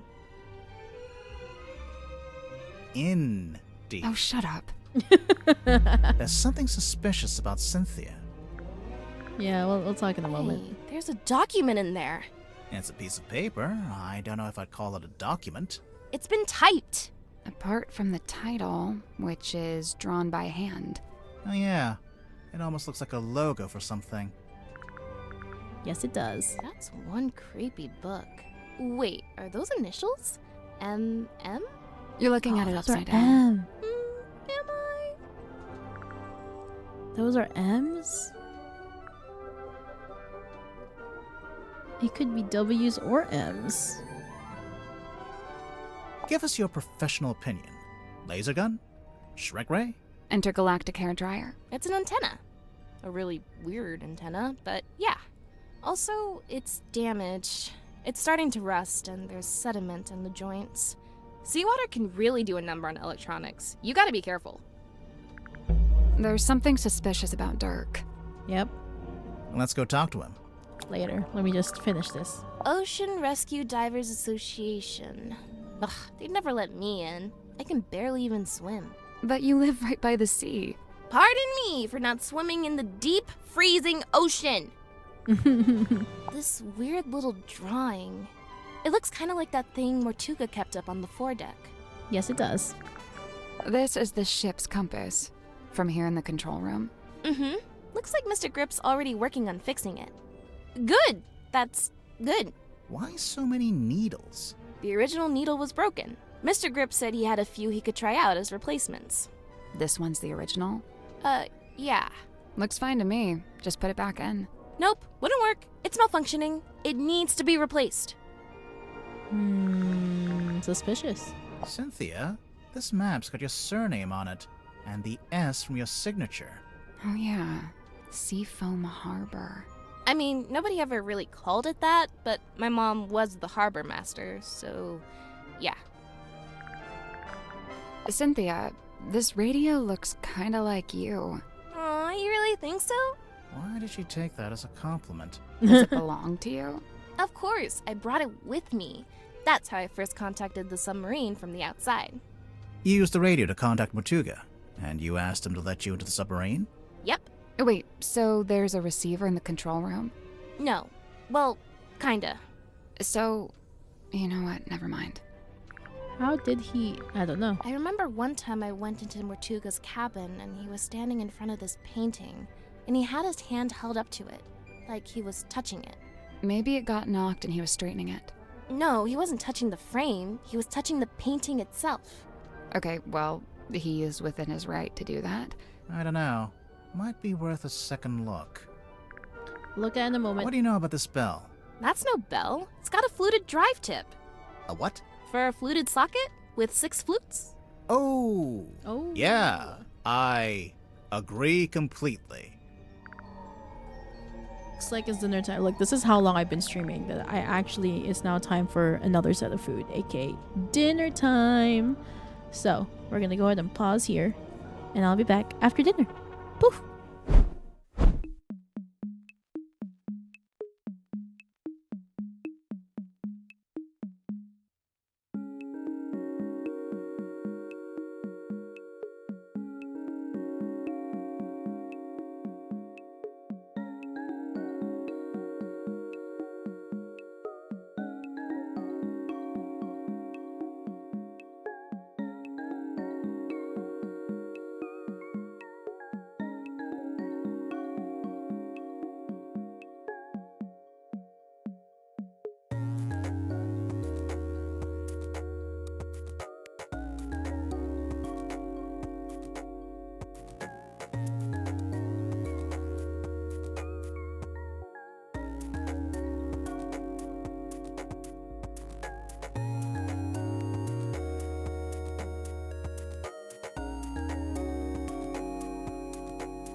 I'm finished with dinner!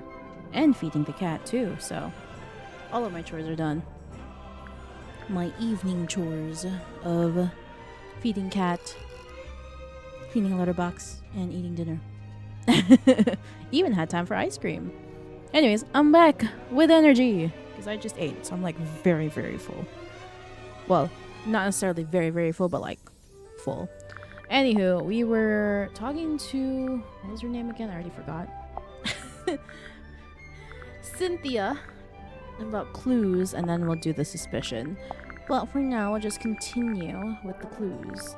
We're still missing 8 clues, but I think we'll get there. We'll get there. This has turned out to be an all-day stream because now I'm just determined to finish this game. I know this ship. I used to look out my bedroom window and see it sitting in the harbor. Does it have a name? Something Selena? Precious Selena? That sounds about right. So, this is the doll that apparently looks just like Sim. Yeah, I mean, it does and it doesn't. Oh, the head comes off. Really? Yeah. I don't like that. It's kind of morbid. Yeah. Oh, it's Sim's projector. Is it actually hers? No. I think she borrowed it from somebody. Yep. I'm sure I saw a picture of this recently, but it looked different. Where did you see this picture? Somewhere in the engine room? A picture of the cane? Wait, so it's a cassette player for listening to music? Nearly. It looks like the tape can swap out. So? So maybe there are other tapes. Hey, yeah. I bet there are. Probably should talk to her about that. Anyways. Captain's Legacy. Start! Cynthia, you became captain after Mortuga died? Yep. It's just the way it's meant to be. Just the way it's meant to be, right? We got it. But, there was something you used to claim the captaincy? A document? Why, yes. Yes, she does have a document. Alright, there you go. It's this! Correct. Okay, but you have to admit, the wording on this thing is kind of vague. It doesn't actually say, "Hi everyone, Mortuga here. Cynthia gets to be captain if I die." Let's review, shall we? This contract represents an agreement between the two individuals in contention over the ownership and command of the Mortuga submarine. The two individuals, that's you and Mortuga? Indeed. But you're not actually named, by name. If I may continue, for their own safety and privacy, these two people shall only be referred to as Party A and Party B. See, Mortuga was quite a private person. He was just being considerate. You call it considerate. I call it convenient. So Mortuga is Party A. Correct. Previously, Party A has been considered the legal owner of the Mortuga submarine, and thus its rightful commander. He's clearly talking about himself. It's the Mortuga submarine, after all, and he was the commander. However, a recent development has exposed that Party B is in fact the legal owner of this vessel. Party B. That's you. Affirmative. A recent development. There's more of that deliberately vague wording. I have a question. When exactly did Mortuga write this contract? When exactly? I don't actually know. You don't know when he wrote it? Well, it must have been sometime after I came aboard the submarine. I assume it was after I presented my case to him. Cynthia might not know, but we actually have some insight on this. For one, we know how the contract was written. How it was actually created, I mean. Typewriter! It was typed on Warman's typewriter, so it was made sometime after Warman arrived. And Warman and Dirk arrived after I did, so this gets me off the hook. Try not to sound too relieved, but yeah, this does seem to confirm it. So, my next question is this. When did you sign the contract? A little while ago? Some amount of time ago? If this conversation gets any more vague, I'm going to cry. Was it a day before the murder? A week? Surely it was at some point before the murder. It was after. Otherwise... I think it might be time to make an accusation. It was after.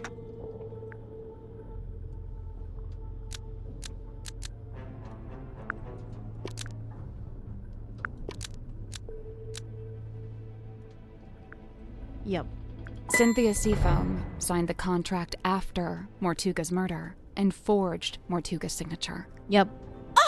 Such a rude accusation! So rude! I assure you, that is Mortuga's exact signature. Do you have any evidence that it's been forged?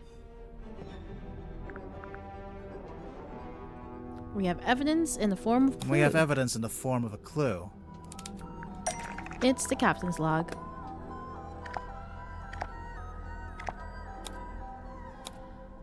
Because he signs things differently every time. It's never consistent. The captain's log. It's basically a stack of cards printed out by the submarine's control panel. Each little card has a space for the captain to sign, and the most recent card is signed by you, Cynthia. All the rest are signed by Mortuga. Well, sort of.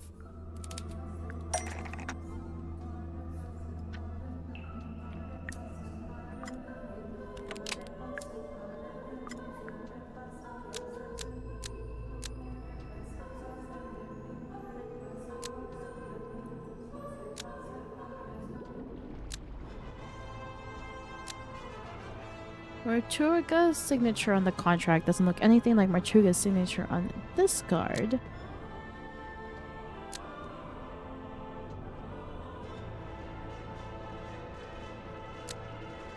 Wait, no. It's this one.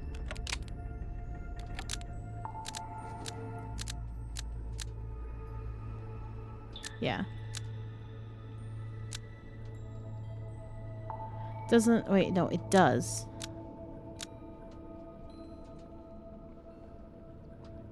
Mortuga on this contract is an exact match of Mortuga's signature on this card because Cynthia wrote it from memory? Mortuga's signature on the contract is an exact Hydrate. match of Mortuga's signature on this card because Cynthia wrote it from memory. That's not it. Almost. Maybe just change one thing.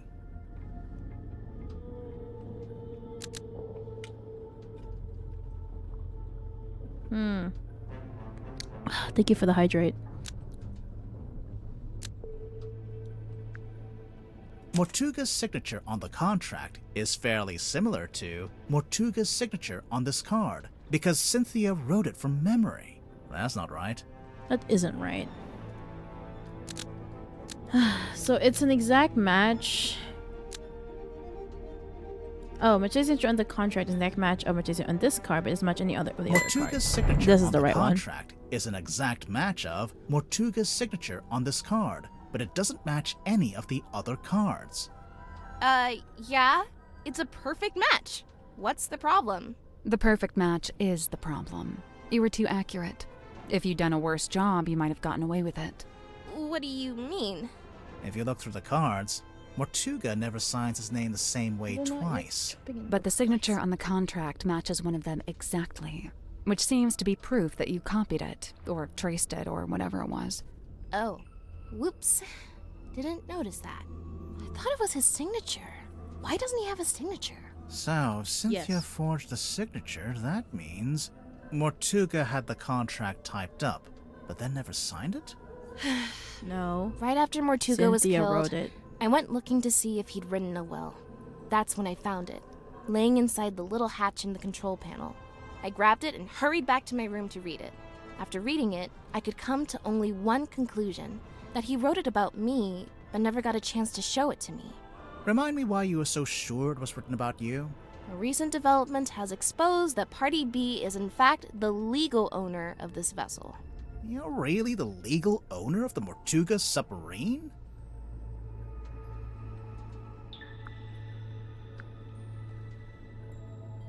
It was originally the Seafoam submarine. Yes. Yes, it was. We're buying?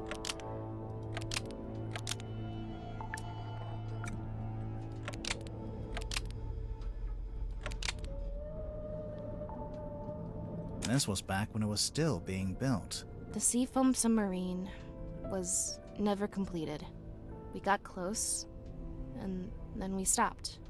It lay rusting in the shipyard for some time. Mortuga would eventually purchase it from my father. Mortuga seems very artistic, makes a new signature every time he signs. True. Very true. That, or he just couldn't remember how he signed it last time, so he's like, it's something like this, I don't remember. At which point it was altered, completed, and renamed the Mortuga submarine. Altered?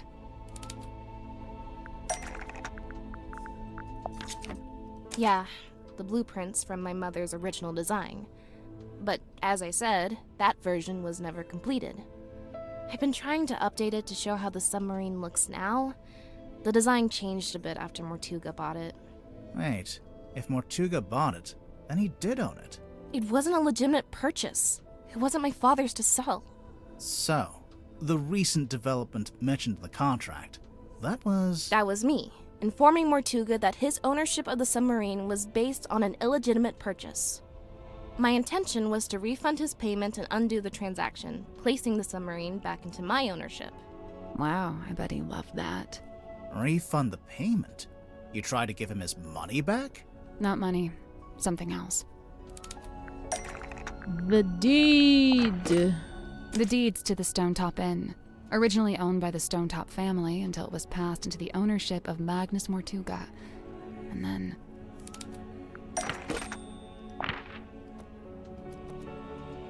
This is the right clue, but we want... Okay. The deeds passed from Mortuga to Donovan Drummond, Cynthia's stepfather. So that's how Mortuga paid for the submarine. Yep. He sold his house, basically. I came aboard with the intention of giving the Stonetop Inn back to Mortuga in exchange for my mother's submarine. He doesn't need to remember. It's right there in the captain's log. No. He doesn't remember how he drew it. As in, like, he sees how he did it. He sees and can copy it. But, like, he doesn't remember the motion of it. Because when I was making my signature would change drastically just because I would look at my old signature and I'd be like, I don't understand what the motion is to make this. Like, I could copy it, but that would take longer than just making a new signature. Eventually my muscle memory kicked in, but maybe he just doesn't have muscle memory. And that's exactly what I did. But did Mortuga actually accept your offer? When I first made the proposal, he didn't give me an answer either way. He looked at the inn deeds very closely, read the whole thing, front and back, then he handed them back and told me he'd need some time. Before I heard anything else about it, he was killed. Obviously, I thought I'd never find out what his decision was, but then I found the command contract. It seemed like he decided to accept my proposal after all, and just not had a chance to tell me. But we're making big Let's go assumptions look at that here. painting again. We're making big assumptions.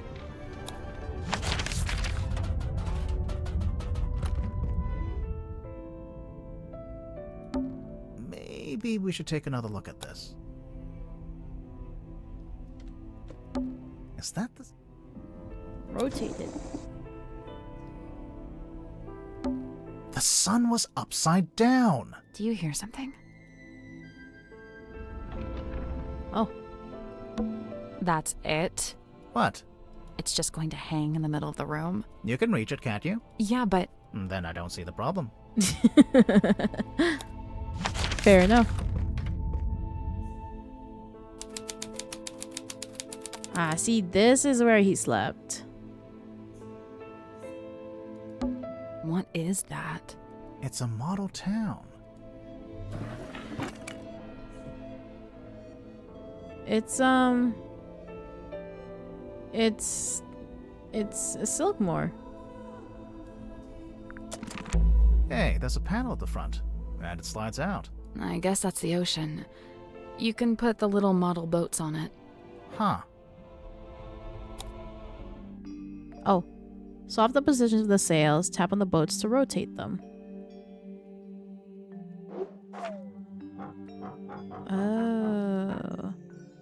Now, 2?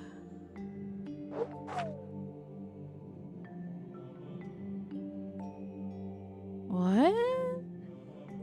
Oh no. This puzzle's even more confusing.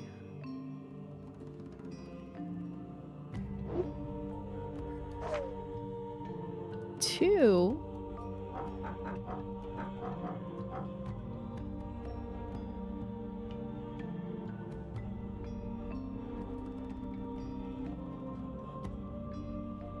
Do I have to connect the boats to eventually reach the X? Do I have to connect all of the boats? If I have to connect all the boats, I'm gonna be kind of annoyed. Okay, the only one that could reach the X is this one. Because... Oh, or this one. So it's either this or this. 1, 2, 3, 4, 5. 1, 2. We don't have a 1, so it has to be this one. Right, so here's the 5. Then the only other way to get to this boat is through this. Because, yep. And that's 1, 2.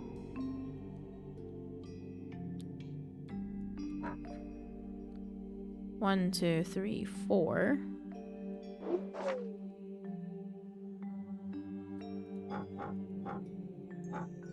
And 1, 2. This should be a 7. 1, 2, 3, 4, 5. Never mind. This should be a 5. And then... So like this, like this, like this, like this, like this. Yep. And then 1, 2, 3, 4, 5, 6, 7. Perfect. Then this one can be reached through here by 1, 2. 1, 2. 1, 2. 1, 2, 3. Got it. I did it. Poggers. Solved. Good job. Working backwards was easier. The little lighthouse. It opened up. And there's something in there. Oh. The film reel.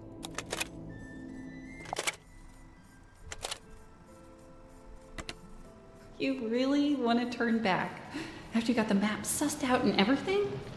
There's no wind. It's an ill omen. Oh my god, Magnus, you're so dramatic. All I need you to do is steer, all right? I'll handle the scary stuff. Felicia. You can't change my mind. Sorry. I spent too long planning this. Anyway, we'll be there in a few hours. Beware. Exactly. Right. I didn't really explain it yet, huh? I've asked several times. You always wriggle out of it. Well, I've got nowhere to wriggle now, do I?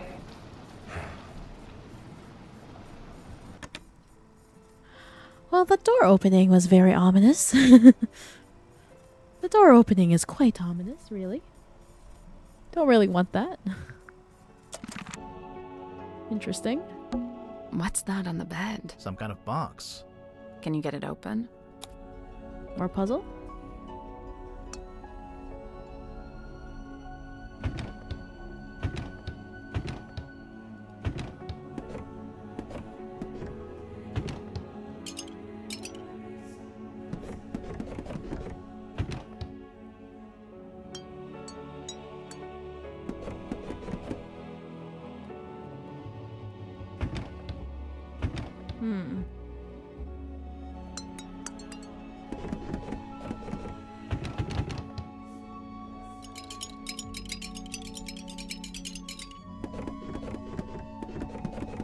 I don't think I can get it opened.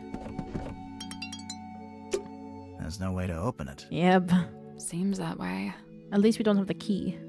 Looks like a diamond Well, key. That was disappointing. Was it though? Yeah.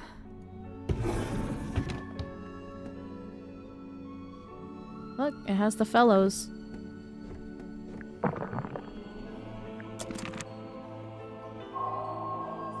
Chapter 2. Oh my god, the box that would not open. I just realized this is chapter 2. How many chapters are there? Sweats. There's something suspicious about Mariana. Let's go talk to her. Hold up. A wine bottle. The wine is long gone. There's an old curtain hanging up here. Want to take a look behind it? Yes. Most of the room is made of wood, but this door is made of thick metal. It's outside, isn't it? Yep. I can see an old wooden deck. It looks a bit like a pirate ship. Yeah, I bet. Caution. Pressure seal. I mean, that's a good thing, right? Yeah. The submarine must be pressurized on the inside to offset the external water pressure. And what would happen if it had the wrong pressure? The door would burst open? Well, I imagine the glass would break at least. Yep. This also has scratch marks. I can see an old wooden deck. Yeah, I bet. So this was Martuga's bedroom. Technically, if it's the captain's quarters, whoever is currently captain would get this room. I don't think there's anything else here. There's no way to open it. Seems that way. A lantern. It's been a while since it was lit. Okay.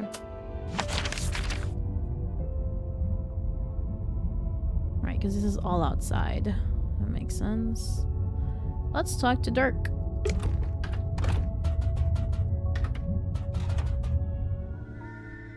Oh.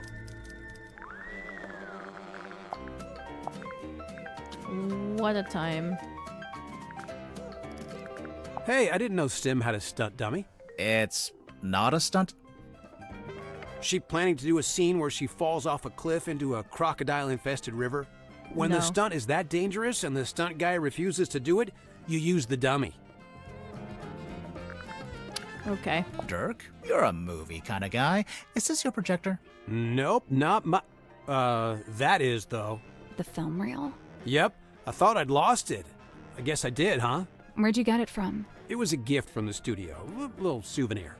What's on it? Oh, it's just like, yeah, a bit of a scene, a daily, you know. No. Where did you lose it? I don't know, mess hall, probably. Where did you find it? It was in the hollowed out stomach of a dog. It was in a cabinet. Normal cabinet. Oh, okay, cool. So, can I have it back? No. I don't get it. What's not to get? It's a cane with a face. Okay, so for real, Grip's actually like super smart. Really? See, this is my point. He hides it. Why? You know, why bother with the cane, the whole persona? Because he's shy. Mariana's pipe? Huh. I've never actually seen her smoke that thing. Maybe she ran out of pipeweed. Pipeweed? Listen to yourself. What? It's another word for tobacco. Honestly. Hey, that's pretty cute. Do you recognize any of the buildings? Oh, is it supposed to be something specific? I thought it was just like, you know, Toy Town or whatever. Never mind. No, it's not. What's that? You've never seen it before? Nope. Is it Mortuga's? Good guess. Yeah, it has his vibes for sure. It has his Well, let me guess. vibes. It's locked and you can't work out how to open it. Right again. Wow, so smart. Classic. Okay, but for real, you gotta let me know when you get it open because now I'm super curious. Thanks. Will do. I will, eventually. I'll get there.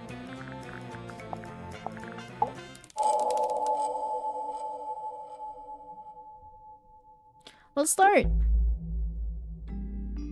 Tell me, Dirk, have you ever been involved in the planning of a murder? Bro, not cool. Why would you come right out and attack me like that? Well, you see. Hey, listen, why don't we just kill him? That helps. Hey, listen, why don't we just kill him? That helps both of us. If he dies, we're both free, right? So, who are you planning to kill, Dirk? Sorry, but I can't tell you. I know that sounds mondo suspicious, but I just flat out can't say any more about it. If you're not going to elaborate, We might just have to assume this is a recording of you planning to kill Magnus Mortuga. Come on, man, that's way off. Why would I want to kill Mortuga? I admire the guy. He's fascinating. I came to the submarine to meet him, not murder him. Hang on. I thought you only came to the submarine because you were tagging along with Worman. I mean, yeah, it was Worman who wanted to come to Silk Worman and, find the submarine, but I figured if I came with him, I could meet this real guy, the real Mortuga, for research. Oh, wait, I'm falling behind. Dirk, why would you want to research Mortuga? Because he is Marcus Mordoom.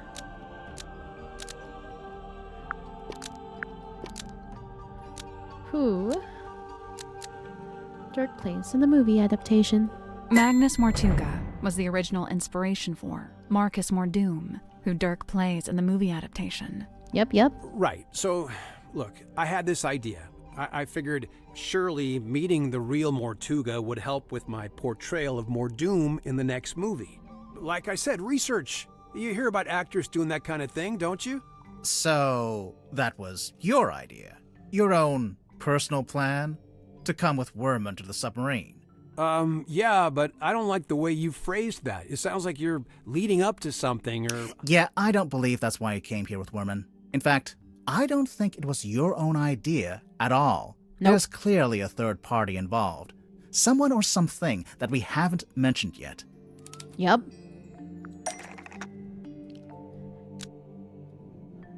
Where is he? The movie producer asked Dirk to spy on J.D. Worman and report back. The movie producer asked Dirk to spy on J.D. Worman and report back. It seems like you're basically here as an informant for the Wit and Whimsy production company. You know, those guys who pay your salary. Spy on Worman? No way, you got it all wrong. Besides, how am I supposed to report back to Wit and Whimsy? They're hundreds of miles away, and we're floating out here in the middle of the ocean. You have a phone, my guy. This is your cell phone, right? Yeah, but it doesn't get any signal out here, not even standing on deck. It's quickly running out of battery, too. No battery and no signal. What if I said you had a way around both of those problems? Oh.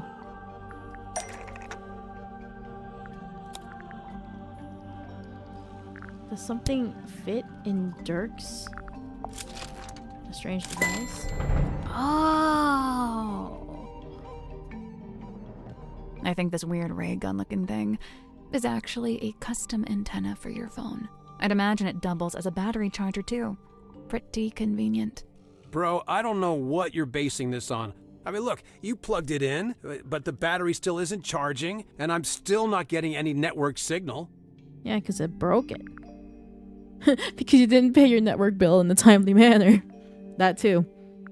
The custom antenna thing is broken. That's because the custom antenna thing is broken. Oh, for real? Oh, man, it doesn't look broken. I'm pretty sure it got waterlogged after someone dumped it in the bilge water. That's where it was? No wonder I couldn't find it. I mean... Okay, whatever, you got me. Consider me fully got. You know, this thing doesn't look like any kind of retail model. More like a one-off bit of custom engineering. I'm guessing the production company issued it to Dirk specifically for this journey, probably when they realized he'd be out in the ocean and might need some help getting a phone signal. Yeah, so Mr. Vanderpeer really didn't want me going off-grid, so he set me up with a way to turn my cell phone into a kind of heavy-duty satellite phone. And what did Mr. Vanderpeer want you to keep him informed about, exactly? Dirk doesn't have to admit to anything else. All the evidence we need is right here. It's true. It's on the phone.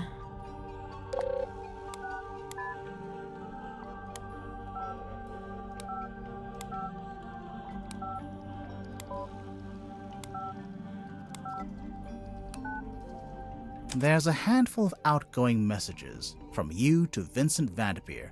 Specifically, they're all updates on Worman's progress with his novel. Look, the studio was worried Worman was just going to disappear without ever finishing the book. So they sent me to keep an eye on him, maybe even steer him in the right direction a little bit. the right direction in terms of the story. Yeah, so the movie studio has this grand plan. They want to make 3 more Marcus Mordoom movies, at least. God. And so they really need Worman to have his books play out to support that plan. 3 more movies, huh? Sounds like quite a commitment. Yeah, yeah, it is. It would take years. Interesting. I think we may have finally looped back around to the question at hand. Let's listen to this again, shall we? Hey, listen, why don't we just kill him? That helps both of us. If he dies, we're both free, right? Come on, I know you don't have any better ideas. Dirk, I think I finally worked out who you wanted to kill. It's Worman. He wanted to kill Worman. J.D. Worman, the author. Really? Oh, then is it more Hey, listen, why don't we just kill him? That helps both of us. If he dies, come on, I know you don't have... Dirk, I think I've... So if it's not Worman, then he wants to kill Marcus Mordoom. Then that way, Worman doesn't have to write anymore, and then he doesn't have to act as Marcus Mordoom. Marcus Mordoom, the fictional character. The person you're talking to in the recording must be Worman. You're suggesting he should kill off the Mordoom character in his next book. Hey, come on, dude. Do you deny it? Why would I want to kill off Mordoom? That's my character, my job.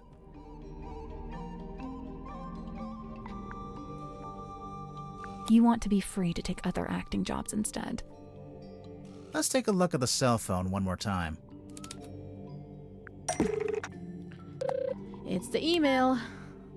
There's an email in here offering you a big role in an upcoming movie, and another email from your agent reminding you that you're not free to take it, and won't be for several years. From what I gather, you signed a pretty lousy contract with Wit and Whimsy, and now you... Okay, hang on, sorry, but how would you know anything about my contract? Well, I don't know the fine details, but I did get a general sense of it. Did you learn anything about Dirk's contract with the movie studio? Yes, on the movie magazine. It seems to me like your co-star soaked up most of the budget for the movie, and you ended up with a bad deal. Possibly because you were too keen to sign whatever contract they gave you. Possibly just because you didn't have much negotiating power, since you weren't famous yet. You know, a little from column A, a little from column B. You said yourself, the studio wanted to make at least 3 more Marcus Mordoom movies. So you're stuck in that lousy contract for several years, unless you can somehow ensure the next movie is the last one. So, if Worman kills off the character in the books, that would stop the studio making more movies? I'm not convinced that would actually work, but okay. Let's try. The point is, now that I'm a known actor, I could be making more money with a different studio. A lot more. But I can't let it get out that I wanted the Mordoom character to be killed off. Everyone's going to take it the wrong way. They'll call me greedy and ungrateful. Look, you gotta understand, killing off Mordoom isn't just about me. I was also trying to help Worman. He's been looking for a way out too. A way out? He's not enjoying writing the books anymore. The whole thing became just this awful burden. I'm sure he'd be happier if he could just be done with it. Hey, besides, maybe killing the main character would actually make for an interesting story. Did you ever consider that?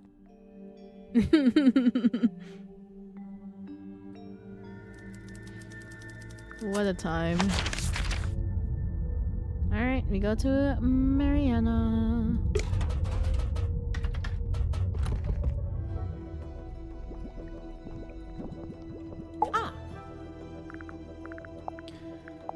First, pipe. What do you think of the pipe?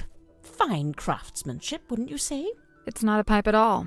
It's a secret dictaphone. That's not a secret. You're clearly recording people without their permission. So? So it's immoral. Well, if you're going to kick up a fuss, I'll just take it back, shall I? No, hang on. It might be useful. Aha! I knew it. Tut at me all you like, but you can't deny the value of hard evidence. Tut. Do you recognize any of the little wooden people? I believe this is supposed to be Silkworm's governor, a man named Faustus Fellow. Interesting. He was a wealthy landowner who bought the town in order to bring it under his control. He bought the whole town? Why? I couldn't say. What a rich man. Any idea what this is? No. Really? You're not even gonna tell us what it smells like? Old moss and jealousy-ridden oak or something? It's not oak, it's cedar. Aha! She still didn't actually tell us anything. Yeah. I retract that aha from the record. She does know something about that box. She doesn't want to say, though. The black fox. Her hair looks like a moon. Maybe that's why.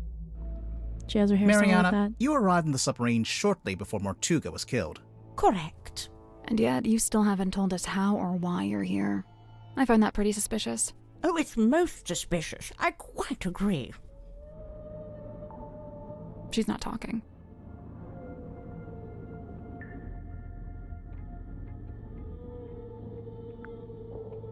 Somebody asked you to come onto the submarine. And how, may I ask, would somebody do such a thing? They called your phone. They called your phone. A phone, you say? Well, not me. Oh, no. I'm no good with technology. Lies. I'm not sure that's entirely true, is it?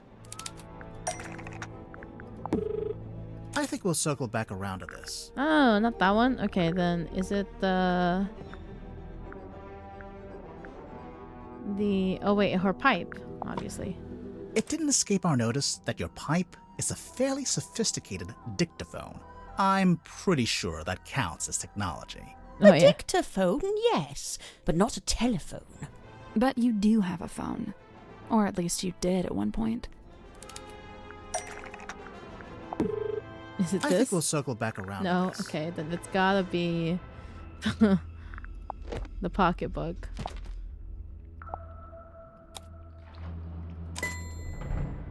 We found the photo of Moon, which includes an ID number. No, phone number. For whatever reason, there's a photo of you in this pocketbook. And beneath it, a phone number. I assume it's your number. Of course it is. But you... Are you watching? I'm only going to show you this once. Ready? Moon phone. Nice, isn't it? Had it custom made. Can we look? No, you can't look at it. The battery's perished. I haven't used it in several days. But if your number is written down in the pocketbook, then anyone on the submarine could have called you, back when you still had battery.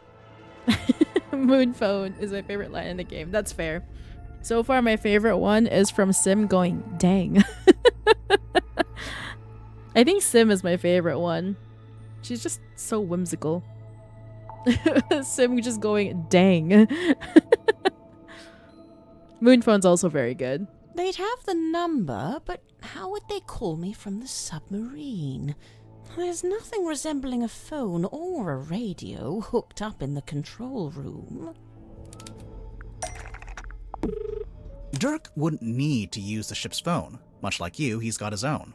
Yes. What's more, there were 2 outgoing calls to your number. Oh, dear me, someone doesn't know how to clear their call record. So, you admit it was Dirk who called you? Absolutely not. But we just... It wasn't Dirk. Was it Madame Tadpole? Nope. What? Really? It wasn't Tadpole? Then... who? It's not Werman. He doesn't know Mariana. Then it has to be Mortuga. I'm willing to bet it was Mortuga. Do you deny it? No. I just need to be careful what I say next. Well, with this in mind, I think I can say why you're here on the submarine. I don't.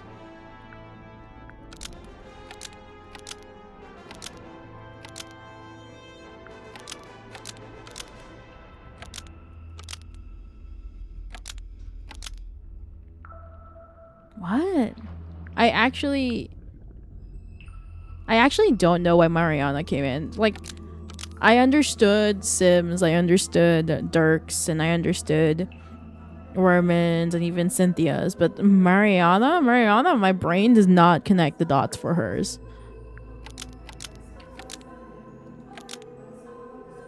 Why did Mariana come to the submarine at the request of Mortuga? Then I'm assuming it's this. Mariana Moon brought something onto the submarine to give to Mortuga. You brought something onto the submarine. What was it, Mariana? I can't say. I made a deal with Mortuga, and I intend to stick to it. I can't talk about any of this. What was it the Marina brought into the submarine to give to Mortuga?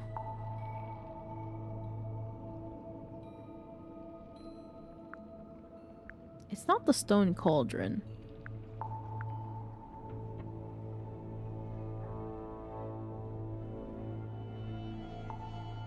It's the black box. We found this box in Mortuga's quarters. You don't happen to know how to open it, do you? I can't say. Sorry. Thus confirming that this is what you brought on board for Mortuga. Otherwise, you'd be free to talk about it. Damn. So, you're only on the submarine because Mortuga asked you to bring him this box. What did you get in return? Money? The answer was right there in your question. Access to the submarine. In return, Mortuga gave you access to the submarine. Couldn't believe my luck. I'd been looking for the Mortuga submarine for some time. Unsuccessfully, of course. Why? For a lifelong purveyor of local legends and urban folklore, this place is the Holy Grail. So, I'm guessing you won't tell us what's in the box? Nope. Correct. I shan't be doing that. Or where it came from? Or that. No. So don't even ask. Actually, just by looking at it, I think we could work out where the box came from. We need a clue to compare with the black box. Something we can use to work out where it came from. Something together that we can use to work out where the box came from. This one.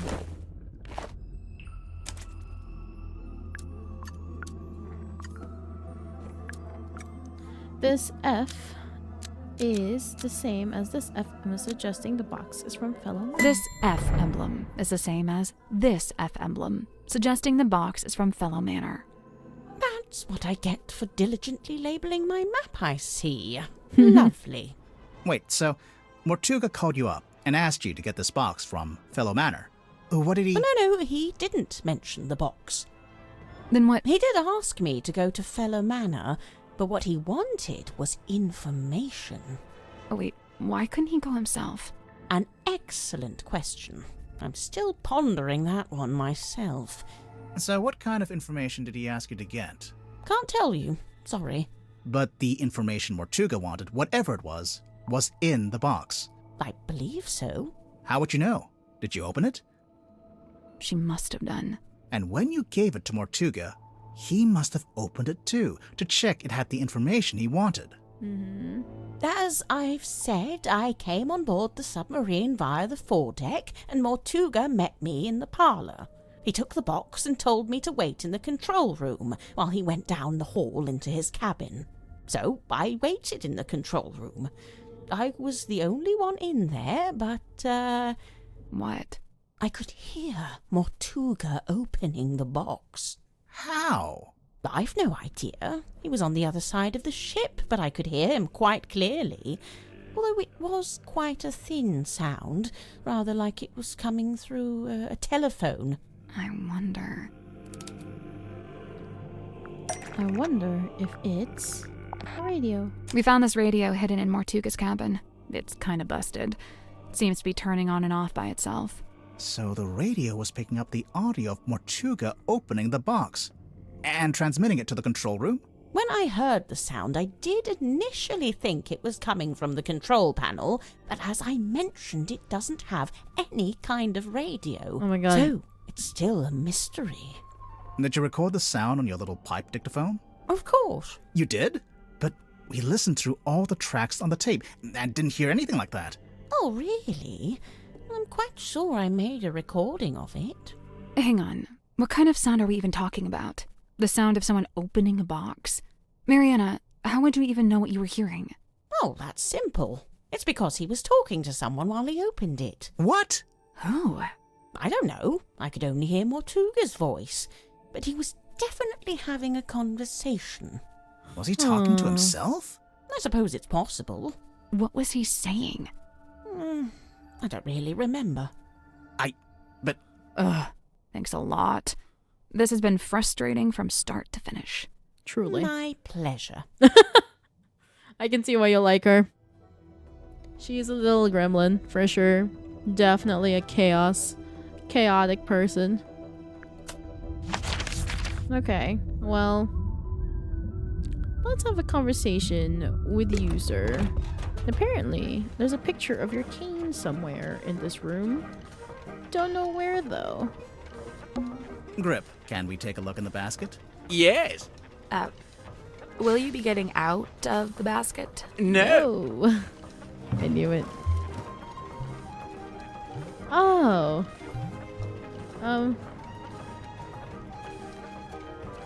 So it is the steering wheel. Huh. Mr. Grip's Emporium, buy, sell, repair. Here at Mr. Grip's, we chart the unchartable, plot the implottable, and measure the unmeasurable. With the right contraption in your pocket, even the great unknown may be quantified and calculated. Open 10 a.m. to 6 p.m., Monday to Saturday. That's cute.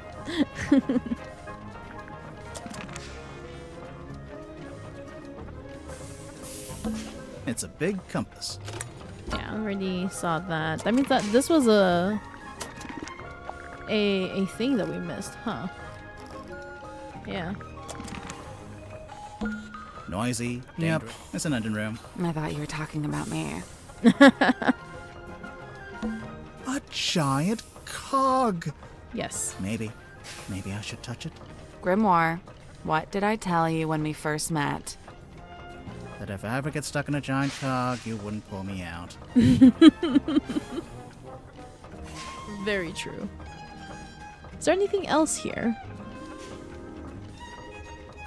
I don't think so. Let's just hear his opinion. Why does it have a bandage around the starting. middle? I'm sorry. Cornelius? Oh, he fell down the stairs. The clumsy old thing. On a submarine. It's all just ladders, isn't it? I promise you that's not the issue I have with that statement. I wasn't listening. Do you mean you don't remember her saying that in this game or in the swamp? Why does it have a bandage around the middle? Cornelius? Oh, he fell down the stairs. The clumsy old thing. On a submarine. It's all just ladders, isn't it? I promise you that's not the issue I have with that statement. The swamp? Yeah, I don't know. No clue. Maybe she said it in Tangle Towers? Oh, but this is when we first met, so yeah, probably somewhere in the swamp. Maybe there was like a dialogue that we missed. That's it! Mariana's pipe! She let you see it? She did. And? Did you discover anything? We did. Well, all right then. End of conversation, apparently. Now Grip understands how it feels to be a detective. A quaint little pretense of silkworm on sea as beheld in the mind's eye of one Magnus Mortuga. Did you know Mortuga had made this? I'd seen it once or twice when he was first working on it, but I always got the impression it was something he wished to keep to himself. Fair. Did you open it? Not yet. We don't know how. Have you tried pushing the diamond thingy? That was the first thing we tried. Perhaps you need a key. Personally, I think we just need a crowbar. Yeah, you should have brought your crowbar. She did say always bring a crowbar. That is what Sally said. Okay, so you're not really an aeronaut, but you did own a hot air balloon for some reason? For most of its life, it was just ornamental. We put it out the front of the shop as a billboard. No wonder you crashed if you were trying to fly an ornamental billboard. And then after you crashed it, you brought it inside the submarine? You'd rather I just let it sink into the ocean? Besides, it's useful. Anytime I want to reread our company mantra, it's printed right there. And anytime you wanted to check your opening times, they're right there. Quite right. Oh look, there you are, with the cane, as ever. Of course, Mr. Grip always has Cornelius Kane by his side. But why? What's the point? I don't know what to tell you. It's just my shtick. Oh my god. It's a There's different something stick. suspicious about Grip. He has a different stick. Undeniably forlorn, isn't it? What do you think, haunted? It's probably haunted, right? If it was haunted, then it was only because Mortuga himself was its ghost. He seemed drawn to it, entranced, always held within its orbit, unable to drift away. Anyways. The Curious Case of Cornelius Kane. Ha ha! How about you? I've been looking forward to this part. Yeah, there is something or someone that I'd like to ask you about. The Kane. Cornelius? What about him? His appearance. I don't think he looks quite like he's supposed to. What a thing to say! You've only just met him! On the balloon. Right here.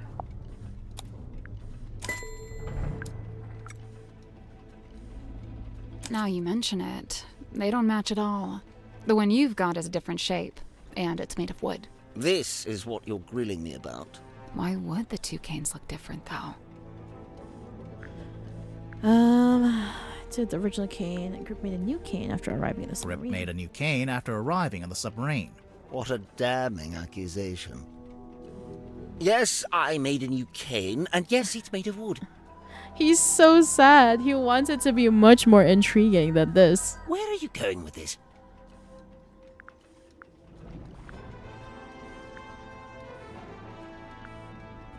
Where did the wood come from? I forget. I think it's from the ship's wheel. There's a faint resemblance, I suppose. But aren't the wheel spokes a fair bit shorter than Cornelius? Boop. If you remove the bandage, you can see the crown is made from two pieces of wood.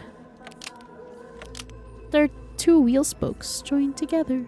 Remarkable! This is quite the revelation. Oh wait, you're saying you didn't know the wood came from the wheel? Of course I didn't. Why would I know anything about that? Because you've also got the rest of the broken wheel pieces. Because you've also got the rest of the broken wheel pieces. In your balloon basket.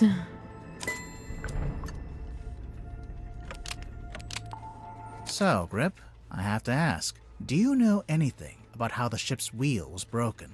Yes, I was there when the wheel was broken. In fact, Mortuga and I, we broke it. You broke it? I was trying to take control of the wheel, and Mortuga forcibly wrenched it out of my grip. He was very strong, you see. Wait, you tried to steer the submarine without permission? I did. Why? There'd been a disagreement. It's nothing, really, not important.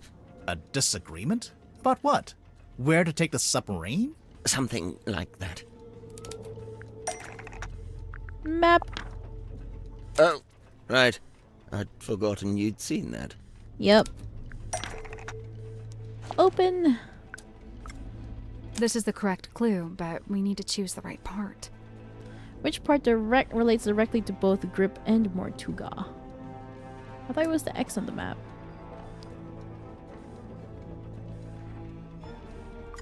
Coral? This is the right clue, but we want a...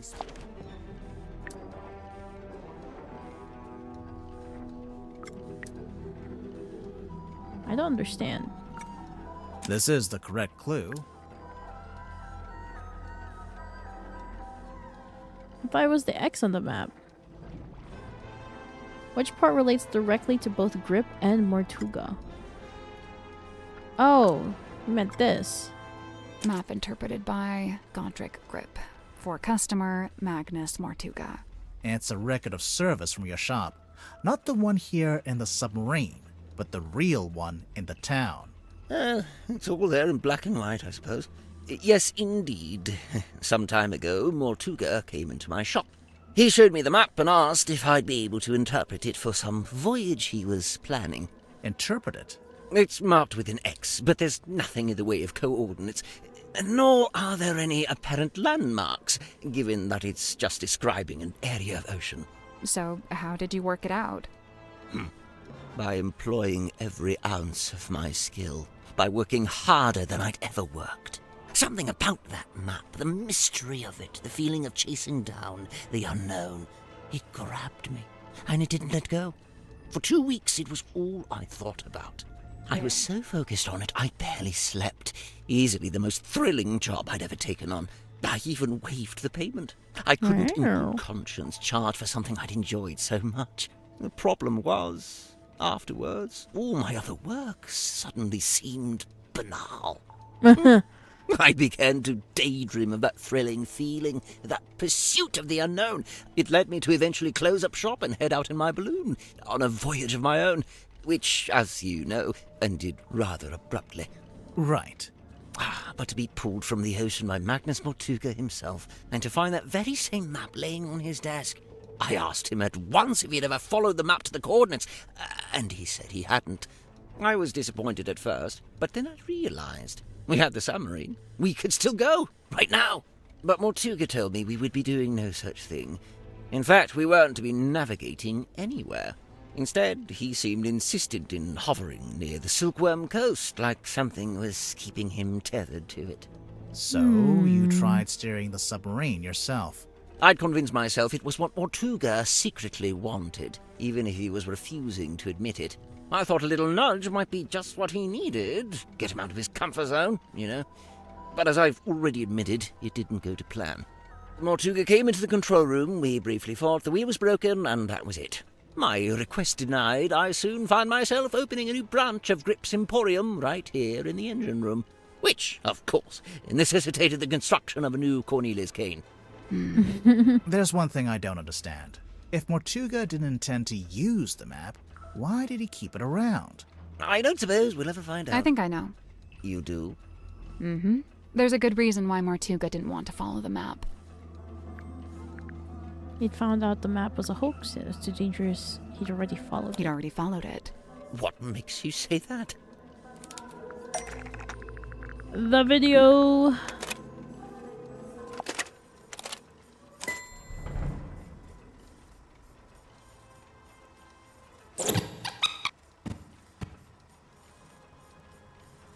This is a film of Magnus Mortuga and a woman named Felicia Stonetop.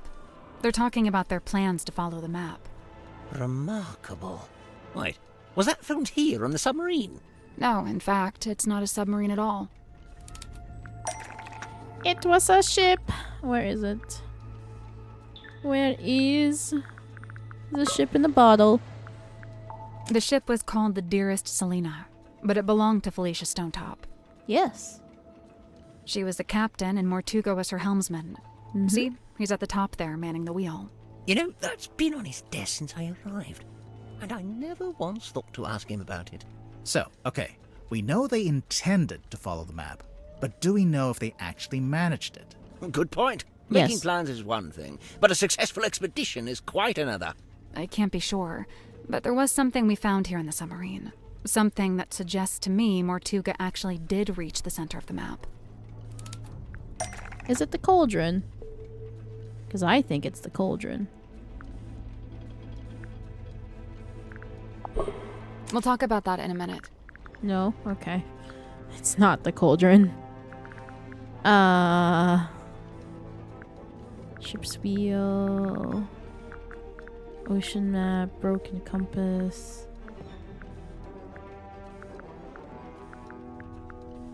Something that proved... Is it this? We need a clue that's got some connection to this one. Do we have an object Mortuga found that suggests he successfully reached the center of the map? That he found. Let's see.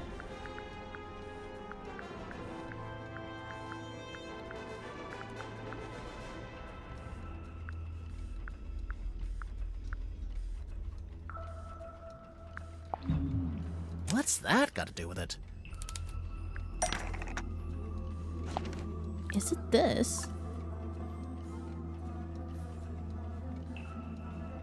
This is the right clue, but let's be specific. Oh, sorry, it's at the back. I'm smart. Oh yeah, look at that. I think you might be right. But why didn't he just tell me? What did he find in the ocean that was such a big secret? Surely it wasn't just this. It hardly seems like anything at all.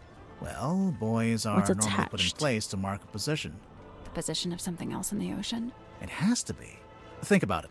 If the buoy wasn't attached to anything, then it would have floated away, making the map worthless. So, if they found the buoy when they went to the center of the map... It was only because it was attached to something else at the time. Yes. It's the bell. It's attached to the bell, which was attached to the cauldron. Has to be. Perfect. Right. Who do we want to talk to? Do we talk to him first, I guess? Hello, sir. Also, do y'all see my... A dream chamber? Looks more like an apothecary. A what? An old-timey potion shop. Thank you. It's a weird metal helmet. It is the dream helmet. Of course it is. Oh, this is where I'm missing all of my stuff, huh? Huh. Interesting. Why is there something that looks like a key? A peculiar piece of equipment found in Dr. Zephyr's dream chamber. A large brass funnel is attached to the top of a pair of leather goggles. Curiously, the goggles are fully opaque. You can't see anything while you're wearing them. It's a weird crystal orb. It is the fog ball. Okay. If you say so.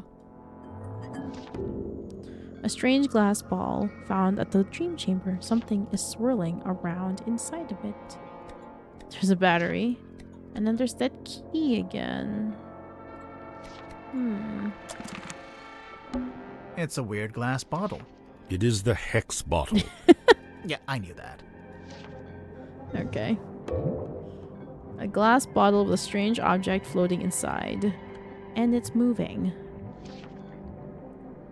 It's like an upside down jellyfish. A subtle floral smell is gently emanating from within the bottle.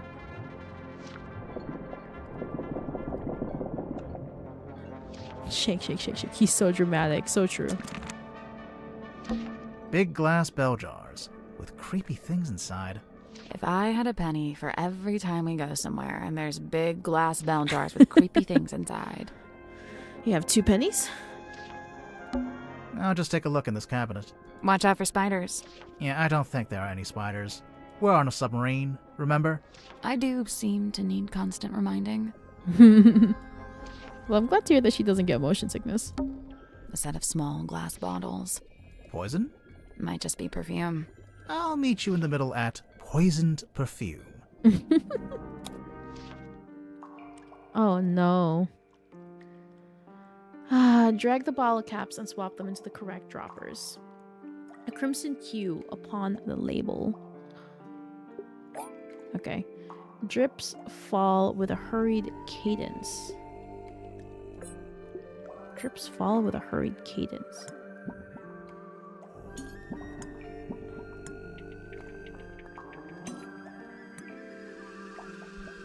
Okay.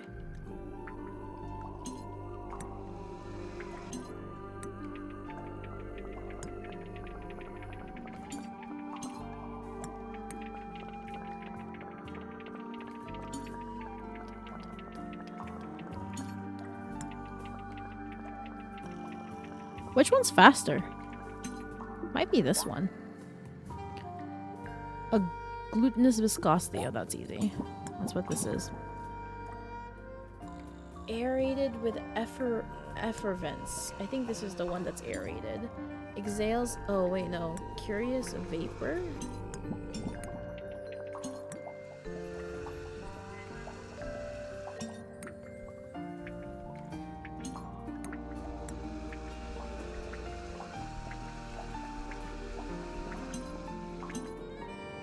A conspicuous X upon the label.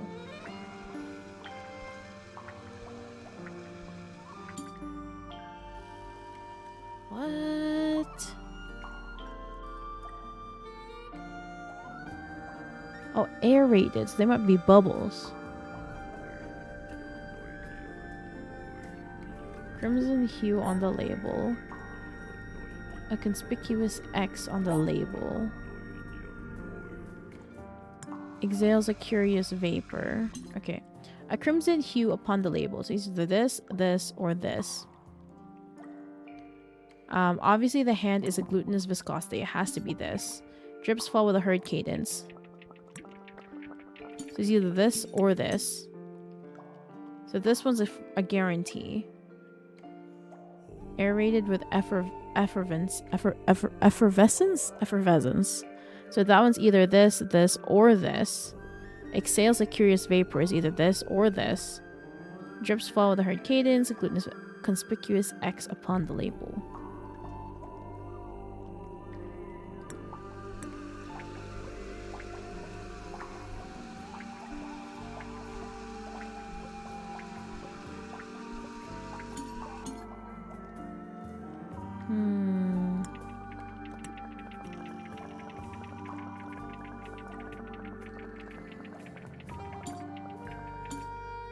Okay.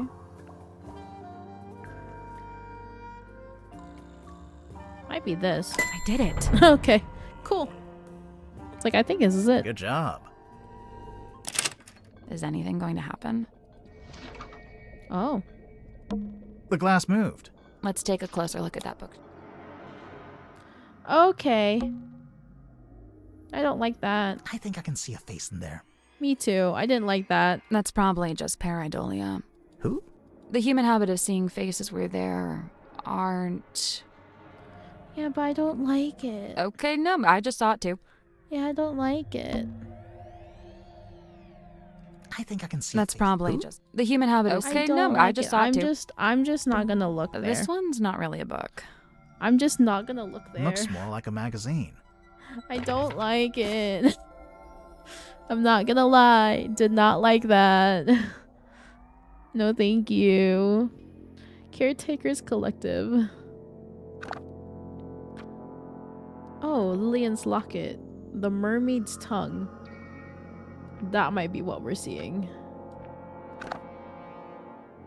Caretakers Collective. Quarterly journal listing and inquiries. Lillian's Locket. Lillian Lucian was a witch of some infamy before her untimely end at the hands of a curse. Some say the locket protects from curses, others suggest it absorbs them, imbibing their power. 9 ounces. This is what Sim is wearing.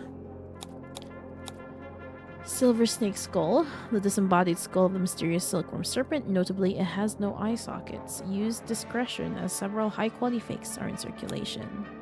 His golden palm, made from an unknown material, 90% similar to gold. The hand is said to be able to touch ghosts.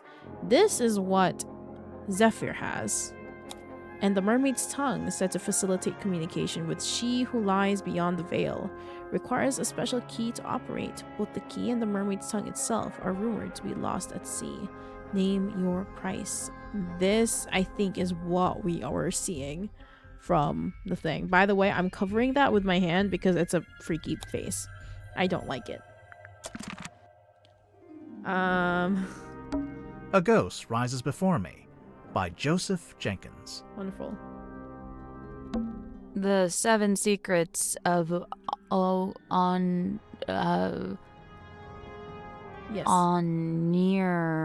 Onirology? The 7 Secrets of Onirology by Edward Edmonton. Wonderful. Divine Exolinguistics by Mary Moralla. Prophecy from Parapsychology by Halcyon Hardwick. Also wonderful. The Magician of the Soul by Annabelle August. I think we read all A of them. Ghost Rises Before Me by Divine Exolinguistics. It is Speaking If You Are Listening by Carl Cavendish. Cavendish. The 7 Onirology? The 7 Secrets of Onirology. Prophecy from Okay, we've read everything. Get me out of that. I did not like that. Did not like it. I can't see anything important on these shelves. I like to think that was a take that got messed up, but it was funny, so they left it in. Honestly, relatable. I would. Good, because I couldn't reach the stuff at the top if I wanted to. Did we get all of the clues now? We're missing one clue. What's on those wall charts? Sacred geometry. Is that a heavy metal band? Sounds like it could be. I mean, probably. Big glass bell jars. If I had a penny for every... Skip that. The cabinet's full of scrolls, but, Can't think of an excuse not to read them. Yes. they're too fragile, maybe? Hell, just say they're blank. No one will know. I can't see anything important on these shelves. Good. Because I couldn't reach... Yeah, so obviously there's something hiding in there. We all know what it is. Well, by we as in I know what it is. And we're missing one thing.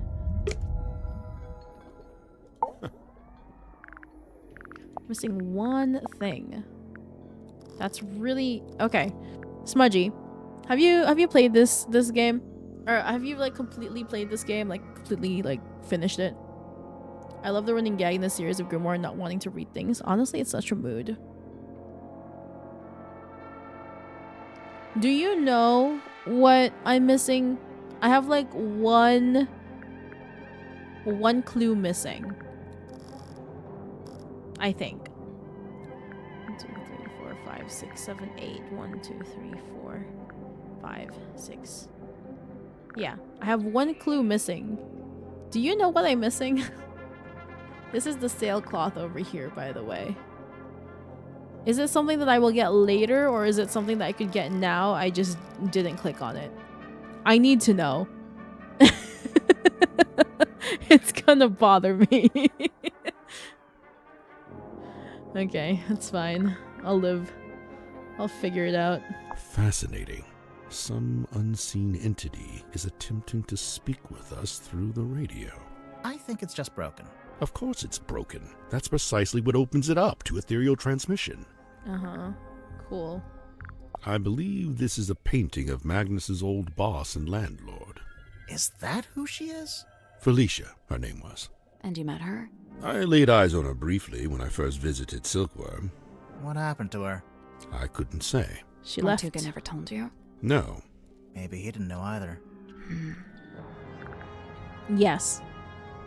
Yes. That's exactly why I'm asking. Because there is one I am missing. It's behind me. It's right here. Right? It's behind me. There is one missing. And it bothers me. I thought I would have gotten everything by now. Magnus and I installed this in the captain's cabin shortly after we left port for the first time. It is exceptionally heavy. Did Mortuga tell you why he wanted a big iron bell hanging over his desk? He merely said it was an object of great importance and that he'd like to keep it close by. Do you have any idea what it is? He referred to it as a bell, Detective. Yeah, just going by the shape. But it doesn't ring, so we're not sure. You may be more correct than you know. Personally, I believe it is a bell. Not in the musical sense, but rather a diving bell, which is to say it's designed to be lowered to the ocean floor. With a person inside? I doubt it. It's not really big enough.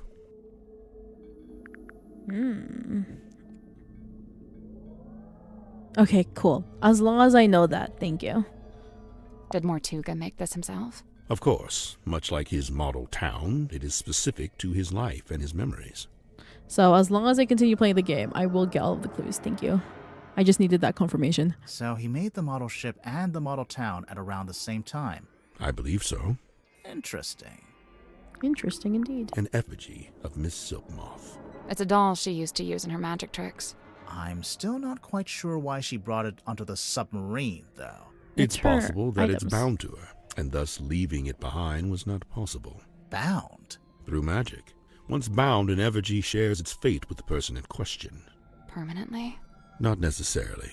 If a rupture were to form between the two, they may become separated once more. Activities. You know, honestly, the main thing I'm looking for is my achievements. That's what I'm looking for. I want to make sure I don't miss any achievements. And like...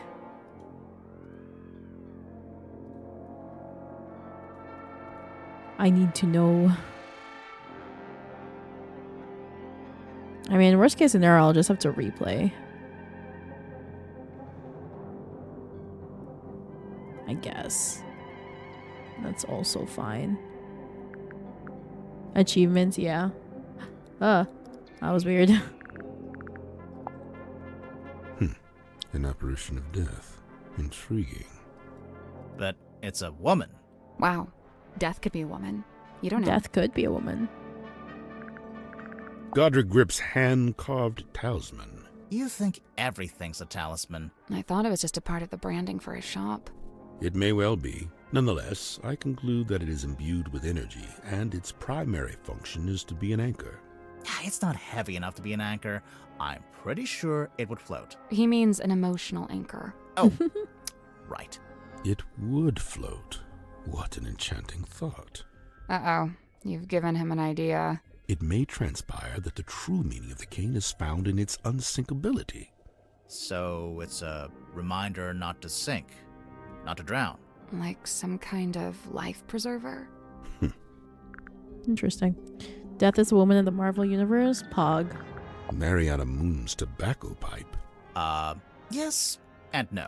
It's actually a dictaphone, like a little tape recorder. Curious. Is Miss Moon some sort of covert operative?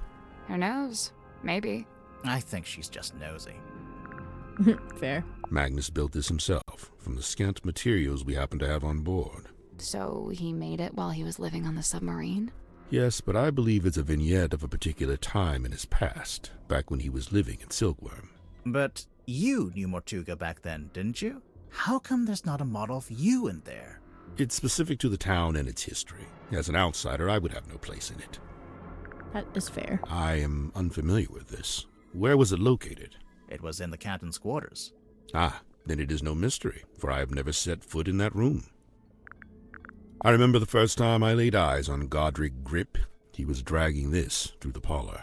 Man and basket both, soaked to the core, having just been pulled from the ocean. This is after he crashed his hot air balloon. Apparently so. I wonder why he bothered to bring the basket into the submarine. Maybe he wanted to fix up his balloon and try flying it again. If that was his intention, he showed no signs of acting upon it. How come the goggles are blacked out? It is a weighted sleeping mask. To induce REM sleep? Correct. What's REM sleep? That's the kind of sleep where you dream. Aha. So what's the big funnel on top? It is an energy filter. So it filters the dreams as they come out of your head? The opposite. It filters the dreams on their way into your head? Correct. Oh yeah, dreams are transmissions from another dimension. I forgot. But what's the point of filtering them? What does it do? To study the transmission, it is first necessary to change the format of the energy signature. Oh, like when you change a WAV to an MP3. This is a syntax with which I am not familiar. Where do you get this from? It is on loan from Miss Silkmoth. So it's for some kind of magic trick. I thought it was a crystal ball, like a fortune teller would use. Indeed, it is a divining orb, of a sort. However, I am not using it to see into the future, for such a pursuit is not but folly and nonsense.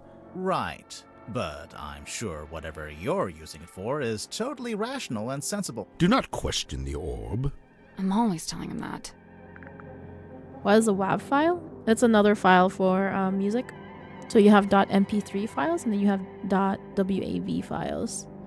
Now, if you're asking what the specifics are, like what the difference between an MP3 and WAV file is, I am not the type of person to answer that. I am not musically tech enough to understand. I do know that if you are going to be editing music, WAV is preferred for one reason or another. I just don't know why, but that's what I do know.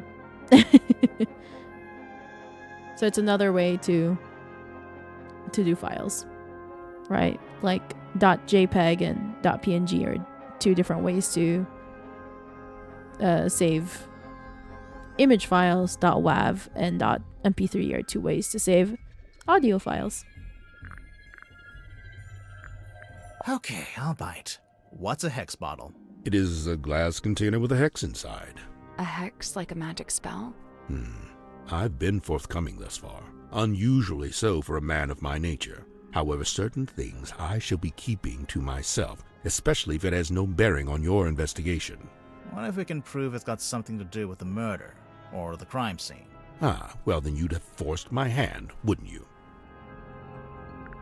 Fair enough. What is this, anyway? It is what it says it is, a quarterly journal of listings and inquiries.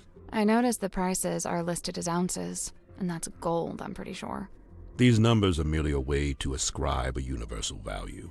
Most transactions take the form of a trade, exchanging items of equivalent worth. Oh, wait, so are these things that people have and they want to sell? Or is it stuff people want to buy? Both. What about that last one? The mermaid's tongue. Likely the most contentious item ever to be listed in the journal. Desperately coveted by those who believe, and disdained by those who don't. Those who believe what? That such a thing could even exist. Well, you have it. It's obviously in your... The glass moved. Let's take a closer look at that. In your bookshelf right here. I think I can see That's probably the human. Okay, no, I just saw it too. Yep. It's in there. We just can't get it out for now. That's okay. I think that might be the last clue I'm missing, is the mermaid mask.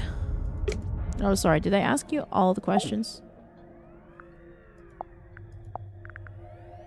I didn't miss anything, did I? No. I did not.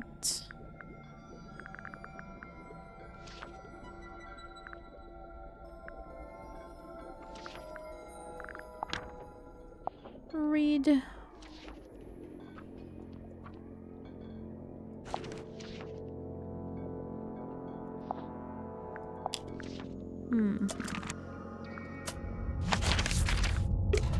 There's definitely achievements I probably missed. I'm probably gonna have to go back. We'll deal with that later. Right now we're just following the story. Be great to finish this before midnight because I need to sleep by then.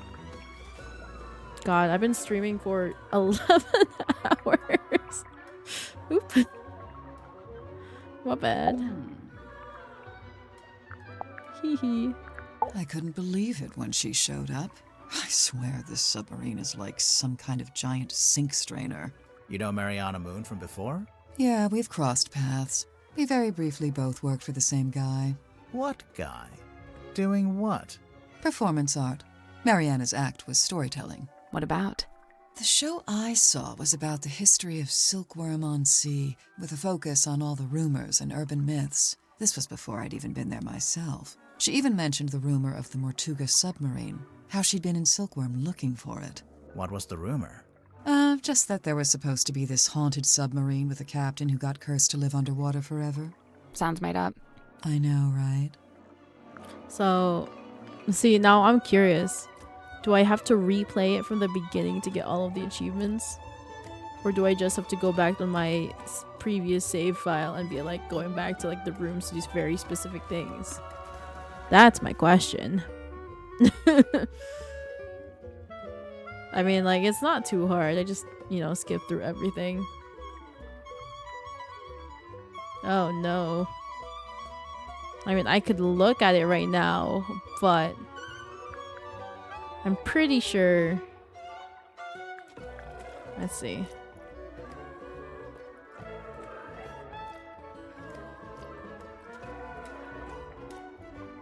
Yeah, so this one will definitely get by the end of the game.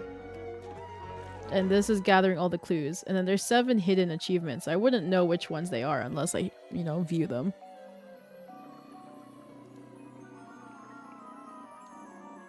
I mean, like I said, I'm not gonna look at them.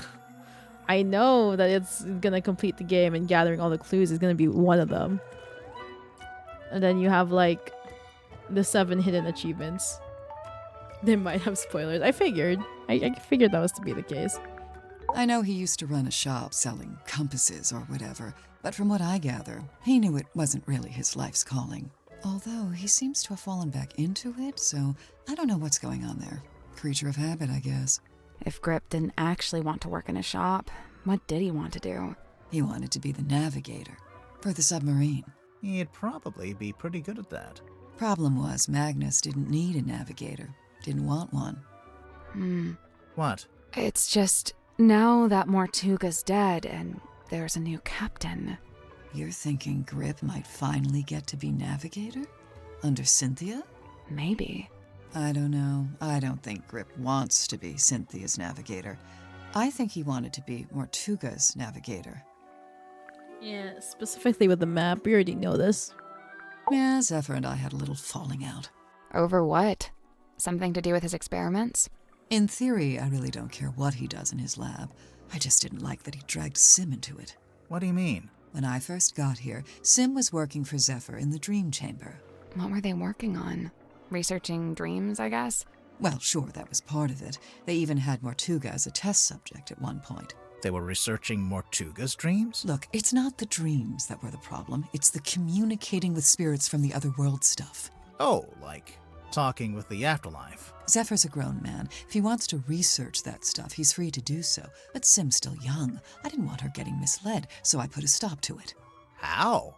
I made Zephyr tell Sim he didn't need her anymore. Ouch. It's for the best.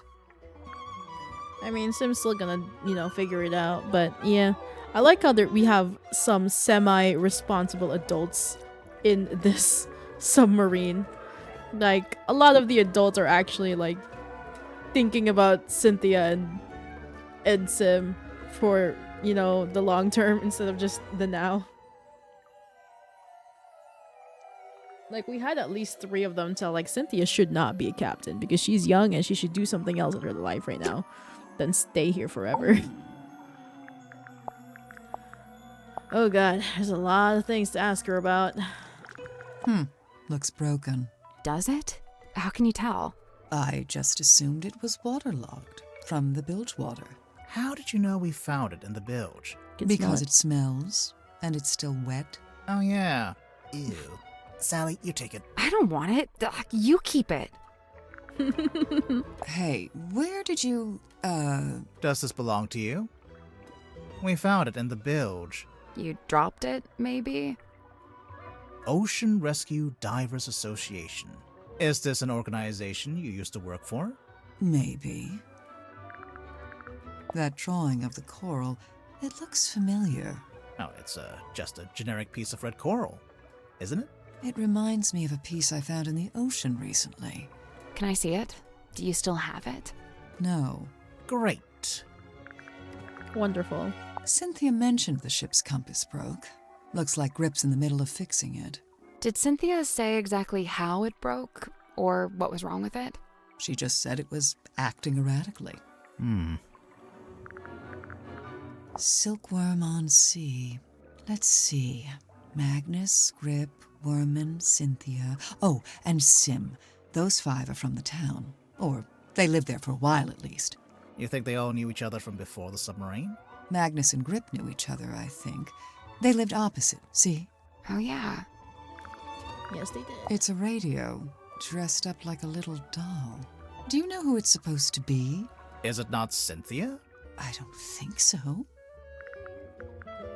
Almost looks like Cynthia. Either that or her mom. You know, I think this painting is the answer. To what?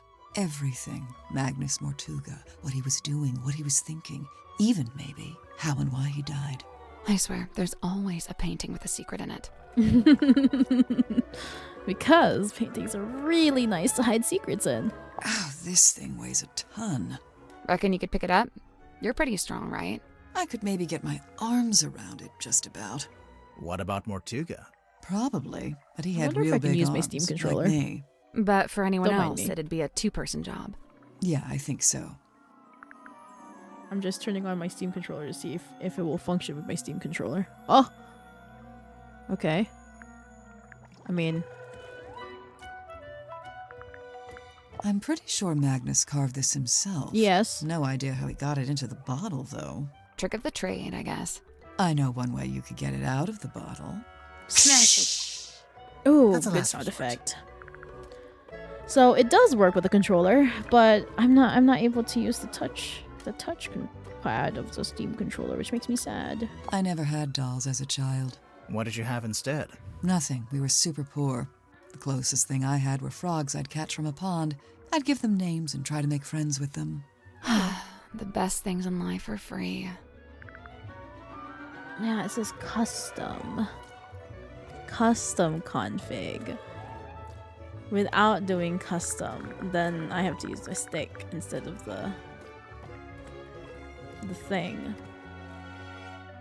At least automatically it doesn't do it. So I have to set it. That's okay. That's more too. I just want to lean back. Although, presumably he got it from someone else. I just want to lean back because my mouse is currently charging. And I'm like, I'm so tethered to my desk, so I need to lean back. I'm too lazy. This is fine. Someone on the submarine? I mean someone from before. I'm not that bothered by it. If you watch him closely, Grip holds this tighter whenever he gets sad or nervous, and only lets go of it when he's totally at ease. Sounds like you've really been staring at him. Yeah, well, you can learn a lot watching someone's involuntary movements. That's okay, fair. do me. You're tired, achy. You only got an hour of sleep on a hard surface. Wow, I feel so seen. Damn.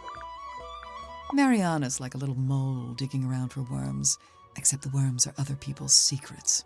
Oh, I can't imagine what you'd get on me. I don't have any secrets. What about your first name? What about your second name? Let's change the subject. Sally Grimoire, that's their first and last names. Magnus carved and painted it himself, so it's very specific to his life. It basically only shows the buildings and people that were relevant to him. I noticed Mortuga himself isn't on there. No, I think he's somewhere else. On the ship?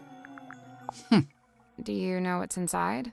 No. It must have been something, though. There's no way all this kicked off over an empty box. What do you mean? As far as I know, that box is a very recent addition to the submarine. I think it may have been the catalyst that led to Mortuga's murder. Now I really want to know what's inside. Mind you, I still don't know what I still don't know who actually murdered Mortuga, to be honest with you. Grip's got his brand figured out, huh? Kind of an 18th century vaudeville aeronaut vibe? Even just the choice to use the word emporium. I thought her last name was Spears. I do not remember. This or pattern no. looks a bit like a dream catcher. What's a dream catcher? It's something you hang in your bedroom window when you're a teenage girl. Bingo. I see. Very true, though. I did that. That belongs to Sim, I'm pretty sure. It's something to do with her old magic act. You might be right, but we found it in Zephyr's dream chamber. Still? I told him to give all her stuff back. I'll have to have a word with him. He's like the caring mom. I don't have any theories, to be honest with you. Like, in all honesty, I don't have any theories on who could have murdered him. The closest, I guess, Zephyr is the one that's like the most suspicious for me. But I don't think that really helps my case. I don't know why, I just feel like he is. Any idea what Zephyr's keeping in this bottle? Whatever it is, he dumps it into the ocean every single night. What? What do you mean? Every evening, he comes by the airlock and empties the bottle into the water tank below. And the water tank leads out into the ocean. Yeah, and then each morning he comes by with the empty bottle and fills it back up again. Why? What's he doing? I've never managed to work it out. Interesting. Do you recognize any of these objects? The mermaid's tongue, rumored to be lost at sea. You've heard of it? Tadpole? Oh, no, not by name. Maybe Zephyr was trying to get hold of it. Yeah, maybe he was. I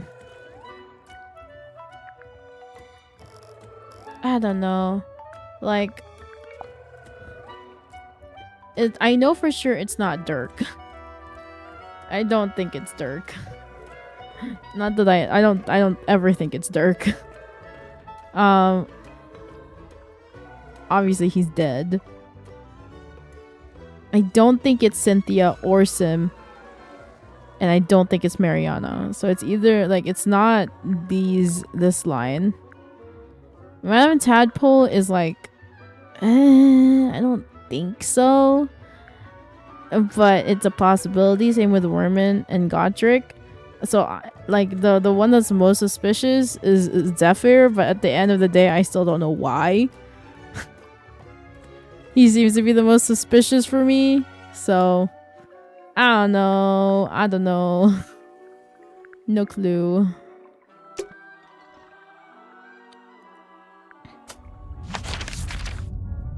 Right.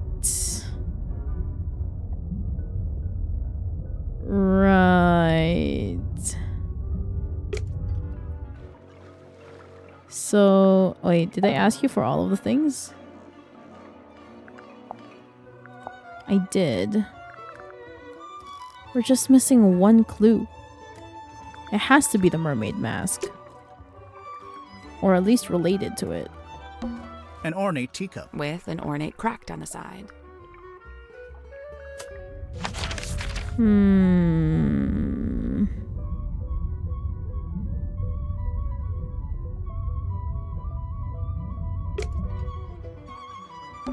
It's a little A family. Yeah.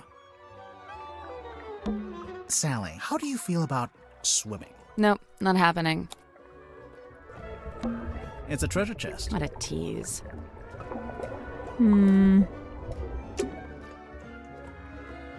Alright, now I'm in the section where I'm like, I don't know what to do.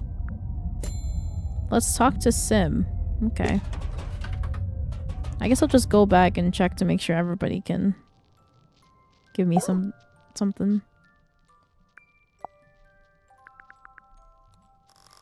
Oh yeah, we have so many things to talk to her about. Oh, add time soon. 07. I kind of want to finish this, so I don't think I'm gonna be taking a break. I'm just gonna go through it. That little dapper hat he wears, I sewed myself from cotton cloth, and now he truly looks the part, mirrored to his master's garb. The cane didn't always have a hat? Nay, was not but wood be carved, a simple stick with face adorned. And you thought he should have a hat just because Grip wears one? No, I saw a picture of it. At least I think I did. You did? A tobacco pipe? Yeah, sure. No, it's not. Oh, I know this game. One always tells the truth and the other always lies. No, that's not what's happening. Yes, it is. A teeny tiny town of toys? Or fossil formed of... Oh, that's my house. Right there. Your house? Yeah, the theatre where I lived. Cute. Yes, it is very cute. Dusky box of dark allure. I cannot turn mine eyes. What lies within? We're still trying to work that out. Any guesses? Surely some solemn secret, dark and dreadful. Oh, it better be after all this. Truly. Ah, there lies the picture of the cane, the perched upon by little hat. I used to be perched upon by a little hat. 'Tis quaint. It's true. But wait, is it of a one with that in current Godric's grasp? No. But it's true. Grimoire used to have a hat. He used to. Now he doesn't wear a hat. Do you know how Zephyr's dream helmet works? His secrets are his own to keep. Okay, but just for the record, you do know his secrets. I am bound to share them not. Oh, my fog ball. Your fog ball? As carved and crafted. You made it? What for? Well, thou mayst use it to speak with Gregory. Sorry, Gregory? We never met a Gregory. You wouldn't have. He lives inside the ball. Oh. And he's my uncle. Oh. And he's dead. Oh. And fictitious. Oh. All the oh. Oh. Oh.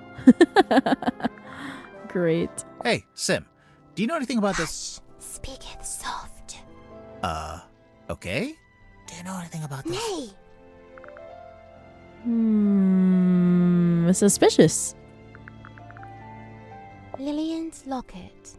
Looks familiar, don't you think? I didn't know it had a name. Kindly close the book. I have no desire to look upon it longer. Oh, Sure. Here you go. That face! You know what it is? Mine eye but chanced upon it. Nothing more. What was that face? Wait, what? Hold on. Where is it?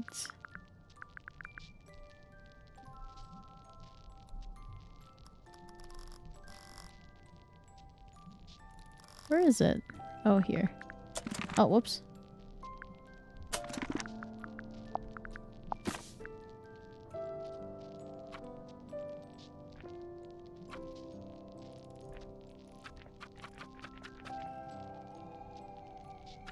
Is that similar to Gregory's? Like...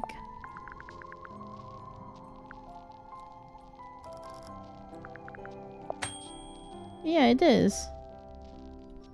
It is similar to Gregory's.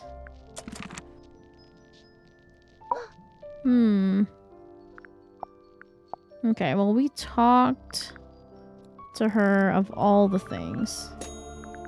Yeah, nothing comes to mind, I figured. Let's check to see if I've talked to you in all of the clues.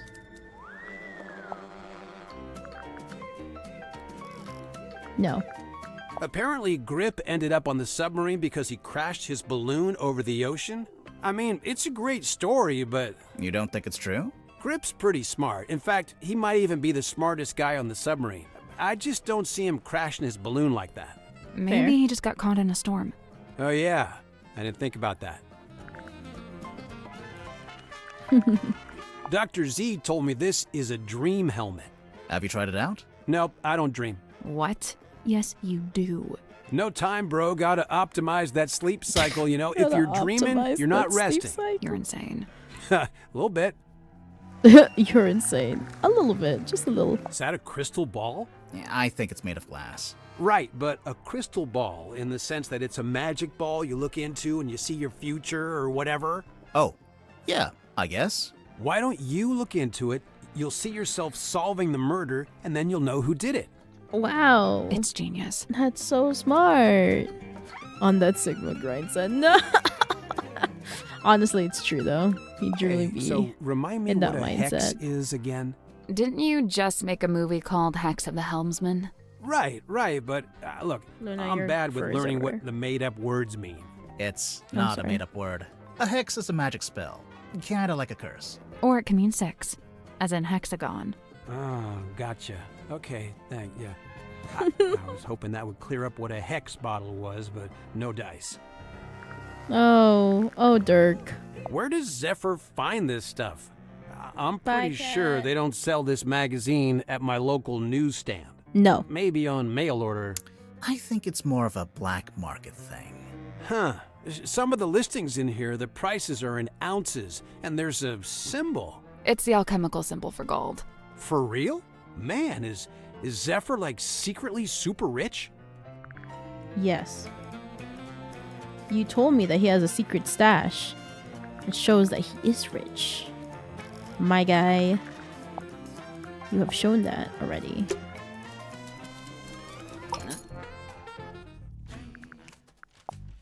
Okay.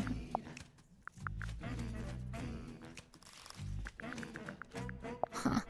I didn't know she was still using it. Sim? Yeah, I figured she would have gotten rid of it by now. What did she used to use it for? This is the Lady of the Looking Glass herself. It's a body double. Kind of like having a twin, but you don't have to pay it anything. Damn. It's true. Okay. I kind of do want to see if I can find a controller setting.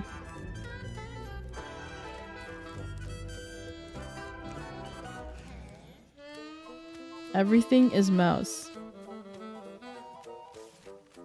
Bet. Apply.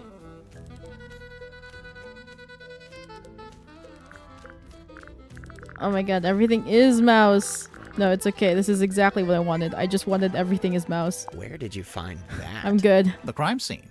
In a Thank you, cabinet, though. hidden off to the side. Oh, of course there's a hidden cabinet. Oh, it's just too good. I don't know if it has anything to do with the murder, though. Details. Details. Ah, yes. Godric's little mascot sidekick thing. It's a wooden stick. With a face. To you, to him, it may be a wooden stick of great thunderous importance.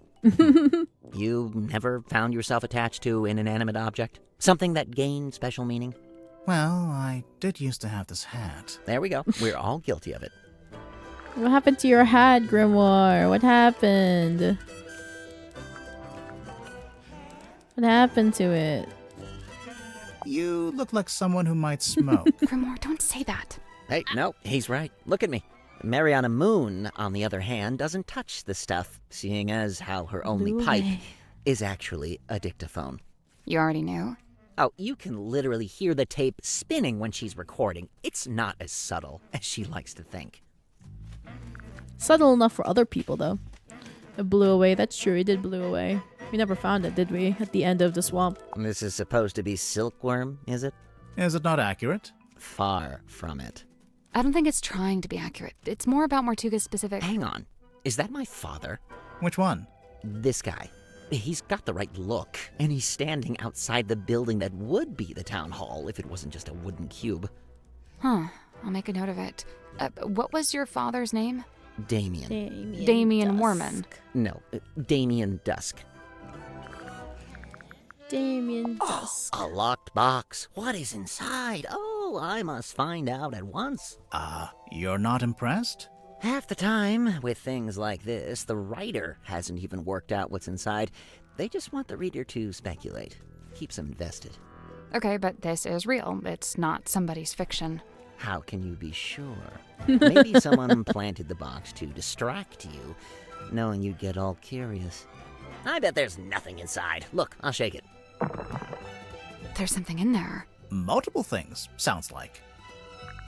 Yes. Yes, there is. Chart the unchartable, plot the unplottable, and measure the unmeasurable. Nice tagline. It truly I is. think it's a little much.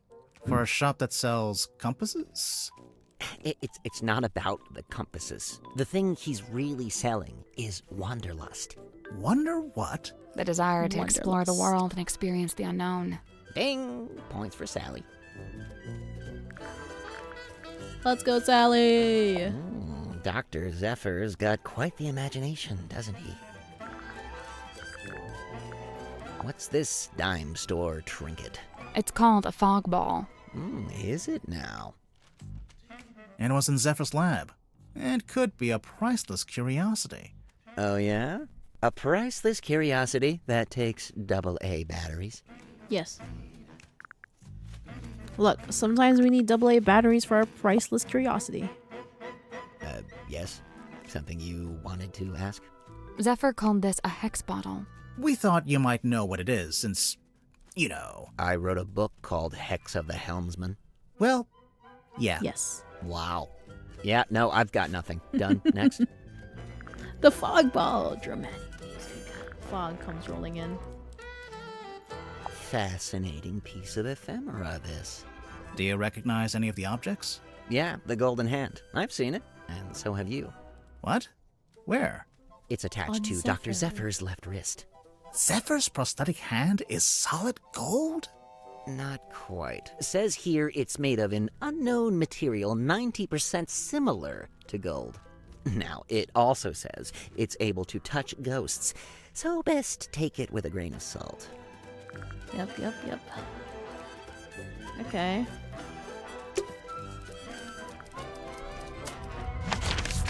Alright.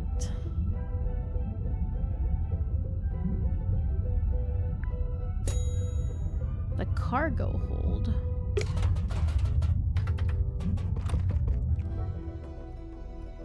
First off, It's a pinboard.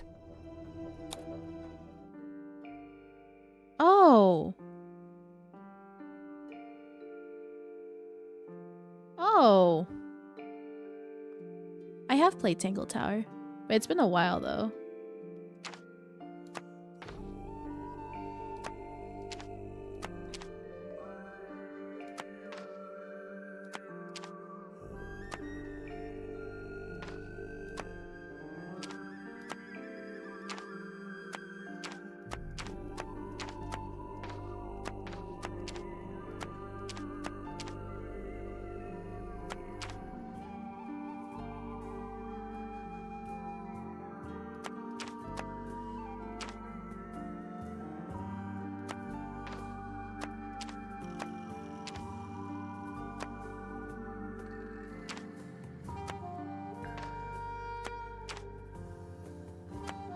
I'm like very confused.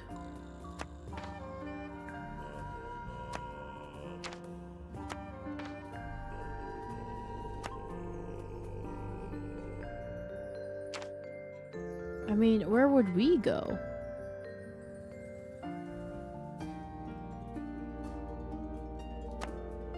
Nope. So, there's a drawing of each of the suspects, one of Mortuga, and one of us too. Each one needs to be moved to the right place on the board. Yeah. I know that.